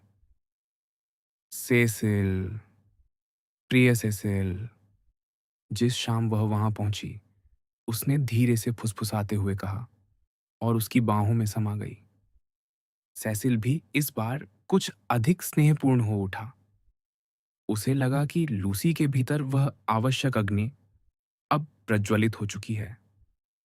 आखिरकार वह भी एक स्त्री की तरह प्रेम और ध्यान की आकांक्षा करने लगी थी, और उसे इसलिए ऊपर देखती थी क्योंकि वह एक पुरुष था। तो तुम सचमुच मुझसे प्रेम करती हो, नन्ही सी? उसने धीमे स्वर में कहा। ओह सेसिल, करती हूँ, सचमुच करती हूँ। मुझे नहीं पता तुम्हारे बिना मैं क्या करूंगी। कुछ दिन बीत गए। फिर उसे शार्लेट बार्टलेट का पत्र मिला। दोनों चचेरी बहनों के बीच अब एक ठंडापन आ चुका था। अगस्त में अलग होने के बाद से उन्होंने एक दूसरे को कोई पत्र नहीं लिखा था। इस दूरी की शुरुआत उस घटना से हुई थी जिसे शार्लेट रोम की ओर पलायन कहा करती, और रोम पहुंचकर वह दूरी और भी बढ़ गई थी। मध्ययुगीन वातावरण में जो साथी केवल असंगत लगता है, वही शास्त्रीय वातावरण में असहनीय हो जाता है। फोरम में भी शार्लेट की निस्वार्थता किसी भी मधुर स्वभाव वाले व्यक्ति की परीक्षा ले सकती थी। एक बार तो कैराकाला के स्नानागारों में दोनों ने लगभग यह सोच लिया था कि वे अपनी यात्रा आगे साथ जारी नहीं रख पाएंगी। लूसी ने कहा था कि वह वाइस परिवार के साथ जा मिलेगी। मिसेस वाइस उसकी मां की परिचित थीं, इसलिए इसमें कोई अनुचित बात भी नहीं थी। शार्लेट ने उत्तर दिया था कि उसे अचानक छोड़ दिए जाने की आदत है। आखिरकार कुछ नहीं हुआ, लेकिन वह ठंडापन बना रहा। और जब लूसी ने यह पत्र खोला, तो उसके लिए वह और भी बढ़ गया। पत्र विंडी कॉर्नर से आगे भेजा गया था। टनब्रिज वेल्स, सितंबर। मेरी प्रिय लूसिया, आखिरकार तुम्हारे बारे में समाचार मिला। मिस लेविश तुम्हारे इलाके में साइकिल चलाते हुए पहुंची थी, लेकिन उन्हें विश्वास नहीं था कि उनका आना तुम्हें अच्छा लगेगा। समर स्ट्रीट के पास उनकी साइकिल का टायर पंक्चर हो गया। जब तक उसकी मरम्मत हो रही थी, वह उस सुंदर चर्च प्रांगण में कुछ उदास सी बैठी थीं। तभी उनकी हैरानी का ठिकाना न रहा जब सामने वाले घर का दरवाज़ा खुला और युवा एमरसन बाहर निकला। उसने बताया कि उसके पिता ने अभी-अभी वह घर लिया है। उसने यह भी कहा कि उसे मालूम नहीं था कि तुम उसी इलाके में रहती हो, और उसने एलेनर को चाय के लिए भी नहीं बुलाया। प्रिय लूसी, मैं बहुत चिंतित हूँ। मेरा परामर्श है कि उसके पूर्व व्यवहार के बारे में तुम अपनी माँ, फ्रेडी और मिस्टर वाइस को सब कुछ साफ-साफ बता दो। वे निश्चय ही उसे घर में प्रवेश करने से रोक देंगे। वह घटना बहुत दुर्भाग्यपूर्ण थी, और संभवतः तुम उन्हें सब कुछ पहले ही बता चुकी होगी। मिस्टर वाइस इतने संवेदनशील हैं। मुझे याद है कि रोम में मैं स्वयं कितनी बार उनकी नसों पर चढ़ जाती थी। इस पूरे मामले के लिए मुझे बहुत खेद है। और जब तक मैं तुम्हें सावधान न कर दूं, मुझे चैन नहीं मिलेगा। तुम्हारी चिंतित और स्नेहमयी चचेरी बहन, शार्लेट। यह पत्र पढ़कर लूसी बुरी तरह झुंझला गई। उसने तुरंत उत्तर लिखा, ब्यूचैम्प मैंशंस, SW। प्रिय शार्लेट, तुम्हारी चेतावनी के लिए धन्यवाद। जब मिस्टर एमरसन ने पहाड़ी पर अपनी मर्यादा खो दी थी, तब तुमने ही मुझसे वादा लिया था कि मैं माँ को कुछ नहीं बताऊंगी। तुम्हारा कहना था कि माँ तुम्हें दोष देंगी कि तुम हर समय मेरे साथ क्यों नहीं थी। मैंने वह वादा निभाया है और अब किसी भी हालत में माँ को यह बात नहीं बता सकती। मैं माँ और सेसिल दोनों से यह कह चुकी हूँ कि मेरी फ्लोरेंस में एमरसन परिवार से भेंट हुई थी और वे सम्मानित लोग हैं, और मैं सचमुच ऐसा ही मानती हूँ। जहाँ तक मिस लेविश को चाय न मिलने की बात है, संभव है कि मिस्टर एमरसन के पास स्वयं चाय ही न रही हो। उन्हें रेक्टरी में प्रयास करना चाहिए था। अब इस अवस्था में मैं कोई हंगामा खड़ा नहीं कर सकती। तुम स्वयं समझ सकती हो कि यह कितना हास्यास्पद होगा। यदि एमरसन परिवार को पता चला कि मैंने उनकी शिकायत की है, तो वे स्वयं को महत्वपूर्ण समझने लगेंगे, जबकि वे बिल्कुल भी महत्वपूर्ण नहीं हैं। मुझे बूढ़े मिस्टर एमरसन अच्छे लगते हैं और मैं उनसे दोबारा मिलने की प्रतीक्षा कर रही हूँ। जहाँ तक उनके पुत्र का प्रश्न है, उससे मिलने पर मुझे अपने लिए नहीं, बल्कि उसके लिए दुहक होगा। सेसिल उन्हें जानता है। वह कुशल पूर्वक है और दूसरे दिन तुम्हारा उल्लेख भी कर रहा था। हम जनवरी में विवाह करने की आशा कर रहे हैं। मिस लेविश ने तुम्हें मेरे बारे में बहुत कुछ नहीं बताया होगा, क्योंकि मैं विंडी कॉर्नर में नहीं हूँ। मैं यहाँ लंदन में हूँ। और कृपया अगली बार लिफाफे के बाहर निजी लिखने की आवश्यकता नहीं है। मेरे पत्र कोई नहीं खोलता। स्नेह सहित, LM। हनीचर्च। गोपनीयता की एक बड़ी कमी होती है। वह हमारे अनुपात बोध को नष्ट कर देती है।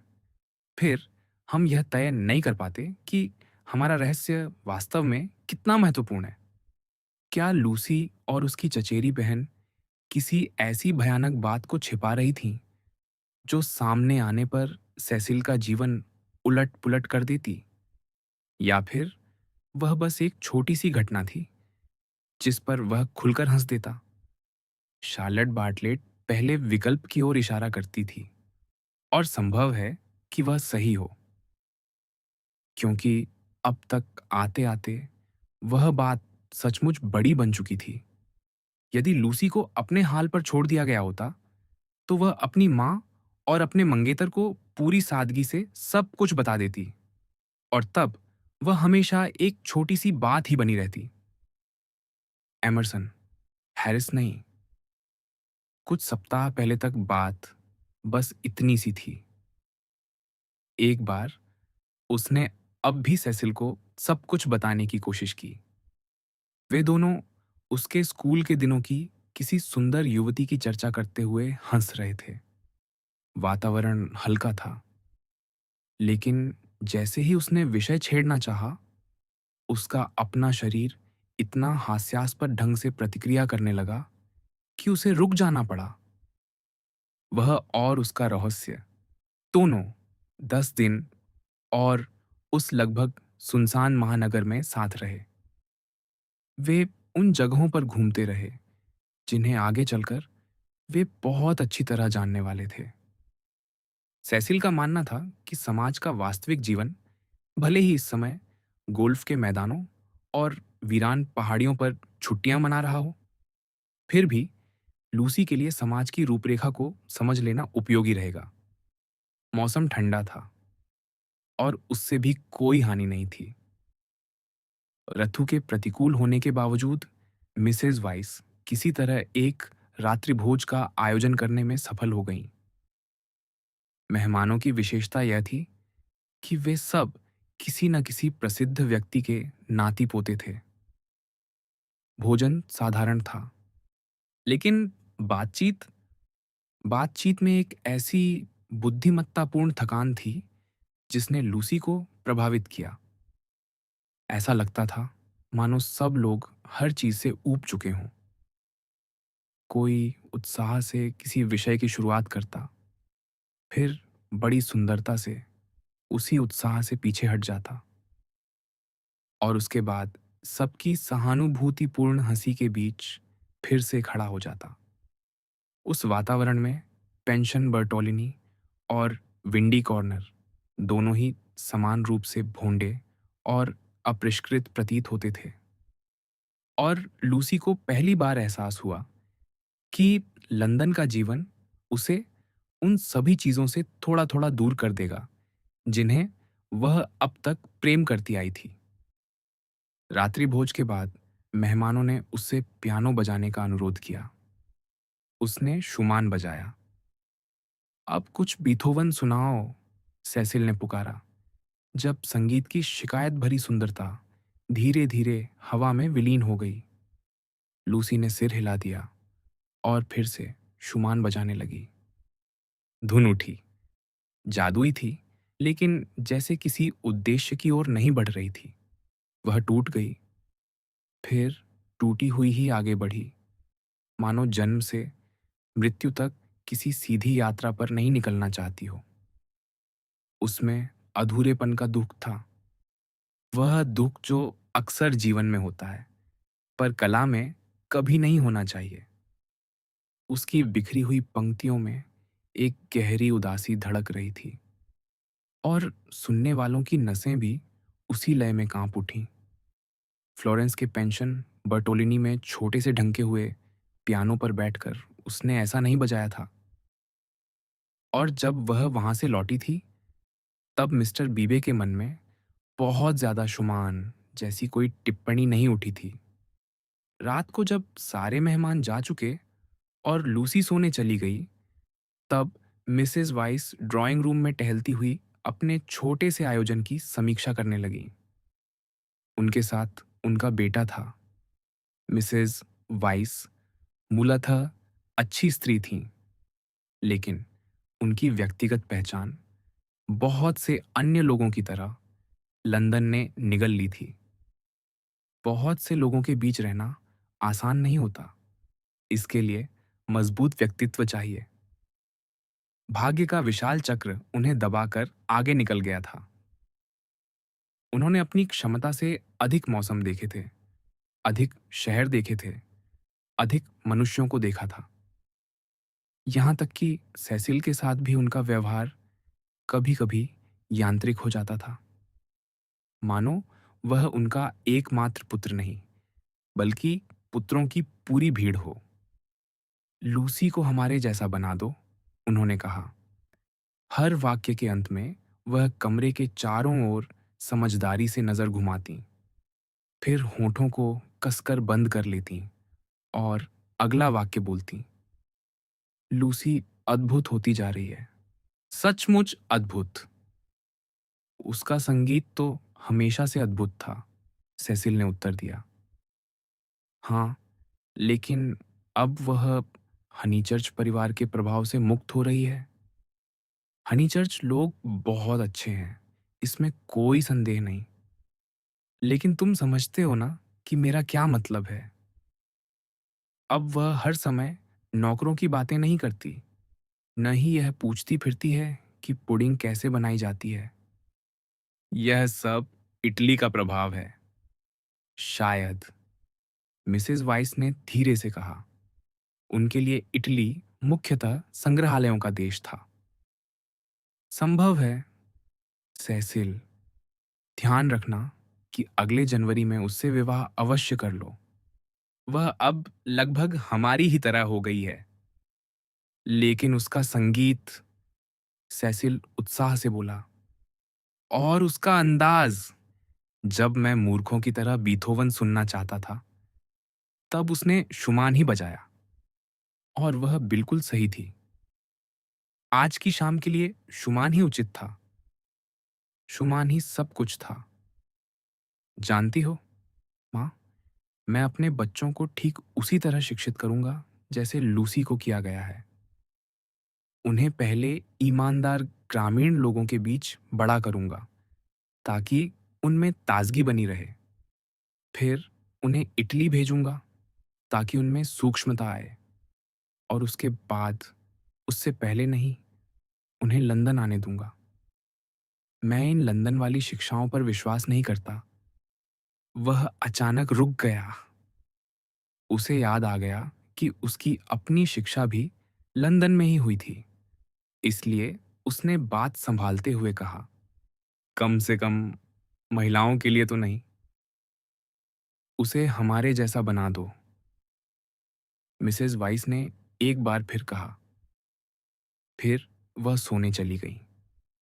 रात में जब उनींदापन उन्हें घेरने लगा था, तभी अचानक एक चीख सुनाई दी। वह दुःस्वप्न की चीख थी, लूसी के कमरे से। लूसी चाहे तो नौकरानी को बुला सकती थी, लेकिन मिसेस वाइस को लगा कि स्वयं जाना अधिक दयालुता होगी। वह उसके कमरे में पहुंची। लूसी बिस्तर पर सीधी बैठी थी। उसका एक हाथ अपने गाल पर रखा हुआ था। मुझे क्षमा कीजिए, मिसेस वाइस। ये बस सपने हैं। बुरे सपने? बस सपने। बुजुर्ग महिला मुस्कुराई। उन्होंने झुककर उसके माथे को चूमा और बहुत स्पष्ट स्वर में कहा, तुम्हें सुनना चाहिए था कि हम तुम्हारे बारे में क्या बातें कर रहे थे, प्रिय। वह पहले से भी अधिक तुम्हारी प्रशंसा करता है। उसी का सपना देखो। लूसी ने उनका चुंबन लौटाया, लेकिन उसका हाथ अब भी अपने गाल पर रखा हुआ था। मिसेस वाइस वापस अपने कमरे में चली गई। सेसिल नहीं जागा था। वह अब भी खर्राटे ले रहा था। और धीरे धीरे अंधकार ने पूरे फ्लैट को अपनी बाहों में भर लिया। अध्याय 12। शनिवार की दोपहर थी। कई दिनों की भरपूर वर्षा के बाद निकली हुई उजली, चंचल और प्रसन्न दोपहर। हालांकि रथु अब शरद में प्रवेश कर चुकी थी, फिर भी उसमें युवावस्था की आत्मा बसती हुई प्रतीत होती थी। प्रकृति की हर मनोहर वस्तु उस दिन विजयी थी। जब मोटर कारें समर स्ट्रीट से गुजरती, तो बस थोड़ी सी धूल उड़ती। उनकी दुर्गंध भी कुछ ही क्षणों में हवा बिखेर ले जाती और उसकी जगह गीले बर्च, वृक्षों या चीड़ के जंगलों की ताज़ा सुगंध भर जाती। मिस्टर बीबे जीवन के छोटे छोटे सुखों का आनंद लेने के लिए पर्याप्त खाली थे। वे अपने रेक्टरी के फाटक पर झुके खड़े थे। उनके पास फ्रेडी भी खड़ा था, मुंह में नीचे लटकती पाइप दबाए। क्यों न सामने वाले नए पड़ोसियों को थोड़ी देर परेशान किया जाए। हम्म। वे शायद तुम्हारा मनोरंजन कर दें। फ्रेडी को अपने साथी मनुष्यों से शायद ही कभी मनोरंजन मिलता था। उसने सुझाव दिया कि नए लोग अब भी अभी आए हैं, इसलिए संभव है कि वे काफी व्यस्त हों, और वगैरह वगैरह। मैंने कहा था कि उन्हें परेशान करें, मिस्टर बीबे ने उत्तर दिया। वे इसके योग्य हैं। फाटक खोलकर वह त्रिकोणाकार घास के मैदान को पार करते हुए सीसी विला की ओर बढ़ गए। अरे ओ! उन्होंने खुले दरवाजे से भीतर झांकते हुए पुकारा, जहां अंदर काफी अव्यवस्था दिखाई दे रही थी। अंदर से एक गंभीर आवाज आई। अरे ओ! मैं किसी को तुमसे मिलवाने लाया हूं। 1 मिनट में नीचे आता हूं। प्रवेश द्वार के बीचों बीच एक विशाल अलमारी अटकी हुई थी, जिसे सामान ढोने वाले लोग सीढ़ियों पर ऊपर नहीं चढ़ा पाए थे। मिस्टर बीबे बड़ी मुश्किल से उसके किनारे से निकल पाए। बैठक कक्ष का हाल भी कुछ ऐसा ही था। वहां किताबों के ढेर लगे हुए थे। क्या ये लोग बहुत पढ़ते हैं? फ्रेडी ने फुसफुसाकर पूछा। क्या ये उसी तरह के लोग हैं? मेरा ख्याल है इन्हें पढ़ना आता है, मिस्टर बीबे ने कहा। आजकल यह भी एक दुर्लभ उपलब्धि है। देखें तो क्या-क्या है। बायरन, बिल्कुल, ए श्रॉपशायर लैड, नाम भी नहीं सुना। The way of O'Neill flash, ये भी नहीं सुना। गिबन, ओहो! प्रिय जॉर्ज, तो जर्मन भी पढ़ता है? हुँ, शोपेनहावर, नीत्शे, और ये सिलसिला चलता ही जाता है। खैर, हनीचर्च, मेरा ख्याल है तुम्हारी पीढ़ी को अपना काम मुझसे बेहतर मालूम है। अचानक फ्रेडी विस्मय से बोला, मिस्टर बीबे, ये देखिए। अलमारी के ऊपर की सजावटी पट्टी पर किसी शौकिया चित्रकार ने यह वाक्य रंग दिया था, उन सभी योजनाओं पर अविश्वास करो जिनके लिए नए कपड़ों की आवश्यकता पड़े। हाँ, मैंने देखा, मिस्टर बीबे हंसे। क्या मजेदार बात है। मुझे तो बहुत पसंद आई। मुझे पूरा विश्वास है यह बूढ़े एमरसन की ही करामात है। कितने अजीब आदमी हैं। तुम्हें नहीं लगता कि बात सही है? लेकिन फ्रेडी अपनी माँ का बेटा था। उसका मानना था कि फर्नीचर को यूं खराब करना उचित नहीं। और तस्वीरें, पादरी महोदय कमरे में इधर उधर चढ़ते उतरते बोले। ज्योटो, यह तो उन्होंने फ्लोरेंस से खरीदी होगी, मैं शर्त लगा सकता हूँ। बिल्कुल वैसी ही जैसी लूसी के पास है। अच्छा, याद आया, क्या मिस हनीचर्च को लंदन अच्छा लगा? वह कल ही लौटी है। मुझे लगता है उसका समय अच्छा बीता होगा। हाँ, बहुत अच्छा, फ्रेडी ने एक किताब उठाते हुए कहा। वह और सेसिल पहले से भी ज्यादा एक दूसरे में डूब गए हैं। ये सुनकर अच्छा लगा।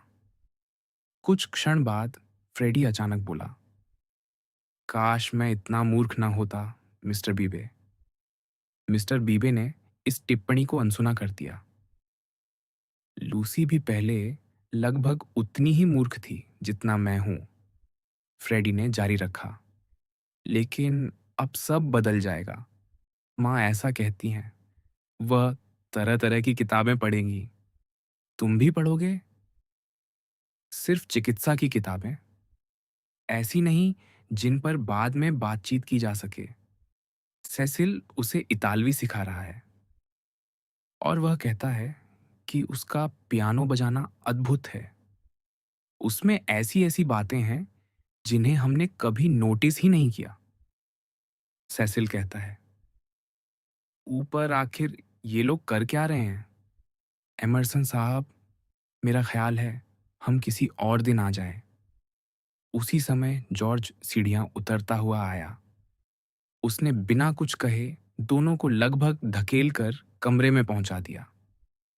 मैं आपका परिचय मिस्टर हनीचर्च से कराता हूं। ये हमारे पड़ोसी हैं। तभी फ्रेडी ने युवावस्था की उन आकस्मिक बिजली जैसी हरकतों में से एक कर डाली। शायद वह संकोची था, शायद मित्रवत, या शायद उसे लगा कि जॉर्ज का चेहरा धोने की आवश्यकता है। जो भी हो, उसका अभिवादन था। कैसे हो? चलो, नहाने चलते हैं। ठीक है, जॉर्ज ने निर्विकार स्वर में कहा। मिस्टर बीबे का मनोरंजन हो गया। कैसे हो? चलो नहाने चलते हैं। वह हंस पड़े। यह तो बातचीत शुरू करने का सबसे शानदार तरीका है जो मैंने कभी सुना है। लेकिन मुझे डर है कि यह केवल पुरुषों के बीच ही काम कर सकता है। जरा कल्पना कीजिए, एक महिला दूसरी महिला से किसी तीसरी महिला द्वारा परिचय कराए जाने के बाद कहे, नमस्ते, कैसी हैं? चलिए, नहाने चलते हैं। और फिर लोग कहते हैं कि स्त्री और पुरुष समान हैं। मैं तो कहता हूं कि एक दिन वे समान होंगे। यह आवाज ऊपर सीढ़ियों से आती हुई सुनाई दी। मिस्टर एमरसन धीरे धीरे नीचे उतर रहे थे। शुभ दोपहर, मिस्टर बीबे, मैं कहता हूँ वे साथी बनेंगे, सच्चे साथी। और जॉर्ज भी यही मानता है। तो हम महिलाओं को अपने स्तर तक उठाएंगे? पादरी ने मुस्कुराकर पूछा। ईडन का बगीचा, मिस्टर एमरसन उतरते हुए बोले। जिसे आप अतीत में रखते हैं, वास्तव में अभी भविष्य में है। हम उसमें तभी प्रवेश करेंगे जब हम अपने शरीरों को तुच्छ समझना छोड़ देंगे। मिस्टर बीबे ने विनम्रतापूर्वक कहा कि उन्होंने ईडन के बगीचे को कहीं भी नहीं रखा है। कम से कम इस मामले में, अन्य मामलों में नहीं। पुरुष महिलाओं से आगे हैं। हम अपने शरीर का उतना तिरस्कार नहीं करते जितना महिलाएं करती हैं। लेकिन जब तक हम सच्चे साथी नहीं बनते, तब तक उस बगीचे में प्रवेश नहीं कर सकते। फ्रेडी घबराकर बुदबुदाया। मैं तो बस नहाने की बात कर रहा था। कभी मैं भी प्रकृति की ओर लौटने में विश्वास करता था, मिस्टर एमरसन बोले। लेकिन हम प्रकृति की ओर लौटें कैसे, जब हम कभी उसके साथ रहे ही नहीं? आज मैं मानता हूं कि हमें प्रकृति को फिर से खोजना होगा। असंख्य विजयों के बाद हम सरलता तक पहुंचेंगे। वह हमारी विरासत है। मिस्टर बीबे ने बीच में कहा। मैं आपका परिचय मिस्टर हनीचर्च से करा दूं। इनकी बहन आपको फ्लोरेंस से याद होगी। कैसे हैं आप? आपसे मिलकर बहुत प्रसन्नता हुई। और ये सुनकर भी कि आप जॉर्ज को नहाने ले जा रहे हैं। और यह जानकर भी कि आपकी बहन का विवाह होने वाला है। विवाह एक कर्तव्य है। मुझे विश्वास है कि वह सुखी रहेगी, क्योंकि हम मिस्टर वाइस को भी जानते हैं। उन्होंने हमारे प्रति बड़ी कृपा दिखाई है। नेशनल गैलरी में उनसे संयोगवश भेंट हुई थी, और इसी सुंदर घर की सारी व्यवस्था उन्होंने ही करवाई। हालांकि मुझे आशा है कि मैंने सर हैरी ऑन्टवे को नाराज नहीं किया होगा। उदारवादी जमींदारों से मिलने का अवसर मुझे बहुत कम मिला है। मैं उनके शिकार कानूनों के प्रति दृष्टिकोण की तुलना रूढ़िवादी जमींदारों के दृष्टिकोण से करना चाहता था। आह, यह हवा! तुम ठीक करते हो जो नहाने जाते हो। हनीचर्च, तुम्हारा देश सचमुच शानदार है। बिल्कुल नहीं, फ्रेडी बुदबुदाया। मुझे, यानी मुझे बाद में आपसे मिलने आने का सौभाग्य प्राप्त करना होगा। माँ ऐसा कहती हैं। मिलने आना? मिस्टर एमरसन ने कहा। यह ड्राइंग रूम वाली बनावटी भाषा तुम्हें किसने सिखाई? अपनी नानी से मिलने जाओ। जरा इन चीड़ों के बीच बहती हवा की आवाज सुनो। क्या शानदार देश है तुम्हारा। मिस्टर बीबे ने स्थिति संभाली। मिस्टर एमरसन, यह आपसे मिलने आएगा, मैं भी आऊंगा। और फिर 10 दिनों के भीतर आप या आपका बेटा हमारे यहाँ शिष्टाचारवश आएंगे। यह नहीं गिना जाएगा कि कल मैंने आपका सामान सीढ़ियों पर चढ़ाने में मदद की थी। और यह भी नहीं गिना जाएगा कि ये दोनों आज दोपहर साथ में नहाने जा रहे हैं।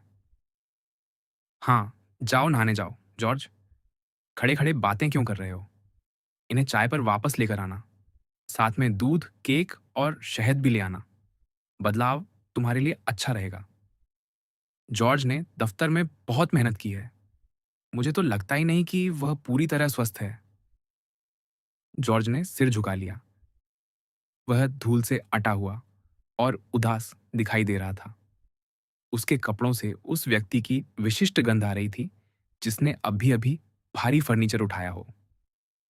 क्या तुम सचमुच नहाने चलना चाहते हो? फ्रेडी ने उससे पूछा। बस एक छोटा सा तालाब है, कोई बड़ी चीज नहीं। शायद तुम इससे बेहतर जगहों के आदी हो। हाँ, मैं पहले ही हाँ कह चुका हूं। मिस्टर बीबे ने अपने युवा मित्र की सहायता करना उचित समझा और उन्हें लेकर चीड़ों के जंगल की ओर चल पड़े। कितना अद्भुत दिन था। कुछ देर तक बूढ़े मिस्टर एमरसन की आवाज उनके पीछे पीछे आती रही, शुभकामनाएं और दर्शन बांटती हुई। फिर वह भी शांत हो गई। अब केवल हवा की आवाज थी जो फर्न और पेड़ों को झुलाती हुई बह रही थी। मिस्टर बीबे चुप रह सकते थे, लेकिन चुप्पी सह नहीं सकते थे। और क्योंकि यह भ्रमण कुछ असफल सा प्रतीत हो रहा था, दोनों साथी एक शब्द तक नहीं बोल रहे थे। उन्हें लगातार बोलते रहना पड़ा। उन्होंने फ्लोरेंस की बातें छेड़ी। जॉर्ज ध्यान से सुनता रहा, कभी सिर हिलाकर सहमति देता, कभी असहमति। उसके ये छोटे छोटे लेकिन दृढ़ संकेत उतने ही रहस्यमय थे जितनी ऊपर हवा में डोलती वृक्ष शाखाएं। और यह भी क्या अद्भुत संयोग नहीं कि आपकी मुलाकात मिस्टर वाइस से हो गई। क्या आपको अंदाजा था कि यहाँ नीचे आकर आपको पेंशन बर्टोलिनी के इतने लोग फिर से मिल जाएंगे? नहीं, मिस लेविश ने मुझे बताया था। जब मैं जवान था, तब मेरा हमेशा इरादा रहता था कि संयोगों का इतिहास नाम की एक किताब लिखूं। कोई प्रतिक्रिया नहीं। हालांकि सच तो ये है कि संयोग उतने सामान्य नहीं होते जितना हम समझते हैं। उदाहरण के लिए, अगर ध्यान से सोचें, तो आपका यहाँ होना भी पूरी तरह संयोग नहीं है। इस बार जॉर्ज ने बात शुरू की। है, मैंने इस पर सोचा है। ये भाग्य है, सब कुछ भाग्य है। भाग्य हमें मिलाता है, भाग्य हमें अलग करता है, मिलाता है, अलग करता है। बारहों दिशाओं की हवाएं हमें उड़ा ले जाती हैं। हम कुछ भी तय नहीं करते। तुमने इस पर बिल्कुल नहीं सोचा, पादरी ने तुरंत कहा। एक सलाह दूं, एमरसन, किसी भी बात का श्रेय भाग्य को मत दो। ये मत कहो कि मैंने ये नहीं किया। 10 में 9 बार वही काम तुमने किया होता है। चलो, अब मैं तुमसे सवाल पूछता हूं। तुम पहली बार मुझसे और मिस हनीचट से कहाँ मिले थे? इटली में। और मिस्टर वाइस से कहाँ मिले, जो मिस हनीचर्च से विवाह करने वाले हैं? नेशनल गैलरी में। और क्या देख रहे थे वहां? इतालवी चित्रकला। बस यही तो बात है। और फिर भी तुम भाग्य और संयोग की बात करते हो। तुम्हें इतालवी चीजें पसंद है, हमें भी, हमारे मित्रों को भी। इससे मिलने जुलने का दायरा बहुत छोटा हो जाता है और फिर हम दोबारा मिल जाते हैं। मैं यहां भाग्य के कारण हूं, जॉर्ज ने जिद की। लेकिन अगर इटली कहने से आपको कम बेचैनी होती है, तो आप उसे इटली कह सकते हैं। मिस्टर बीबे ने इस भारी भरकम दार्शनिक चर्चा से धीरे से किनारा कर लिया।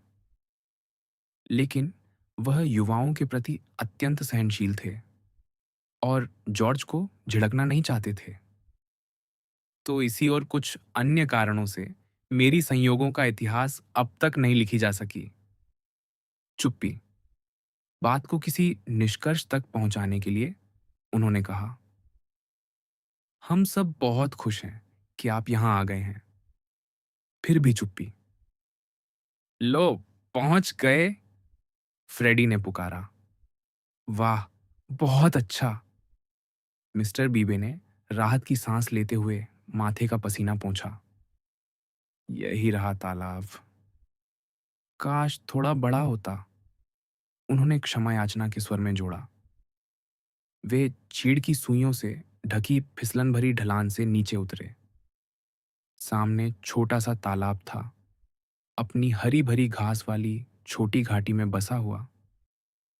सिर्फ एक तालाब, लेकिन इतना बड़ा कि उसमें एक मनुष्य डुबकी लगा सके, और इतना स्वच्छ कि उसमें पूरा आकाश प्रतिबिंबित हो जाए।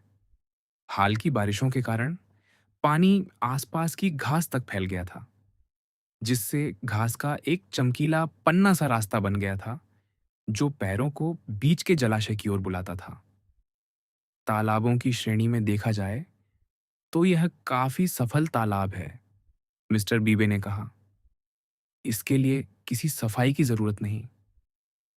जॉर्ज सूखी जगह पर बैठ गया और उदासीन भाव से अपने जूते खोलने लगा। विलो हर्ब के ये झुरमुट कितने शानदार हैं। मुझे इसके बीज बहुत पसंद हैं। इस सुगंधित पौधे का नाम क्या है? किसी को नहीं मालूम था। या शायद किसी को परवाह नहीं थी। वनस्पति का यह अचानक बदल जाना कितना अद्भुत है। यहाँ पानी वाले पौधों की यह नरम सी पट्टी, और इसके दोनों ओर सब कुछ कितना कठोर और भुरभुरा। हीदर, फर्न, झाड़ियाँ, चीड़, कितना मनोहारी, कितना सुंदर। मिस्टर बीबे, क्या आप नहीं नहाएंगे? फ्रेडी ने कपड़े उतारते हुए पुकारा। मिस्टर बीबे को लगा कि नहीं, पानी तो कमाल की चीज है। फ्रेडी चिल्लाया और उछलता हुआ भीतर कूद गया। पानी तो बस पानी है, जॉर्ज बुदबुदाया। पहले उसने अपने बाल भिगोए, उदासीनता का एक निश्चित संकेत। फिर वह भी फ्रेडी के पीछे पानी में उतर गया, ऐसी बेरुखी से मानो वह कोई मूर्ति हो, और तालाब सिर्फ साबुन के पानी से भरी बाल्टी। मांसपेशियों का उपयोग करना आवश्यक था, स्वच्छ रहना भी आवश्यक था। बस इतना ही। मिस्टर बीबे उन्हें देखते रहे, और उनके सिरों के ऊपर हवा में नाचते विल्लो हर्ब के बीजों को भी। अपूशु, अपूशु, अपूशु। फ्रेडी दो तीन स्ट्रोक इधर लगाता, दो तीन उधर, और फिर किसी सरकंडे या कीचड़ में फंस जाता। क्या यह सचमुच इसके लायक है? जॉर्ज ने पूछा। वह बाट से भीगी किनारी पर माइकल एंजेलो की किसी मूर्ति जैसा खड़ा था। अचानक किनारा टूट गया।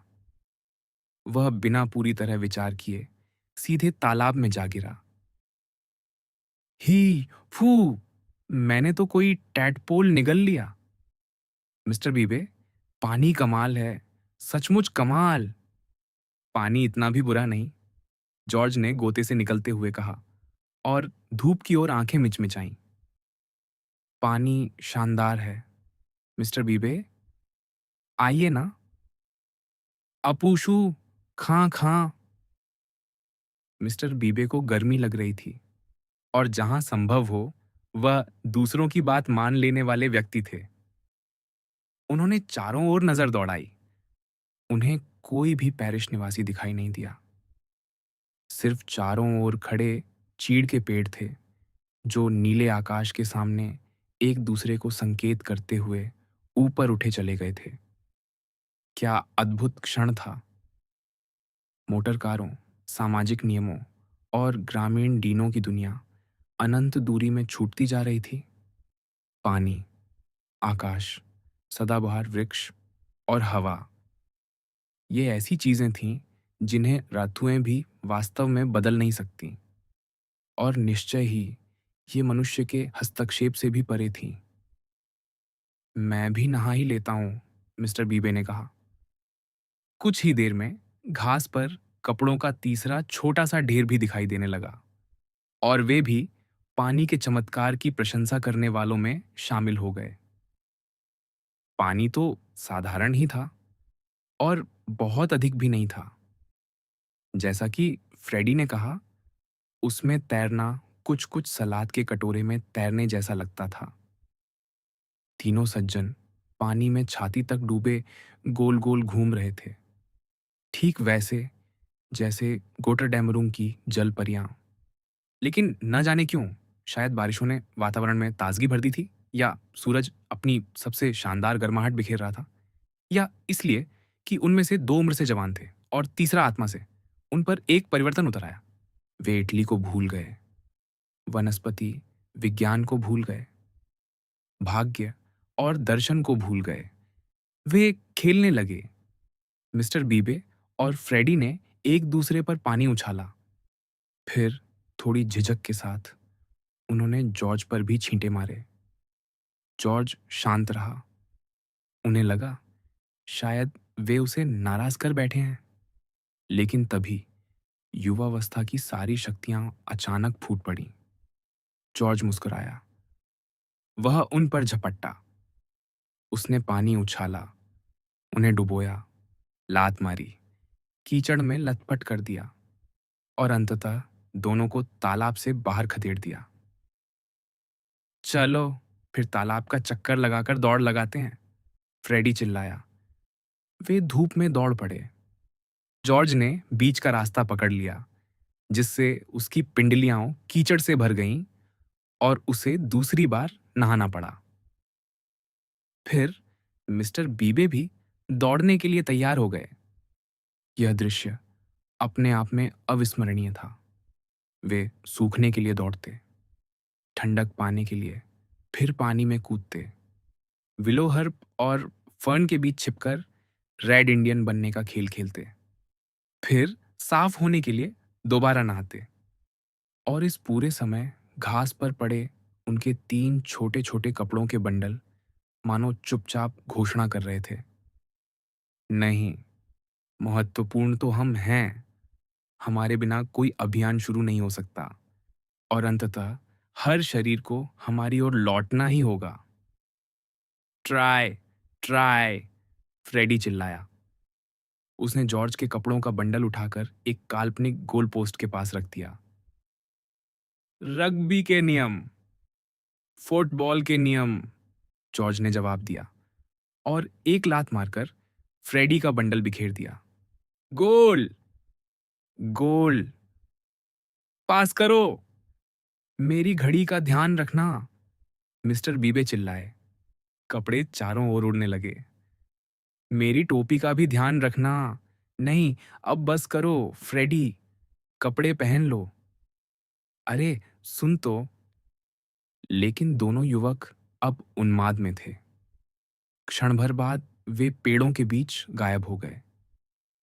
फ्रेडी ने पादरी की बनियान बांह के नीचे दबा रखी थी और जॉर्ज ने भीगे बालों पर मिस्टर बीबे की चौड़ी टोपी पहन रखी थी। बस बहुत हुआ, मिस्टर बीबे चिल्लाए। उन्हें याद आ गया था कि आखिरकार यह उनका अपना पैरिश क्षेत्र था। फिर अचानक उनकी आवाज बदल गई, मानो हर चीड़ का पेड़ किसी ग्रामीण डीन में बदल गया हो। अरे, जरा संभलो, लोग आ रहे हैं। जवाब में बस हंसी और चीखें सुनाई दी। धूप और छाया से भरी जमीन पर उनके गोल गोल चक्कर और चौड़े होते गए। अरे, अरे, महिलाएं आ रही हैं। न तो जॉर्ज और न ही फ्रेडी विशेष रूप से सभ्य या परिष्कृत थे। फिर भी यदि उन्होंने मिस्टर बीबे की आखिरी चेतावनी सुन ली होती, तो वे निश्चित ही मिसेस हनीचर्च, सेसिल और लूसी से टकराने से बच जाते, जो उस समय बूढ़ी मिसेस बटरवर्थ से मिलने जा रहे थे। लेकिन फ्रेडी ने बनियान सीधे उनके पैरों के सामने गिरा दी और फर्न की झाड़ियों में कूद गया। उधर जॉर्ज ने उनके सामने जोर से हूक लगाई, मुड़ा और पगडंडी से तालाब की ओर भाग गया। अब भी उसके सिर पर मिस्टर बीबे की टोपी थी। हे भगवान! मिसेस हनीचर्च चीख उठी। ये बेचारे लोग कौन थे? अरे बाप रे! उधर मत देखो। और बेचारे मिस्टर बीबे भी। आखिर हुआ क्या है? फौरन इस तरफ आइए, सेसिल ने आदेश दिया। सेसिल हमेशा ये महसूस करता था कि महिलाओं का नेतृत्व करना उसका कर्तव्य है, भले ही उसे स्वयं न मालूम हो कि कहाँ जाना है। और उनकी रक्षा करना भी उसका कर्तव्य है, भले ही उसे यह न पता हो कि किससे रक्षा करनी है। इस समय वह उन्हें उस दिशा में ले गया जहां फर्न के बीच फ्रेडी छिपा बैठा था। अरे, बेचारे मिस्टर बीबे! क्या रास्ते में उनकी बनियान पड़ी थी?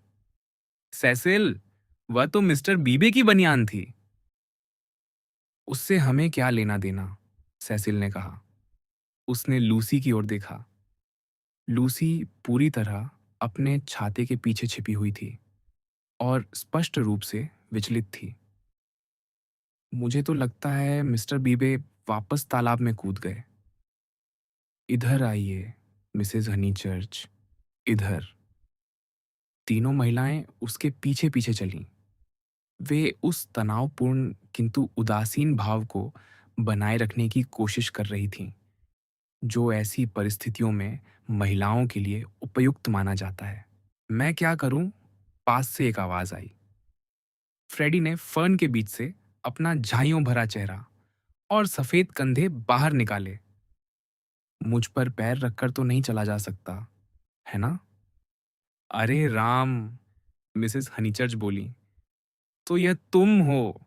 क्या भयानक प्रबंध है। घर में आराम से नहा क्यों नहीं लेते? गर्म और ठंडा पानी दोनों तो उपलब्ध हैं।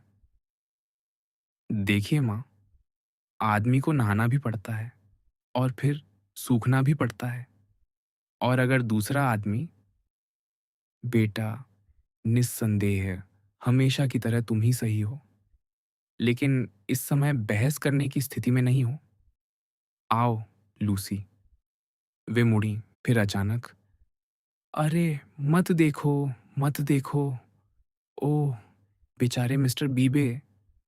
फिर से कैसी दुर्भाग्यपूर्ण बात हो गई। क्योंकि मिस्टर बीबे अब भी अभी तालाब से बाहर निकल रहे थे और पानी की सतह पर कुछ अत्यंत निजी प्रकार के वस्त्र तैर रहे थे। उधर जीवन से ऊबा हुआ जॉर्ज फ्रेडी को चिल्लाकर बता रहा था कि उसने एक मछली पकड़ ली है। और मैंने एक निगल ली है, फर्न में छिपे फ्रेडी ने उत्तर दिया।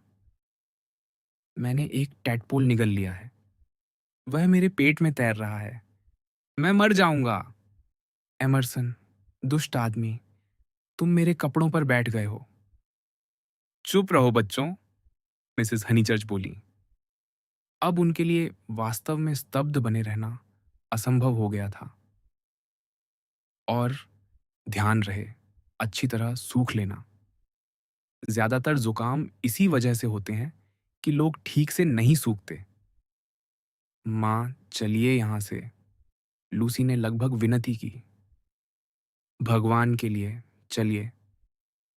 हेलो, जॉर्ज ने पुकारा और महिलाएं फिर रुक गईं।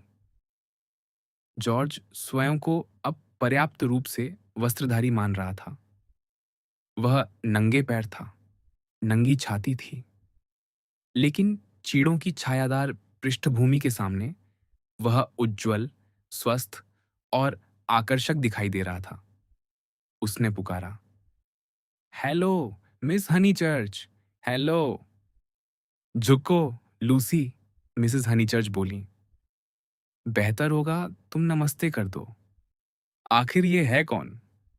मैं तो नमस्ते करूंगी। मिस हनीचर्च ने सिर झुकाकर अभिवादन किया। उस शाम और पूरी रात तालाब का अतिरिक्त पानी धीरे धीरे बहता रहा। अगली सुबह वह फिर अपने पुराने आकार में लौट आया था। उसकी सारी भव्यता जैसे समाप्त हो चुकी थी, लेकिन जो घटित हुआ था वह समाप्त नहीं हुआ था। वह रक्त के लिए एक पुकार थी, ढीली पड़ चुकी इच्छा शक्ति के लिए एक आह्वान, एक क्षणिक आशीर्वाद जिसका प्रभाव क्षणिक नहीं था, एक पवित्रता, एक जादू। युवावस्था के लिए कुछ पलों को प्रकट हुआ एक पवित्र पात्र। मिस बार्टलेट का बॉयलर इतना परेशान करने वाला क्यों था? लूसी ने न जाने कितनी बार इस अभिवादन, इस मुलाकात की कल्पना की थी। कितनी बार उसने मन ही मन इसका अभ्यास किया था। लेकिन हर बार वह अभ्यास किसी कमरे के भीतर हुआ था, कुछ निश्चित परिस्थितियों और सजावटों के बीच। और यह मान लेना तो हमारा अधिकार है कि ऐसी मुलाकातों में वे सब चीजें मौजूद रहती हैं। कौन सोच सकता था कि उसकी और जॉर्ज की मुलाकात सभ्यता के टूटे बिखरे मैदान में होगी, कोटों, कॉलरों और जूतों की एक पूरी सेना के बीच, जो धूप से चमकती धरती पर घायल सैनिकों की तरह बिखरी पड़ी थी। उसने एक युवा मिस्टर एमरसन की कल्पना की थी। वह शर्मीला हो सकता था, उदास हो सकता था, उदासीन हो सकता था, या शायद छिपे हुए ढंग से उद्दंड। इन सब के लिए वह तैयार थी। लेकिन उसने कभी ऐसे युवक की कल्पना नहीं की थी जो प्रसन्न हो, जो उसे सुबह के तारे की पुकार जैसी आवाज में पुकार कर अभिवादन करे। उधर वह स्वयं बूढ़ी मिसेस बटरवर्थ के यहाँ चाय पी रही थी और मन ही मन सोच रही थी कि भविष्य की सटीक भविष्यवाणी करना असंभव है, जीवन का पूर्वाभ्यास करना असंभव है। मंच की सजावट में एक छोटी सी गड़बड़ी, दर्शकों में कोई अनजान चेहरा या दर्शकों का अचानक मंच पर चढ़ाना और हमारी सारी सावधानी से तैयार की गई मुद्राएं या तो अर्थहीन हो जाती है या फिर आवश्यकता से कहीं अधिक अर्थपूर्ण। मैं केवल सिर झुकाकर अभिवादन करूंगी, उसने सोचा था। हाथ नहीं मिलाऊंगी, यही सबसे उचित व्यवहार होगा। उसने सिर तो झुकाया था, लेकिन किसके सामने?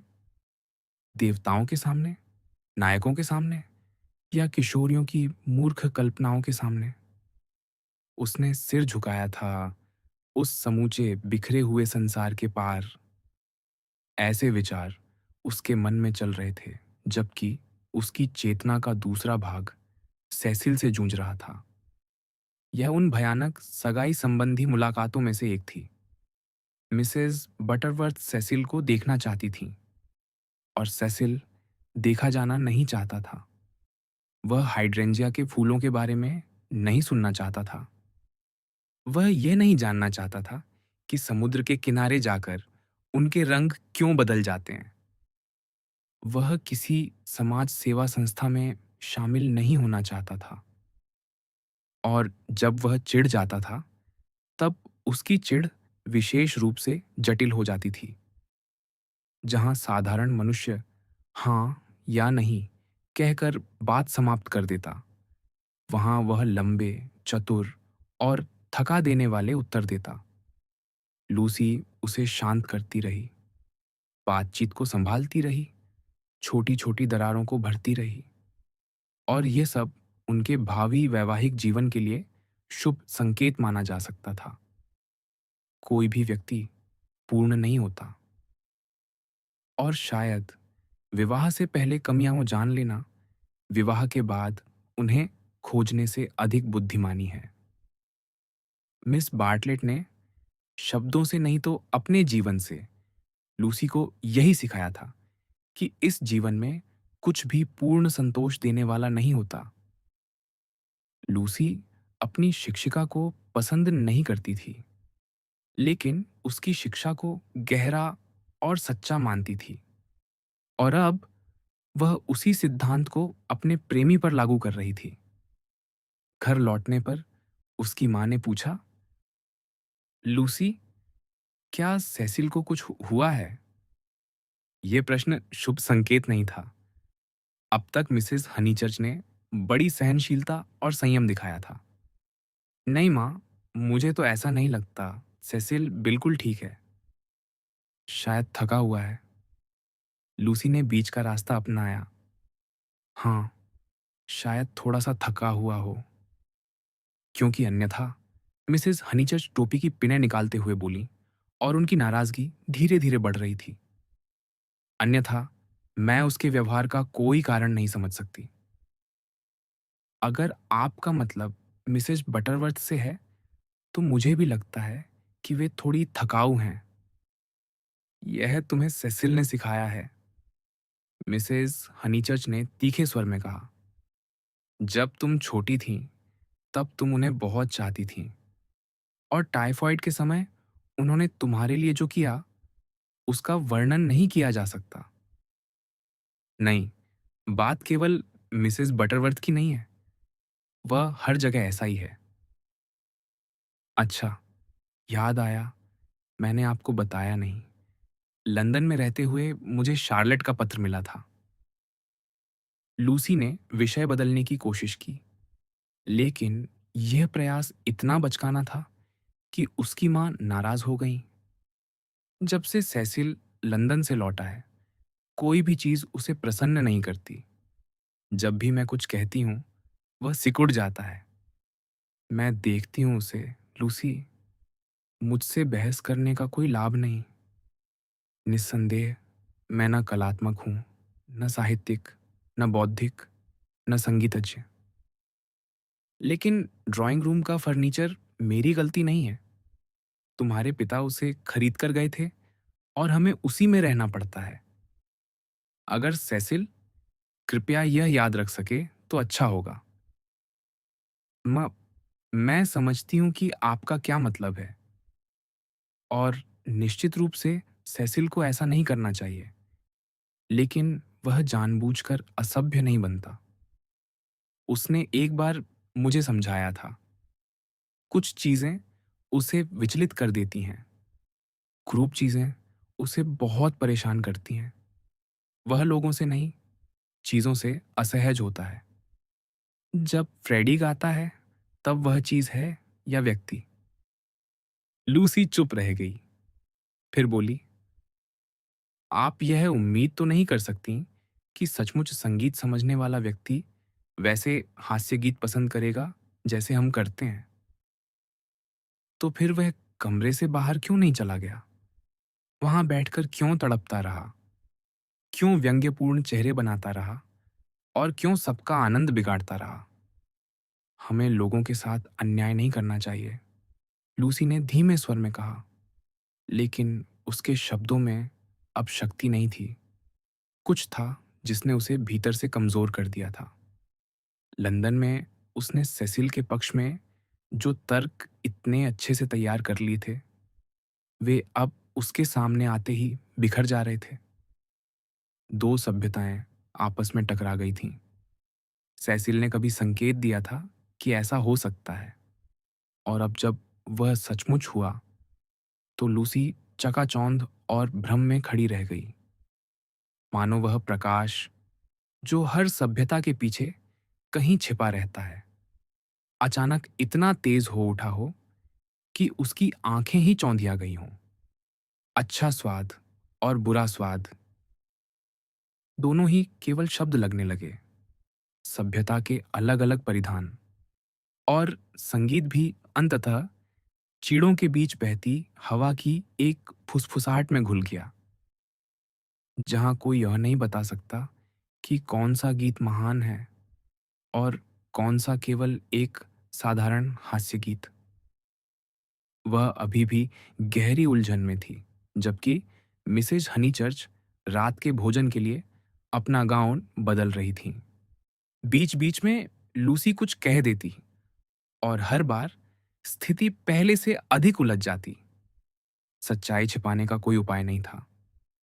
सेसिल ने तिरस्कारपूर्ण बनने की कोशिश की थी और वह सफल भी रहा था। और लूसी, वह स्वयं नहीं समझ पा रही थी क्यों। बस यही चाहती थी कि यह परेशानी किसी और समय आती, अब भी नहीं। जाओ, तैयार हो जाओ बेटी, देर हो जाएगी। अच्छा माँ, अच्छा कहकर वहीं मत खड़ी रहो, जाओ।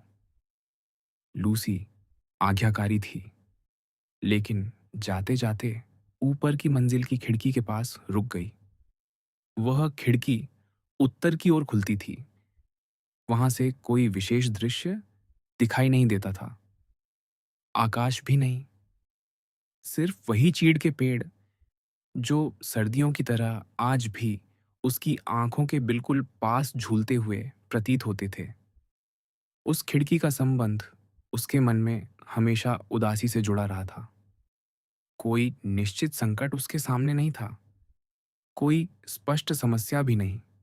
फिर भी वह मन ही मन बुदबुदाई, ओ भगवान, मैं क्या करूं, क्या करूं। उसे लग रहा था कि उसके आसपास हर व्यक्ति अनुचित व्यवहार कर रहा है, और उसे मिस बार्टलेट के पत्र का उल्लेख भी नहीं करना चाहिए था। उसे अधिक सावधान रहना होगा। उसकी माँ कुछ ज्यादा ही जिज्ञासु थीं। अगर उन्होंने पत्र की बात विस्तार से पूछ ली होती तो। ओह, वह क्या करे। और तभी सीढ़ियां फांदता हुआ फ्रेडी ऊपर आया और अनुचित व्यवहार करने वालों की सूची में शामिल हो गया। सुनो, वे लोग तो कमाल के निकले। मेरे प्यारे बच्चे, तुम आज कितने परेशान करने वाले रहे हो। तुम्हें उन्हें सेक्रेड लेक में नहाने ले जाने का कोई अधिकार नहीं था। वह जगह बहुत सार्वजनिक है। तुम्हारे लिए तो ठीक था, लेकिन बाकी सबके लिए बेहद असुविधाजनक। अरे, जरा सावधान रहा करो। तुम भूल जाते हो कि यह इलाका अब आधा उपनगर बनता जा रहा है। अच्छा सुनो, अगले रविवार कोई कार्यक्रम है क्या? जहां तक मुझे पता है, नहीं।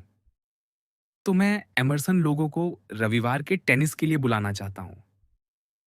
नहीं फ्रेडी, मैं ऐसा नहीं करूंगी। कम से कम अभी तो नहीं। इस सारी उलझन के बीच तो बिल्कुल नहीं। कोर्ट में क्या खराबी है? अगर दो चार उछाल ज्यादा होंगे तो उन्हें कोई फर्क नहीं पड़ेगा। मैंने नई गेंदें भी मंगवा ली हैं। मेरा मतलब कोर्ट से नहीं है। मेरा मतलब है कि अभी उन्हें बुलाना ठीक नहीं होगा। सचमुच ठीक नहीं होगा। फ्रेडी ने अचानक उसके दोनों कोहनी पकड़ ली और मजाक मजाक में उसे गलियारे में ऊपर नीचे उछालने लगा।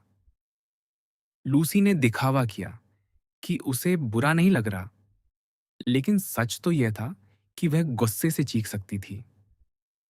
उसी समय सेसिल अपने कमरे की ओर जा रहा था।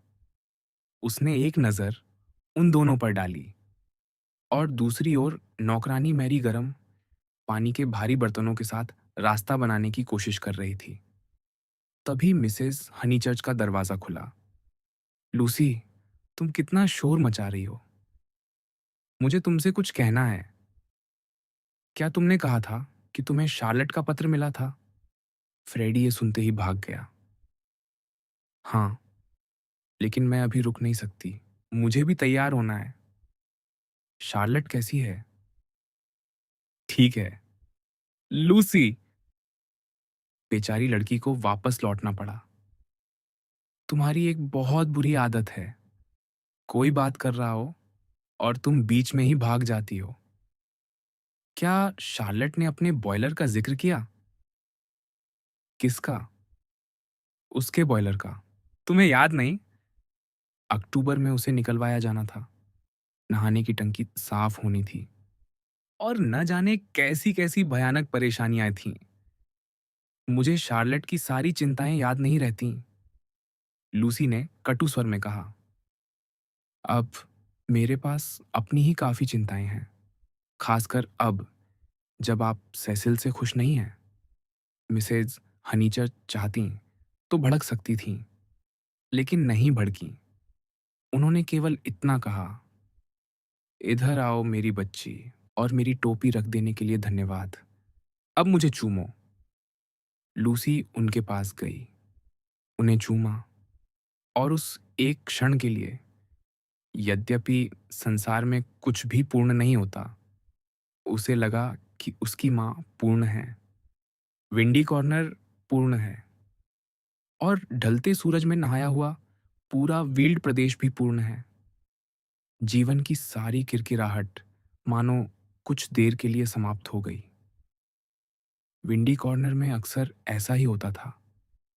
जब सामाजिक मशीनरी पूरी तरह जाम हो जाती और लगता कि अब कुछ नहीं हो सकता, तभी परिवार का कोई ना कोई सदस्य उसमें तेल की एक बूंद डाल देता और सब फिर चल पड़ता। सेसिल इन तरीकों को तुच्छ समझता था। शायद वह सही भी था, लेकिन कम से कम यह निश्चित था कि ये तरीके उसके अपने नहीं थे। रात का भोजन 7:30 बजे था। फ्रेडी ने जल्दबाजी में प्रार्थना पढ़ी। सब ने अपनी भारी कुर्सियां खींची और खाने बैठ गए। सौभाग्य से पुरुषों को भूख लगी हुई थी, इसलिए कुछ समय तक सब शांत रहा। समस्या पुडिंग आने पर शुरू हुई। तभी फ्रेडी ने पूछा, लूसी, यह एमरसन कैसा आदमी है? मैं उसे फ्लोरेंस में मिली थी, लूसी ने उत्तर दिया। उसे आशा थी कि यही उत्तर पर्याप्त माना जाएगा। लेकिन वह किस तरह का आदमी है? बहुत बुद्धिमान या सीधा साधा अच्छा इंसान? यह सवाल सेसिल से पूछो। उन्हीं की वजह से वह यहाँ आया है। वह बुद्धिमान प्रकार का व्यक्ति है, सेसिल ने कहा। ठीक मेरी तरह। फ्रेडी ने संदेह भरी नजर से उसकी ओर देखा। पेंशन बर्टोलिनी में तुम लोग उनसे कितनी घनिष्ठता से मिले थे? मिसेस हनीचर्च ने पूछा। बहुत थोड़ी सी, लूसी ने उत्तर दिया। मेरा मतलब, शार्लट तो उनसे मुझसे भी कम परिचित थी। अच्छा, याद आया, तुमने अब तक मुझे नहीं बताया कि शार्लट ने अपने पत्र में क्या लिखा था। ऐसी ही कई बातें, लूसी ने कहा, और मन ही मन सोचने लगी कि क्या वह यह भोजन बिना कोई झूठ बोले पूरा कर पाएगी। और उन्हीं बातों में एक यह भी थी कि उसकी कोई बेहद परेशान करने वाली मित्र साइकिल से समर स्ट्रीट से गुजरी थी। वह सोच रही थी कि शायद हमसे मिलने आ जाए, और सौभाग्य से नहीं आई। लूसी, मिसेज हनीचर्च ने तुरंत कहा, मुझे कहना पड़ेगा, तुम लोगों के बारे में कुछ ज्यादा ही कठोरता से बोलती हो। वह एक उपन्यासकार थी, लूसी ने चतुराई से कहा। यह वार बिल्कुल सही जगह लगा। दुनिया में कोई भी चीज मिसेस हनीचर्च को उतना उत्तेजित नहीं करती थी जितना महिलाओं के हाथों में साहित्य। वे किसी भी विषय को तुरंत छोड़ सकती थीं, केवल इस बात पर क्रोधित होने के लिए कि कुछ स्त्रियां घर गृहस्थी और बच्चों की देखभाल करने के बजाय छपकर प्रसिद्धि पाने की कोशिश करती हैं। उनका सीधा सिद्धांत था, अगर किताबें लिखी ही जानी हैं तो पुरुष लिखें। और फिर उन्होंने इस सिद्धांत का विस्तार से प्रतिपादन शुरू कर दिया।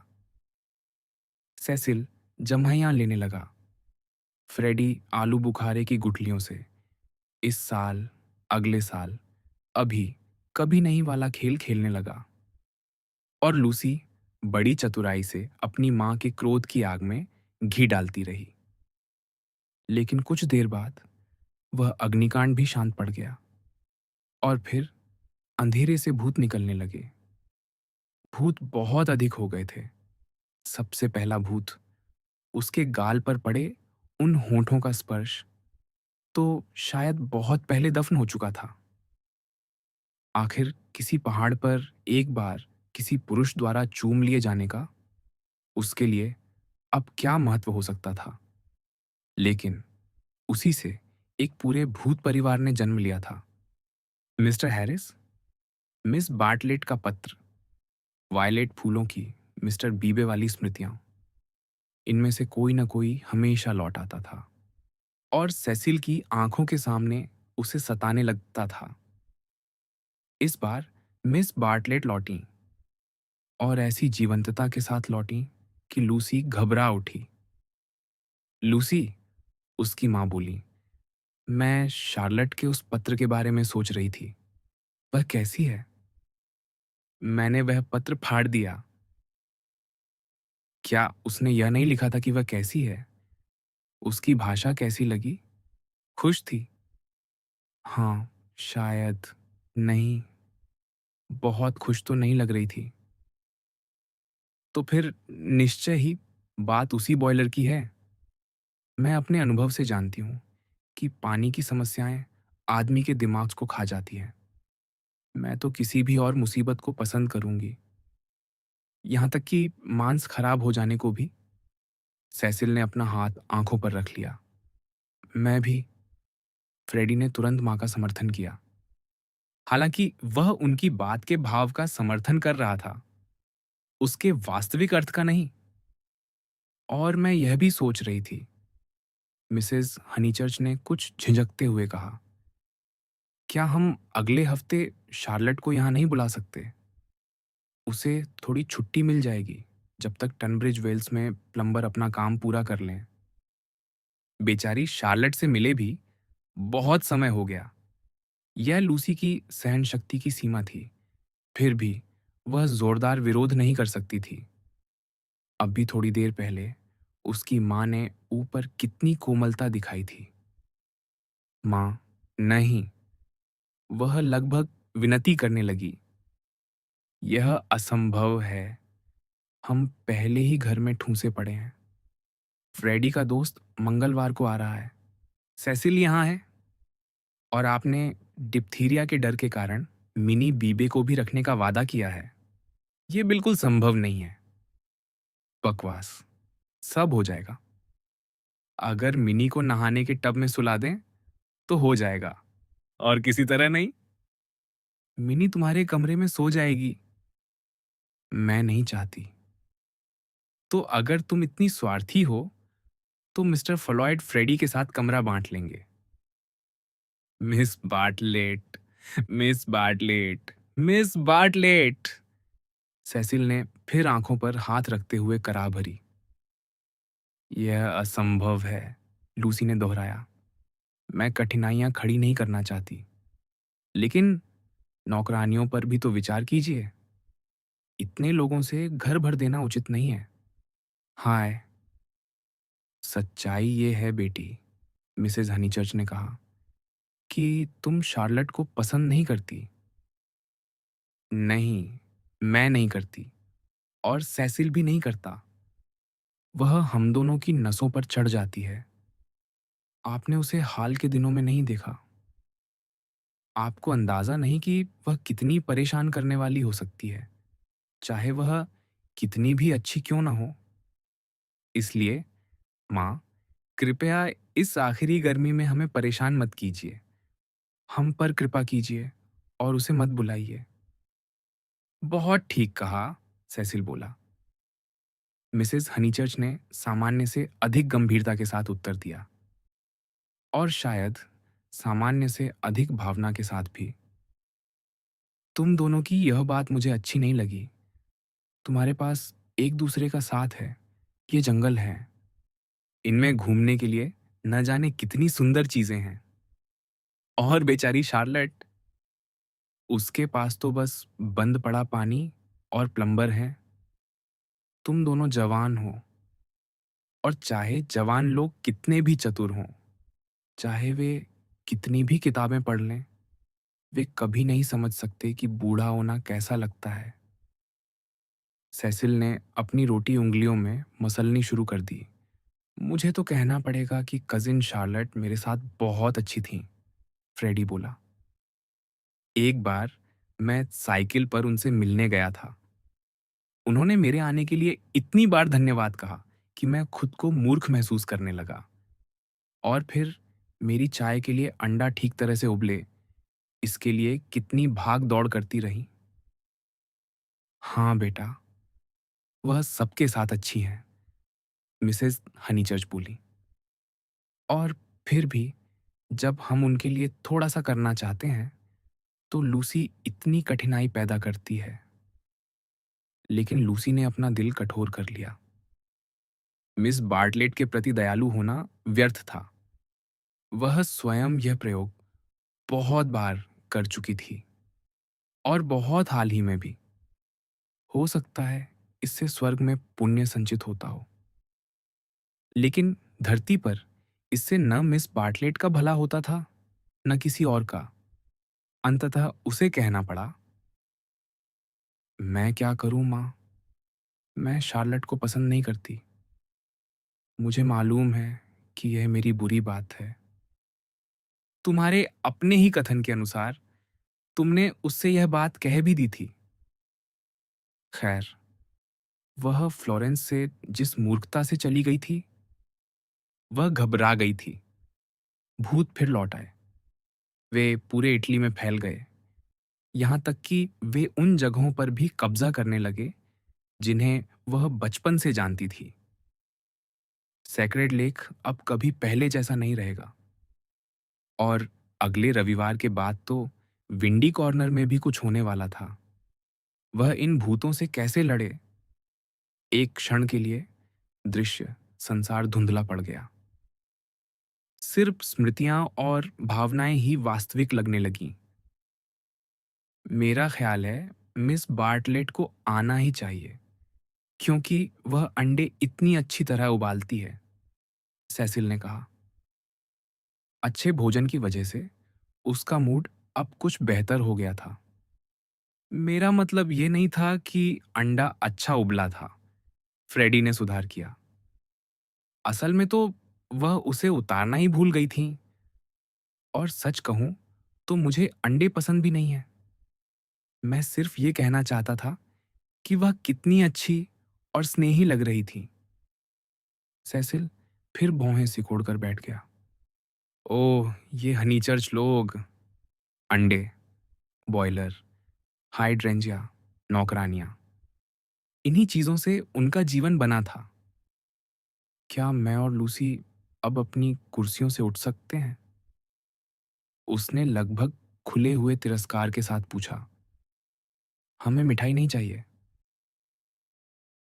लूसी ने बाहरी परिस्थितियों का बहादुरी से सामना किया। निस्संदेह मिस बार्टलेट ने निमंत्रण स्वीकार कर लिया, और उतना ही निस्संदेह उन्हें पूरा विश्वास था कि वे सबके लिए परेशानी बन जाएंगी। उन्होंने विनती की कि उन्हें घर का सबसे साधारण अतिथि कक्ष दिया जाए, ऐसा कमरा जहां से कोई दृश्य दिखाई न देता हो। कोई भी कमरा चल जाएगा, और लूसी को उनका ढेर सारा प्यार। उसी तरह यह भी तय था कि अगले रविवार जॉर्ज एमरसन टेनिस खेलने आ सकता है। लूसी ने परिस्थिति का साहसपूर्वक सामना किया। हालांकि हम में से अधिकांश लोगों की तरह उसने केवल उसी परिस्थिति का सामना किया जो बाहर से उसे घेर रही थी। उसने कभी अपने भीतर झांकने की कोशिश नहीं की। अगर कभी-कभी उसकी आत्मा की गहराइयों से कोई अजीब छवि उठती भी थी, तो वह उसे नर्वसनेस कहकर टाल देती थी। जब सेसिल एमरसन परिवार को समर स्ट्रीट ले आया था, तब उसके नसों पर असर पड़ा था। अब शार्लट पुराने मूर्खतापूर्ण प्रसंगों को फिर से चमका चमकाकर सामने लाएगी, और उससे भी उसके नसों पर असर पड़ेगा। रात को वह बेचैन रहती थी। जब वह जॉर्ज से बात करती, और रेक्ट्री में तो उनसे लगभग तुरंत ही फिर मुलाकात हो गई थी, उसकी आवाज़ उसे भीतर तक छू जाती थी, और वह चाहती थी कि वह उसके पास बनी रहे। कितनी भयानक बात होती अगर सचमुच वह उसके पास रहना चाहती। निश्चित ही यह केवल नसों का खेल था। नसें अक्सर हमारे साथ ऐसे विचित्र मजाक करती हैं। एक समय वह उन बातों से परेशान रहती थी जो कहीं से भी अचानक निकल आती थीं, और जिनका अर्थ वह खुद नहीं समझती थी। लेकिन एक बरसाती दोपहर सेसिल ने उसे मनोविज्ञान समझाया था, और तब से युवावस्था की सारी उलझनें, इस अनजानी दुनिया की सारी बेचैनियां एक शब्द से खारिज की जा सकती थीं। नर्व्स। पाठक के लिए यह निष्कर्ष निकालना आसान है। वह युवा एमरसन से प्रेम करती है। लेकिन अगर कोई पाठक स्वयं लूसी की जगह होता, तो उसे यह बात इतनी स्पष्ट न लगती। जीवन को लिखना आसान है, उसे जीना कठिन। और हम सब नर्व्स जैसे शब्दों का स्वागत करते हैं, या किसी भी ऐसे मंत्र का जो हमारी निजी इच्छाओं को ढंक सके। वह सेसिल से प्रेम करती थी। जॉर्ज उसे बेचैन कर देता था। क्या पाठक उसे समझा सकता है कि शायद इन दोनों वाक्यों को उलट कर कहना चाहिए था? लेकिन बाहरी परिस्थिति, उसका सामना वह बहादुरी से करेगी। रेक्ट्री वाली मुलाकात अच्छी तरह बीत गई थी। मिस्टर बीबे और सेसिल के बीच खड़ी होकर उसने इटली का कुछ संतुलित सा उल्लेख किया था। जॉर्ज ने भी उत्तर दिया था। वह यह दिखाना चाहती थी कि वह झिझकती नहीं है, और उसे खुशी हुई थी कि जॉर्ज भी झिझकता हुआ नहीं लगा। अच्छा लड़का है, बाद में मिस्टर बीबे ने कहा। समय के साथ उसकी कच्ची बातें भी घिस जाएंगी। मुझे तो उन युवकों पर ज्यादा शक होता है जो बड़ी सहजता से जीवन में घुल मिल जाते हैं, लूसी ने कहा। वह पहले से ज़्यादा प्रसन्न लगता है, ज़्यादा हँसता है। हाँ, पादरी ने उत्तर दिया। वह जाग रहा है। बस इतना ही। लेकिन जैसे-जैसे सप्ताह आगे बढ़ा, लूसी की और भी कई रक्षाएँ टूटती चली गईं और उसके मन में एक ऐसी छवि बसने लगी जिसमें शारीरिक सौंदर्य था।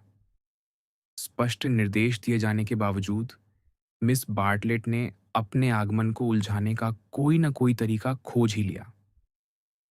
उन्हें डॉर्किंग के साउथ ईस्टर्न स्टेशन पर पहुंचना था, जहां उन्हें लेने मिसेस हनीचर्च स्वयं गाड़ी लेकर गई थीं। लेकिन वे पहुंच गईं लंदन एंड ब्राइटन स्टेशन पर, और वहां से उन्हें अलग से घोड़ा गाड़ी किराए पर लेकर आना पड़ा। घर पर उस समय केवल फ्रेडी और उसका मित्र थे। उन्हें अपना टेनिस छोड़ना पड़ा और पूरे 1 घंटे तक उनका मनोरंजन करना पड़ा। 4 बजे सेसिल और लूसी लौटे।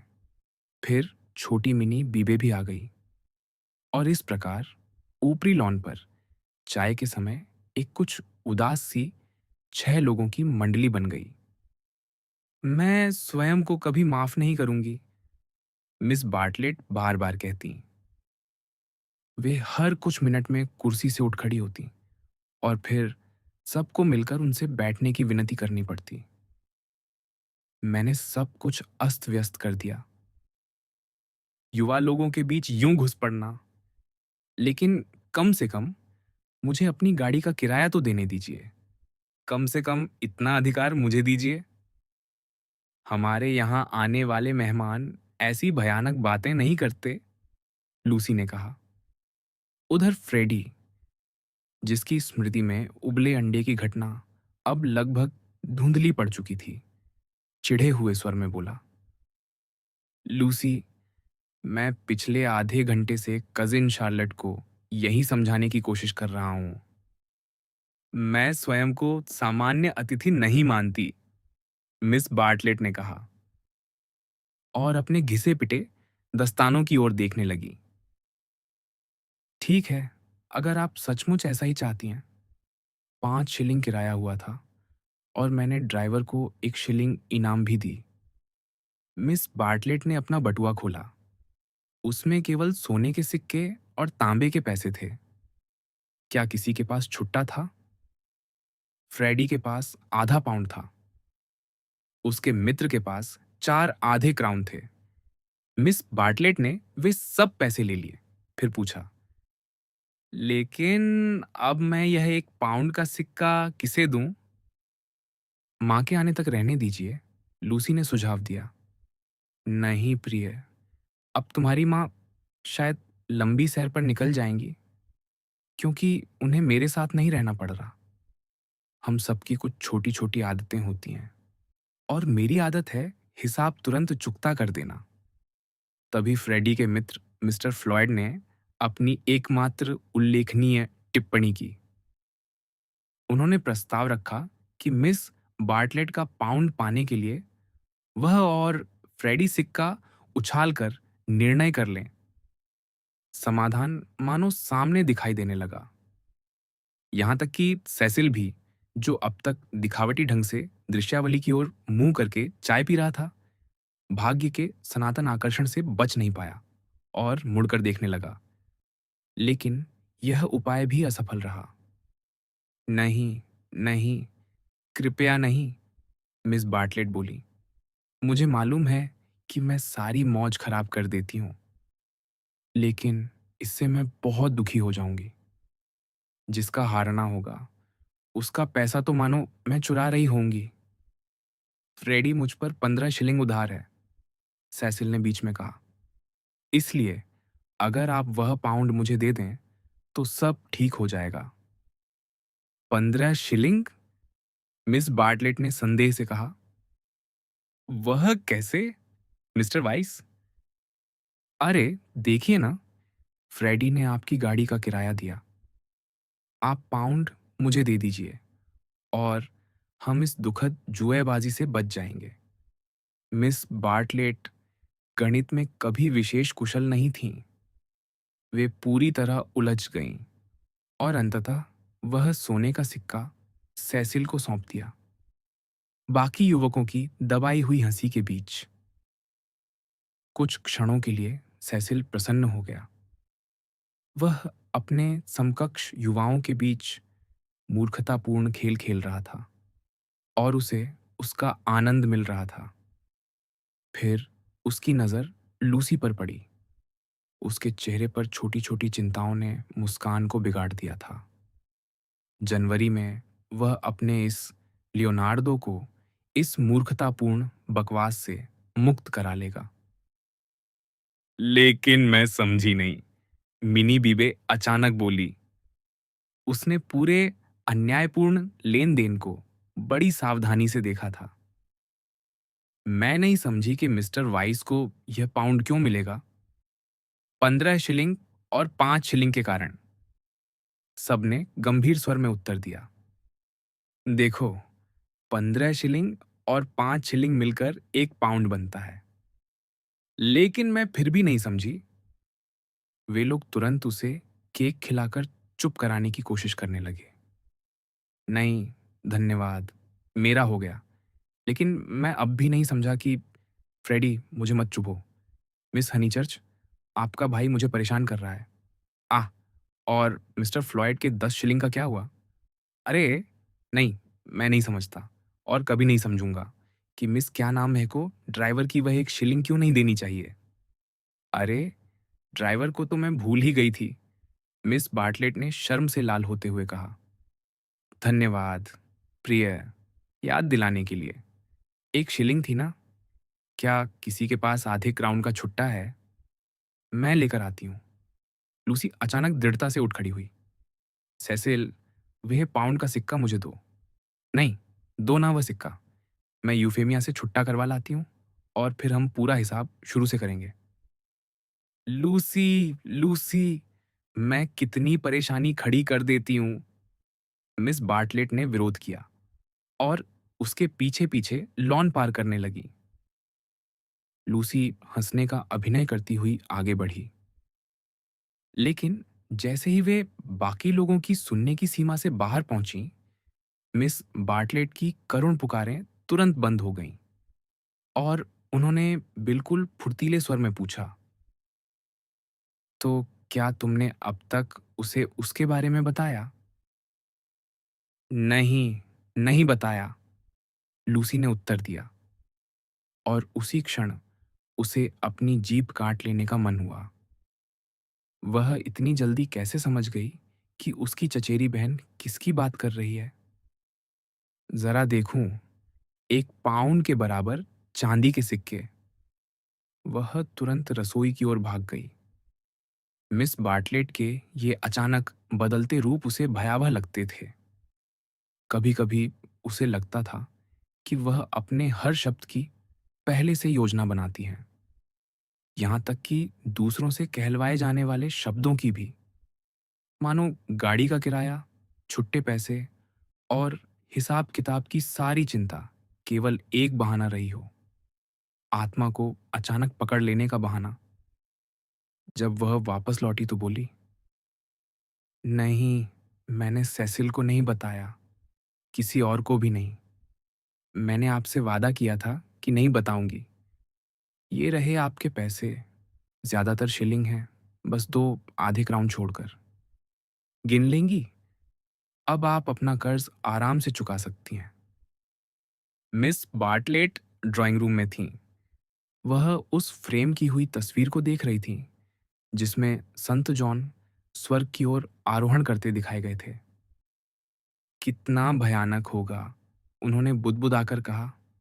नहीं, भयानक से भी बढ़कर, अगर मिस्टर वाइस को यह बात किसी और स्रोत से पता चली। अरे नहीं, शार्लट, लूसी ने अब खुलकर मोर्चा संभाल लिया। जॉर्ज एमर्सन ऐसा कुछ नहीं करेगा। और दूसरा स्रोत है ही कौन? मिस बार्टलेट ने कुछ क्षण सोचा। उदाहरण के लिए, वह गाड़ीवान। मैंने उसे झाड़ियों के बीच से तुम्हें देखते हुए देखा था। मुझे याद है, उसके दांतों के बीच एक वायलेट का फूल दबा हुआ था। लूसी हल्का सा कांप गई। अगर हम सावधान नहीं रहे तो यह मूर्खतापूर्ण घटना सचमुच हमारी नसों पर सवार हो जाएगी।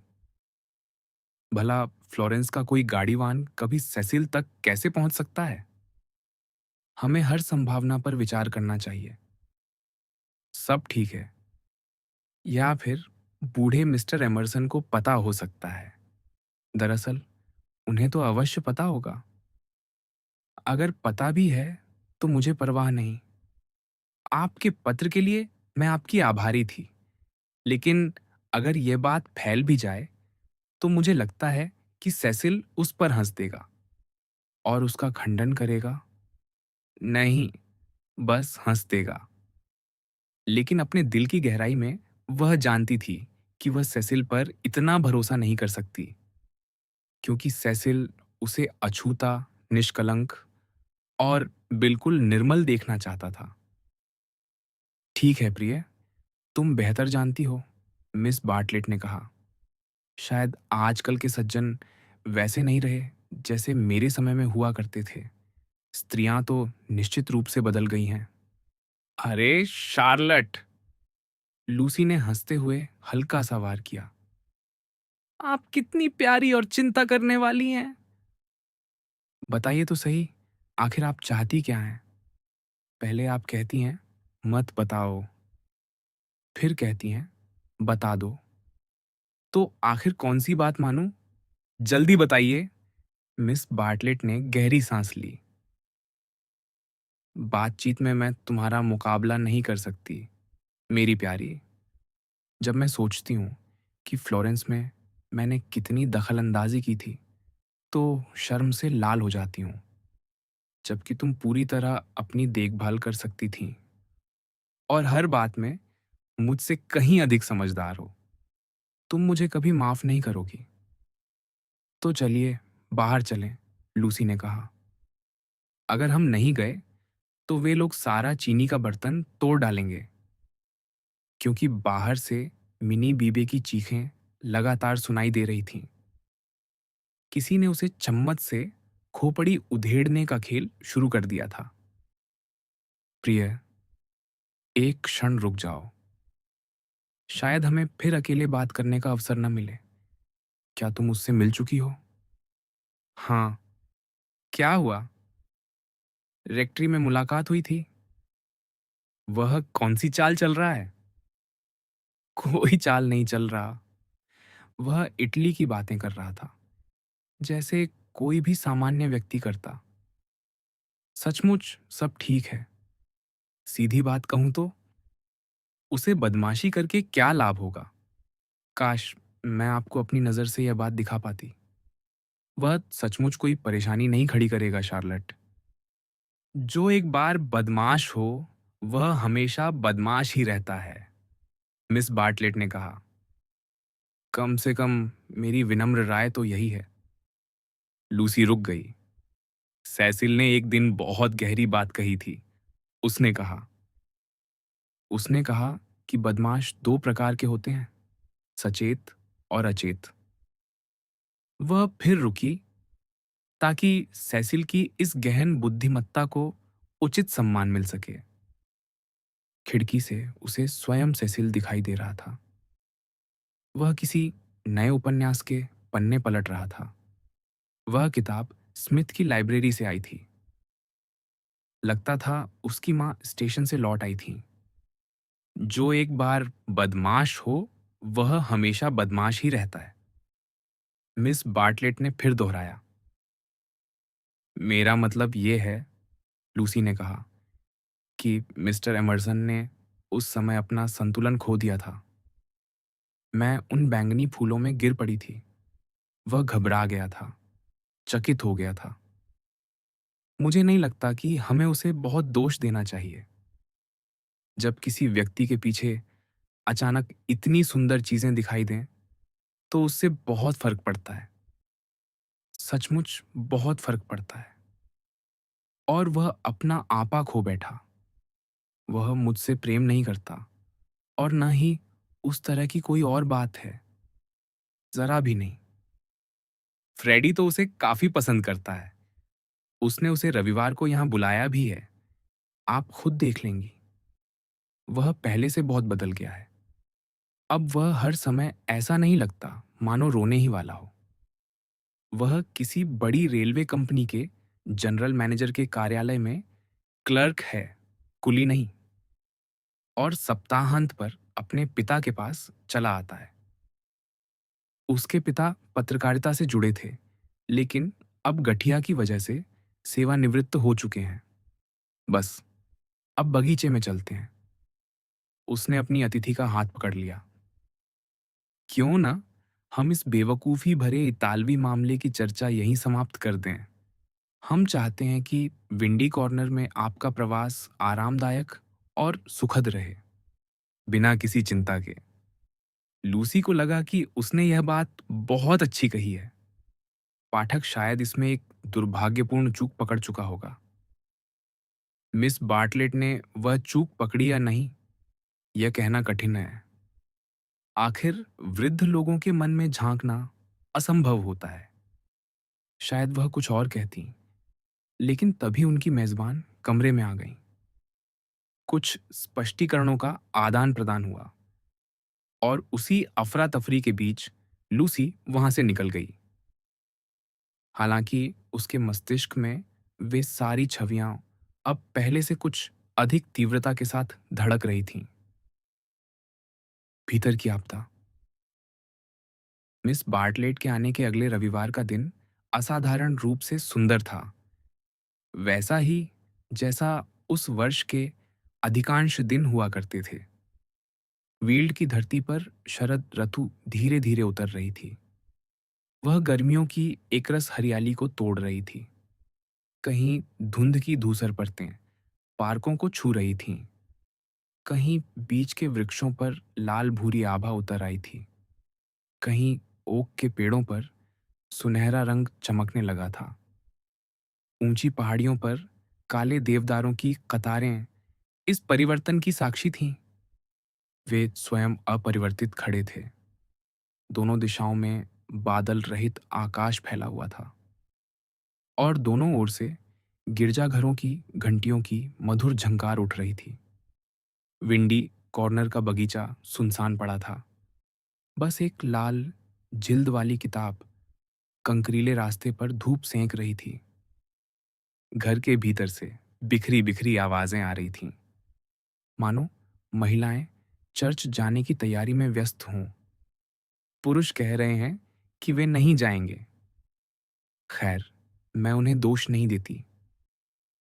मिनी पूछ रही है, क्या उसे भी जाना पड़ेगा? उसे कहो, कोई बहाना नहीं चलेगा। एन, मैरी, पीछे से हुक लगा दो। प्रिय लूसिया, क्या तुम मुझे एक पेन उधार दे सकती हो? क्योंकि मिस बार्टलेट ने घोषणा कर दी थी कि कम से कम वे तो चर्च अवश्य जाएंगी। सूरज अपनी यात्रा में और ऊंचा चढ़ता गया।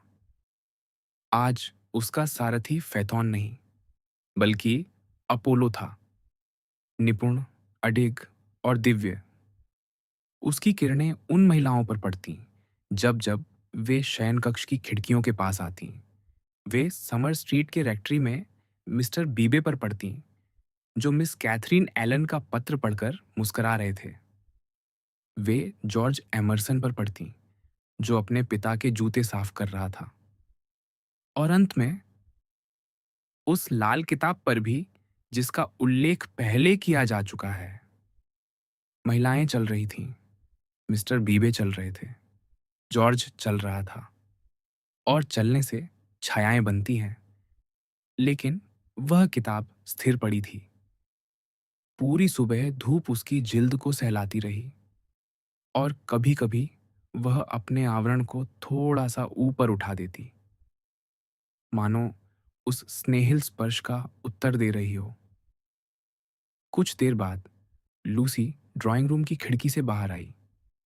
उसकी नई चेरीलाल पोशाक असफल सिद्ध हुई थी। वह उसे फीका और भड़कीला दोनों दिखा रही थी। गले में गार्नेट का ब्रोच था, उंगली में माणिक जड़ी सगाई की अंगूठी चमक रही थी। उसकी आंखें दूर वील्ड की ओर लगी थीं। वह हल्का सा भौहें सिकोड़ रही थी, क्रोध से नहीं, वैसे जैसे कोई साहसी बच्चा रोने से खुद को रोकते समय चेहरा कस लेता है। उस विस्तृत दृश्य में कोई भी मनुष्य उसे नहीं देख रहा था, इसलिए वह निडर होकर अपने चेहरे पर उदासी आने दे सकती थी और उन दूरियों को नाप सकती थी जो अब भी अपोलो और पश्चिमी पहाड़ियों के बीच शेष थीं। लूसी, लूसी, वह किताब क्या कर रही है वहां? किसने अलमारी से निकालकर उसे बाहर छोड़ दिया? धूप में खराब हो जाएगी। वह तो बस लाइब्रेरी की किताब है जिसे सेसिल पढ़ रहा था। तो उसे उठाओ और वहां बगुले की तरह खड़ी मत रहो। लूसी ने किताब उठा ली, उदासीनता से शीर्षक देखा, अंडर अ लॉजिया। अब वह स्वयं उपन्यास नहीं पढ़ती थी, अपना सारा खाली समय गंभीर साहित्य पढ़ने में बिताती थी, सिर्फ इसलिए कि किसी तरह सेसिल की बराबरी कर सके। यह सोचकर उसे दुख होता था कि वह कितनी कम जानती है, और जब उसे लगता भी कि वह कुछ जानती है, जैसे इतालवी चित्रकारों के बारे में, तो पता चलता कि वह सब भूल चुकी है। अभी आज सुबह ही उसने फ्रांसिस्को फ्रांशिया को पिएरो डेला फ्रांसिस्का समझ लिया था, और सेसिल ने हंसकर कहा था, क्या बात है, तुम अपनी इटली भी भूलने लगी हो। शायद इसी वजह से उसकी आंखों में वह बेचैनी थी जब उसने उस प्रिय दृश्य को देखा था, प्रिय बगीचे को, और उसके ऊपर चमकते उस प्रिय सूर्य को, जो कहीं और वैसा कल्पना भी नहीं किया जा सकता था। लूसी, मिनी के लिए 6 पेंस हैं और अपने लिए 1 शिलिंग। वह जल्दी से अंदर मां के पास गई। मिसेस हनीचर्च रविवार की सामान्य घबराहट में डूबती जा रही थी। आज विशेष चंदा इकट्ठा किया जाएगा। किस लिए, यह मैं भूल गई हूं, लेकिन कृपा करके तांबे के पैसों की खनखनाहट मत होने देना। मिनी को कोई चमकता हुआ 6 पेंस देना। वह बच्ची कहाँ है? मिनी, और ये किताब तो पूरी टेढ़ी हो गई है। अरे भगवान, तुम कितनी साधारण लग रही हो। इसे एटलस के नीचे दबा दो। मिनी, ओह, मिसेस हनीचर्च, ऊपर से किसी ने पुकारा। मिनी, देर मत करो, घोड़ा आ गया। वह हमेशा घोड़ा ही होता था, कभी गाड़ी नहीं। शार्लट कहाँ है? भागकर ऊपर जाओ और उसे जल्दी नीचे भेजो।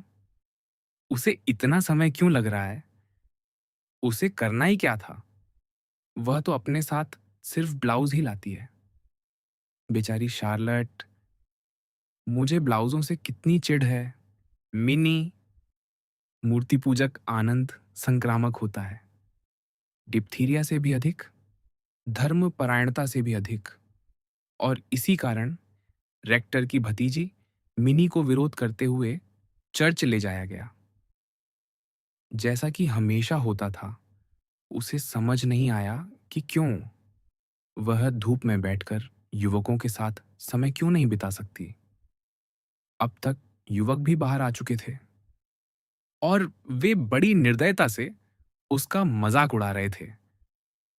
मिसेज हनीचर्च धर्म की रक्षा कर रही थीं, और इसी कोलाहल के बीच मिस बार्टलेट सीढ़ियों से नीचे उतरी, फैशन की पराकाष्ठा में सजी हुई।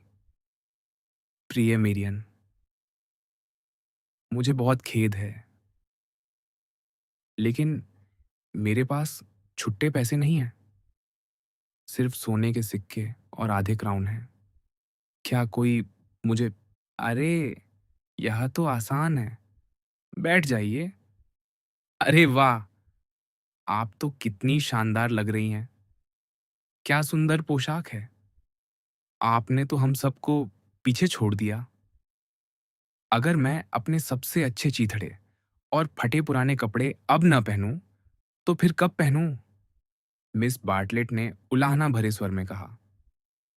वह विक्टोरिया गाड़ी में बैठ गईं और हमेशा की तरह घोड़े की तरफ पीठ करके बैठीं। फिर आवश्यक शोर शराबा हुआ और अंततः गाड़ी चल पड़ी। अलविदा, अच्छे बने रहना, सेसिल ने पुकारा। लूसी ने होंठ काट ली। उसके स्वर में उपहास था।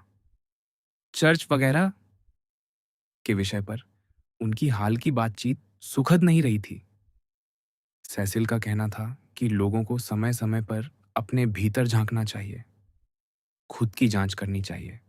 लेकिन लूसी ऐसा नहीं करना चाहती थी। उसे तो यह भी नहीं मालूम था कि ऐसा किया कैसे जाता है। सेसिल ईमानदार धार्मिक आस्था का सम्मान करता था, लेकिन वह हमेशा मानता था कि ईमानदारी किसी बड़े आध्यात्मिक संकट के बाद जन्म लेती है। वह यह कल्पना ही नहीं कर सकता था कि आस्था किसी जन्मसिद्ध गुण की तरह भी हो सकती है, जो फूलों की तरह स्वाभाविक रूप से आकाश की ओर बढ़ती जाए। इस विषय पर उसकी हर बात लूसी को दुख पहुंचाती थी, हालांकि उसके पूरे व्यक्तित्व से सहिष्णुता टपकती रहती थी। किसी न किसी तरह एमरसन परिवार अलग था। चर्च के बाद उसने एमरसन पिता पुत्र को देखा। सड़क पर गाड़ियों की लंबी कतार लगी हुई थी और संयोग से हनीचर्च परिवार की गाड़ी सीसी विला के सामने आकर रुकी। समय बचाने के लिए वे लोग सड़क छोड़कर सीधे घास के मैदान से होकर चले और उन्होंने देखा कि पिता और पुत्र बगीचे में बैठकर धूम्रपान कर रहे हैं। मेरा परिचय कराओ, उसकी मां ने कहा, बशर्ते यह युवक यह न समझता हो कि वह मुझे पहले से जानता है। संभव है वह जानता हो, लेकिन लूसी ने पवित्र झील की घटना को पूरी तरह अनदेखा किया और सबका औपचारिक परिचय कराया। बूढ़े मिस्टर एमरसन ने बड़े स्नेह से उसका स्वागत किया। उन्होंने कहा कि उन्हें यह जानकर कितनी खुशी हुई है कि उसका विवाह होने वाला है। लूसी ने उत्तर दिया, हाँ, उसे भी खुशी है। फिर उसने देखा कि मिस बार्टलेट और मिनी पीछे मिस्टर बीबे के साथ ठहरी हुई हैं। इसलिए उसने बातचीत को किसी कम खतरनाक विषय की ओर मोड़ दिया और पूछा, तो आपको अपना नया घर कैसा लग रहा है?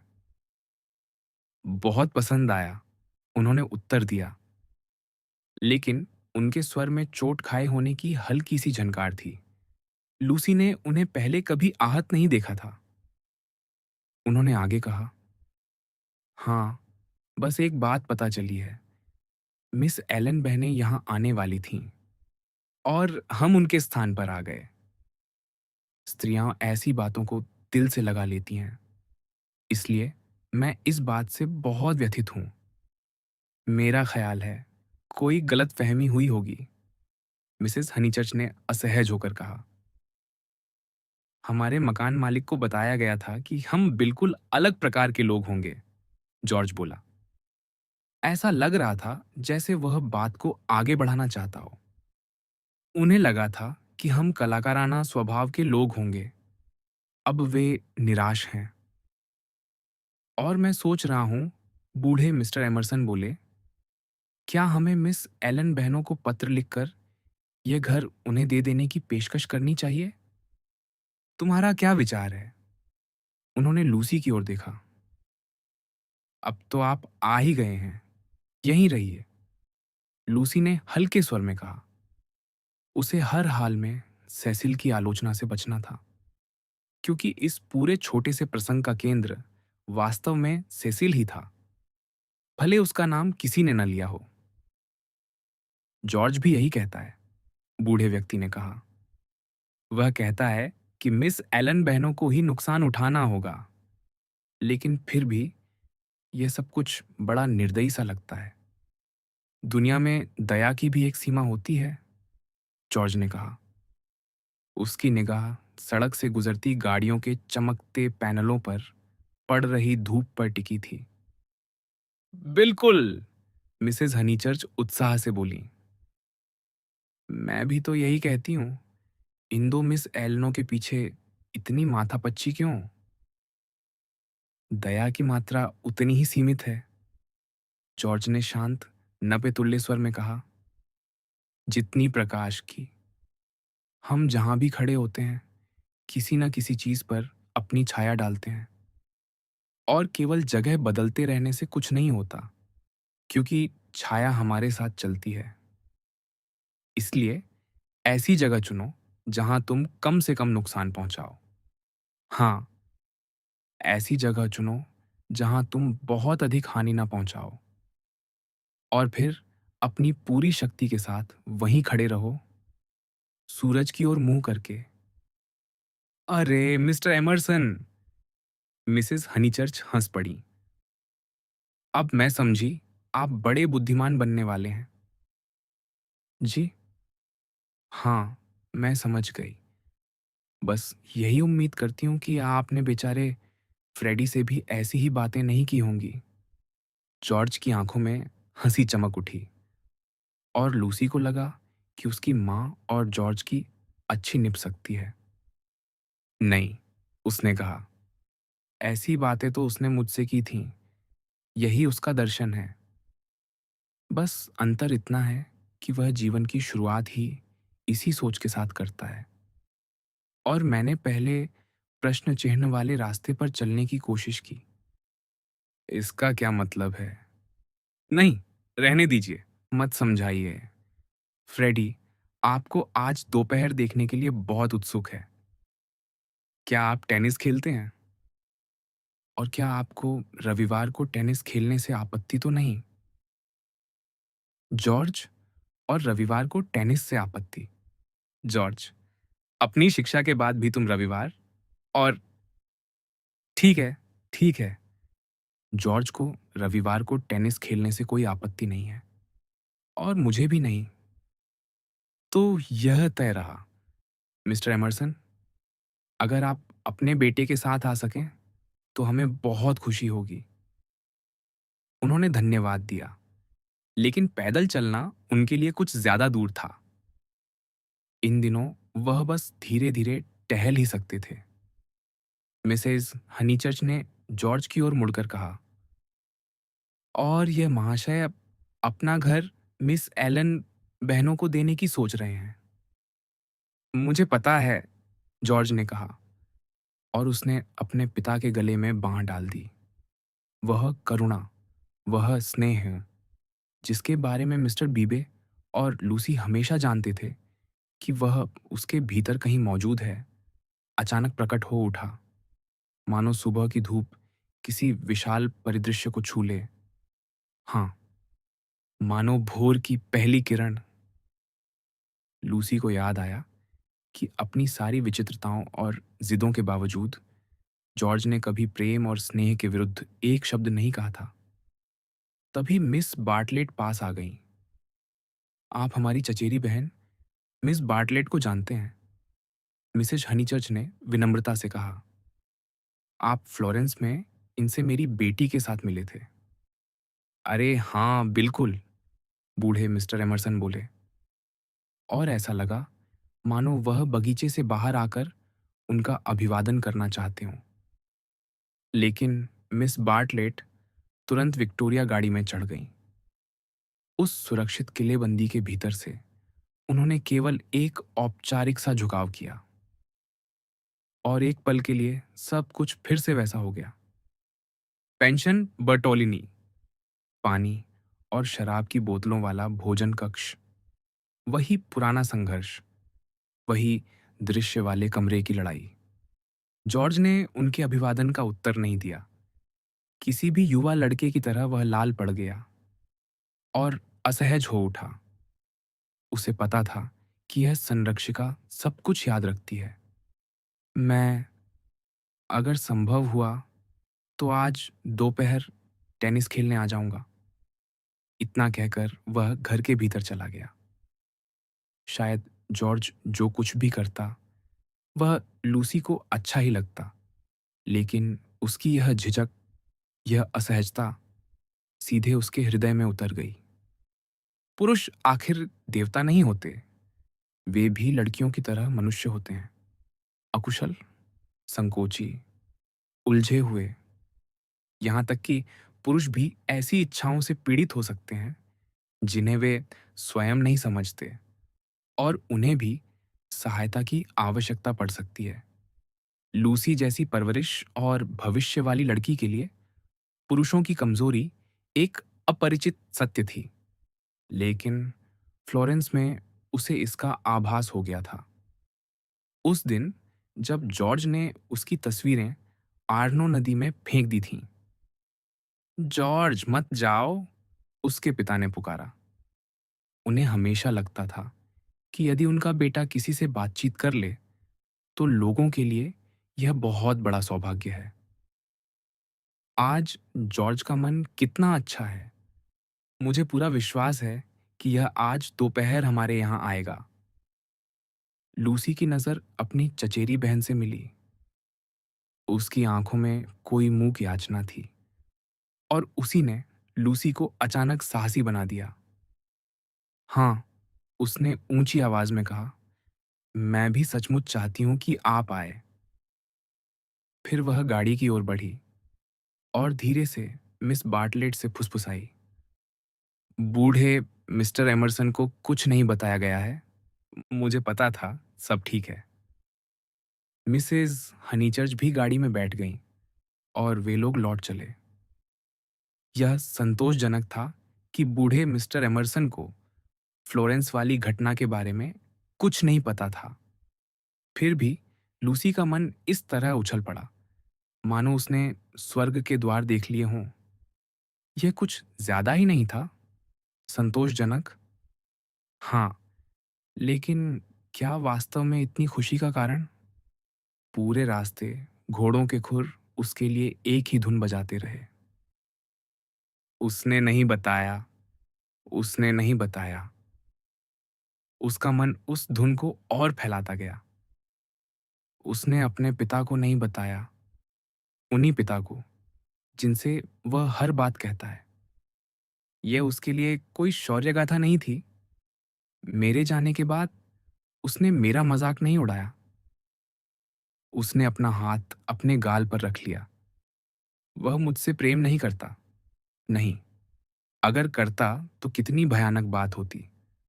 लेकिन उसने किसी को नहीं बताया, और वह कभी नहीं बताएगा। उसका मन हुआ कि वह जोर से चिल्ला उठे, सब ठीक है, यह रहस्य हमेशा हमारे बीच रहेगा। सेसिल को कभी कुछ पता नहीं चलेगा। उसे यह सोचकर भी खुशी हुई कि फ्लोरेंस की उस अंतिम अंधेरी शाम को, जब वे दोनों घुटनों के बल बैठकर सामान बांध रही थीं, मिस बार्टलेट ने उससे गोपनीयता का वचन ले लिया था। रहस्य, चाहे बड़ा हो या छोटा, सुरक्षित था। पूरी दुनिया में केवल 3 अंग्रेज इस घटना के बारे में जानते थे। वह अपनी खुशी को इसी रूप में समझती रही, और इसी कारण जब वह घर लौटी तो सेसिल का स्वागत उसने असाधारण चमक के साथ किया, क्योंकि वह स्वयं को पूरी तरह सुरक्षित महसूस कर रही थी। जब सेसिल ने उसे गाड़ी से उतरने में सहायता दी तो उसने कहा, एमरसन लोग बहुत अच्छे निकले। जॉर्ज एमरसन तो बहुत बदल गया है। अच्छा, मेरे संरक्षण प्राप्त लोग कैसे हैं? सेसिल ने पूछा। वास्तव में उसे उनमें कोई विशेष रुचि नहीं थी, और उन्हें विंडी कॉर्नर लाकर शिक्षित करने की अपनी पुरानी योजना वह कब की भूल चुका था। संरक्षण प्राप्त? लूसी ने हल्की तीव्रता से कहा, क्योंकि सेसिल हर रिश्ते को सामंती दृष्टि से देखता था। रक्षक और संरक्षित, उसकी कल्पना में संबंध का बस यही रूप था। उसके मन में उस मित्रता की कोई झलक तक नहीं थी, उस बराबरी की, उस आत्मीय साझेदारी की जिसके लिए लूसी की आत्मा तड़प रही थी। तुम खुद देख लेना कि तुम्हारे ये संरक्षण प्राप्त लोग कैसे हैं। जॉर्ज एमरसन आज दोपहर यहां आ रहा है। उससे बातें करना बहुत रोचक होता है। बस तुम वह लगभग कह ही बैठी थी, बस उसे संरक्षण मत देना। लेकिन तभी भोजन की घंटी बज उठी और जैसा अक्सर होता था, सेसिल ने उसकी बातों पर कोई विशेष ध्यान नहीं दिया था। आखिर आकर्षण उसका हथियार था, तर्क नहीं। दोपहर का भोजन बड़ा सुखद रहा। आम तौर पर भोजन के समय लूसी का मन बुझा बुझा रहता था। किसी न किसी को शांत करना पड़ता था, या तो सेसिल को, या मिस बार्टलेट को, या फिर उस अदृश्य सत्ता को जिसे कोई साधारण आंख नहीं देख सकती थी। वही सत्ता जो उसके कान में फुसफुसाती रहती, यह प्रसन्नता स्थायी नहीं है। जनवरी में तुम्हें लंदन जाना होगा। वहां तुम्हें प्रसिद्ध लोगों के पोते पोतियों का मनोरंजन करना होगा। लेकिन आज उसे लग रहा था मानो उसे कोई आश्वासन मिल गया हो। उसकी माँ हमेशा इसी जगह बैठी रहेंगी, उसका भाई हमेशा वहीं रहेगा। सूरज भले सुबह से थोड़ा आगे बढ़ गया हो, कभी पश्चिमी पहाड़ियों के पीछे नहीं डूबेगा। भोजन के बाद सबने उससे पियानो बजाने का आग्रह किया। उस वर्ष उसने ग्लुक का आर्मी देखा था, और अब उसने स्मृति से उस जादुई उद्यान का संगीत बजाना शुरू किया। वही संगीत जिसके बीच से रेनो अनंत प्रभात की रोशनी में आगे बढ़ता है। वह संगीत जो न कभी ऊंचा उठता है, न कभी मंद पड़ता है, बस निरंतर लहराता रहता है, परियों की दुनिया के ज्वारहीन समुद्रों की तरह। ऐसा संगीत पियानो के लिए बना ही नहीं था। धीरे धीरे श्रोता बेचैन होने लगे, और सेसिल, जो स्वयं भी असंतुष्ट था, बोल उठा, अब दूसरा बगीचा बजाओ, पारसीफाल वाला। लूसी ने पियानो का ढक्कन बंद कर दिया। ज्यादा आज्ञाकारी नहीं हो, उसकी मां की आवाज आई। लूसी को लगा कहीं उसने सेसिल को नाराज तो नहीं कर दिया। वह तुरंत मुड़ी और देखा, जॉर्ज वहां खड़ा था। वह बिना किसी को बाधित किए चुपचाप भीतर आ गया था। ओह! मुझे तो बिल्कुल पता ही नहीं चला। लूसी के गाल लाल हो गए, और बिना उसका अभिवादन किए उसने फिर पियानो खोल दिया। सेसिल को पारसीफल चाहिए था, तो पारसीफल ही सही। और अगर उसे कुछ और चाहिए होगा, तो वह भी। हमारी कलाकार ने अपना निर्णय बदल लिया है, मिस बार्टलेट ने कहा। शायद उनका आशय था, अब वह संगीत मिस्टर एमरसन के लिए बजाएगी। लूसी स्वयं नहीं समझ पा रही थी कि उसे क्या करना चाहिए, या वह क्या चाहती है। उसने फ्लावर मेडेंस के गीत के कुछ सुर बहुत खराब ढंग से बजाए, फिर रुक गई। मैं तो टेनिस के पक्ष में वोट देता हूं, फ्रेडी ने कहा। यह टुकड़ों टुकड़ों वाला मनोरंजन उसे बिल्कुल पसंद नहीं आया था। मैं भी, लूसी ने तुरंत कहा, और एक बार फिर उस बेचारे पियानो का ढक्कन बंद कर दिया। मेरा सुझाव है कि तुम लोग पुरुषों का डबल्स खेलो। ठीक है, मेरे बिना, सेसिल बोला। मैं खेल बिगाड़ना नहीं चाहता। उसे कभी समझ नहीं आया कि एक कमजोर खिलाड़ी का चौथा खिलाड़ी बन जाना भी कभी कभी दयालुता होती है। अरे आ जाओ सेसिल, मैं खराब खेलता हूँ। फ्लॉयड तो और भी खराब है, और मुझे पूरा यकीन है कि एमरसन भी वैसा ही होगा। जॉर्ज ने तुरंत सुधार किया। मैं खराब नहीं खेलता। ये बात ऐसे कही गई कि लोग अनायास ही नाक ऊपर उठाकर देखने लगे। तो फिर मैं निश्चित ही नहीं खेलूंगा, सेसिल बोला। और मिस बार्टलेट, जिन्हें लगा कि वे जॉर्ज को नीचा दिखाने में सहायता कर रही हैं, बोली, मैं भी आपसे सहमत हूं मिस्टर वाइस। आपका ना खेलना ही बेहतर होगा, बहुत बेहतर। जहां जाने से सेसिल डरता था, वहां मिनी बेझिझक पहुंच जाती थी। उसने घोषणा कर दी, मैं खेलूंगी। मैं तो वैसे भी हर गेंद चूक जाऊंगी। फिर क्या फर्क पड़ता है? लेकिन रविवार बीच में आ खड़ा हुआ और उसकी इस सरल सी योजना पर भारी मुहर लगा दी। तो फिर लूसी को खेलना पड़ेगा, मिसेस हनीचर्च ने कहा। कोई दूसरा उपाय नहीं है। लूसी, जाकर कपड़े बदलो। लूसी का रविवार अक्सर ऐसा ही दोहरा हुआ करता था। सुबह वह पूरे मन से धर्म का पालन करती और दोपहर में बिना किसी अपराध बोध के उसे तोड़ देती। कपड़े बदलते समय वह सोच रही थी, क्या सेसिल उसका मजाक उड़ा रहा है? उसे सचमुच स्वयं का परीक्षण करना होगा। विवाह से पहले हर बात साफ करनी होगी। मिस्टर फ्लॉयड उसके साथी बने। उसे संगीत से प्रेम था, लेकिन इस समय टेनिस उससे कहीं बेहतर लग रहा था। कितना सुखद था आरामदायक कपड़ों में दौड़ना, बजाय पियानो के सामने बैठे रहने के, जहां बाजुओं के नीचे तक कपड़ों की कसावट महसूस होती थी। एक बार फिर उसे लगा कि संगीत तो बच्चों का काम है। जॉर्ज ने सर्विस की और उसे आश्चर्य हुआ कि वह जीतने के लिए कितना उत्सुक था। उसे याद आया सांता क्रोचे की कब्रों के बीच वह कैसे निराश होकर बोला था कि चीजें कभी ठीक से नहीं बैठती।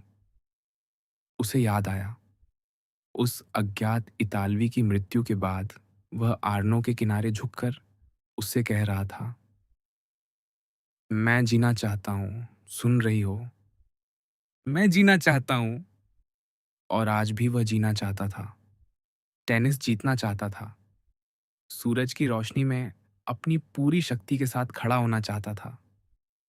और वह जीत गया। आह, फील्ड कितना सुंदर लग रहा था। उसकी चमकती घाटी के ऊपर पहाड़ वैसे ही उठे हुए थे जैसे टस्कनी के मैदान के ऊपर फयजोले उठता है। और यदि कोई चाहे तो साउथ डाउन्स की पहाड़ियां करारा के पर्वत बन सकती थीं। हो सकता है वह अपनी इटली को भूल रही हो, लेकिन वह अपनी इंग्लैंड को पहले से अधिक देखने लगी थी। अब वह दृश्य के साथ एक नया खेल खेल सकती थी। घाटियों और पहाड़ियों की असंख्य तहों में कोई ऐसा गांव या कस्बा ढूंढ सकती थी जो फ्लोरेंस जैसा लगे। आह, वील्ड कितना सुंदर लग रहा था। लेकिन तभी सेसिल ने उसे अपने पास बुला लिया। आज उसका आलोचनात्मक मन पूरी तरह जागृत था और वह किसी भी प्रकार के भावावेश को सहन नहीं करना चाहता था। पूरा टेनिस मैच उसने लगभग खराब ही कर दिया था। जिस उपन्यास को वह पढ़ रहा था वह इतना बुरा था कि वह बार बार दूसरों को उसके अंश सुनाने पर मजबूर हो जाता। वह कोर्ट के चारों ओर टहलता और पुकारता, सुनो तो लूसी, यहाँ 3 स्प्लिट इन्फिनिटिव्स हैं। भयानक, लूसी कहती। और उसी समय उसका शॉट चूक जाता। मैच समाप्त होने के बाद भी वह पढ़ता रहा। अब कोई हत्या वाला दृश्य चल रहा था और उसके अनुसार हर किसी को उसे सुनना चाहिए था। फ्रेडी और मिस्टर फ्लॉयड तो लॉरेल की झाड़ियों में खोई हुई गेंद ढूंढने निकल गए, लेकिन बाकी दोनों वहीं बैठ गए। कहानी फ्लोरेंस में घटती है, सेसिल ने घोषणा की। वाह, कितना मजेदार! पढ़ते रहो। आइए, मिस्टर एमरसन, इतनी ऊर्जा खर्च करने के बाद अब बैठ भी जाइए। लूसी ने, जैसा वह स्वयं कहती थी, जॉर्ज को माफ कर दिया था और अब वह उसके प्रति विशेष रूप से विनम्र रहने की कोशिश कर रही थी। जॉर्ज जाल फांद कर आया और उसके पैरों के पास बैठ गया। और तुम, क्या तुम थक गई हो? बिल्कुल नहीं। हारने से बुरा लगता है? वह नहीं कहने वाली थी, लेकिन तभी उसे महसूस हुआ कि सच तो ये है कि उसे बुरा लगता है। हाँ, उसने उत्तर दिया। फिर हंसकर बोली, हालांकि मुझे नहीं लगता कि तुम इतने महान खिलाड़ी हो। रोशनी तुम्हारे पीछे थी और मेरी आंखों में पड़ रही थी। मैंने कभी नहीं कहा कि मैं महान खिलाड़ी हूं। कहाँ था? तुमने ध्यान नहीं दिया। तुमने कहा था, ओह, इस घर में इतनी सटीकता मत दिखाओ। हम सब बड़ा चढ़ाकर बातें करते हैं और जो लोग ऐसा नहीं करते उनसे हमें बहुत चिढ़ होती है। कहानी फ्लोरेंस में घटती है, सेसिल ने फिर याद दिलाया। लूसी को अपनी बात याद आई।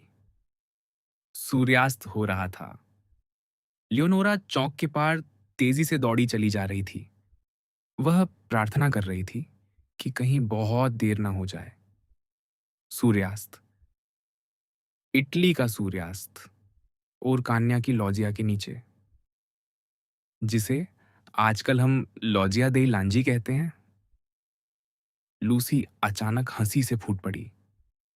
Joseph emery prank? अरे, यह तो मिस लैविश है। ये मिस लैविश का उपन्यास है और वह इसे किसी और नाम से प्रकाशित कर रही है। यह मिस लैविश कौन है? सेसिल ने पूछा। ओह, एक बेहद विचित्र और परेशान करने वाली औरत। मिस्टर एमरसन, आपको मिस लैविश याद है ना? सुखद दोपहर के उत्साह में लूसी ने ताली बजा दी। जॉर्ज ने सिर उठाया। बिल्कुल याद है। जिस दिन मैं समर स्ट्रीट पहुंचा था, उसी दिन उनसे मुलाकात हुई थी। उन्हीं ने मुझे बताया था कि तुम यहां रहती हो। तुम्हें अच्छा नहीं लगा था? उसका मतलब था मिस लेविश से मिलकर। लेकिन जब जॉर्ज बिना उत्तर दिए घास की ओर देखने लगा, तो उसे अचानक लगा कि इस प्रश्न का कोई दूसरा अर्थ भी निकल सकता है। वह उसके सिर को देखने लगी, जो लगभग उसके घुटने से सटा हुआ था। उसे लगा उसके कान हल्के लाल हो गए हैं। कोई आश्चर्य नहीं कि उपन्यास इतना खराब है, उसने जल्दी से कहा। मुझे मिस लेविश कभी पसंद नहीं थी, लेकिन शायद किसी से मिलने के बाद उसकी किताब पढ़नी ही चाहिए। आजकल की सारी किताबें खराब होती हैं, सेसिल बोला। लूसी की उपेक्षा से वह चिढ़ा हुआ था और अपना गुस्सा साहित्य पर उतार रहा था। आजकल हर कोई सिर्फ पैसे के लिए लिखता है। ओह सेसिल, सच है। अब मैं तुम्हें जोसेफ एमरी प्रैंक का अत्याचार और नहीं सहने दूंगा। आज सेसिल उसे किसी चहकती गौरैया जैसा लग रहा था। उसकी आवाज के उतार चढ़ाव साफ सुनाई देते थे, लेकिन उनका अब उस पर कोई असर नहीं पड़ रहा था। वह अभी अभी संगीत और गति की दुनिया से निकली थी। उसके भीतर की लय किसी और सुर पर चल रही थी। सेसिल को नाराज होने के लिए छोड़कर उसने फिर उस काले सिर की ओर देखा। उसे उसे सहलाने की इच्छा नहीं थी, लेकिन उसने खुद को उस इच्छा की कल्पना करते हुए पाया। यह अनुभव अजीब था। मिस्टर एमरसन, हमारे इस दृश्य के बारे में आपका क्या ख्याल है? मैं दृश्यों में ज्यादा फर्क नहीं देखता। क्या मतलब? क्योंकि वे सब एक जैसे होते हैं। उनमें असल चीज सिर्फ दूरी और हवा होती है। सेसिल बोला। वह समझ नहीं पा रहा था कि यह टिप्पणी गहरी है या सिर्फ अजीब। मेरे पिता, जॉर्ज ने सिर उठाकर लूसी की ओर देखते हुए कहा, और उसके चेहरे पर हल्की लाली थी, कहते हैं कि दुनिया में केवल एक ही पूर्ण दृश्य है, हमारे सिर के ठीक ऊपर फैला आकाश। धरती के बाकी सारे दृश्य उसी की अधूरी नकल हैं। मुझे लगता है आपके पिता दांते पड़ रहे होंगे, सेसिल ने कहा। वह उपन्यास की जिल्द सहला रहा था, क्योंकि बातचीत में नेतृत्व करने का उसके पास यही एक साधन था। उन्होंने एक और बात कही थी, जॉर्ज बोला, कि दृश्य वास्तव में भीड़ की तरह होते हैं। पेड़ों, घरों और पहाड़ियों की भीड़। इसलिए वे एक दूसरे से मिलते-जुलते हैं, ठीक वैसे ही जैसे इंसानों की भीड़। और कभी-कभी उनका असर हम पर लगभग अलौकिक होता है। उसी वजह से लूसी के होंठ हल्के से खुल गए, क्योंकि भीड़ अपने हिस्सों का मात्र जोड़ नहीं होती, उसमें कुछ और भी शामिल हो जाता है। कोई नहीं जानता कैसे। ठीक वैसे ही जैसे उन पहाड़ियों में कुछ और जुड़ गया है। उसने अपने रैकेट से साउथ डाउन्स की ओर इशारा किया। क्या सुंदर विचार है! लूसी धीरे से बोली। मुझे आपके पिता की बातें फिर सुनना अच्छा लगेगा। मुझे बहुत दुख है कि उनकी तबीयत ठीक नहीं है। हाँ, जॉर्ज ने कहा, वह ठीक नहीं है। इस किताब में भी एक दृश्य का बड़ा हास्यास्पद वर्णन है, सेसिल बोला। और एक जगह लिखा है कि लोग दो तरह के होते हैं। एक वे जो दृश्यों को भूल जाते हैं, और दूसरे वे जो छोटे से कमरे में भी उन्हें याद रखते हैं। मिस्टर एमरसन, आपके कोई भाई बहन हैं? नहीं। क्यों? आपने अभी हम कहा था। मेरा मतलब मेरी माँ से था। सेसिल ने झटके से किताब बंद कर दी। ओह सेसिल, तुमने तो मुझे डरा दिया। अब मैं तुम्हें जोसेफ एमरी प्रैंक का अत्याचार और नहीं सहने दूंगा। मुझे बस इतना याद है, जॉर्ज धीरे धीरे बोला, कि एक बार हम तीनों गांव की ओर घूमने गए थे और हिंदहेड़ तक देख सकते थे। यह मेरी सबसे पहली याद है। सेसिल उठ खड़ा हुआ। यह आदमी सचमुच असभ्य था। टेनिस के बाद उसने कोट तक नहीं पहना था। वह बिल्कुल उस दुनिया का नहीं था जिसमें सेसिल विश्वास करता था। वह टहलता हुआ दूर चला जाता, अगर लूसी ने उसे रोक न लिया होता। सेसिल, वह दृश्य वाला हिस्सा पढ़ो ना। जब मिस्टर एमरसन यहाँ मौजूद हैं और हमारा मनोरंजन कर रहे हैं, तब नहीं। नहीं, पढ़ो। मुझे ऊंची आवाज में मूर्खतापूर्ण बातें सुनने से ज्यादा मजेदार कुछ नहीं लगता। अगर मिस्टर एमरसन हमें हल्का समझें, तो वह जा सकते हैं। ये बात सेसिल को बड़ी सूक्ष्म और चतुर लगी। उसे अच्छा लगा। इससे उनका अतिथि थोड़े दम्भी व्यक्ति की स्थिति में आ जाता था। उसका मूड कुछ नरम हुआ और वह फिर बैठ गया। मिस्टर एमरसन, जाइए और टेनिस की गेंदें ढूंढिए, लूसी ने कहा। फिर उसने किताब खोल ली। सेसिल को उसका पाठ मिलना चाहिए था, और जो कुछ वह चाहता था वह भी। लेकिन उसका ध्यान अब जॉर्ज की मां पर अटक गया था। वही स्त्री जिसे मिस्टर ईगर के अनुसार ईश्वर की दृष्टि में मार दिया गया था, और जिसे उसके बेटे के अनुसार हिंदहेड़ तक का दृश्य याद था। क्या मुझे सचमुच जाना चाहिए? जॉर्ज ने पूछा। नहीं, सचमुच नहीं, लूसी ने उत्तर दिया। दूसरा अध्याय, सेसिल ने जम्हाई लेते हुए कहा। अगर तुम्हें तकलीफ ना हो तो दूसरा अध्याय ढूंढ दो। दूसरा अध्याय मिल गया। लूसी ने शुरुआती पंक्तियों पर नजर डाली, और उसे लगा जैसे उसका दिमाग घूम गया हो। यहां किताब मुझे दो, उसे अपनी ही आवाज सुनाई दी। यह पढ़ने लायक नहीं है, बहुत बेवकूफी है। मैंने इससे ज्यादा बकवास कभी नहीं पढ़ी। ऐसी चीजों को छपने ही नहीं देना चाहिए। सेसिल ने किताब उसके हाथ से ले ली। लियोनोरा, उसने पढ़ना शुरू किया। उदास और अकेली बैठी थी। उसके सामने टस्कनी का समृद्ध मैदान फैला था, जहां जगह जगह मुस्कुराते हुए गांव बिखरे हुए थे। मौसम वसंत का था। मिस लेविश को सब पता था, किसी तरह, और उसने अतीत को इस भद्दे गद्य में छाप दिया था। ताकि सेसिल उसे पढ़े और जॉर्ज उसे सुने। दूर तक फैली सुनहरी धुंध। सेसिल पढ़ता गया। दूर क्षितिज पर फ्लोरेंस की मीनारें चमक रही थीं और जिस ढलान पर वह बैठी थी वह बैंगनी फूलों से ढकी हुई थी। बिना किसी आहट के एंटोनियो उसके पीछे आ पहुंचा। इस डर से कि कहीं सेसिल उसका चेहरा न पढ़ ले, लूसी ने जॉर्ज की ओर देखा और उसने जॉर्ज का चेहरा देखा। उसके होंठों से प्रेमियों जैसी लंबी चौड़ी घोषणाएं नहीं निकली। वह वाक्पटु नहीं था और न ही उसे इसकी कमी का दुख था। उसने बस अपनी मर्दाना बाहों में उसे भर लिया। एक लंबी चुप्पी छा गई। यह वह हिस्सा नहीं है जिसे मैं सुनाना चाहता था, सेसिल बोला। आगे एक और हिस्सा है जो कहीं ज्यादा मजेदार है।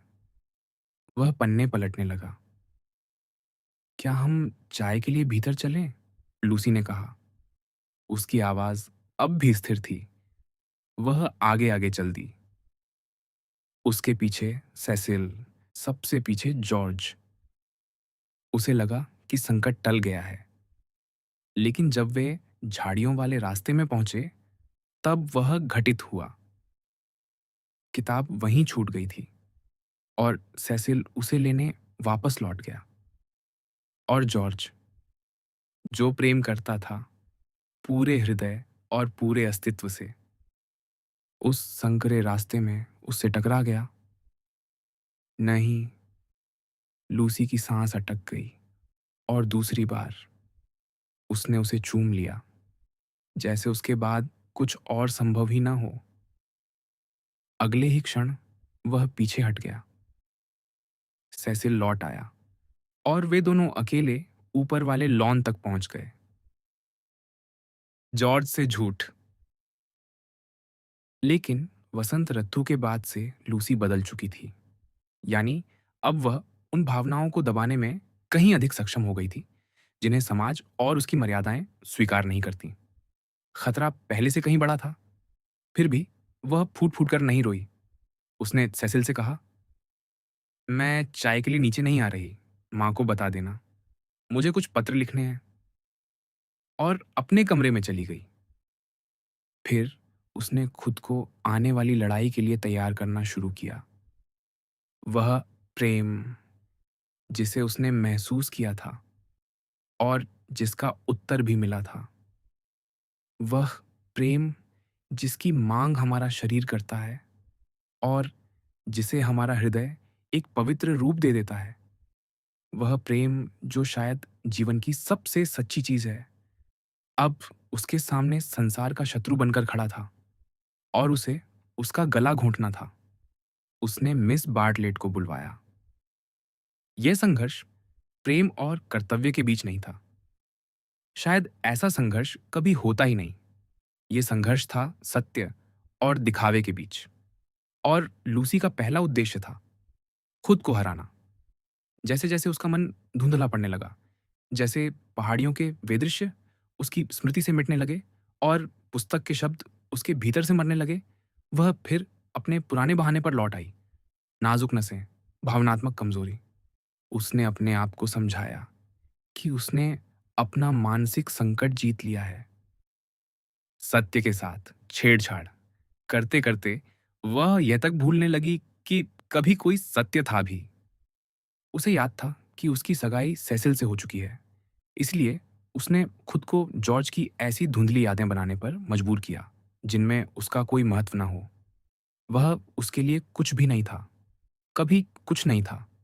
उसने बेहुदा व्यवहार किया था। उसने उसे कभी प्रोत्साहित नहीं किया था। झूठ का कवच बड़ी महीन बुनावट से तैयार होता है। वह इंसान को केवल दूसरों से ही नहीं बल्कि उसकी अपनी आत्मा से भी छिपा देता है। कुछ ही क्षणों में लूसी युद्ध के लिए तैयार थी। कुछ बहुत भयानक हो गया है, उसने अपनी चचेरी बहन के आते ही कहना शुरू किया। क्या तुम्हें मिस लेविश के उपन्यास के बारे में कुछ पता है? मिस बार्टलेट ने आश्चर्य से उसकी ओर देखा। नहीं, मैंने वह किताब नहीं पढ़ी। मुझे तो यह भी नहीं मालूम था कि वह छप चुकी है। असल में एलेनोर लेविश दिल से काफी गुप्त स्वभाव की महिला थी। उसमें एक दृश्य है, लूसी ने कहा। नायक और नायिका एक दूसरे से प्रेम जताते हैं। क्या तुम्हें उसके बारे में कुछ पता है? प्यारी बच्ची, कृपया बताओ, क्या तुम्हें उसके बारे में पता है? उसने फिर पूछा। वे दोनों एक पहाड़ी ढलान पर हैं और दूर फ्लोरेंस दिखाई दे रहा है। मेरी प्रिय लूसिया, मैं तो बिल्कुल कुछ नहीं समझ रही। मुझे उसके बारे में जरा भी जानकारी नहीं है। वहां बैंगनी फूल भी हैं। मैं नहीं मान सकती कि यह सिर्फ संयोग है। शार्लट, शार्लट, तुमने उसे ये सब कैसे बता दिया? बोलने से पहले मैंने खूब सोचा है। ये तुम ही हो सकती हो। मैंने उसे क्या बताया? मिस बार्टलेट ने बढ़ती बेचैनी के साथ पूछा। फरवरी की उस भयानक दोपहर के बारे में। मिस बार्टलेट सचमुच हिल गईं।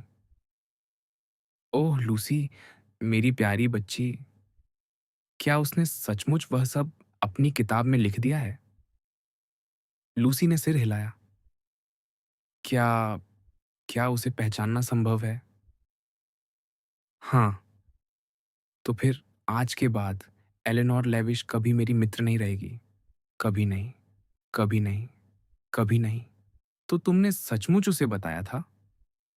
रोम में एक दिन जब वह मेरे साथ चाय पी रही थी, बातचीत के दौरान, बस यूं ही। लेकिन शार्लट, सामान बांधते समय तुमने मुझसे जो वादा किया था, उसका क्या हुआ? जब तुमने मुझे माँ तक को कुछ नहीं बताने दिया, तो फिर मिस लेविश को क्यों बता दिया? मैं एलेनोर को कभी माफ नहीं करूंगी। उसने मेरे विश्वास के साथ विश्वासघात किया है। लेकिन तुमने उसे बताया ही क्यों? ये बहुत गंभीर बात है। लोग कोई बात क्यों बताते हैं? ये प्रश्न जितना पुराना है, उतना ही अनुत्तरित भी। इसीलिए यह आश्चर्य की बात नहीं थी कि मिस बार्टलेट उसके जवाब में केवल एक धीमी सी आह भर सकीं। उन्होंने स्वीकार किया कि उनसे गलती हुई थी। बस यही उम्मीद थी कि उस गलती से कोई नुकसान न हुआ हो। उन्होंने एलेनोर को यह बात पूरी गोपनीयता के साथ बताई थी। लूसी झुंझलाकर पैर पटकने लगी। आज सेसिल ने वही अंश जोर से पढ़कर सुनाया, मुझे और मिस्टर इमर्सन को। उससे मिस्टर इमर्सन विचलित हो गए और उन्होंने फिर मेरा अपमान किया। फिर से, सेसिल की पीठ पीछे। छः! क्या सचमुच पुरुष इतने असभ्य हो सकते हैं?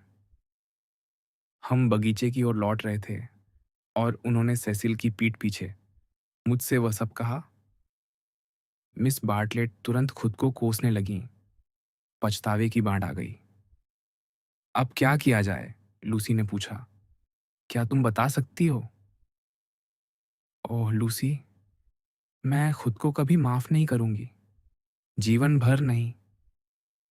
सोचो, अगर तुम्हारे भविष्य पर।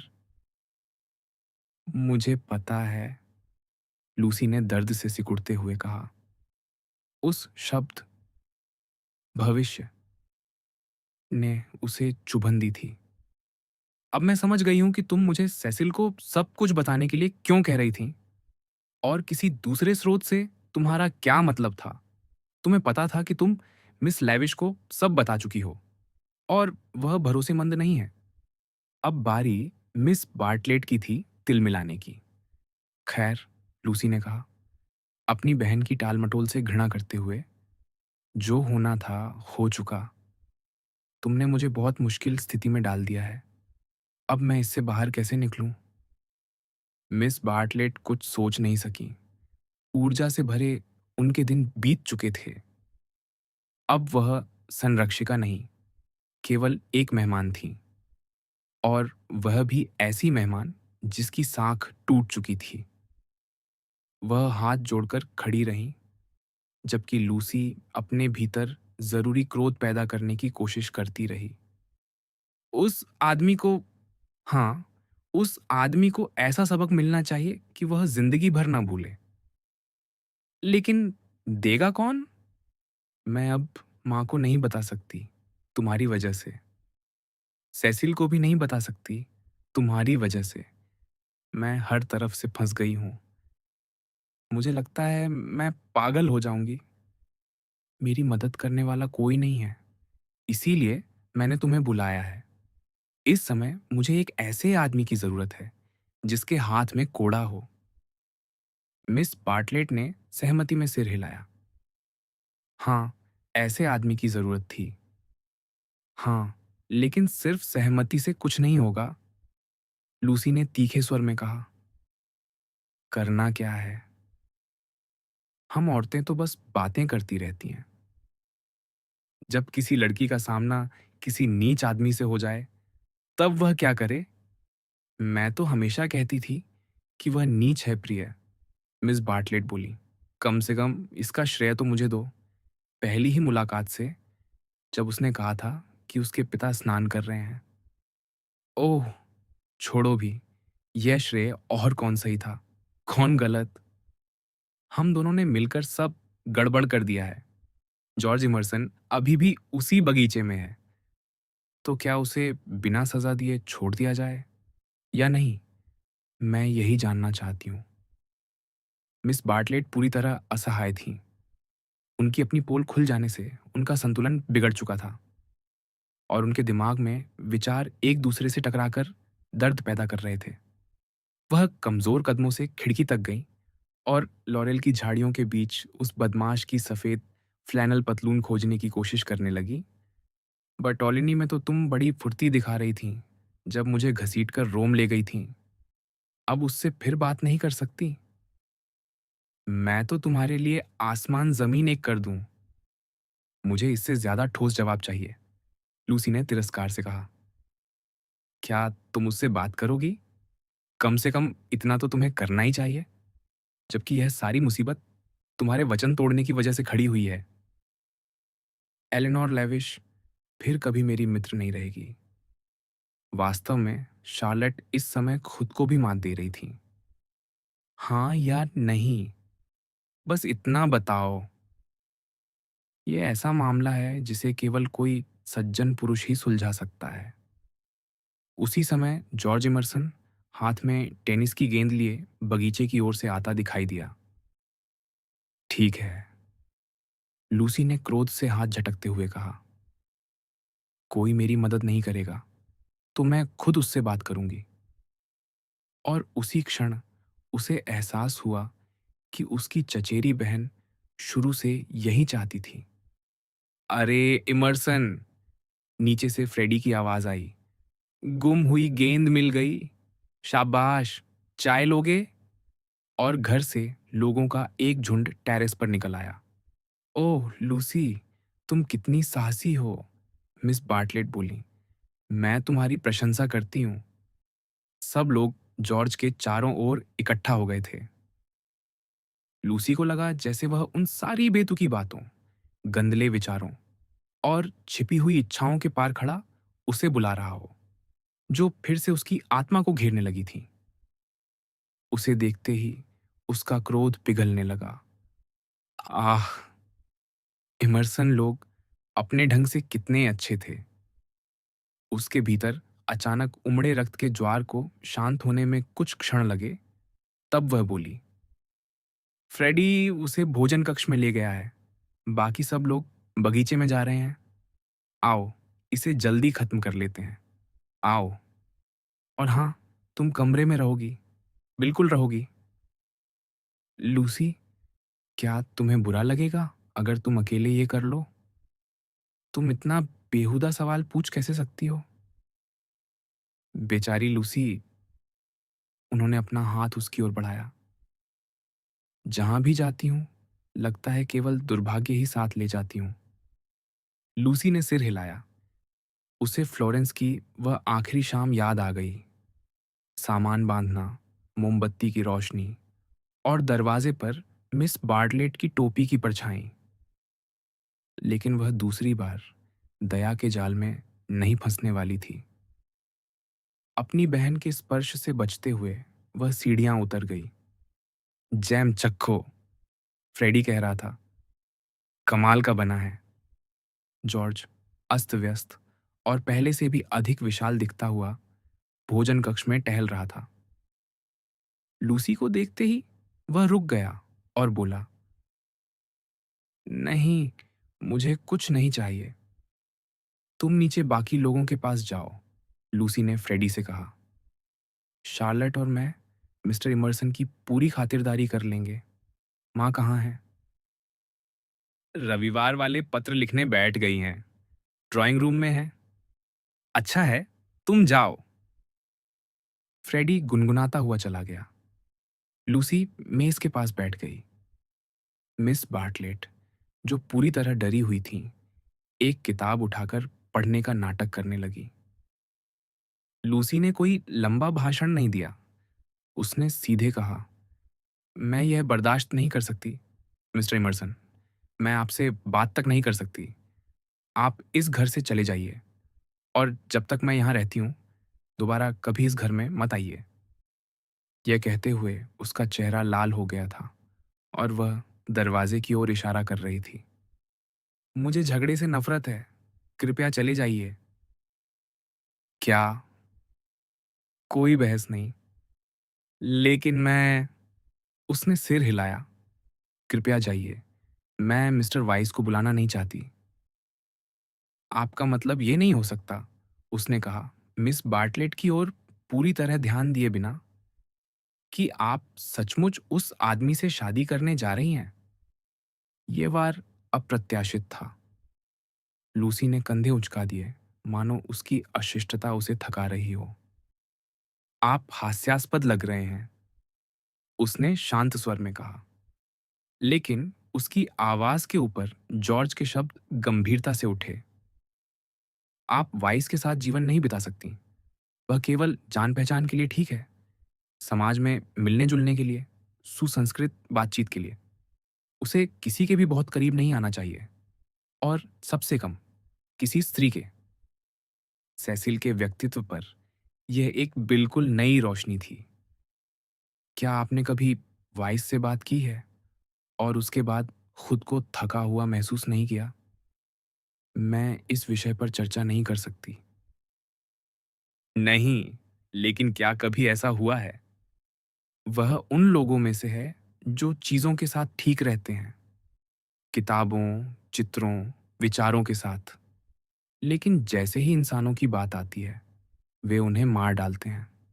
इसीलिए इस सारी उलझन के बीच भी मैं सच बोलूंगा। आपको खोना वैसे भी मेरे लिए भयानक है। आमतौर पर आदमी को अपने सुख का त्याग करना पड़ता है, और अगर आपका सेसिल कोई और व्यक्ति होता तो मैं पीछे हट जाता। मैं कभी खुद को इस तरह बहने नहीं देता। लेकिन मैंने उसे पहली बार नेशनल गैलरी में देखा था, जब मेरे पिता ने महान चित्रकारों के नाम गलत उच्चारित कर दिए थे और वह तिरस्कार से सिकुड़ गया था। फिर वह हमें यहाँ लाता है और हम पाते हैं कि उसका उद्देश्य एक भले पड़ोसी के साथ कोई मूर्खतापूर्ण खेल खेलना है। वह पूरी तरह वैसा ही आदमी है। लोगों के साथ खेल खेलना, जिंदगी की सबसे पवित्र चीजों के साथ खेल खेलना। फिर मैं आप दोनों को साथ देखता हूँ और पाता हूँ कि वह आपको और आपकी माँ को ये सिखा रहा है कि किस बात पर चौंकना चाहिए और किस बात पर नहीं, जबकि ये फैसला आपका होना चाहिए था। फिर वही सेसिल, वह किसी स्त्री को खुद निर्णय लेने देने की हिम्मत नहीं रखता। वह उसी किस्म का आदमी है जिसने यूरोप को 1000 साल पीछे रोके रखा है। अपने जीवन के हर क्षण वह आपको गढ़ रहा है, आपको बता रहा है कि क्या आकर्षक है, क्या मनोरंजक है, क्या किसी महिला के योग्य है। आपको बता रहा है कि पुरुषों की नज़र में स्त्री कैसी होनी चाहिए। और आप जो सारी स्त्रियों में सबसे अधिक स्वतंत्र होनी चाहिए। आप अपनी आवाज़ सुनने के बजाय उसकी आवाज़ सुनती हैं। रेक्टरी में भी यही हुआ था जब मैं आप दोनों से फिर मिला। आज दोपहर भी यही होता रहा। इसलिए... नहीं, इसलिए नहीं कि मैंने आपको चूम लिया। उसके लिए तो उस किताब ने मुझे उकसाया था, और ईश्वर गवाह है, काश मुझ में थोड़ा अधिक आत्मसंयम होता। लेकिन मुझे शर्म नहीं है, मैं माफ़ी भी नहीं माँगता। हाँ, मैंने आपको डरा दिया, और शायद आप ये तक नहीं समझ पाईं कि मैं आपसे प्रेम करता हूँ। वरना क्या आप मुझे यूं ही जाने को कह देती? क्या इतनी विशाल बात को इतनी हल्केपन से निपटा देती? लेकिन इसलिए, हाँ, इसलिए मैंने तय किया कि मैं उससे लड़ूंगा। लूसी के मन में एक बहुत अच्छा जवाब आया। आप कहते हैं कि मिस्टर वाइस चाहते हैं कि मैं उनकी सुनूं, मिस्टर इमर्सन। क्षमा कीजिएगा, लेकिन मुझे लगता है कि यह आदत आपको भी लग चुकी है। और जॉर्ज ने उस सस्ते से उलाहने को ऐसा उत्तर दिया कि वह साधारण न रहकर अविस्मरणीय बन गया। उसने कहा, हाँ, लग चुकी है। और जैसे अचानक सारी ताकत उससे निकल गई हो, वह बैठ गया। असल में मैं भी भीतर से उसी तरह का आदमी हूँ। किसी स्त्री पर अधिकार जमाने की यह इच्छा बहुत गहरी जड़ें रखती है। पुरुष और स्त्री दोनों को मिलकर इससे लड़ना होगा, तभी वे उस बगीचे में प्रवेश कर पाएंगे। वह कुछ क्षण रुका, फिर धीरे से बोला, लेकिन मैं तुमसे प्रेम करता हूँ, और मुझे यकीन है कि उससे बेहतर तरीके से करता हूँ।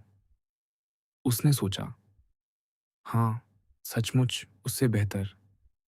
मैं चाहता हूँ कि तुम्हारे अपने विचार हों, यहाँ तक कि तब भी जब मैं तुम्हें अपनी बाहों में लिए रहूं। उसने अपनी बाहें उसकी ओर फैला दी। लूसी, जल्दी करो, अभी बातों के लिए समय नहीं है। मेरे पास आ जाओ, जैसे उस वसंत में आई थी। उसके बाद मैं शांत हो जाऊंगा, सब समझाऊंगा। मैं तुम्हें उस दिन से चाहता हूं, जिस दिन उस आदमी की मृत्यु हुई थी। मैं तुम्हारे बिना नहीं जी सकता। मैंने खुद से कहा था, कोई लाभ नहीं, वह किसी और से शादी कर रही है। लेकिन फिर मैं तुमसे दोबारा मिला, ऐसी दुनिया में जो धूप और चमकते पानी से भरी हुई थी। और जब तुम जंगल से निकलकर आईं, तब मुझे समझ आ गया कि बाकी किसी चीज का कोई महत्व नहीं। मैंने तुम्हें पुकारा, मैं जीना चाहता था, मैं अपने हिस्से की खुशी का एक अवसर चाहता था। और मिस्टर वाइस? लूसी ने पूछा। वह प्रशंसनीय रूप से शांत बनी हुई थी। क्या उनका कोई महत्व नहीं? क्या यह भी कोई महत्व नहीं रखता कि मैं सेसिल से प्रेम करती हूँ और बहुत जल्द उसकी पत्नी बनने वाली हूँ? शायद यह सब आपकी नज़र में महत्वहीन बातें हैं, लेकिन जॉर्ज अभी भी मेज के ऊपर से अपनी बाहें उसकी ओर बढ़ाए हुए था। क्या मैं पूछ सकती हूँ कि इस पूरे नाटक से आप हासिल क्या करना चाहते हैं? उसने उत्तर दिया, यह हमारा आखिरी अवसर है। मैं अपनी तरफ से सब कुछ करूंगा। और जैसे वह बाकी सब कुछ कर चुका हो, उसने मुड़कर मिस बार्टलेट की ओर देखा, जो शाम के धुंधलके के बीच किसी अपशकुन की तरह चुप बैठी थीं। अगर आप समझ पाती, उसने कहा, तो इस बार भी हमें अलग न करती। मैं अंधेरे के भीतर जा चुका हूं, और अब फिर उसी अंधेरे में लौट जाऊंगा, जब तक कि आप समझने की कोशिश न करें। मिस बार्टलेट का लंबा पतला सिर आगे पीछे हिलता रहा, मानो वह किसी अदृश्य रुकावट को तोड़ने की कोशिश कर रही हो। उन्होंने कोई जवाब नहीं दिया। जॉर्ज ने अपना टेनिस रैकेट फर्श से उठाया और जाने की तैयारी करते हुए शांत स्वर में कहा, यह युवावस्था की बात है। यह उस निश्चितता की बात है कि लूसी सचमुच मुझसे प्रेम करती है। यह इस बात की बात है कि प्रेम और युवावस्था बौद्धिक रूप से भी महत्व रखते हैं। दोनों स्त्रियां चुपचाप उसे देखती रहीं। वे जानती थीं कि उसका आखिरी वाक्य बेतुका था। लेकिन क्या वह सचमुच अब चला जाएगा? क्या वह वह धूर्त, वह छलिया, कोई और नाटकीय दृश्य खड़ा नहीं करेगा। नहीं, ऐसा लगता था कि वह संतुष्ट है। वह बाहर चला गया, मुख्य द्वार को सावधानी से बंद करते हुए। और जब उन्होंने हॉल की खिड़की से झांका, तो उसे ड्राइववे पर ऊपर जाते देखा। फिर वह घर के पीछे सूख चुके फर्न के ढलानों पर चढ़ने लगा। उसके जाते ही दोनों की जुबानें खुल गईं और वे दबे स्वर में राहत और विजय की भावनाओं से भर उठीं। ओह लूसिया, वापस आओ यहाँ। क्या भयानक आदमी था। लेकिन लूसी के भीतर अभी तक कोई स्पष्ट प्रतिक्रिया नहीं हुई थी, कम से कम अभी नहीं। खैर, उसने कहा, मुझे तो वह मनोरंजक लगता है।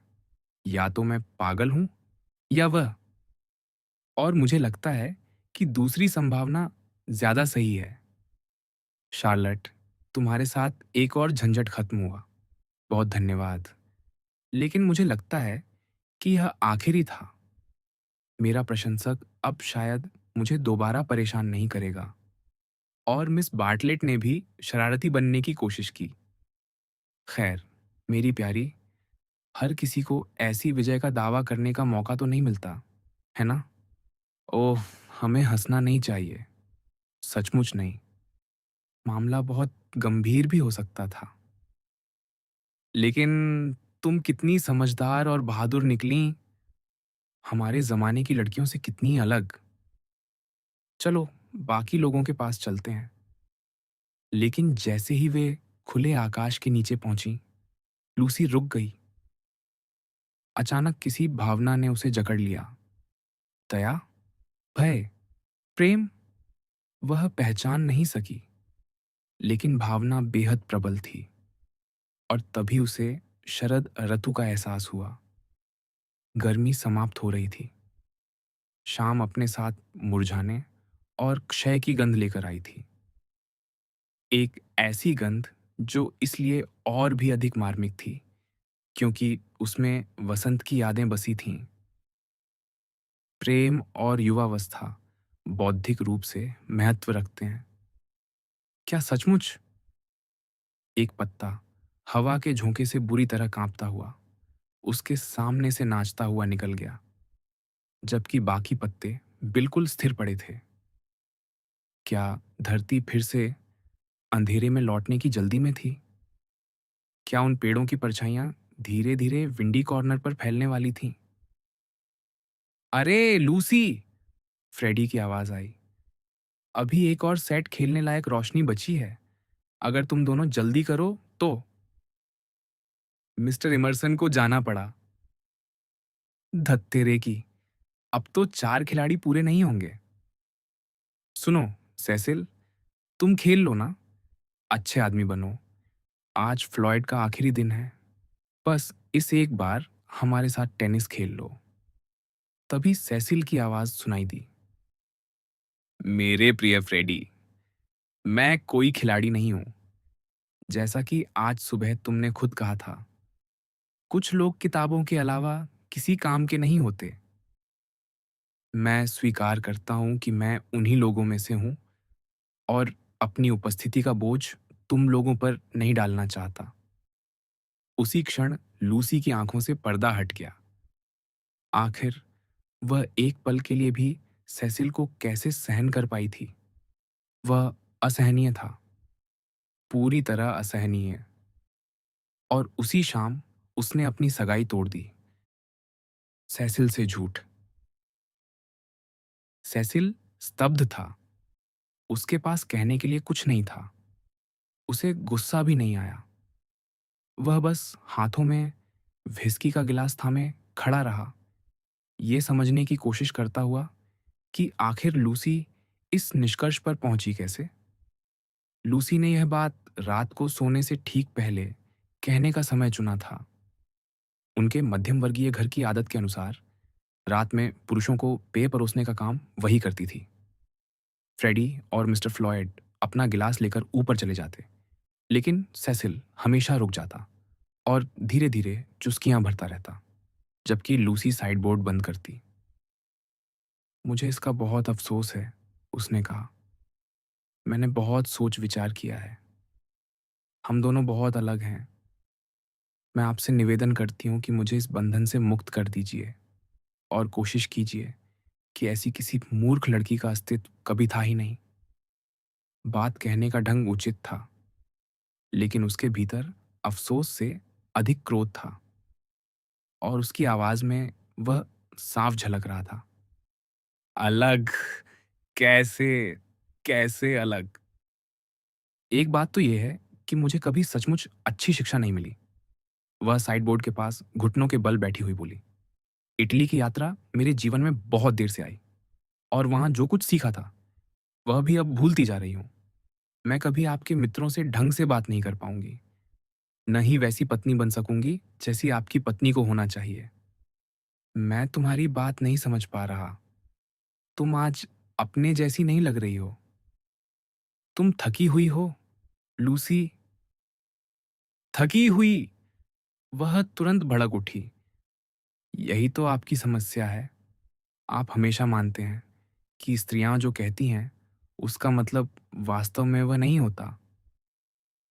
खैर, तुम सचमुच थकी हुई लग रही हो, जैसे किसी बात ने तुम्हें परेशान कर दिया हो। अगर कर भी दिया हो तो क्या? इससे यह सच नहीं बदल जाता कि मैं अब सब कुछ साफ साफ देख रही हूं। मैं आपसे शादी नहीं कर सकती और एक दिन आप मुझे इसके लिए धन्यवाद देंगे। कल तुम्हारा सिर बहुत दर्द कर रहा था। ओह! लूसी ने आक्रोश से कुछ कहना चाहा, लेकिन उसने हाथ उठा दिया। ठीक है, ठीक है। मैं समझ रहा हूं कि यह सिर दर्द से कहीं बड़ी बात है, लेकिन मुझे एक क्षण दीजिए। उसने आंखें बंद कर लीं। अगर मैं कोई मूर्खतापूर्ण बात कह दूं, तो मुझे क्षमा करना। मेरा दिमाग जैसे बिखर गया है। उसका एक हिस्सा अभी भी 3 मिनट पहले जी रहा है, जब मुझे पूरा विश्वास था कि तुम मुझसे प्रेम करती हो। और दूसरा हिस्सा, वह रुक गया। दूसरे हिस्से के साथ मुझे कठिनाई हो रही है। मुझे डर है कि मैं कुछ गलत कह बैठूंगा। लूसी को अचानक लगा कि वह इतनी बुरी तरह व्यवहार नहीं कर रहा और यह बात उसे और चिढ़ा गई। वह झगड़ा चाहती थी, बहस नहीं। वह टकराव चाहती थी, तर्क नहीं। स्थिति को निर्णायक मोड़ देने के लिए उसने कहा, कुछ दिन ऐसे होते हैं जब इंसान सब कुछ साफ साफ देख पाता है। आज ऐसा ही दिन है। कभी ना कभी चीजों को टूटना ही था और वह दिन आज है। अगर आप जानना चाहते हैं तो एक बहुत छोटी सी बात ने मुझे आपसे यह सब कहने का फैसला करने पर मजबूर किया। जब आपने फ्रेडी के साथ टेनिस खेलने से मना कर दिया। मैं कभी टेनिस खेलता ही नहीं, सेसिल ने उलझन में कहा। मैं खेल ही नहीं सकता। तुम्हारी एक भी बात मेरी समझ में नहीं आ रही। इतना तो खेल ही सकते थे कि 4 खिलाड़ी पूरे हो जाते। मुझे आपका व्यवहार बेहद स्वार्थी लगा। नहीं, मैं नहीं खेल सकता। खैर, टेनिस को छोड़ो, लेकिन तुमने मुझे पहले से बताया क्यों नहीं? अगर तुम्हें कुछ गलत लग रहा था, तो मुझे चेतावनी क्यों नहीं दी? आज दोपहर के भोजन पर हम अपनी शादी की बातें कर रहे थे। कम से कम तुमने मुझे ऐसा करने दिया। मुझे पता था आप नहीं समझेंगे, लूसी झुंझलाकर बोली। मुझे पहले ही समझ जाना चाहिए था कि ये भयानक स्पष्टीकरण देने पड़ेंगे। बेशक, बात टेनिस की नहीं है। वह तो बस आखिरी तिनका था।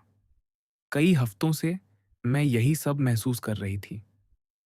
क्या यह बेहतर नहीं था कि मैं तब तक कुछ न कहूं जब तक पूरी तरह निश्चित न हो जाऊं? अब उसने अपने तर्क को विस्तार देना शुरू किया।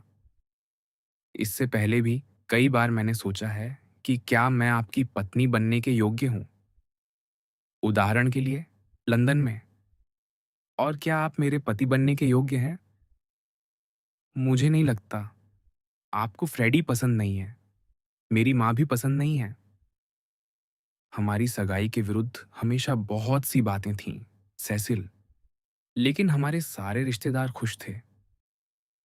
हम लगातार मिलते रहे और तब तक कुछ कहने का कोई अर्थ नहीं था, जब तक वह रुकी, जब तक सब बातें एक जगह आकर ना मिल जाए। और आज वही हुआ है। अब मैं साफ देख सकती हूँ, मुझे यह कहना ही था। बस, मुझे नहीं लगता कि तुमने ठीक किया, सेसिल ने कोमल स्वर में कहा। मैं कारण नहीं बता सकता, लेकिन तुम्हारी हर बात सुनने में सही लगती है। फिर भी मुझे महसूस हो रहा है कि तुम मेरे साथ न्याय नहीं कर रही हो। यह सब बहुत भयानक है। दृश्य खड़ा करने से क्या फायदा? कोई फायदा नहीं, लेकिन क्या मुझे थोड़ा और जानने का अधिकार नहीं है? उसने गिलास नीचे रखा और खिड़की खोल दी। जहां लूसी घुटनों के बल बैठी चाबियां खनका रही थी, वहां से उसे बाहर केवल अंधेरे की एक पतली सी पट्टी दिखाई दे रही थी। सेसिल उसी अंधेरे में झांक रहा था, मानो वहीं उसे वह थोड़ा और बता देगा जिसकी उसे तलाश थी। उसका लंबा विचारमग्न चेहरा अंधेरे की ओर उठा हुआ था। खिड़की बंद कर दीजिए, लूसी ने कहा, और पर्दा भी खींच दीजिए। फ्रेडी या कोई और बाहर हो सकता है। उसने बिना विरोध किए वैसा ही किया। मुझे सचमुच लगता है कि अब हमें सो जाना चाहिए, लूसी बोली। अगर आपको आपत्ति ना हो तो। मैं और बातें करूंगी तो बाद में खुद दुखी होंगी। जैसा आपने कहा, यह सब बहुत भयानक है और बात करने से कोई लाभ नहीं। लेकिन सेसिल को अब, जब वह उसे खोने वाला था, लूसी हर पल पहले से अधिक प्रिय लगने लगी। सगाई के बाद पहली बार उसने उसे आर पार देखने के बजाय सचमुच देखा। अब वह किसी लियोनार्डो की चित्रकृति नहीं रह गई थी। वह एक जीवित स्त्री थी, अपनी रहस्यमयताओं के साथ, अपनी शक्तियों के साथ, ऐसे गुणों के साथ जिन्हें कला भी पूरी तरह पकड़ नहीं सकती थी। धीरे धीरे उसका दिमाग सदमे से उभर आया और अचानक उमड़े सच्चे समर्पण के भाव में वह बोल उठा, लेकिन मैं तुमसे प्रेम करता हूं और मुझे सचमुच विश्वास था कि तुम भी मुझसे प्रेम करती हो। नहीं, लूसी ने कहा, शुरू में मुझे लगा था कि करती हूं। मुझे अफसोस है, और पिछली बार भी मुझे आपका प्रस्ताव ठुकरा देना चाहिए था। सेसिल कमरे में टहलने लगा और उसके गरिमापूर्ण व्यवहार से लूसी की झुंझलाहट बढ़ती गई। उसे उम्मीद थी कि वह छोटी मानसिकता दिखाएगा, इससे उसके लिए सब आसान हो जाता। लेकिन विडंबना देखिए, वह जो कुछ उसके स्वभाव में सबसे अच्छा था, उसी को बाहर ला रही थी। तुम मुझसे प्रेम नहीं करती, उसने शांत स्वर में कहा, और शायद तुम सही हो, लेकिन अगर मुझे कारण पता चल जाए तो चोट थोड़ी कम लगेगी। क्योंकि एक वाक्य उसके मन में आया और उसने उसे पकड़ लिया। क्योंकि आप उन लोगों में से हैं जो किसी को सचमुच करीब से जान ही नहीं सकते। सेसिल की आंखों में भय उतर आया। मेरा मतलब बिल्कुल यही नहीं है, लूसी बोली। लेकिन आप पूछते जा रहे हैं, जबकि मैं चाहती हूं कि आप ना पूछें, इसलिए मुझे कुछ ना कुछ कहना ही पड़ेगा। कमोबेश यही बात है। जब हम केवल परिचित थे, तब आप मुझे मेरे हाल पर छोड़ देते थे। लेकिन अब आप हर समय मेरी रक्षा करने में लगे रहते हैं। उसकी आवाज भर आई। मुझे सुरक्षा नहीं चाहिए। मैं खुद तय करूंगी कि क्या शालीन है और क्या सही। मुझे बचाने की कोशिश करना मेरा अपमान है। क्या मुझ पर इतना भी भरोसा नहीं किया जा सकता कि मैं सच का सामना कर सकूं? क्या हर बात मुझे आपके माध्यम से छनी हुई हालत में मिले? स्त्री का स्थान, आप मेरी माँ को तुच्छ समझते हैं। हाँ, मैं जानती हूँ आप समझते हैं, क्योंकि वह परंपरागत है और पुडिंग जैसी बातों की चिंता करती है। लेकिन हे भगवान! वह अचानक खड़ी हो गई। परंपरावादी तो आप हैं सेसिल, क्योंकि आप सुंदर चीज़ों को समझ तो लेते हैं, लेकिन उनका उपयोग करना नहीं जानते। आप खुद को कला, किताबों और संगीत में लपेट लेते हैं और मुझे भी उसी में लपेट देना चाहते हैं। मैं घुटना नहीं चाहती, चाहे वह दुनिया का सबसे महान संगीत ही क्यों ना हो, क्योंकि इंसान उससे कहीं अधिक महान है और आप उन्हें मुझसे छिपा देते हैं। इसीलिए मैं ये सगाई तोड़ रही हूँ। जब तक आपका संबंध चीज़ों से था, सब ठीक था, लेकिन जैसे ही बात इंसानों की आई, वह अचानक चुप हो गई। कुछ क्षणों की चुप्पी छा गई। फिर सेसिल ने गहरी भावुकता के साथ कहा, यह सच है, कुल मिलाकर सच है। लूसी ने धीरे से सुधार किया। उसके भीतर किसी अस्पष्ट शर्म की भावना उठ रही थी। नहीं, सेसिल बोला, हर शब्द सच है।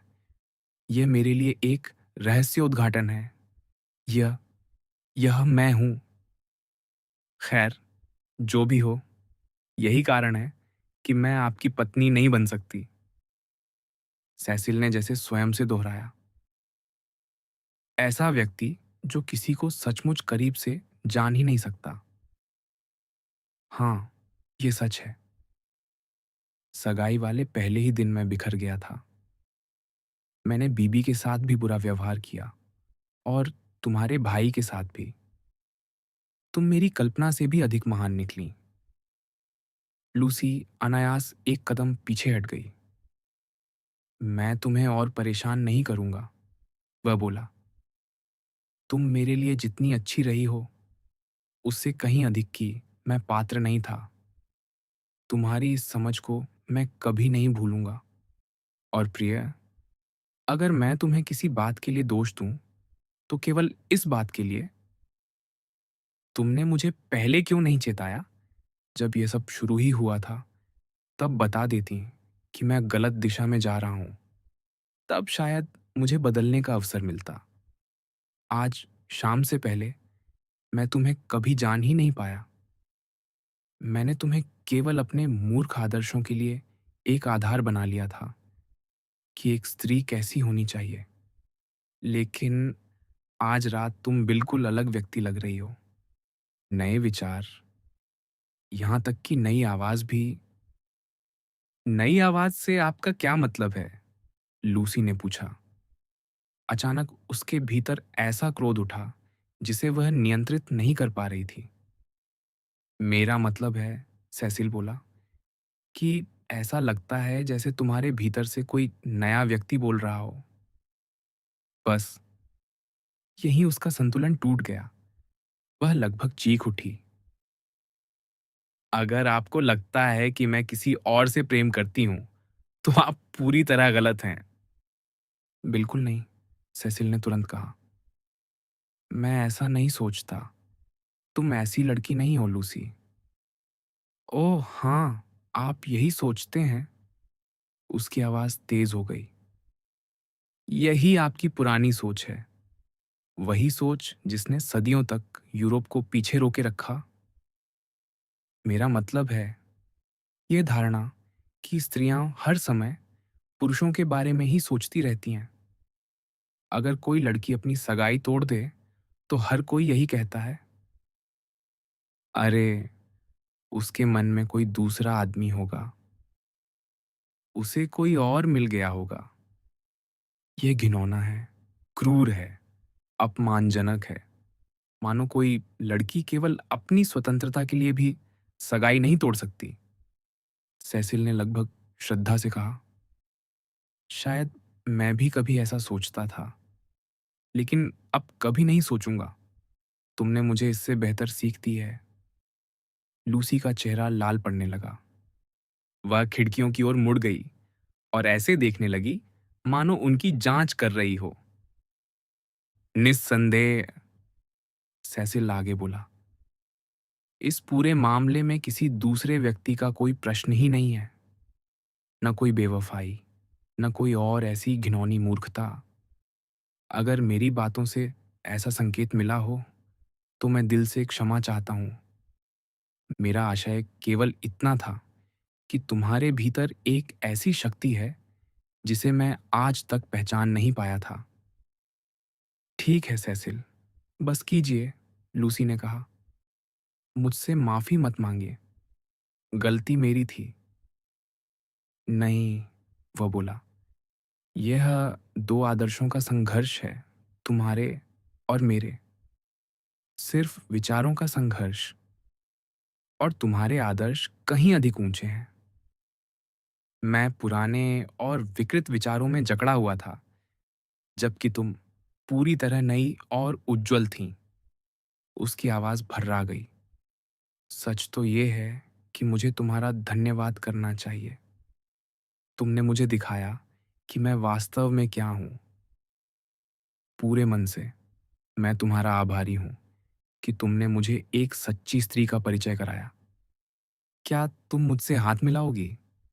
बिल्कुल, लूसी ने कहा, लेकिन पर्दे की सिलवटों में उसका दूसरा हाथ कसकर मुड़ गया था। शुभ रात्रि सेसिल। विदा। सब ठीक है। मुझे अफसोस है, और मेरे प्रति आपकी इस उदारता के लिए धन्यवाद। क्या मैं तुम्हारी मोमबत्ती जला दूं? वे दोनों हॉल में आ गए। धन्यवाद। फिर शुभ रात्रि। ईश्वर तुम्हारी रक्षा करे, लूसी। अलविदा, सेसिल। लूसी खड़ी रही और उसे सीढ़ियां चढ़ते देखती रही। सीढ़ियों की रेलिंग से पड़ती परछाइयां उसके चेहरे पर ऐसे गुजर रही थीं जैसे किसी पक्षी के पंखों की फड़फड़ाहट। ऊपर पहुंचकर सेसिल एक क्षण के लिए रुका। त्याग की अपनी शक्ति में वह इस समय अद्भुत लग रहा था। उसने नीचे मुड़कर लूसी को देखा। वह दृष्टि ऐसी थी जिसे जीवन भर भुलाया नहीं जा सकता। अपनी सारी संस्कृति और परिष्कार के बावजूद सेसिल भीतर से एक तपस्वी था, और उसके प्रेम में जितनी गरिमा किसी चीज में थी, वह उसे छोड़ देने में थी। लूसी कभी विवाह नहीं कर सकेगी। उसकी आत्मा में उठते तूफान के बीच यह एक बात अटल खड़ी थी। सेसिल उस पर विश्वास करता था। एक दिन उसे भी स्वयं पर विश्वास करना होगा। उसे उन्हीं स्त्रियों में से एक बनना होगा जिनकी उसने अभी इतनी उत्साह से प्रशंसा की थी। वे स्त्रियां जो पुरुषों से नहीं, स्वतंत्रता से प्रेम करती हैं। उसे भूलना होगा कि जॉर्ज उससे प्रेम करता है। भूलना होगा कि जॉर्ज ने उसके भीतर से सोचते हुए ही उसे यह सम्मानजनक मुक्ति दिलाई है। भूलना होगा कि जॉर्ज चला गया है। कहाँ?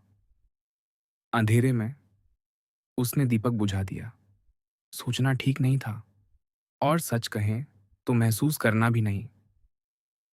उसने स्वयं को समझने की कोशिश छोड़ दी और उन विशाल सेनाओं में जा मिली जो अज्ञान के अंधेरे में भटकती हैं, जो न हृदय का अनुसरण करती हैं, न बुद्धि का, बल्कि कुछ खोखले नारों के सहारे अपने भाग्य की ओर मार्च करती रहती हैं। उन सेनाओं में बहुत से भले और धार्मिक लोग होते हैं, लेकिन वे उस एकमात्र शत्रु के सामने हार चुके होते हैं जो वास्तव में मायने रखता है। अपने भीतर के शत्रु के सामने उन्होंने अपने जुनून से विश्वासघात किया होता है, अपने सत्य से विश्वासघात किया होता है, और फिर सदाचार की उनकी सारी खोज व्यर्थ हो जाती है। समय बीतता है, उनकी सज्जनता में दरारें पड़ने लगती हैं, उनकी धार्मिकता खोखली हो जाती है, उनकी बुद्धिमत्ता कटु व्यंग्य में बदल जाती है, उनका निःस्वार्थ भाव पाखंड बन जाता है। जहां भी जाते हैं, अपने लिए और दूसरों के लिए असहजता पैदा करते हैं। उन्होंने प्रेम के देवता इरोस के विरुद्ध अपराध किया होता है। उन्होंने बुद्धि और सत्य की देवी एथेना के विरुद्ध अपराध किया होता है। और तब प्रकृति स्वयं किसी चमत्कार से नहीं, बल्कि अपने साधारण नियमों से उनका प्रतिशोध लेती है। लूसी भी उसी सेना में शामिल हो गई। उस क्षण जब उसने जॉर्ज से यह दिखावा किया कि वह उससे प्रेम नहीं करती, और सेसिल से यह दिखावा किया कि वह किसी से प्रेम नहीं करती, रात ने उसे अपनी गोद में ले लिया। ठीक वैसे ही जैसे 30 वर्ष पहले उसने मिस बार्टलेट को अपनी गोद में लिया था। मिस्टर बीबी, मिसेस हनीचर्च, फ्रेडी और नौकरों से झूठ। विंडी कॉर्नर पहाड़ी की चोटी पर नहीं, बल्कि उसे कुछ 100 फुट नीचे दक्षिणी ढलान पर बना था। ठीक वहां जहां पहाड़ को सहारा देने वाली विशाल भुजाओं जैसी उभरी हुई धरती शुरू होती थी। उसके दोनों ओर उथली घाटियां थीं, जो फर्न और चीड़ के पेड़ों से भरी रहती थीं। बाईं ओर की घाटी से होकर मुख्य सड़क वील्ड की दिशा में उतरती चली जाती थी।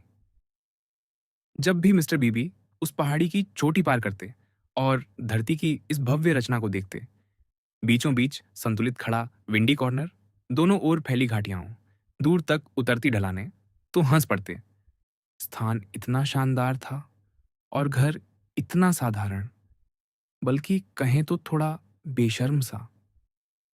स्वर्गीय मिस्टर हनीचर्च ने घर को चौकोर आकार में इसलिए बनवाया था क्योंकि उसी में सबसे कम खर्च में सबसे अधिक जगह मिल सकती थी। उनकी विधवा पत्नी ने बाद में उसमें बस एक ही चीज जोड़ी थी, गैंडे के सींग जैसी आकृति वाला एक छोटा सा बुर्ज, जहां बैठकर वह बरसात के दिनों में सड़क पर ऊपर नीचे जाते गाड़ियों को देखा करती थीं। हाँ, घर कुछ बेशर्म सा तो था, फिर भी वह अपने स्थान पर जंचता था, क्योंकि उसमें ऐसे लोग रहते थे जो अपने आसपास की दुनिया से सच्चा प्रेम करते थे। आस पड़ोस के कई घर मशहूर वास्तुकारों ने बनाए थे। कई घरों को उनके मालिकों ने बड़ी मेहनत और चिंता से सजाया संवारा था। फिर भी उनमें कुछ अस्थाई, कुछ संयोगवश बना हुआ सा लगता था। लेकिन विंडी कॉर्नर, वह ऐसा लगता था मानो प्रकृति की अपनी किसी कुरूप रचना की तरह अपरिहार्य हो। उस घर पर हंसा जा सकता था, लेकिन उसे देखकर कभी असहजता महसूस नहीं होती थी। उस सोमवार की दोपहर मिस्टर बीबी अपनी साइकिल पर वहीं जा रहे थे। उनके पास एक गपशप थी। उन्हें यह खबर मिस एलन बहनों से मिली थी। वे दोनों आदरणीय महिलाएं, जो अब सिसी विला नहीं जा सकती थीं, अपनी योजनाएं बदल चुकी थीं। अब वे ग्रीस जाने वाली थीं। मिस कैथरीन ने अपने पत्र में लिखा था, फ्लोरेंस ने मेरी प्रिय बहन को इतना लाभ पहुंचाया कि अब हमें समझ नहीं आता कि इस सर्दी एथेंस क्यों ना आजमाया जाए। बेशक एथेंस जाना एक बड़ा कदम है, और डॉक्टर ने उसके लिए विशेष पाचन युक्त ब्रेड खाने का आदेश दिया है। लेकिन आखिर वह ब्रेड हम अपने साथ ले जा सकते हैं। करना तो बस इतना है कि पहले जहाज में बैठना है और फिर ट्रेन में। हाँ, एक बात बताइए, क्या वहाँ कोई अंग्रेजी चर्च है? पत्र आगे कहता था, मुझे नहीं लगता कि हम एथेंस से आगे जाएंगी, लेकिन अगर आपको कॉन्स्टेंटिनोपल में कोई सचमुच आरामदायक पेंशन हाउस मालूम हो, तो हम आपकी बहुत आभारी होंगी। मिस्टर बीबी को यकीन था कि लूसी यह पत्र पढ़कर आनंदित हो उठेगी। विंडी कॉर्नर को देखकर उनके चेहरे पर जो मुस्कान आई थी, उसका एक हिस्सा लूसी के लिए था। वह इसमें छिपा हास्य समझेगी, और शायद इसकी सुंदरता भी। उसे कुछ न कुछ सुंदरता तो दिखाई देती ही होगी। चित्रकला के मामले में वह निराशाजनक थी, और उसके कपड़े पहनने का ढंग भी कितना असमान था। कल चर्च में पहनी वह चटक चेरी रंग की पोशाक ही ले लीजिए। फिर भी जीवन में कुछ सुंदरता वह अवश्य देखती थी, वरना वह पियानो उस तरह नहीं बजा सकती थी। मिस्टर बीबी का एक सिद्धांत था, संगीतकार असाधारण रूप से जटिल लोग होते हैं। वे अन्य कलाकारों की तुलना में कम जानते हैं कि वे वास्तव में क्या चाहते हैं और स्वयं क्या हैं। वे अपने मित्रों को जितना उलझाते हैं, उतना ही स्वयं को भी। उनका मनोविज्ञान आधुनिक युग की उपज है और अभी तक ठीक से समझा नहीं गया। यदि उन्हें पता होता, तो शायद बीते दिन की घटनाएं इसी सिद्धांत का जीवंत उदाहरण थीं।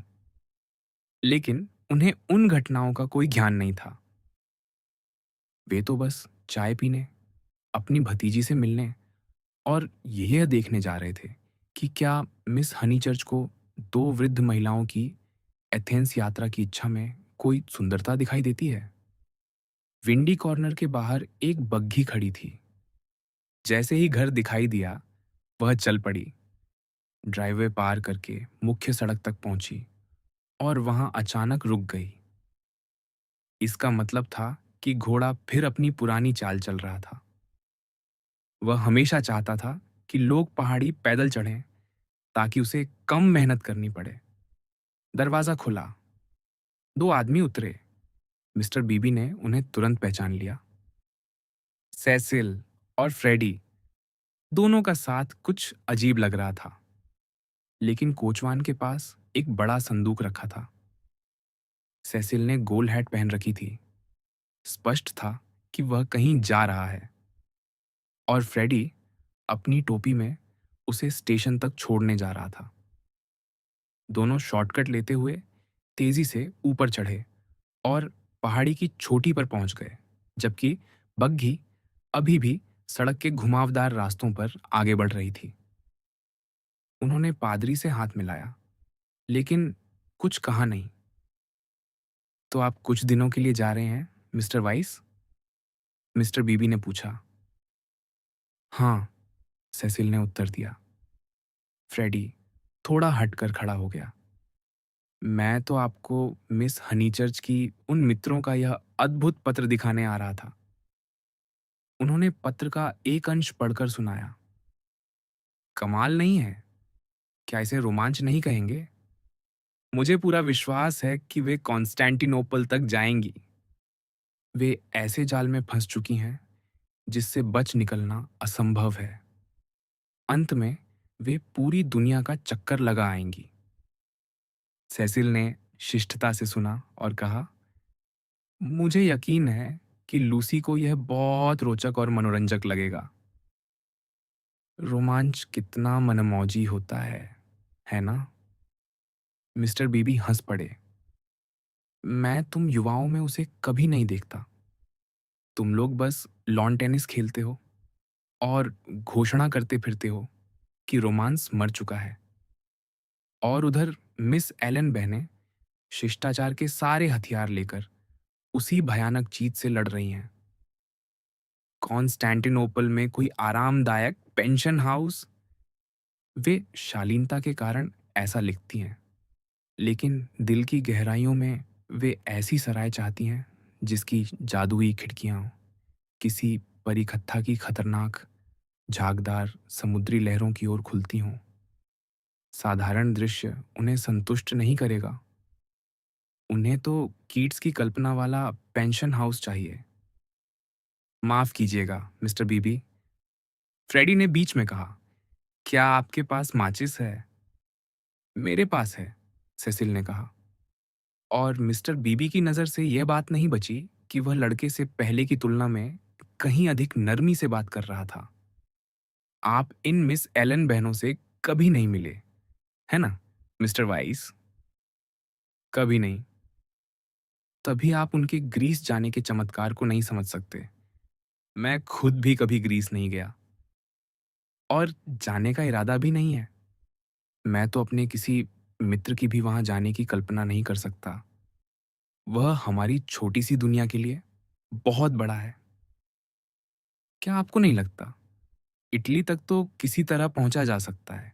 इटली वीरतापूर्ण है, लेकिन ग्रीस ग्रीस तो या तो देवताओं की भूमि है या दानवों की।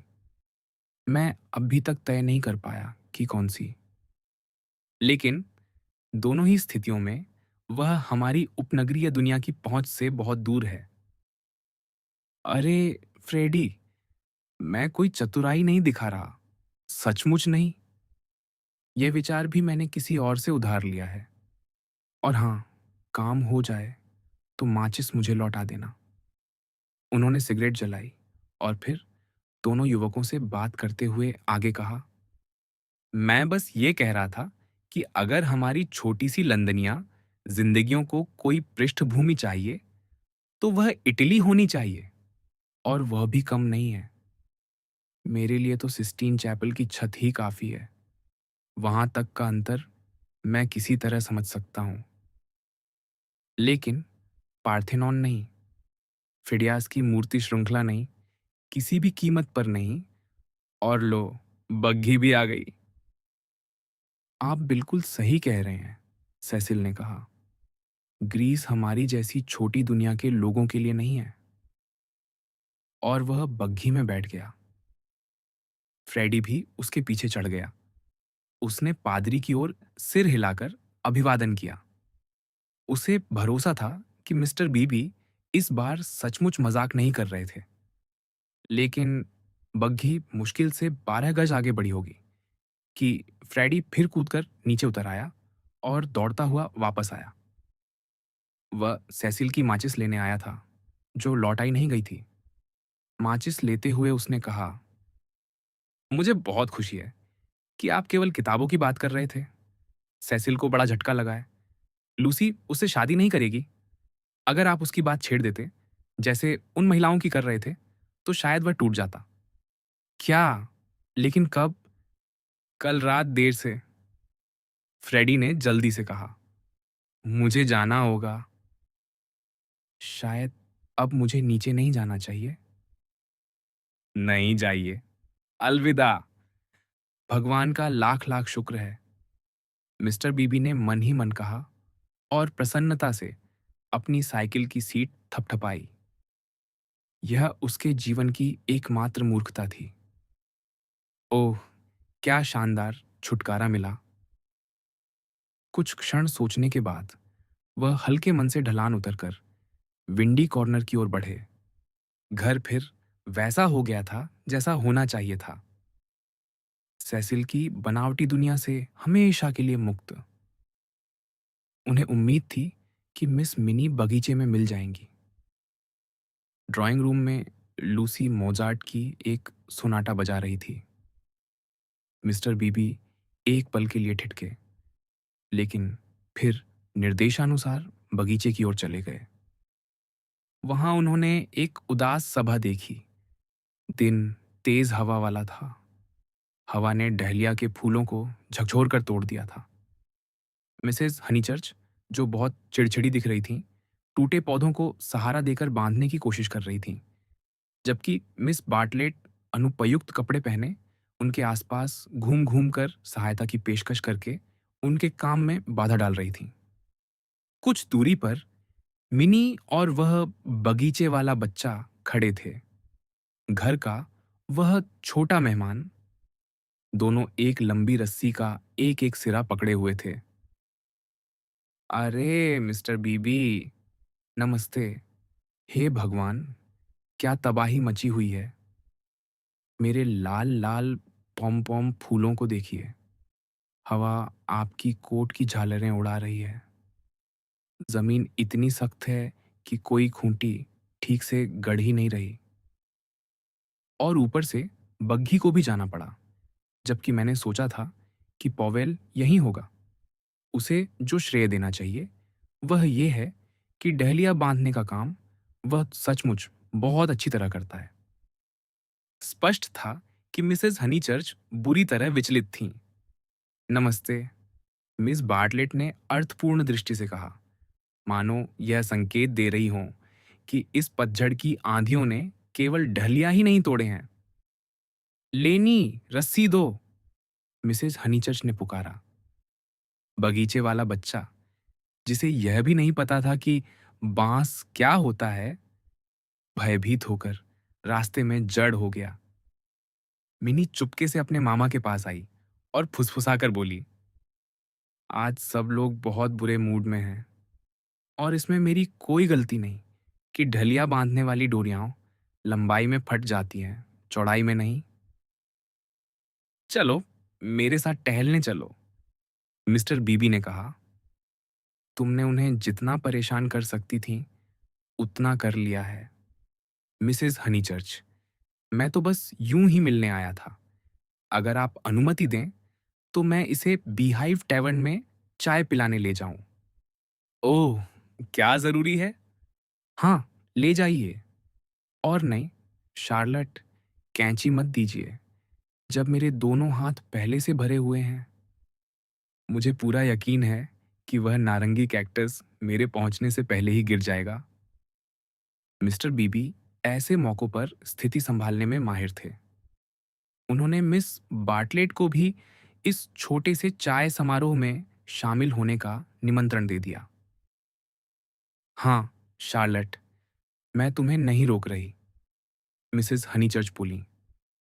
जाओ ना, घर में भी तुम्हारे लिए कुछ नहीं है और बाहर भी नहीं। मिस बार्टलेट ने कहा कि उनका कर्तव्य डहलिया के पौधों के पास है, लेकिन जब उन्होंने मना करके सबको मिनी को छोड़कर और अधिक चिढ़ा दिया, तब अचानक मान गई और इस बार मिनी को चिढ़ा दिया। वे तीनों बगीचे से ऊपर की ओर चल पड़े। उसी समय नारंगी कैक्टस सचमुच गिर पड़ा और मिस्टर बीबी की अंतिम झलक ये थी कि बगीचे वाला बच्चा उसे किसी प्रेमी की तरह बाहों में जकड़े हुए था। उसका काला सिर फूलों के ढेर में छिपा हुआ था। फूलों की यह बर्बादी सचमुच दुखद है, उन्होंने कहा। जब कई महीनों की आशाएं एक क्षण में नष्ट हो जाए तो वह हमेशा दुखद होता है। मिस बार्टलेट ने गंभीरता से कहा, शायद हमें मिस हनीचर्च को उनकी माँ के पास भेज देना चाहिए, या क्या वह हमारे साथ आएंगी? मुझे लगता है लूसी को फिलहाल अकेला छोड़ देना चाहिए, मिस बार्टलेट बोली। और उसके अपने कामों के साथ। सब लोग उस पर नाराज हैं क्योंकि वह नाश्ते के लिए देर से आई थी, मिनी ने फुसफुसाकर कहा। और फ्लॉयड चले गए हैं और मिस्टर वाइस भी चले गए हैं और फ्रेडी मेरे साथ खेलता भी नहीं। सच कहूं तो अंकल आर्थर, ये घर अब वैसा नहीं रहा जैसा कल था। बुद्धिमान बनने की कोशिश मत करो, उसके अंकल ने कहा। जाकर अपने जूते पहन लो। वह ड्राइंग रूम में गए। लूसी अब भी पूरी एकाग्रता से मौजार्ट की सोनाटाएं बजा रही थी। उन्हें देखते ही उसने बजाना रोक दिया। नमस्ते, मिस बार्टलेट और मिनी मेरे साथ बीहाइव में चाय पीने जा रही हैं। क्या तुम भी चलोगी? नहीं धन्यवाद, मेरा मन नहीं है। हाँ, मुझे भी लगा था कि तुम्हारा मन नहीं होगा। लूसी फिर पियानो की ओर मुड़ गई और कुछ कॉर्ड बजाए। मोजार्ट की ये सोनाटाएं कितनी नाजुक हैं, मिस्टर बीबी बोले। हालांकि मन ही मन वह उन्हें कुछ बचकानी रचनाएं ही समझते थे। लूसी ने मोजार्ट छोड़कर शुमान बजाना शुरू कर दिया। मिस हनीचर्च जी, मैं उनसे पहाड़ी पर मिला था। तुम्हारे भाई ने मुझे सब बता दिया। ओह, उसने बता दिया? उसके स्वर में झुंझलाहट थी। मिस्टर बीबी को चोट पहुंची। उन्हें लगा था कि वह चाहती होगी कि उन्हें यह बात मालूम हो। निश्चिंत रहो, उन्होंने कहा। मैं किसी और से इसका जिक्र नहीं करूंगा। माँ, शार्लट, सेसिल, फ्रेडी, आप। लूसी हर नाम पर पियानो की एक कुंजी दबाती गई।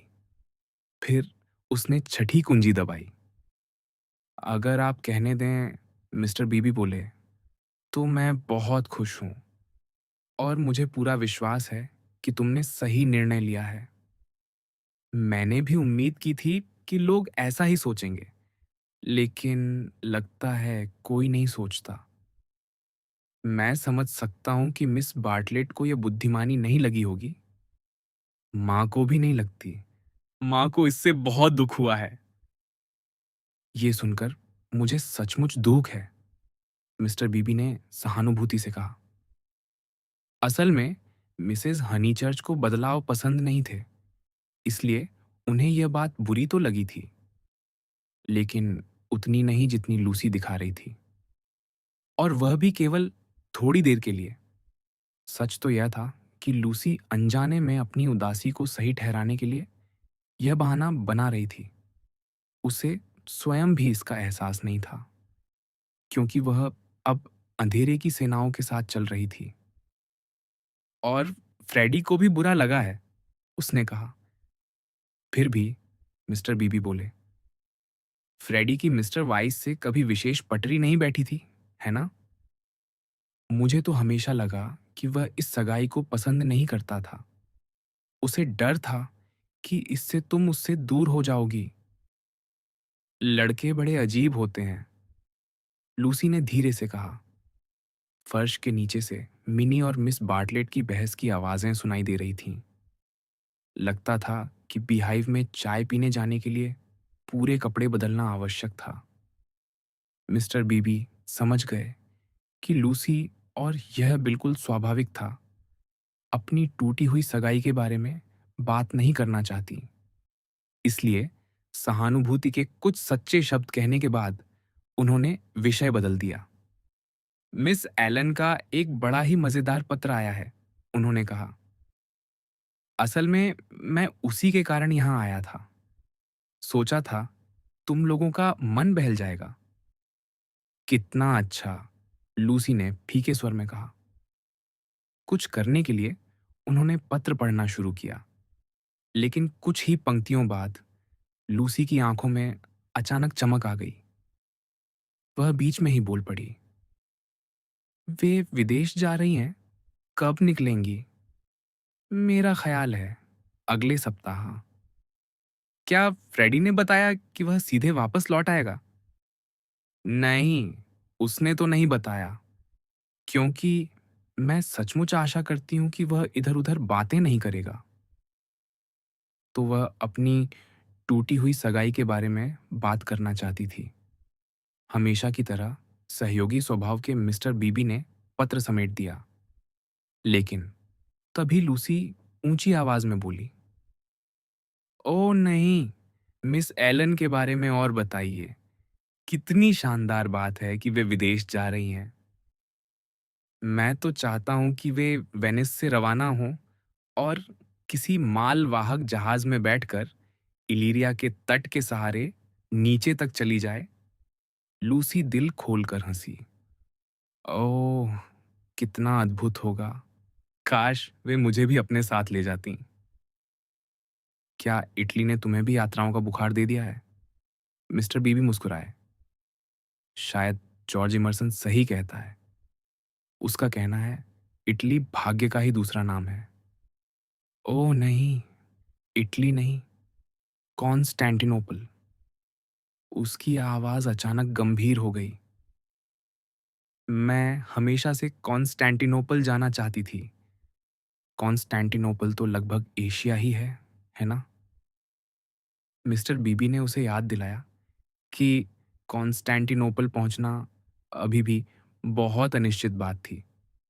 मिस एलन तो केवल एथेंस तक जाने की सोच रही थी, और शायद डेल्फी तक, अगर रास्ते सुरक्षित हुए तो। लेकिन इससे लूसी का उत्साह जरा भी कम नहीं हुआ। अब वह कह रही थी कि उसे तो ग्रीस जाने की इच्छा और भी पहले से थी। मिस्टर बीबी ने आश्चर्य से देखा कि वह यह बात पूरी गंभीरता से कह रही थी। मुझे तो लगा था कि सिसी विला की घटना के बाद तुम्हारी और मिस एलन की इतनी घनिष्ठता नहीं रही होगी। ओह, वह सब कुछ भी नहीं है, लूसी ने जल्दी से कहा। मैं आपको विश्वास दिलाती हूँ कि सिसी विला मेरे लिए कोई मायने नहीं रखता। मैं उनके साथ जाने के लिए कुछ भी दे सकती हूँ। लेकिन तुम्हारी माँ तुम्हें इतनी जल्दी फिर से जाने देंगी? तुम्हें घर लौटे अभी 3 महीने भी नहीं हुए। उन्हें मुझे जाने देना ही होगा। लूसी अचानक उत्तेजित हो उठी। मुझे जाना ही पड़ेगा। मुझे कहीं न कहीं जाना ही है। उसने बेचैनी से अपने बालों में उँगलियां फेर लीं। क्या आपको दिखाई नहीं देता कि मुझे यहाँ से जाना ही होगा? मुझे उस समय इसका एहसास नहीं हुआ था। और फिर कॉन्स्टेंटिनोपल देखने की मेरी इच्छा तो हमेशा से रही है। तुम्हारा मतलब है कि सगाई टूटने के बाद तुम्हें ऐसा लग रहा है कि हाँ, हाँ, वह लगभग राहत के साथ बोली। मुझे पता था आप समझ जाएंगे, लेकिन मिस्टर बीबी पूरी तरह नहीं समझे। आखिर मिस हनीचर्च अपने परिवार की गोद में शांति क्यों नहीं पा सकती? सेसिल ने तो स्पष्ट रूप से गरिमापूर्ण रास्ता चुना था और उसे परेशान करने वाला नहीं था। फिर अचानक उनके मन में विचार आया, शायद परिवार ही उसे परेशान कर रहा हो। उन्होंने संकेत भर दिया और लूसी ने उस संकेत को उत्साह से पकड़ लिया। हाँ, बिल्कुल, मुझे कॉन्स्टेंटिनोपल चले जाना चाहिए, जब तक कि सब लोग इस बात के अभ्यस्त न हो जाएं और सब कुछ शांत न पड़ जाए। मुझे डर है कि यह पूरा मामला तुम्हारे लिए बहुत कठिन रहा होगा, उन्होंने कोमलता से कहा। नहीं, बिल्कुल नहीं। सेसिल तो वास्तव में बहुत दयालु था। बस, वह रुक गई। शायद मुझे आपको पूरी बात बता देनी चाहिए, क्योंकि अब आप कुछ तो जानते ही हैं। समस्या ये थी कि वह बहुत हावी होने वाला था। मुझे लगा कि वह मुझे अपनी राह चुनने ही नहीं देगा। वह मुझे उन जगहों पर सुधारना चाहता था जहां मुझे सुधारे जाने की जरूरत ही नहीं थी। सेसिल किसी स्त्री को अपने लिए निर्णय लेने नहीं देता। असल में वह उससे डरता है। मैं कितनी बकवास कर रही हूं, लेकिन बात कुछ ऐसी ही थी। मैंने मिस्टर वाइस को जितना देखा है, उससे भी मुझे कुछ ऐसा ही लगा था, मिस्टर बीबी ने कहा। और तुम्हें जितना जानता हूं, उससे भी यही समझता हूं। मैं तुम्हारी भावना को पूरी तरह समझता हूं और उसे सहमत भी हूं। इतना सहमत कि एक छोटी सी आलोचना करने का साहस करूंगा। क्या सचमुच इतनी जल्दबाजी में ग्रीस भाग जाना जरूरी है? लेकिन मुझे कहीं ना कहीं जाना ही होगा। लूसी लगभग चिल्ला उठी। मैं सारी सुबह परेशान रही हूं और अब यह अवसर सामने आ गया है। उसने दोनों मुट्ठियां भींचकर अपने घुटनों पर मार दी। मुझे जाना ही होगा। और फिर माँ के साथ जो समय बिताना पड़ेगा। और पिछले वसंत में उन्होंने मुझ पर जो पैसा खर्च किया। आप सब लोग मेरे बारे में बहुत ऊंचा सोचते हैं। काश आप इतने दयालु ना होते। उसी क्षण मिस बार्टलेट कमरे में आ गईं और लूसी की बेचैनी और बढ़ गई। मुझे बहुत दूर जाना होगा, इतनी दूर कि मैं अपने मन को समझ सकूं, ये जान सकूं कि मैं वास्तव में क्या चाहती हूं और कहां जाना चाहती हूं। चलिए, चलिए, चाय, चाय, चाय, मिस्टर बीबी ने कहा और लगभग अपने मेहमानों को दरवाजे की ओर धकेलते हुए बाहर ले गए।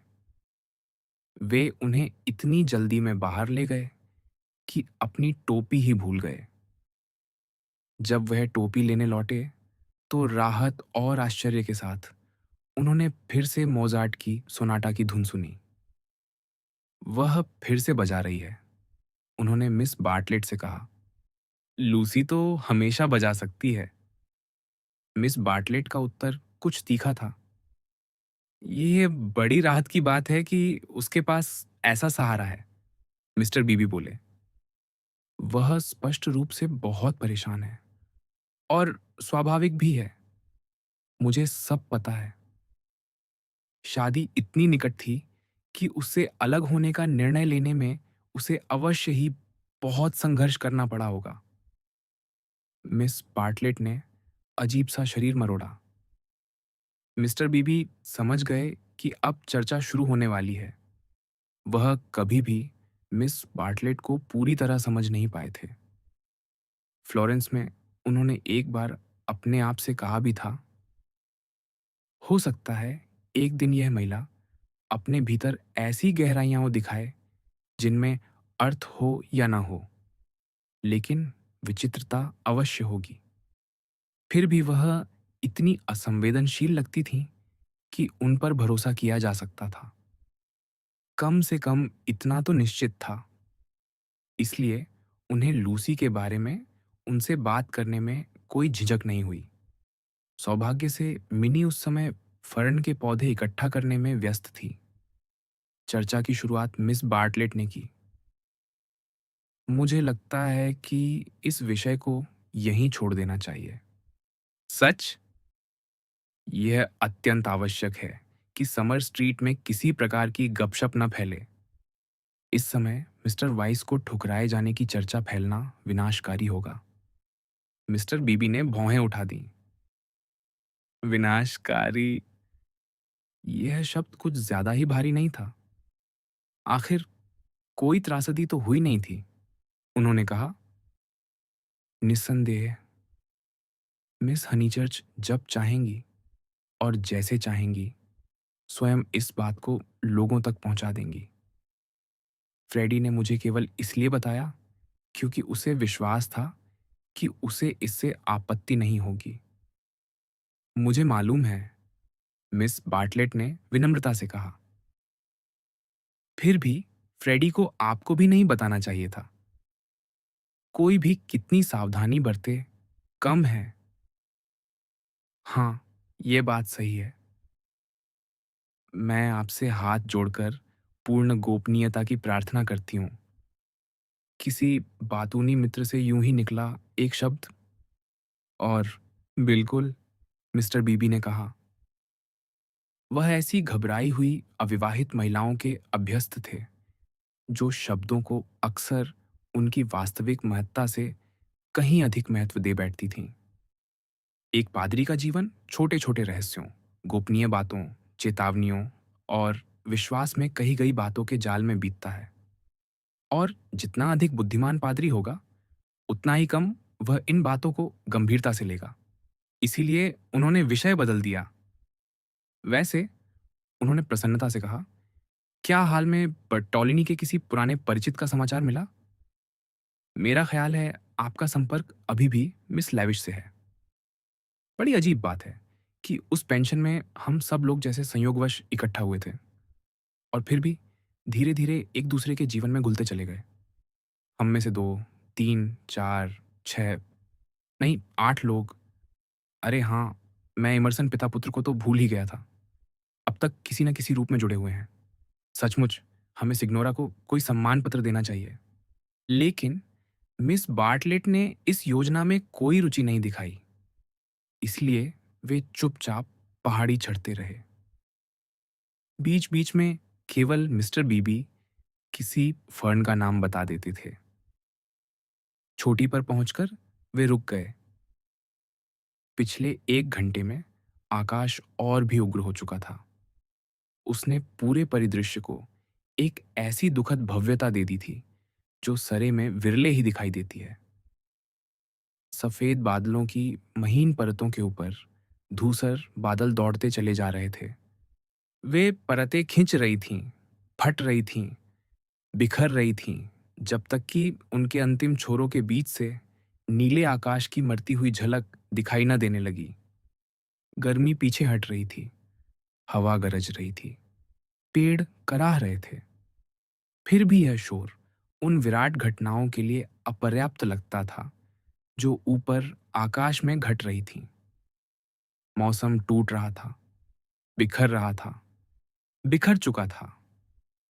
और ऐसे समयों में जो अनुभूति जन्म लेती है वह किसी अलौकिक चमत्कार की नहीं बल्कि किसी विशाल और उपयुक्त अंत की होती है। मानो स्वर्गीय तोपें किसी अदृश्य संकेत पर सलामी दे रही हों। मिस्टर बीबी की निगाहें विंडी कॉर्नर पर टिक गईं। वहां लूसी बैठी थी, मोजार्ट का अभ्यास करती हुई। लेकिन इस बार उनके होठों पर मुस्कान नहीं आई। उन्होंने फिर विषय बदल दिया। बारिश तो शायद नहीं होगी, उन्होंने कहा, लेकिन अंधेरा जल्दी उतर आएगा। इसलिए बेहतर है कि हम जल्दी चलें। कल रात का अंधेरा तो सचमुच भयावह था। वे लगभग 5 बजे बिहाइव टैवर्न पहुंचे। उस मनभावन सराय में एक बरामदा था, जहां युवा और उतावले लोग बैठना बहुत पसंद करते थे, जबकि अधिक परिपक्व अतिथि भीतर के आरामदेह रेत बिछे कमरे में बैठकर मेज पर चाय पीना पसंद करते थे। मिस्टर बीबी ने तुरंत समझ लिया कि यदि मिस बार्टलेट बाहर बैठेंगी तो उन्हें ठंड लगेगी, और यदि मिनी भीतर बैठेगी तो वह ऊब जाएगी। इसलिए उन्होंने दल को दो भागों में बांटने का प्रस्ताव रखा। मिनी बाहर बैठेगी, उसे खिड़की से खाना पकड़ा दिया जाएगा। इस व्यवस्था का एक लाभ और भी था। अब वह आराम से लूसी के भविष्य पर चर्चा कर सकते थे। मैं एक बात सोच रहा था, मिस बार्टलेट, उन्होंने कहा, और यदि आपको बहुत आपत्ति न हो तो मैं हमारी पिछली चर्चा फिर से शुरू करना चाहूंगा। उन्होंने सिर झुका दिया। अतीत की नहीं, उसके बारे में मैं बहुत कम जानता हूं, और सच कहूं तो उतनी परवाह भी नहीं करता। मुझे पूरा विश्वास है कि जो कुछ हुआ है उसे आपकी चचेरी बहन का सम्मान ही बढ़ता है। उसने साहस और गरिमा से काम लिया है, और यह उसकी विनम्रता ही है कि वह कहती है, हम लोग उसके बारे में जरूरत से ज्यादा अच्छा सोचते हैं। लेकिन मैं भविष्य की बात करना चाहता हूं। गंभीरता से बताइए, इस ग्रीस वाली योजना के बारे में आपका क्या विचार है? उन्होंने फिर पत्र निकाल लिया। मुझे नहीं मालूम आपने हमारी बातचीत सुनी थी या नहीं, लेकिन वह मिस एलन बहनों के साथ जाने का निश्चय कर चुकी है। मुझे समझाना कठिन है, लेकिन इसमें कुछ गलत लगता है। मिस बार्टलेट ने चुपचाप पत्र पढ़ा, उसे नीचे रख दिया। कुछ क्षण सोचा, फिर उसे दोबारा पढ़ा। मुझे तो इसमें कोई विशेष बात दिखाई नहीं देती, मिस्टर बीबी बोले। उनके आश्चर्य का ठिकाना न रहा जब मिस बार्टलेट ने उत्तर दिया, इस बात पर मैं आपसे सहमत नहीं हूं। मुझे तो इसमें लूसी का उद्धार दिखाई देता है। सचमुच? कैसे? वह विंडी कॉर्नर छोड़ना चाहती है। हाँ, यह तो मैं जानता हूं, लेकिन यह सब इतना अजीब लगता है, उसके स्वभाव के विरुद्ध। और वह रुक गए। मैं तो लगभग इसे स्वार्थी कहने वाला था। ऐसी पीड़ादायक घटनाओं के बाद मिस बार्टलेट ने कहा, क्या यह स्वाभाविक नहीं कि कोई बदलाव चाहे? शायद यह उन्हीं बातों में से एक थी जिन्हें पुरुष बुद्धि अक्सर समझ नहीं पाती, मिस्टर बीबी बोले। वह भी यही कहती है, और जब एक दूसरी महिला भी उससे सहमत है तो मुझे मानना पड़ेगा कि मैं कुछ हद तक आश्वस्त हो रहा हूं। शायद सचमुच उसे वातावरण बदलने की जरूरत है। मेरी कोई बहन नहीं है, इसलिए इन बातों को मैं पूरी तरह नहीं समझ पाता। लेकिन फिर भी उसे ग्रीस तक जाने की क्या आवश्यकता है? यही तो प्रश्न है, मिस बार्टलेट ने उत्तर दिया। आज वह असामान्य रूप से खुली हुई लग रही थी। उनकी टाल मटोल भरी आदत लगभग गायब हो चुकी थी। ग्रीस ही क्यों, टनब्रिज वेल्स क्यों नहीं? फिर वह अचानक भावुक हो उठी। ओ मिस्टर बीबी, आज सुबह मेरी प्रिय लूसी से बहुत लंबी और अत्यंत असंतोषजनक बातचीत हुई। मैं उसकी कोई सहायता नहीं कर पा रही, और मैं इससे अधिक कुछ नहीं कहूंगी। शायद मैं पहले ही बहुत कुछ कह चुकी हूं। मुझे इस विषय पर बोलना ही नहीं चाहिए। मैं चाहती थी कि वह 6 महीने मेरे साथ टनब्रिज वेल्स में रहे, लेकिन उसने मना कर दिया। मिस्टर बीबी अपनी छुरी से मेज पर पड़े रोटी के एक टुकड़े को कुरेदने लगे। खैर, मिस बार्टलेट बोली, मेरी भावनाओं का कोई महत्व नहीं। मुझे भली भांति पता है कि मैं लूसी की नसों पर चढ़ जाती हूँ। हमारी यात्रा असफल रही थी। वह फ्लोरेंस छोड़ना चाहती थी। फिर रोम पहुंचे तो रोम में भी नहीं रहना चाहती थी। और पूरे समय मुझे लगता रहा कि मैं उसकी माँ का पैसा खर्च कर रही हूँ। फिलहाल भविष्य पर ही ध्यान दें, मिस्टर बीबी ने बीच में रोकते हुए कहा। मुझे आपकी सलाह चाहिए। बहुत अच्छा। उनका उत्तर इतना अचानक और गले में अटका हुआ था कि मिस्टर बीबी चौंक गए। ये वही स्वर था जिससे लूसी भली भांति परिचित थी। मेरी राय में, मिस बार्टलेट बोली, हमें उसे ग्रीस जाने में मदद करनी चाहिए। क्या आप भी करेंगे? मिस्टर बीबी सोच में पड़ गए। यह बिल्कुल आवश्यक है, उन्होंने आगे कहा। फिर उन्होंने अपना घूंघट थोड़ा नीचे कर लिया और उसके भीतर से फुसफुसाई। लेकिन उस फुसफुसाहट में इतना आवेग, इतनी तीव्रता थी कि वह चौंक उठे। मैं जानती हूँ, मैं जानती हूँ। अंधेरा अब उतरने लगा था और पहली बार मिस्टर बीबी को लगा कि यह विचित्र स्त्री सचमुच कुछ जानती है। उसे यहाँ एक क्षण भी नहीं रुकना चाहिए और जब तक वह चली न जाए, हमें चुप रहना होगा। मुझे विश्वास है कि नौकरों को अभी कुछ पता नहीं है। उसके बाद वह रुक गई। लेकिन शायद मैं पहले ही बहुत कुछ कह चुकी हूँ। बस इतना समझ लीजिए कि लूसी और मैं अकेले मिसेस हनीचर्च का सामना नहीं कर सकते। अगर आप मदद करेंगे तो शायद हम सफल हो जाएं। वरना, वरना क्या? वरना, उन्होंने वही शब्द दोहराया, मानो उसी में अंतिम परिणाम छिपा हो। कुछ क्षण तक मिस्टर बीबी उन्हें देखते रहे। फिर उन्होंने दृढ़ता से अपना जबड़ा भींच लिया। ठीक है, उन्होंने कहा, मैं उसकी सहायता करूंगा। चलिए, अब वापस चलते हैं और इस पूरे मामले का कोई न कोई निर्णय कर लेते हैं। मिस बार्टलेट कृतज्ञता से लगभग भर आईं। बाहर हवा में झूलता सराय का साइन बोर्ड, मधुमक्खियों से सजा हुआ एक छत्ता चरमराता रहा, जबकि वह बार बार उनका धन्यवाद करती रही। मिस्टर बीबी स्थिति को पूरी तरह समझ नहीं पा रहे थे, लेकिन सच तो यह था कि वह उसे पूरी तरह समझना भी नहीं चाहते थे और न ही वह उस साधारण निष्कर्ष पर पहुंचने को तैयार थे। कोई दूसरा पुरुष जिस पर कोई अधिक स्थूल बुद्धि वाला व्यक्ति तुरंत पहुंच जाता। उन्हें बस इतना महसूस हो रहा था कि मिस बार्टलेट किसी अस्पष्ट सी शक्ति के बारे में जानती हैं जिससे लूसी छुटकारा चाहती है, और वह शक्ति यदि चाहे तो किसी मानवीय रूप में भी सामने आ सकती थी। उसी अस्पष्टता ने उनके भीतर एक शूरवीर सा भाव जगा दिया। उनका ब्रह्मचर्य में विश्वास, जो अब तक उनकी सहनशीलता और संस्कृति के पीछे बहुत सावधानी से छिपा रहा था, अब सतह पर आ गया और किसी नाजुक फूल की तरह खिलने लगा। जो विवाह करते हैं वे अच्छा करते हैं, लेकिन जो उससे दूर रहते हैं वे और भी अच्छा करते हैं। यही उनका विश्वास था। और जब भी कोई सगाई टूटती थी, उनके मन में एक हल्की सी प्रसन्नता जन्म लेती थी। लूसी के मामले में यह भावना और भी प्रबल थी।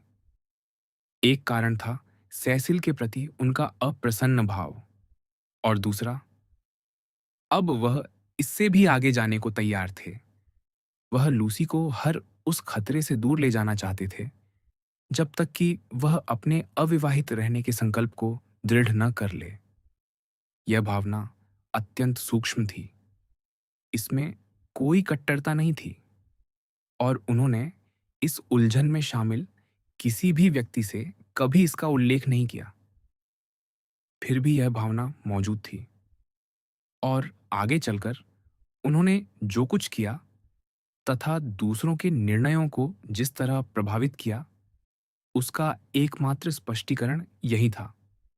उस सराय में मिस बार्टलेट के साथ जो मौन समझौता हुआ, वह केवल लूसी की सहायता के लिए नहीं था, वह धर्म की सहायता के लिए भी था। वे दोनों अंधेरे और धूसरता से भरी दुनिया में जल्दी-जल्दी घर लौटे। रास्ते भर मिस्टर बीबी ने साधारण विषयों पर बात की। इमर्सन परिवार को एक गृह प्रबंधिका की आवश्यकता थी। नौकर, इतालवी नौकर, इटली पर लिखे उपन्यास, उद्देश्यपूर्ण साहित्य। क्या साहित्य वास्तव में जीवन को प्रभावित कर सकता है? धीरे-धीरे विंडी कॉर्नर दूर से चमकता दिखाई देने लगा। बगीचे में मिसेस हनीचर्च अब भी अपने फूलों की जान बचाने की कोशिश कर रही थीं। अब फ्रेडी भी उनकी सहायता कर रहा था। अब तो बहुत अंधेरा हो गया है, उन्होंने निराश होकर कहा। यही होता है काम टालने का परिणाम। हमें पहले ही समझ जाना चाहिए था कि मौसम जल्दी बिगड़ जाएगा और अब लूसी ग्रीस जाना चाहती है। मुझे समझ नहीं आता, दुनिया कहाँ जा रही है? मिसेस हनीचर्च, मिस्टर बीबी ने दृढ़ स्वर में कहा, उसे ग्रीस जाना ही चाहिए। आइए, घर के भीतर चलें और इस पर बात करें। लेकिन पहले एक बात बताइए, क्या आपको सचमुच इस बात का दुख है कि उसकी सगाई मिस्टर वाइस से टूट गई?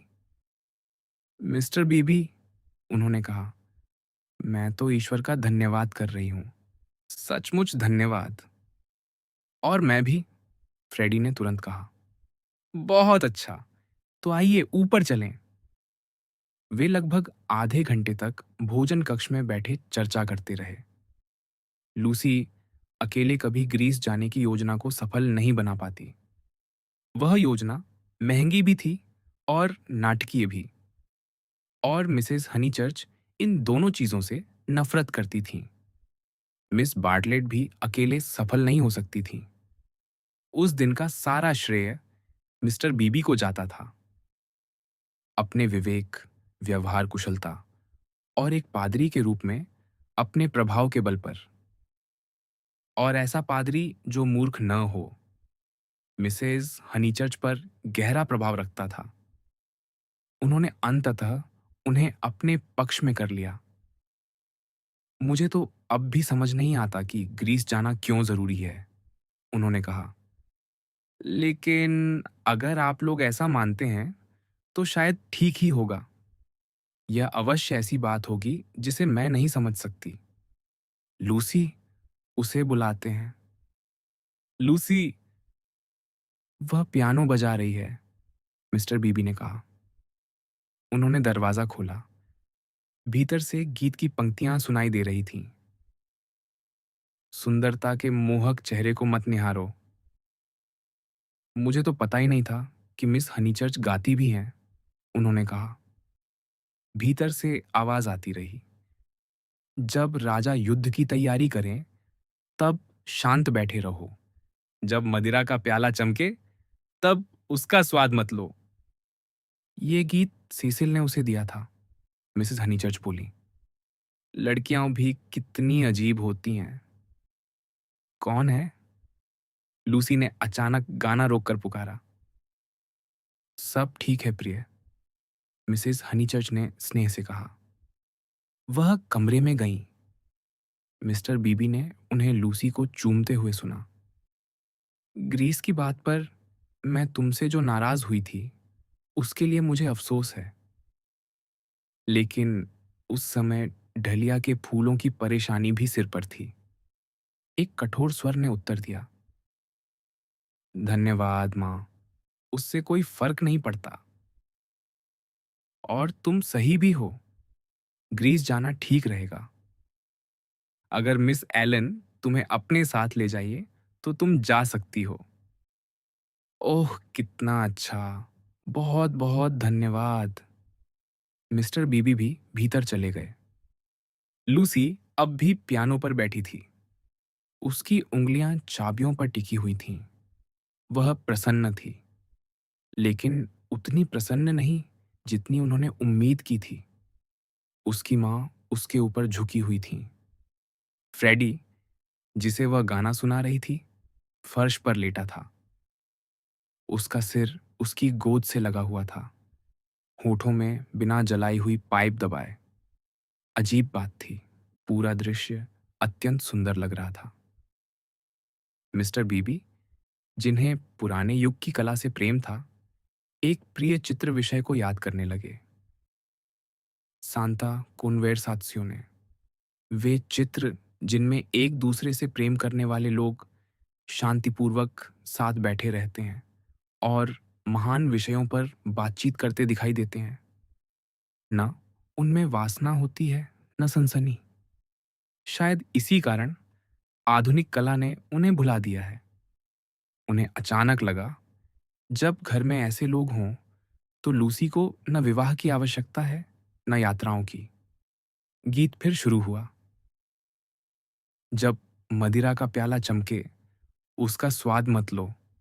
जब लोग सुन रहे हों, तब मत बोलो, यहाँ मिस्टर बीबी हैं। मिस्टर बीबी मेरे असभ्य तरीकों को जानते हैं, लूसी ने कहा। यह गीत सुंदर भी है और बुद्धिमत्तापूर्ण भी, उन्होंने उत्तर दिया। जारी रखो। इतना अच्छा भी नहीं है, उसने उदासीनता से कहा। मुझे याद नहीं, क्यों, शायद हारमोनी की कोई समस्या है। मुझे भी लगा था कि संगीत की दृष्टि से यह बहुत परिष्कृत नहीं है। मिस्टर बीबी हंसे। लेकिन सुंदर तो बहुत है। धुन तो ठीक है, फ्रेडी बोला, लेकिन इसके शब्द बेकार हैं। आखिर इतनी जल्दी हार क्यों मान ली जाए? तुम कितनी मूर्खतापूर्ण बातें करते हो, उसकी बहन ने कहा। और वह शांत, सुंदर दृश्य बिखर गया। आखिर कोई कारण नहीं था कि लूसी ग्रीस के बारे में बात करे या अपनी मां को मनाने के लिए उनका धन्यवाद करे। इसलिए मिस्टर बीबी ने विदा लेना उचित समझा। बरामदे में फ्रेडी ने उनकी साइकिल की लालटेन जला दी और अपनी सदैव उपयुक्त भाषा में बोला, आज का दिन तो जैसे 1.5 दिन के बराबर निकला। भीतर से गीत की अंतिम पंक्तियां सुनाई दे रही थीं। गायक की पुकार पर अपने कान बंद रखो। 1 मिनट रुकिए, फ्रेडी बोला। वह गीत पूरा कर रही है।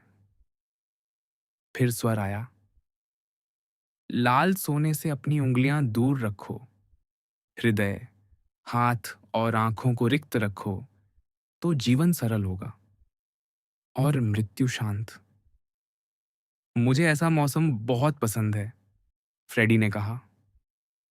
मिस्टर बीबी उस तूफानी अंधेरे में आगे बढ़ गए। दो बातें बिल्कुल स्पष्ट थीं। पहली, लूसी ने अद्भुत साहस दिखाया था। दूसरी, उन्होंने उसकी सहायता की थी। वह किसी लड़की के जीवन में आए इतने बड़े परिवर्तन की हर बारीकी समझने की अपेक्षा नहीं कर सकते थे। यदि कहीं कहीं उन्हें असंतोष या उलझन महसूस होती भी थी, तो उन्हें उसे स्वीकार करना था, क्योंकि उनकी दृष्टि में लूसी ने बेहतर मार्ग चुना था। हृदय, हाथ और आंखों को रिक्त रखो। हालांकि उन्हें लगा कि गीत शायद बेहतर मार्ग को कुछ अधिक ही कठोर रूप में प्रस्तुत कर रहा है। उन्हें आधा अधूरा सा आभास हुआ कि गीत के पीछे उठती हुई पियानो की उड़ती धुन, जो तूफानी हवा के शोर में भी खो नहीं रही थी, मानो फ्रेडी से सहमत हो। मानो वह बड़े कोमल ढंग से उन शब्दों की आलोचना कर रही हो जिन्हें वह स्वयं सजा रही थी। हृदय, हाथ और आंखों को रिक्त रखो, तो जीवन सरल होगा और मृत्यु शांत। लेकिन जो भी हो, चौथी बार विंडी कॉर्नर उनके सामने नीचे दिखाई दिया। इस बार अंधेरे की गरजती हुई लहरों के बीच एक प्रकाश स्तंभ की तरह। मिस्टर इमर्सन से झूठ। मिस एलन बहनें अपने प्रिय संयमवादी होटल में मिली, जो ब्लूम्सबरी के पास स्थित था। एक साफ सुथरा लेकिन घुटन भरा सा ठिकाना, जहां प्रांतीय इंग्लैंड के लोग बड़ी संख्या में ठहरते थे। समुद्र पार करने से पहले वे हमेशा वहीं डेरा डालती थीं और 1-2 सप्ताह तक कपड़ों, मार्गदर्शिका पुस्तकों, बरसाती चादरों, पाचन के लिए विशेष ब्रेड और अन्य विदेशी आवश्यकताओं को लेकर छोटी-छोटी चिंताओं में लगी रहती थीं। उन्हें कभी यह विचार तक नहीं आता था कि विदेशों में, यहाँ तक कि एथेंस में भी दुकानें होती हैं। उनके लिए यात्रा किसी युद्ध की तरह थी, और युद्ध पर वही जा सकता था जिसने पहले haymarket स्टोर से पूरी तैयारी कर ली हो।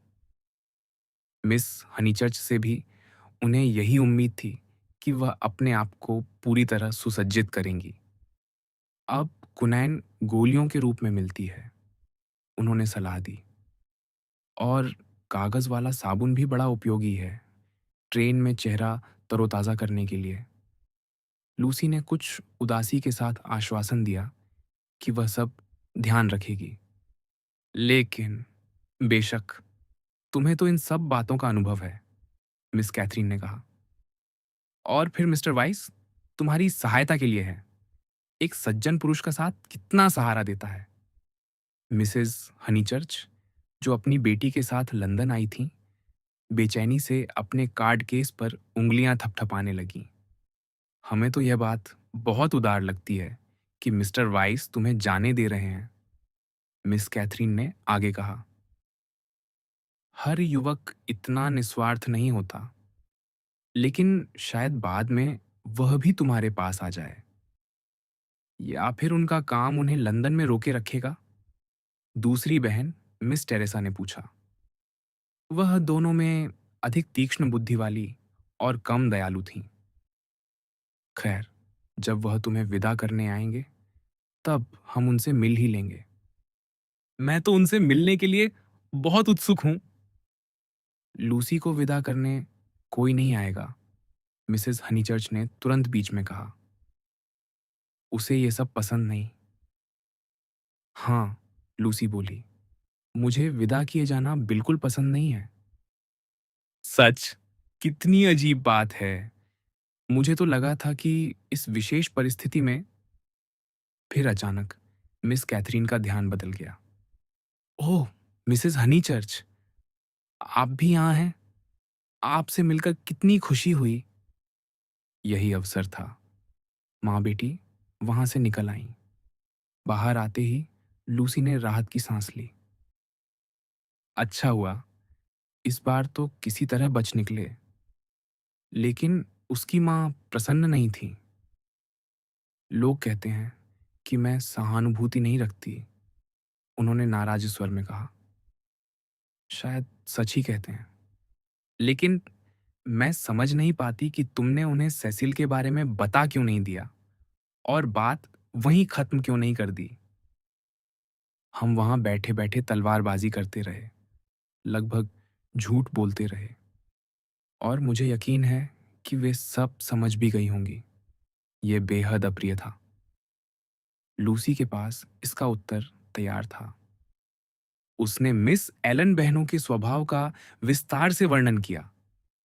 वे कितनी बड़ी चुगलखोर थीं। यदि उन्हें बता दिया जाता तो खबर कुछ ही घंटों में हर जगह पहुंच जाती। लेकिन क्यों नहीं पहुंचे? उसकी मां ने पूछा। इसमें बुराई क्या है? क्योंकि मैंने और सेसिल ने तय किया है कि मेरे इंग्लैंड छोड़ने तक इसकी घोषणा नहीं होगी। उसके बाद मैं उन्हें बता दूंगी।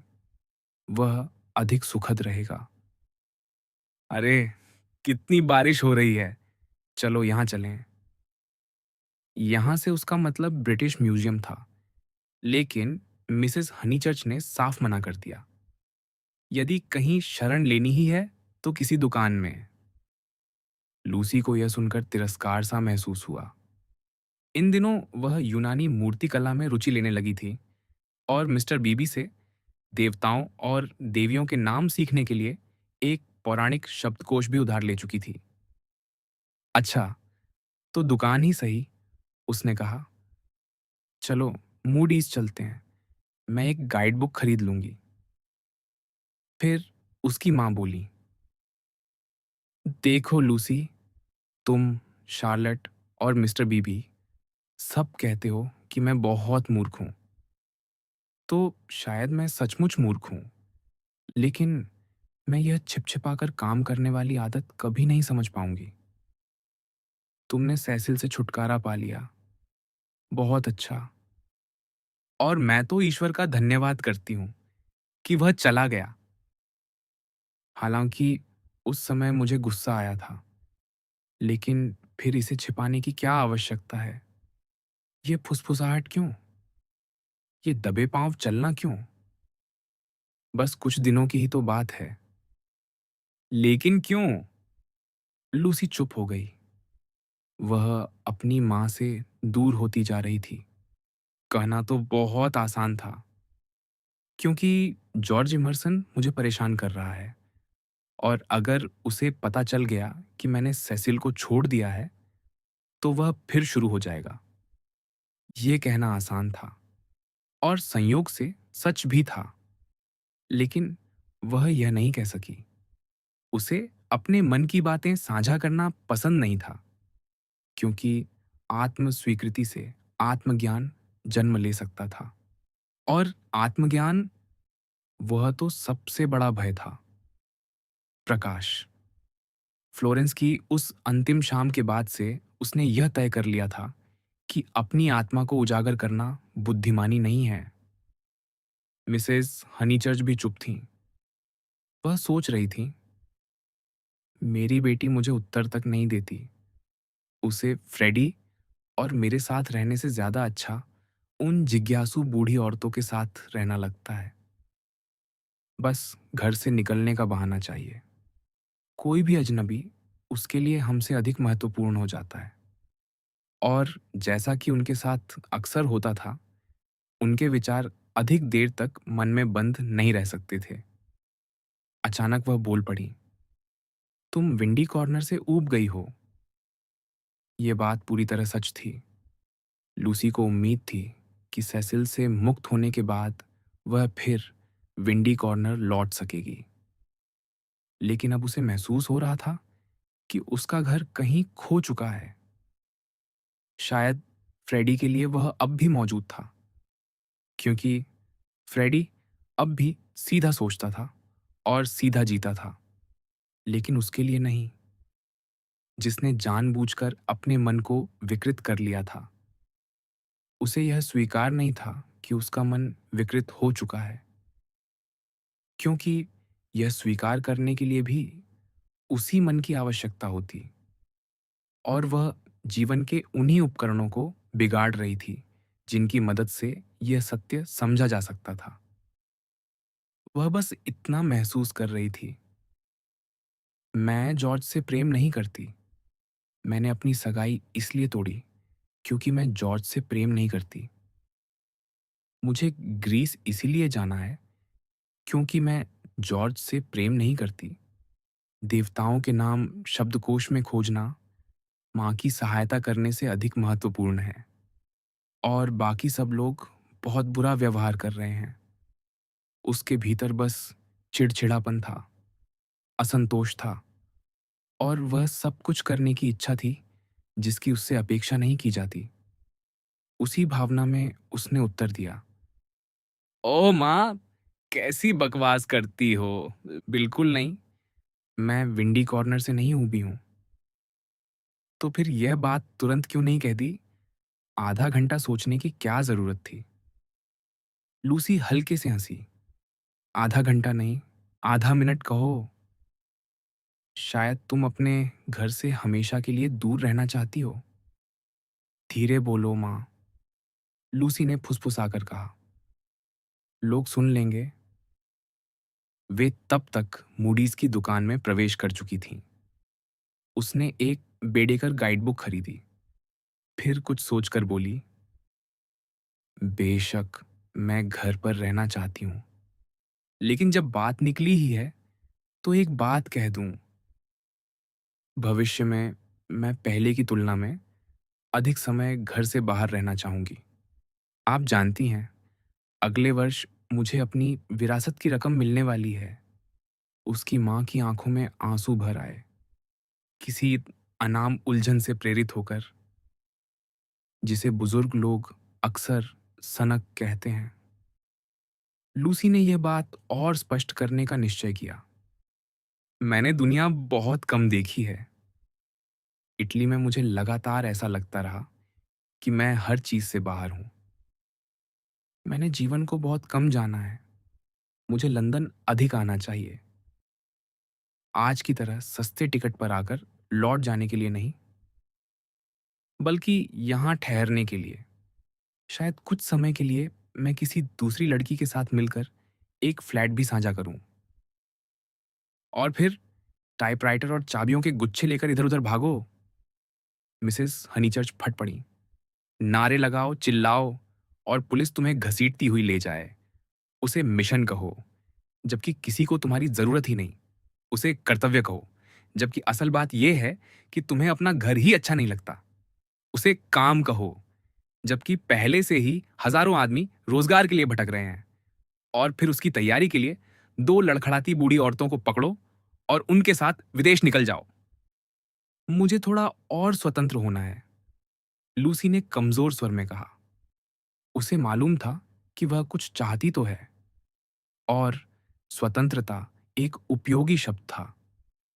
हम हमेशा कह सकते हैं कि हमारे पास वह नहीं है। उसने फ्लोरेंस में महसूस की गई भावनाओं को याद करने की कोशिश की। वे सच्ची थीं, प्रबल थीं, और उनमें सुंदरता की झलक थी, न कि छोटे स्कर्टों और चाबियों के गुच्छों की। लेकिन इस समय स्वतंत्रता ही उसका सहारा थी। बहुत अच्छा, उसकी माँ बोली। अपनी स्वतंत्रता लो और चली जाओ, दुनिया भर में भागती फिरो, ऊपर नीचे चारों दिशाओं में घूमो। फिर खराब खाने से सूखकर लकड़ी की तरह पतली होकर वापस आना। उस घर को तुच्छ समझो जिसे तुम्हारे पिता ने बनाया था, उस बगीचे को भी जिसे उन्होंने अपने हाथों से लगाया था, और इस प्यारे दृश्य को भी। फिर किसी दूसरी लड़की के साथ फ्लैट बांटकर रहना। लूसी ने होंठ भींचे। शायद मैंने जल्दबाजी में कह दिया। हे भगवान! उसकी मां झल्ला उठी। तुम दिन ब दिन शार्लेट बार्टलेट जैसी होती जा रही हो। शार्लेट? इस बार लूसी के भीतर सचमुच चोट लगी। हर पल और ज्यादा। मुझे समझ नहीं आता कि आपका क्या मतलब है। शार्लेट और मैं जरा भी एक जैसी नहीं है। मुझे तो समानता साफ दिखाई देती है। वही अंतहीन चिंता, वही अपनी बातों से पलट जाना। कल रात तुम और शार्लेट तीन लोगों में दो सेब बांटने की कोशिश कर रही थी, मानो सगी बहनें हो। क्या बकवास है! और अगर आपको शार्लेट इतनी ही नापसंद है, तो उसे रुकने के लिए बुलाया ही क्यों? मैंने तो आपको पहले ही चेतावनी दी थी, आपसे विनती की थी, गिड़गिड़ाई थी कि उसे मत बुलाइए, लेकिन मेरी बात सुनी ही कब गई? लो, फिर वही बात। माफ कीजिए। फिर वही शार्लेट, मेरी बच्ची, बिल्कुल उसके ही शब्द। लूसी ने दांत भींच लिए। मैं सिर्फ ये कह रही हूं कि आपको शार्लेट को बुलाना नहीं चाहिए था। कृपया मुद्दे पर रहिए। और बातचीत धीरे धीरे झगड़े में बदल गई। दोनों ने चुपचाप खरीदारी की। ट्रेन में भी बहुत कम बात हुई। फिर डॉर्किंग स्टेशन पर उनकी बग्घी तैयार मिली, और वापसी के रास्ते में भी लगभग मौन बना रहा। सारा दिन बारिश हुई थी। जैसे जैसे वे सरे की गहरी संकरी गलियों से ऊपर चढ़ते गए, ऊपर झुके बीच के पेड़ों से पानी की बौछारें गिरतीं और बग्घी की छत पर टप टप बजतीं। अंदर कितनी घुटन है, लूसी ने शिकायत की। वह आगे झुककर बाहर देखने लगी। गीली सांझ भाप की तरह उठ रही थी। बग्घी की लालटेन की रोशनी किसी खोजी प्रकाश की तरह कीचड़ और गिरे हुए पत्तों पर पड़ती और फिर आगे बढ़ जाती। लेकिन कहीं कोई सुंदरता दिखाई नहीं देती थी। जब शार्लेट भी बैठेगी तो यहाँ बहुत भीड़ हो जाएगी, उसने कहा। उन्हें समर स्ट्रीट से मिस बार्टलेट को भी साथ लेना था। जाते समय उन्हें वहीं उतार दिया गया था ताकि वह मिस्टर बीबी की वृद्ध माँ से मिलने जा सके। हमें तीन तीन लोगों को एक तरफ बैठना पड़ेगा। पेड़ों से पानी टपक रहा है, जबकि बारिश भी नहीं हो रही। आह, थोड़ी सी हवा मिल जाती। फिर वह घोड़े के खुरों की आवाज सुनने लगी। उसके कानों में वे जैसे शब्द बनकर गूंज रहे थे। उसने नहीं बताया, उसने नहीं बताया, उसने नहीं बताया। गीली सड़क की नरमी उस लय को धुंधला कर देती थी। क्या हम छत नीचे नहीं कर सकते? उसने अचानक पूछा। इस बार उसकी मां का स्वर कोमल हो गया। ठीक है, मेरी बच्ची, घोड़ा रोको। घोड़ा रोका गया। लूसी और पॉवेल ने मिलकर छत नीचे करने की कोशिश की, और इस कोशिश में उन्होंने पानी की एक पूरी धार मिसेस हनीचर्च की गर्दन में उड़ेल दी। लेकिन छत हट जाने से लूसी ने वह चीज देख ली जो शायद अन्यथा उसकी नजर से छूट जाती। सीसी विला की खिड़कियां अंधेरी थीं, और बगीचे के फाटक पर उसे जैसे एक ताला लटका हुआ दिखाई दिया। पॉवेल, उसने पुकारा। क्या वह घर फिर से किराए पर चढ़ गया है? जी मिस।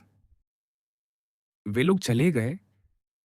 जी, शहर से बहुत दूर पड़ता था उस युवा सज्जन के लिए, और उनके पिता का गठिया भी बढ़ गया है। वे अकेले रह नहीं सकते थे, इसलिए अब मकान साज सामान सहित किराए पर देने की कोशिश हो रही है। तो वे सचमुच चले गए? जी मिस, चले गए। लूसी अपनी सीट पर वापस ढसी गई। बग्घी रेक्ट्री के सामने रुकी। वह मिस बार्टलेट को लेने के लिए उतरी तो इमर्सन लोग चले गए थे, और ग्रीस को लेकर जो सारा हंगामा हुआ था वह निरर्थक था। व्यर्थ, यही शब्द उसे पूरे जीवन का सार लगने लगा। व्यर्थ योजनाएं, व्यर्थ धन, व्यर्थ प्रेम। और उसने अपनी मां को भी दुख पहुंचाया था। क्या सचमुच उसने सब कुछ उलझाकर बिगाड़ दिया था? हाँ, यह संभव था। दूसरे लोग भी तो ऐसा कर चुके थे। दरवाजा खोलने आई नौकरानी को देखकर वह कुछ बोल ही नहीं पाई। बस मूर्खों की तरह हॉल की ओर देखती रह गई। मिस बार्टलेट तुरंत सामने आ गईं। लंबी भूमिका बांधने के बाद उन्होंने एक बड़ा सा उपकार मांगा। क्या वह चर्च जा सकती है? मिस्टर बीबी और उनकी मां पहले ही निकल चुके थे, लेकिन वह तब तक नहीं गई थीं जब तक अपनी मेजबान की पूरी अनुमति न मिल जाए। इससे घोड़े को और 10 मिनट प्रतीक्षा करनी पड़ती। जरूर, मिसेस हनीचर्च ने थके हुए स्वर में कहा। मैं तो भूल ही गई थी कि आज शुक्रवार है। चलो, हम सब चलते हैं। पॉवेल तब तक अस्तबल तक घूम आएगा। प्रिय लूसी, मैं चर्च नहीं आऊंगी, धन्यवाद। एक लंबी सांस सुनाई दी, और वे सब चले गए।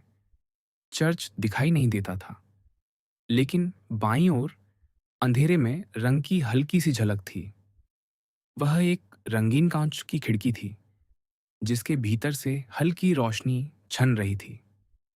जब दरवाजा खुला तो लूसी ने मिस्टर बीबी की आवाज सुनी।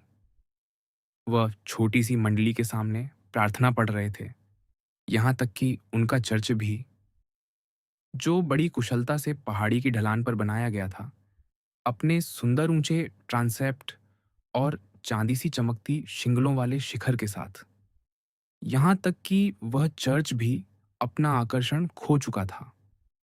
और वह चीज जिसके बारे में कोई कभी बात नहीं करता, धर्म, वह भी बाकी सब चीजों की तरह फीकी पड़ती जा रही थी। लूसी नौकरानी के पीछे पीछे रेक्ट्री में चली गई। क्या आपको मिस्टर बीबी के अध्ययन कक्ष में बैठने में आपत्ति होगी मैडम? घर में केवल वहीं आग जल रही है। नहीं, कोई आपत्ति नहीं। लेकिन कमरे में कोई पहले से मौजूद था। लूसी ने नौकरानी को कहते सुना, एक महिला आपसे मिलने आई है सर। अंगीठी के पास अपने पैर को गठिया वाले स्टूल पर टिकाए बूढ़े मिस्टर इमर्सन बैठे थे। उन्होंने सिर उठाया। ओह, मिस हनीचर्च, आप आप यहाँ आई हैं। उनकी कांपती आवाज में सच्ची खुशी थी। और लूसी ने देखा कि पिछले रविवार की तुलना में उनमें कुछ बदल गया था। वह बूढ़े लग रहे थे और अधिक थके हुए और अधिक अकेले। लेकिन उसके होंठों पर एक भी शब्द नहीं आया। जॉर्ज का सामना वह कर चुकी थी और यदि आवश्यकता पड़ती तो फिर कर सकती थी। लेकिन उसके पिता से कैसे व्यवहार करना है, ये वह भूल चुकी थी। मिस हनीचर्च, प्रिय बच्ची, हमें बहुत अफसोस है। जॉर्ज को भी बहुत अफसोस है। उसे लगा था कि उसे एक बार कोशिश करने का अधिकार है। मैं अपने बेटे को दोष नहीं दे सकता। फिर भी काश उसने पहले मुझसे बात कर ली होती। उसे ऐसा नहीं करना चाहिए था। मुझे तो इस बारे में कुछ भी पता नहीं था। काश लूसी को याद होता कि ऐसे अवसर पर कैसे व्यवहार किया जाता है। बूढ़े व्यक्ति ने हाथ उठाया। लेकिन तुम उसे डांटना मत। लूसी ने उसकी ओर पीठ कर ली और मिस्टर बीबी की किताबों की अलमारी देखने लगी। मैंने ही उसे सिखाया था। बूढ़ी कांपती आवाज फिर सुनाई दी कि प्रेम पर विश्वास करना चाहिए। मैंने उससे कहा था, जब प्रेम आता है वही वास्तविकता होती है। मैंने कहा था, जुनून अंधा नहीं बनाता। नहीं, जुनून ही सच्ची समझदारी है। और जिस स्त्री से तुम प्रेम करते हो वही एकमात्र व्यक्ति होगी जिसे तुम वास्तव में समझ पाओगे। उन्होंने गहरी सांस ली। यह सच है, हमेशा से सच है। भले ही मेरा समय बीत चुका हो और भले ही उसका यह परिणाम निकला हो। बेचारा लड़का, उसे बहुत अफसोस है। वह कह रहा था कि जब तुम अपनी चचेरी बहन को कमरे में लेकर आई थीं, उसी क्षण उसे समझ आ गया था कि वह पागलपन कर रहा है। उसने समझ लिया था कि तुम जो भी महसूस करती हो उसका वह अर्थ नहीं था जो उसने समझा। फिर भी उनकी आवाज अचानक दृढ़ हो गई, मानो वह किसी अंतिम सत्य की पुष्टि करना चाहते हो। मिस हनीचर्च, क्या तुम्हें इटली याद है? लूसी ने अलमारी से एक किताब निकाल ली। पुराने नियम की टीकाओं का एक भारी खंड। उसे आंखों के सामने उठाकर उसने कहा, मुझे इटली या आपके बेटे से जुड़ी किसी भी बात पर चर्चा करने की कोई इच्छा नहीं है। लेकिन तुम्हें इटली याद तो है। आपके बेटे ने शुरू से ही अनुचित व्यवहार किया है। मुझे तो पिछले रविवार को ही पता चला कि वह तुमसे प्रेम करता है, बूढ़े ने कहा। मैं लोगों के व्यवहार का कभी सही निर्णय नहीं कर पाया। मैं मैं शायद उसने अनुचित व्यवहार किया होगा। अब लूसी कुछ अधिक स्थिर महसूस कर रही थी। उसने किताब वापस रख दी और उनकी ओर मुड़ी। उनका चेहरा झुका हुआ था, सूझा हुआ सा भी। लेकिन उनकी आंखें, जो गहराई में धंस गई थीं, अब भी बच्चे जैसी बहादुरी से चमक रही थीं। अनुचित व्यवहार, लूसी बोली। उसने तो बहुत बुरा व्यवहार किया है। मुझे खुशी है कि उसे पछतावा है। क्या आपको मालूम है उसने क्या किया? बहुत बुरा नहीं, बूढ़े ने धीरे से सुधार किया। उसने केवल ऐसी कोशिश की जो उसे नहीं करनी चाहिए थी। तुम्हारे पास वह सब कुछ है जो तुम चाहती हो, मिस हनीचर्च। तुम उस व्यक्ति से विवाह करने जा रही हो जिससे तुम प्रेम करती हो। जॉर्ज के जीवन से यह कहकर मत निकलो कि वह बहुत बुरा आदमी है। नहीं, बेशक नहीं, लूसी ने कहा। सेसिल का नाम आते ही उसे शर्म महसूस हुई। बहुत बुरा, कहना सचमुच ज़्यादा हो गया। आपके बेटे के बारे में ऐसा कहने के लिए मुझे खेद है। मुझे लगता है मैं चर्च चली जाऊंगी। माँ और शार्लेट पहले ही जा चुकी हैं। मैं बहुत देर नहीं करूंगी, खासकर इसलिए कि वह डूब चुका है। बूढ़े ने शांत स्वर में कहा। क्या कहा आपने? स्वाभाविक रूप से डूब गया है। उन्होंने अपनी हथेलियां एक दूसरे पर रख दी। सिर झुककर छाती पर आ गया। मैं समझी नहीं। ठीक वैसे ही जैसे उसकी माँ डूब गई थी। लूसी घबरा उठी। लेकिन मिस्टर इमर्सन, आप क्या कह रहे हैं? जब मैंने जॉर्ज का बपतिस्मा कराने से इनकार कर दिया था, उन्होंने कहा। लूसी और अधिक भयभीत हो गई। उस समय उसकी माँ भी मानती थी कि बपतिस्मा कोई मायने नहीं रखता। लेकिन जब जॉर्ज 12 वर्ष का था और उसे वह भयानक बुखार हुआ, तब वह बदल गई। उसे लगा कि यह ईश्वर का दंड है। वह कांप उठे। ओह, कितना भयानक! जब हम ऐसी बातों से मुक्त हो चुके थे, जब हम उसके माता पिता की संकीर्ण मान्यताओं से दूर निकल आए थे। ओह, कितना भयानक! सबसे भयानक, मृत्यु से भी अधिक भयानक। जब तुम जंगल के बीच एक छोटी सी खुली जगह बनाते हो, वहां अपना छोटा सा बगीचा लगाते हो, धूप को भीतर आने देते हो, और फिर खरपतवार वापस रेंगते हुए आ जाते हैं। ईश्वर का दंड। और हमारा लड़का टाइफॉइड से बीमार पड़ा क्योंकि किसी पादरी ने चर्च में उसके सिर पर पानी नहीं छिड़का था। क्या यह संभव है, मिस हनीचर्च? क्या हम हमेशा के लिए फिर उसी अंधेरे में लौट जाएंगे? मुझे नहीं पता, लूसी हकलाकर बोली। मैं इस तरह की बातें समझने के लिए बनी ही नहीं हूं। लेकिन मिस्टर ईगर, जब मैं घर पर नहीं था, तब वे आए और अपने सिद्धांतों के अनुसार व्यवहार किया। मैं उन्हें दोष नहीं देता, किसी को भी दोष नहीं देता। लेकिन जब तक जॉर्ज ठीक हुआ, उसकी माँ बीमार पड़ चुकी थी। उन्होंने उसे पाप के बारे में सोचने पर मजबूर कर दिया और वह उसी सोच में डूबती चली गई। ईश्वर की दृष्टि में मिस्टर इमर्सन का यही अपराध था। उन्होंने अपनी पत्नी की हत्या की थी। ओह, यह कितना भयानक है! लूसी के मुंह से निकल पड़ा। एक पल के लिए वह अपनी सारी परेशानियां भूल गई। लेकिन जॉर्ज का बपतिस्मा नहीं हुआ, बूढ़े ने कहा। उस बात पर मैं अडिग रहा। उन्होंने पुस्तकों की कतारों की ओर सीधी दृष्टि से देखा, मानो किसी भारी कीमत पर उन्होंने उन सब पर विजय प्राप्त की हो। मेरा बेटा बिना किसी धार्मिक छाप के धरती में लौटेगा? लूसी ने पूछा। क्या जॉर्ज बीमार है? ओह, पिछले रविवार की बात। वह जैसे वर्तमान में लौट आए। नहीं, बीमार नहीं, बस डूब गया है। वह कभी बीमार नहीं पड़ता, लेकिन वह अपनी माँ का बेटा है।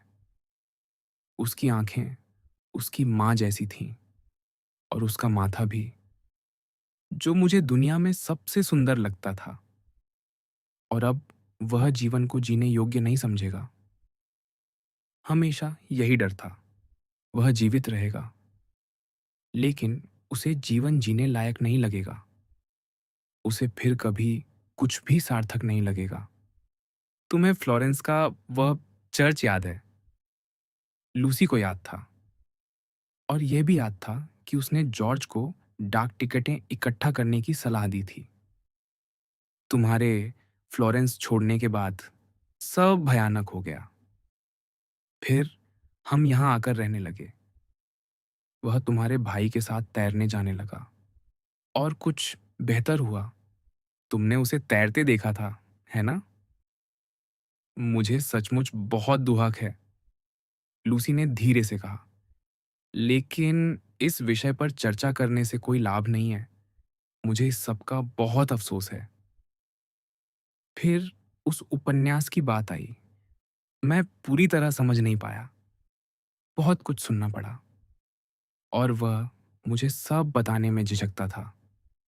उसे लगता है मैं बहुत बूढ़ा हो गया हूँ। खैर, जीवन में असफलताएँ भी होती हैं। कल जॉर्ज आएगा और मुझे अपने लंदन वाले कमरों में ले जाएगा। वह यहाँ रह नहीं सकता और मुझे वहीं रहना होगा जहाँ वह है। मिस्टर इमर्सन, लूसी लगभग पुकार उठी।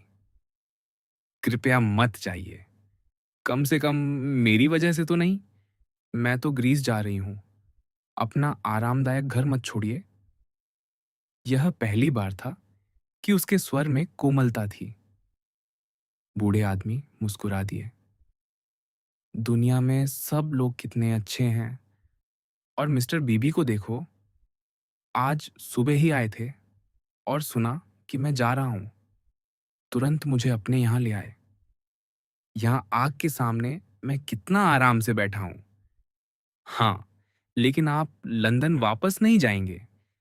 ये बिल्कुल बेतुकी बात है। मुझे जॉर्ज के साथ रहना होगा। मुझे उसे फिर से जीवन से प्रेम करना सिखाना होगा। और यहाँ रहकर यह संभव नहीं।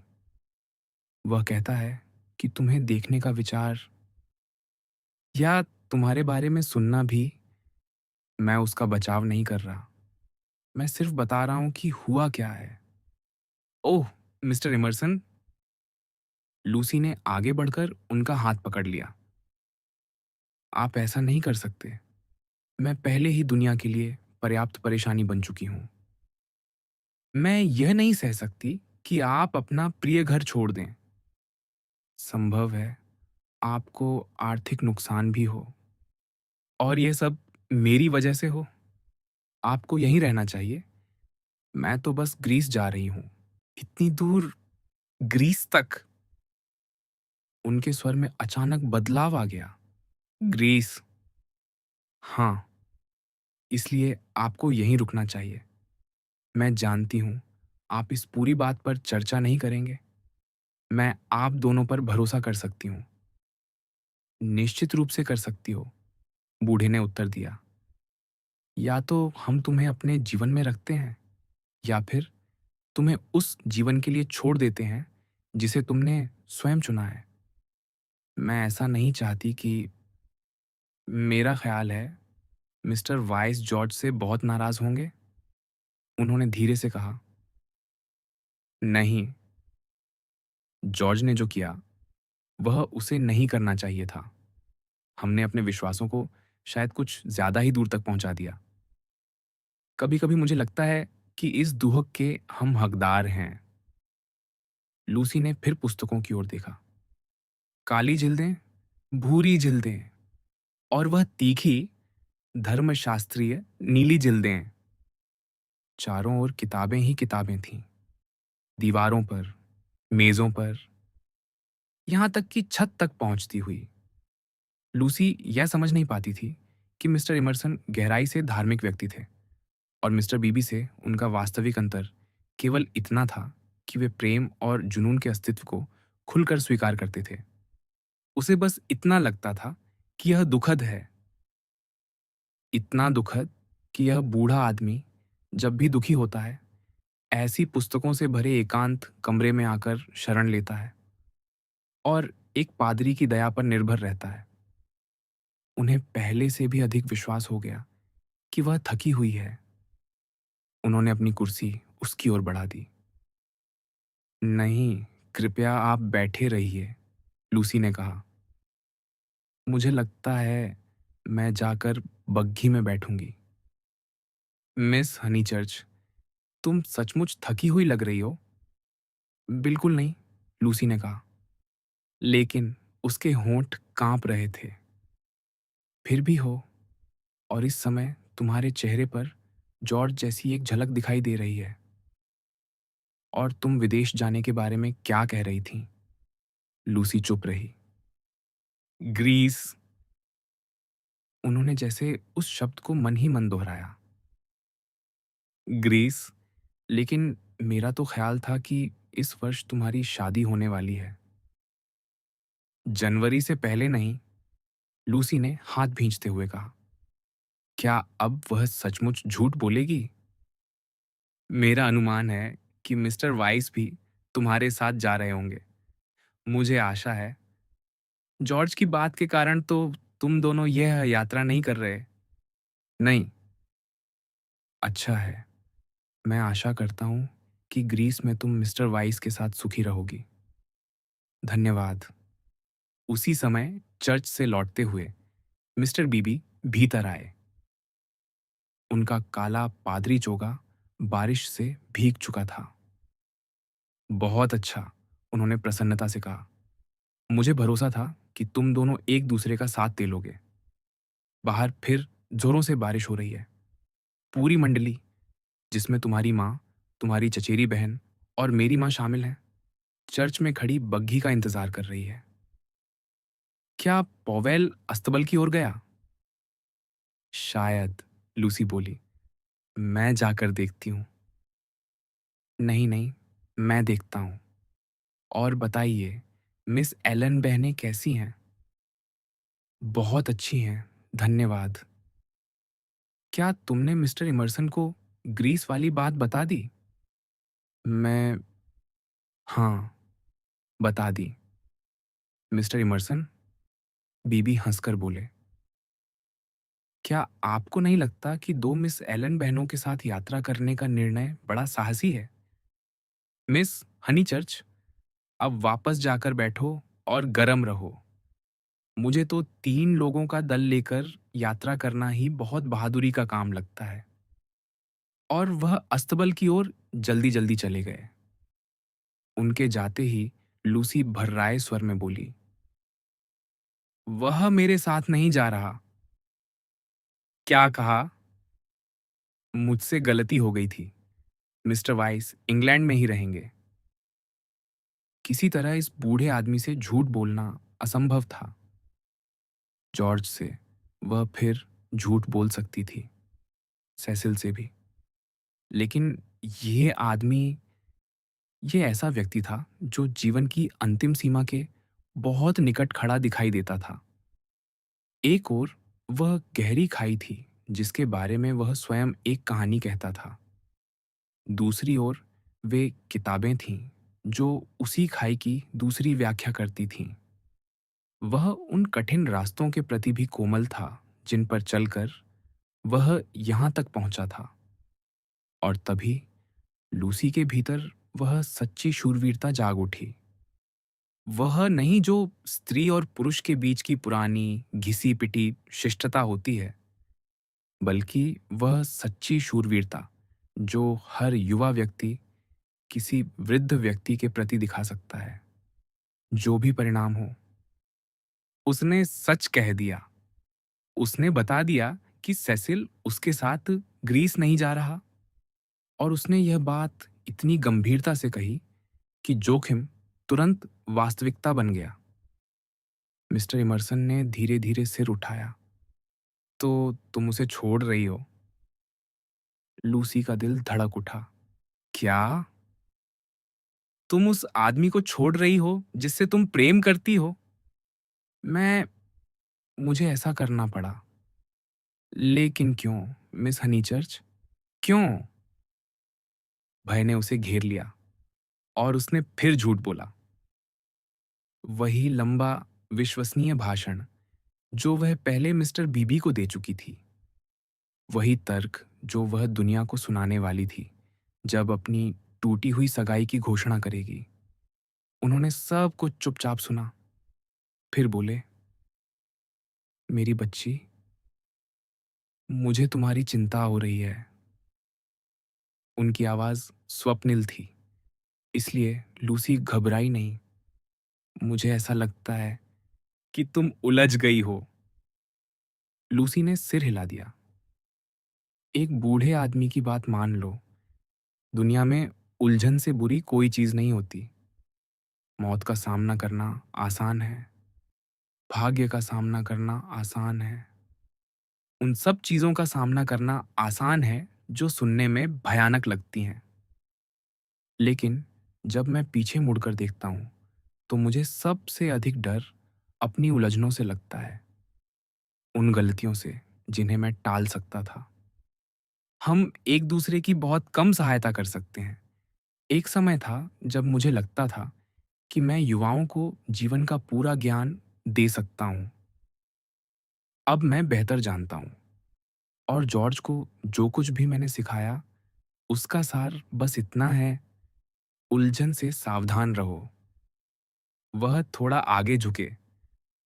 क्या तुम्हें फ्लोरेंस वाला वह चर्च याद है, जब तुमने दिखावा किया था कि तुम मुझसे नाराज हो, जबकि वास्तव में नहीं थी? और उससे पहले जब तुमने वह कमरा लेने से इनकार कर दिया था, जिसकी खिड़की से दृश्य दिखाई देता था? वह भी उलझन थी, छोटी थी, लेकिन संकेत दे रही थी। और मुझे डर है कि तुम आज फिर किसी ऐसी ही उलझन में फंसी हुई हो। लूसी चुप रही। मुझ पर विश्वास मत करो, मिस हनीचर्च। जीवन बहुत सुंदर है, लेकिन बहुत कठिन भी। वह फिर भी चुप रही। मेरे एक मित्र ने लिखा था, जीवन एक सार्वजनिक मंच पर वायलिन बजाने जैसा है, जहां तुम्हें वाद्य बजाना उसी समय सीखना पड़ता है जब तुम उसे बजा रहे होते हो। मुझे लगता है उसने बिल्कुल सही कहा है। मनुष्य को अपने सारे गुणों का उपयोग रास्ते में चलते चलते सीखना पड़ता है, विशेषकर प्रेम का। अचानक उनकी आंखें चमक उठीं। वह उत्तेजित होकर बोले, बस यही बात है, यही मैं कहना चाहता था। और फिर तुम जॉर्ज से प्रेम करती हो। लंबी भूमिका के बाद ये तीन शब्द लूसी पर ऐसे टूटे जैसे खुले समुद्र की लहरें। हाँ, तुम करती हो। वह बिना उसके विरोध की प्रतीक्षा किए बोले जा रहे थे। तुम उससे पूरे मन और पूरे शरीर से प्रेम करती हो, सीधे, सरल और सच्चे ढंग से, ठीक वैसे ही जैसे वह तुमसे प्रेम करता है। इसके लिए कोई दूसरा शब्द हो ही नहीं सकता। और तुम दूसरे आदमी से विवाह नहीं कर रही, क्योंकि तुम जॉर्ज से प्रेम करती हो। आपकी यह हिम्मत कैसे हुई? लूसी हाँफ उठी। उसे ऐसा लगा मानो उसके कानों में समुद्र गरज रहा हो। ओह, बिल्कुल एक पुरुष की तरह। हाँ, पुरुषों की तरह ही। हमेशा यही मान लेना कि किसी स्त्री के मन में हर समय कोई पुरुष ही घूमता रहता है। लेकिन तुम करती हो? लूसी ने अपने भीतर घृणा जगाने की कोशिश की। तुम आहत हुई हो, लेकिन मैं चाहता हूं कि तुम आहत हो। कभी कभी यही एकमात्र उपाय होता है। मैं किसी और तरह तुम तक पहुंच नहीं सकता। तुम्हें विवाह करना चाहिए, नहीं तो तुम्हारा जीवन व्यर्थ चला जाएगा। तुम अब इतनी दूर आ चुकी हो कि वापस नहीं लौट सकती। मेरे पास अभी उस कोमलता की बात करने का समय नहीं है, न उस साथीपन की, न उस कविता की, न उन सब चीज़ों की जो सचमुच मायने रखती हैं और जिनके लिए लोग विवाह करते हैं। लेकिन मैं इतना जानता हूँ कि जॉर्ज के साथ तुम्हें यह सब मिलेगा। और मैं यह भी जानता हूँ कि तुम उससे प्रेम करती हो। तो उसकी पत्नी बन जाओ। वह पहले ही तुम्हारे अस्तित्व का हिस्सा बन चुका है। चाहे तुम ग्रीस भाग जाओ, चाहे फिर कभी उससे न मिलो, चाहे उसका नाम तक भूल जाओ, फिर भी जॉर्ज तुम्हारे विचारों में काम करता रहेगा जब तक तुम जीवित हो। प्रेम करके अलग हो जाना संभव नहीं है। तुम चाहोगी कि यह संभव हो। तुम प्रेम को बदल सकती हो, उसे अनदेखा कर सकती हो, उसे उलझा सकती हो, लेकिन उसे अपने भीतर से उखाड़ नहीं सकती। मैं अपने अनुभव से जानता हूं कि कवि सही कहते हैं, प्रेम शाश्वत है। लूसी क्रोध से रोने लगी। कुछ ही देर में उसका क्रोध तो चला गया, लेकिन आंसू बने रहे। काश, बूढ़ा व्यक्ति आगे बोला, कवि अभी कहते, प्रेम शरीर से जुड़ा है, सिर्फ शरीर नहीं है, लेकिन शरीर से जुड़ा है। आह! यदि हम यह बात स्वीकार कर लें, तो कितनी पीड़ा बच सकती है। आह! यदि थोड़ी-सी सीधाई होती, जो आत्मा को मुक्त कर सके। तुम्हारी आत्मा, प्रिय लूसी, अब तो मुझे यह शब्द भी अच्छा नहीं लगता, क्योंकि अंधविश्वास ने इसे कितनी खोखली बातों में लपेट दिया है। लेकिन हमारे पास आत्माएँ हैं। मैं नहीं जानता वे कहाँ से आती हैं और कहाँ जाती हैं, लेकिन वे हैं। और मैं देख रहा हूँ कि तुम अपनी आत्मा को नष्ट कर रही हो। मैं यह सह नहीं सकता। फिर वही अंधेरा लौट रहा है, फिर वही अंधेरा। यह नरक है। फिर अचानक वह रुक गए। मैं कैसी-कैसी बातें करने लगा। कितनी अमूर्त, कितनी दूर की बातें। और मैंने तुम्हें रुला दिया। प्रिय बच्ची, मेरी इस बुढ़ापे वाली बकवास को माफ कर दो। मेरे बेटे से विवाह कर लो। जब मैं सोचता हूँ कि जीवन क्या है और यह कि कितनी कम बार प्रेम का उत्तर प्रेम से मिलता है, तो मैं कहता हूँ उससे विवाह कर लो। यह उन दुर्लभ क्षणों में से एक है जिनके लिए यह संसार बनाया गया था। लूसी उन्हें पूरी तरह समझ नहीं पा रही थी। उनके शब्द सचमुच बहुत दूर से आते हुए प्रतीत हो रहे थे। लेकिन जैसे-जैसे वह बोलते गए, अंधेरा परत दर परत हटता गया और पहली बार उसे अपनी आत्मा की गहराई तक देखने का अवसर मिला। तो लूसी, आपने मुझे डरा दिया है, वह करा उठी। सेसिल, मिस्टर बीबी, टिकट खरीदा जा चुका है। सब कुछ तय हो चुका है। वह सिसकती हुई कुर्सी पर गिर पड़ी। मैं इस उलझन में फंस गई हूं। मुझे उससे दूर रहकर ही दुख सहना होगा और बूढ़ा होना होगा। मैं उसके लिए अपनी पूरी जिंदगी नहीं तोड़ सकती। उन्होंने मुझ पर विश्वास किया है। उसी समय मुख्य द्वार के बाहर एक बग्घी आकर रुकी। जॉर्ज को मेरा प्यार देना, बूढ़े ने कहा। सिर्फ एक बार, और उससे कहना, उलझन। फिर लूसी ने अपना घूंघट ठीक किया, जबकि भीतर उसके आंसू लगातार बह रहे थे। लूसी, नहीं, वे लोग हॉल में आ गए हैं। ओह, कृपया नहीं, मिस्टर इमर्सन। वे मुझ पर विश्वास करते हैं, लेकिन क्यों करें, जबकि तुमने उन्हें धोखा दिया है। उसी क्षण मिस्टर बीबी ने दरवाजा खोला। मेरी माँ आ गई हैं, उन्होंने कहा। तुम उनके विश्वास के योग्य नहीं हो, मिस्टर इमर्सन ने शांत स्वर में कहा। क्या कहा आपने? मिस्टर बीबी ने तीखे स्वर में पूछा। मैं कह रहा था, आप लोग उस पर विश्वास क्यों करते हैं, जबकि उसने आपको धोखा दिया है? एक क्षण, माँ, उन्होंने बाहर से कहा और फिर दरवाजा बंद करके भीतर आ गए। मैं आपकी बात समझ नहीं पा रहा, मिस्टर इमर्सन। आप किसकी बात कर रहे हैं? किसने किसे धोखा दिया? इस लड़की ने।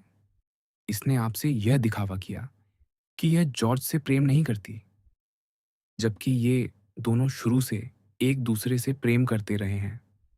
मिस्टर बीबी ने रोती हुई लूसी की ओर देखा। वह बिल्कुल शांत थे। उनका गोरा चेहरा और लाल मूंछें अचानक मानवीय नहीं लग रही थीं। वह किसी लंबे काले स्तंभ की तरह खड़े रहे और उसके उत्तर की प्रतीक्षा करने लगे। मैं उससे कभी विवाह नहीं करूंगी, लूसी कांपती आवाज में बोली। मिस्टर बीबी के चेहरे पर तिरस्कार की एक झलक आई। क्यों नहीं? मिस्टर बीबी, मैंने आपको भ्रमित किया। मैंने स्वयं को भी भ्रमित किया। अरे, ये सब बकवास है, मिस हनीचर्च। ये बकवास नहीं है, बूढ़े इमर्सन अचानक गरज उठे। यह उस हिस्से की बात है जिसे आप समझते ही नहीं। मिस्टर बीबी ने सहजता से उनका कंधा थपथपा दिया। बाहर से आवाज आई, लूसी, लूसी। मिस्टर बीबी, लूसी ने लगभग विनती की, क्या आप मेरी मदद करेंगे? उस अनुरोध पर वह सचमुच चकित दिखाई दिए। फिर उन्होंने धीमे लेकिन कठोर स्वर में कहा, मैं जितना व्यक्त कर सकता हूं उससे कहीं अधिक दुखी हूं। यह अत्यंत खेदजनक है, सचमुच अत्यंत खेदजनक और अविश्वसनीय भी। मेरे लड़के में आखिर बुराई क्या है? बूढ़े इमर्सन फिर भड़क उठे। कुछ भी नहीं, मिस्टर इमर्सन, मिस्टर बीबी ने उत्तर दिया, सिवाय इसके कि अब वह मुझे रुचिकर नहीं लगता। मिस हनीचर्च, जॉर्ज से विवाह कर लीजिए, वह बहुत अच्छा पति सिद्ध होगा। इतना कहकर वह बाहर चले गए। कुछ देर बाद उनकी आवाज सुनाई दी। वह अपनी मां को सीढ़ियां चढ़ा रहे थे। लूसी, बाहर से फिर पुकार आई। निराश होकर उसने मिस्टर इमर्सन की ओर देखा, लेकिन उनके चेहरे ने उसे नया साहस दिया। वह किसी ऐसे संत का चेहरा था जो सब कुछ समझता हो। इस समय सब कुछ अंधेरा लग रहा है, उन्होंने कहा। तुम्हें लग रहा है कि सुंदरता और प्रेम जैसी चीजें कभी थी ही नहीं। मैं जानता हूं, लेकिन फ्लोरेंस के ऊपर फैले उन पहाड़ों को याद करो, वह दृश्य याद करो। आह, प्रिय बच्ची, यदि मैं जॉर्ज होता और तुम्हें एक बार चूम सकता तो तुम्हारे भीतर साहस भर जाता। लेकिन तुम्हें बिना किसी ऊष्मा के उस युद्ध में उतरना है जिसे ऊष्मा की आवश्यकता है। तुम्हें उसी उलझन में जाना है जिसे तुमने स्वयं बनाया है। तुम्हारी माँ, तुम्हारे मित्र, सब तुम्हें तुच्छ समझेंगे। ओह, मेरी बच्ची, और यदि किसी को तुच्छ समझना कभी सही हो सकता है तो शायद वे सही भी होंगे। उधर जॉर्ज अब भी अंधेरे में है। ये सारा संघर्ष, सारा दुख, और उसकी ओर से तुम्हें एक शब्द तक नहीं मिला। क्या मैं सही हूं? अब उनकी आंखों में भी आंसू भर आए। हाँ, क्योंकि हम केवल प्रेम या सुख के लिए नहीं लड़ रहे, हम सत्य के लिए लड़ रहे हैं।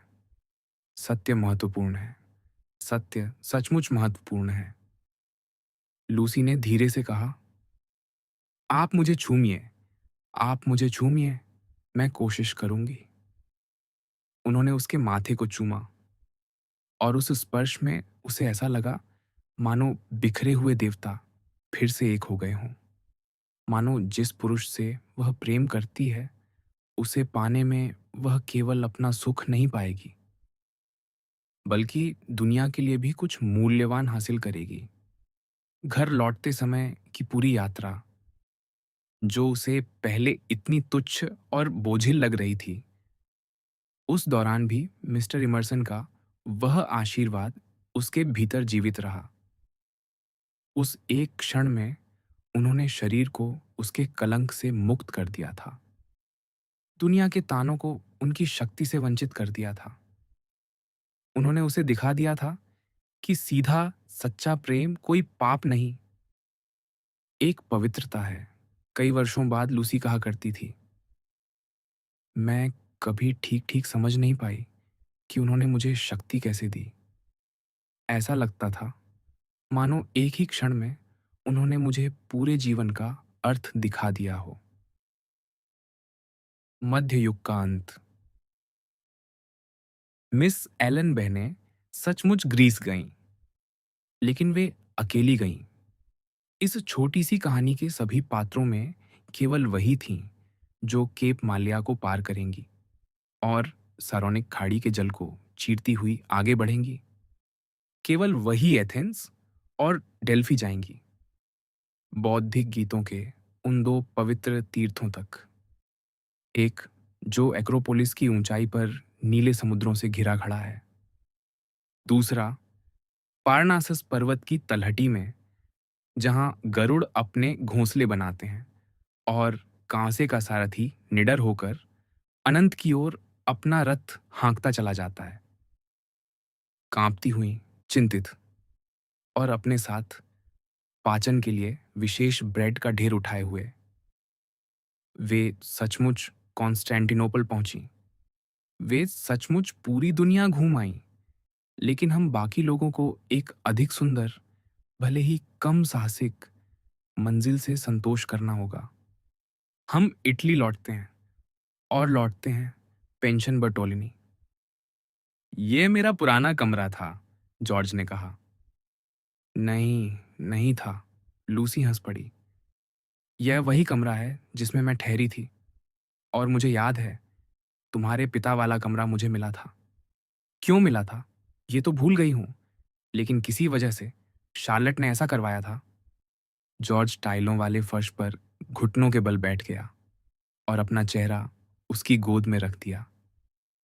जॉर्ज, तुम बिल्कुल बच्चे हो, उठो वहां से। मैं बच्चा क्यों नहीं हो सकता, उसने बुदबुदाकर कहा। इस प्रश्न का कोई उत्तर लूसी के पास नहीं था। वह उसका मौजा सी रही थी। उसने सुई धागा नीचे रखा और खिड़की के बाहर देखने लगी। शाम उतर रही थी, और एक बार फिर वसंत लौट आया था। उफ, शार्लेट, उसने विचारमग्न स्वर में कहा। ऐसे लोग आखिर बने किस चीज के होते हैं? उसी चीज के जिससे पादरी बने होते हैं।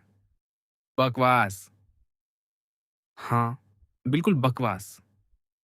अब ठंडे फर्श से उठो भी। अगली बार गठिया शुरू कर दोगे, और ये हंसना बंद करो। कितने मूर्ख लग रहे हो। मैं क्यों ना हंसूं, उसने पूछा। अपनी कोहनियों के बल आगे बढ़कर उसने चेहरा उसके और पास ला दिया। रोने की कोई वजह है क्या? यहां चूमो मुझे। उसने चेहरे पर वह जगह दिखा दी जहां चुंबन का स्वागत किया जाएगा। वह सचमुच अब भी एक लड़का ही था। जब बात अतीत की आती, तो यादें लूसी के भीतर अधिक गहराई से जीवित थीं।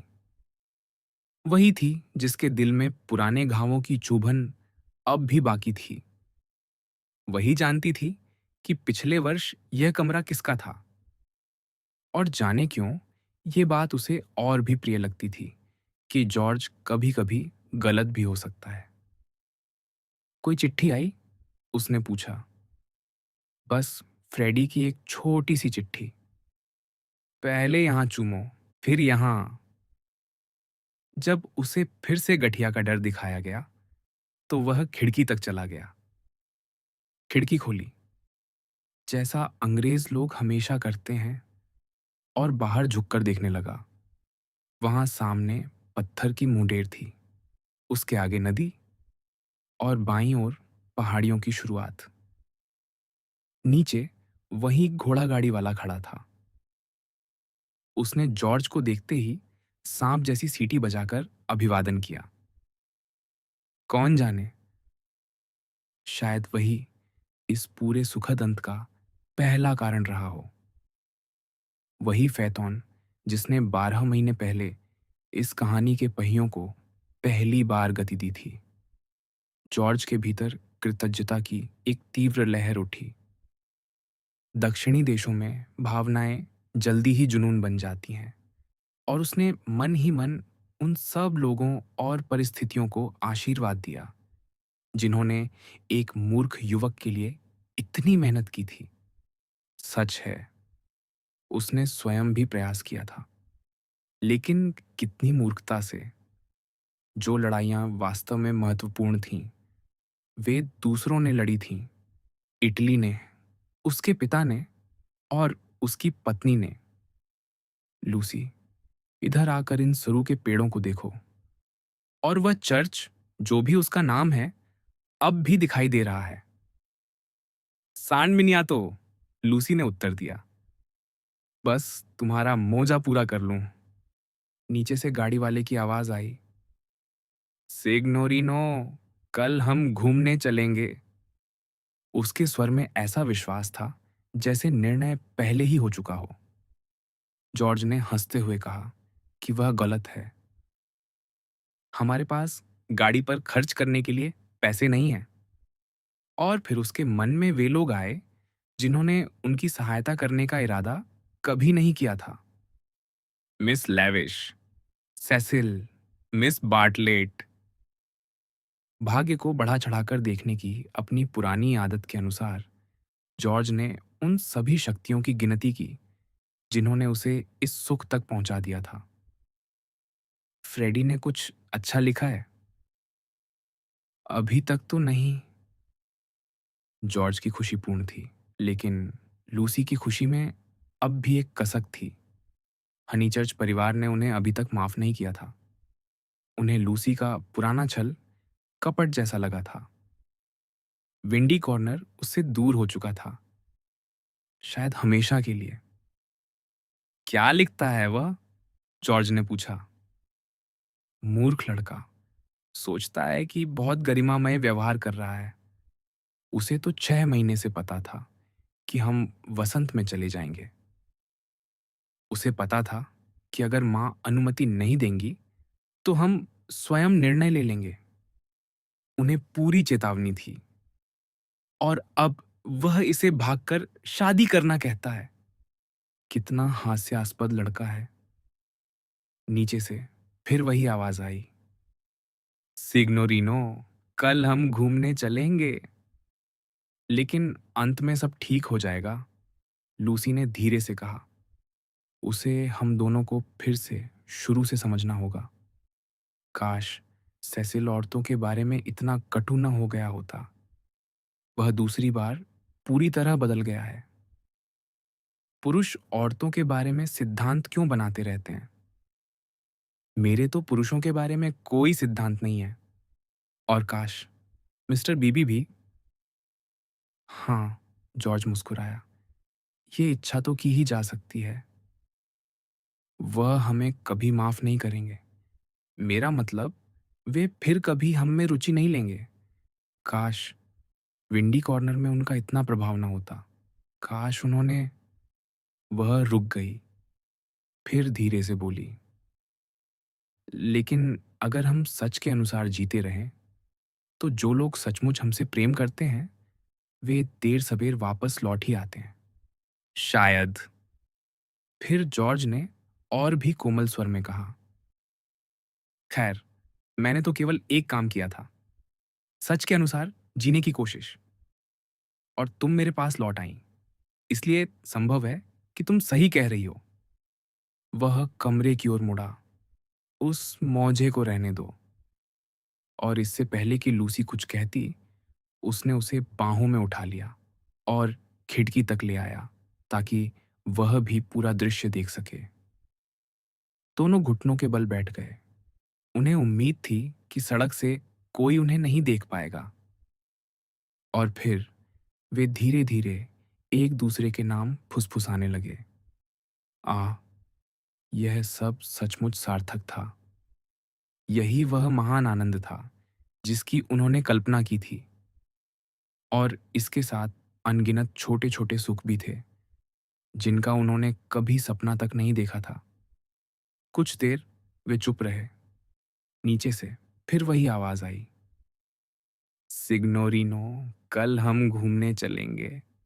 उफ, उस आदमी को भी अभी बोलना था। जॉर्ज झुंझला उठा।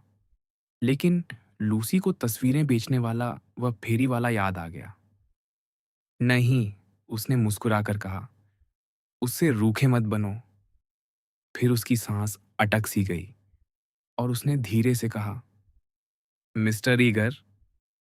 और शार्लट, बेचारी जमी हुई शार्लट, वह उस आदमी जैसे किसी व्यक्ति के साथ कितनी कठोर होती। पुल पर चलती हुई रोशनियां देखो, जॉर्ज ने कहा। लेकिन यह कमरा मुझे शार्लट की याद दिलाता है। कितना भयानक होगा उसके जैसा बूढ़ा होना।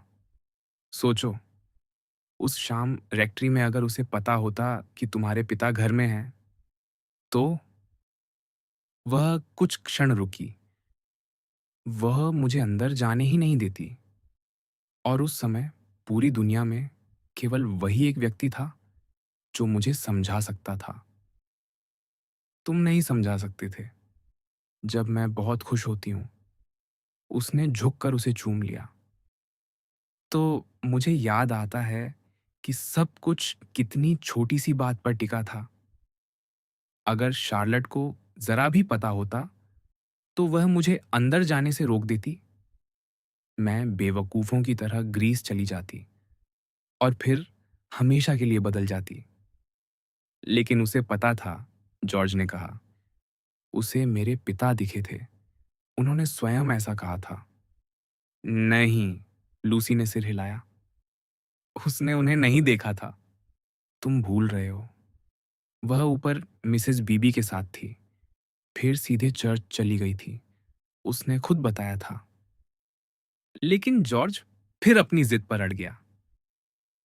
मेरे पिता ने उसे देखा था, उसने कहा, और इस मामले में मैं उन्हीं की बात मानूंगा। वह अध्ययन कक्ष में आग के पास ऊँघ रहे थे। उन्होंने आंखें खोली तो सामने मिस बार्टलेट खड़ी थी, तुम्हारे आने से कुछ मिनट पहले। जब वह जागे, तब वह लौटकर जाने ही वाली थी। उन्होंने उससे बात नहीं की।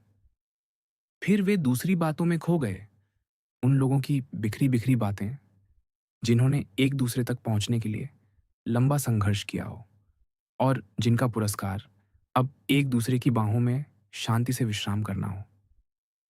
काफी देर बाद उनकी बात फिर शार्लेट पर लौटी, लेकिन अब उसका व्यवहार पहले से अधिक रहस्यमय लग रहा था। जॉर्ज, जिसे हर प्रकार का अंधेरा और अस्पष्टता नापसंद थी, बोला, यह तो साफ है कि वह जानती थी। फिर उसने उस मुलाकात का जोखिम क्यों उठाया? उसे मालूम था कि मेरे पिता वहां हैं। फिर भी वह चर्च चली गई। दोनों ने पूरी घटना को जोड़कर समझने की कोशिश की। जैसे जैसे वे बात करते गए, लूसी के मन में एक अविश्वसनीय उत्तराकार लेने लगा। उसने तुरंत उसे अस्वीकार कर दिया। यह भी शार्लेट जैसा ही है, वह बोली।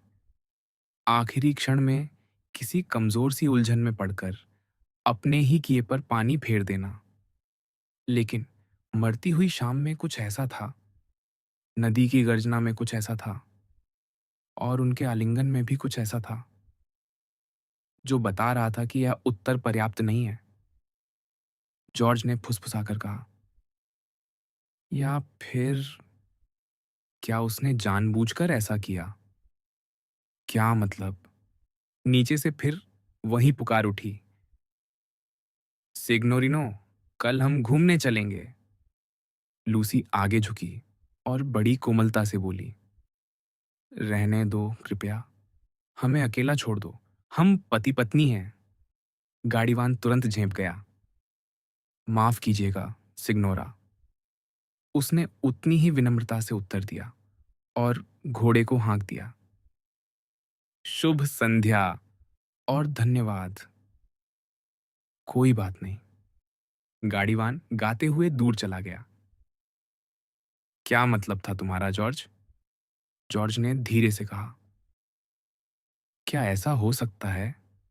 मैं तुम्हें एक अद्भुत संभावना बताता हूं। क्या यह संभव है कि तुम्हारी चचेरी बहन हमेशा से यही चाहती रही हो, कि जिस दिन हम पहली बार मिले थे, उसी दिन से उसके मन की बहुत गहराई में कहीं यह इच्छा रही हो कि एक दिन हम ऐसे ही साथ हों? बहुत गहराई में, इतनी गहराई में कि शायद वह स्वयं भी उसे न जानती हो। ऊपर से वह हमारे विरुद्ध लड़ती रही, लेकिन भीतर कहीं वह यही चाहती रही। वह कुछ क्षण रुका। मैं उसके व्यवहार की ओर कोई व्याख्या नहीं कर सकता। क्या तुम कर सकती हो? देखो ना, पूरी गर्मियों में उसने तुम्हारे भीतर मुझे जीवित रखा। उसने तुम्हें कभी चैन से रहने नहीं दिया। महीने दर महीने वह और विचित्र और अविश्वसनीय होती गई। हमारा विचार उसे सताता रहा होगा, वरना वह अपने मित्र से हमारे बारे में इतनी विस्तार से कैसे लिखती? मैंने बाद में वह उपन्यास पढ़ा था। उसमें छोटी-छोटी बातें तक थीं। सब कुछ भीतर जल रहा था। लूसी, वह पूरी तरह जमी हुई नहीं है। वह भीतर से पूरी तरह सूख नहीं चुकी। उसने हमें 2 बार अलग किया, लेकिन रेक्ट्री वाली शाम उसे एक आखिरी मौका मिला था हमें सुखी करने का। हम कभी उसके मित्र नहीं बन पाएंगे, न ही उसका धन्यवाद कर पाएंगे, लेकिन मैं सचमुच मानता हूं कि उसके दिल की बहुत गहराई में, उस जगह जहां शब्द और व्यवहार पहुंच ही नहीं सकते, वह हमारी खुशी से प्रसन्न है। यह असंभव है, लूसी ने धीरे से कहा। फिर उसे अपने ही दिल के अनुभव याद आए और वह मुस्कुरा दी। नहीं, यह असंभव नहीं, बस मुश्किल से संभव है। यौवन ने उन्हें अपने भीतर समेट लिया। फ़ैतौन का गीत कहीं दूर गूंज रहा था, मानो वह पूर्ण हुए प्रेम की घोषणा कर रहा हो। उस प्रेम की जो अंततः अपने लक्ष्य तक पहुंच गया था। लेकिन उसी क्षण वे एक और प्रेम की उपस्थिति भी महसूस कर रहे थे, और भी रहस्यमय, और भी गहरा। धीरे धीरे गीत की ध्वनि दूर होती गई। अब केवल नदी की आवाज सुनाई दे रही थी। वह नदी जो सर्दियों की बर्फ को अपने साथ बहाकर भूमध्य सागर की ओर ले जा रही थी।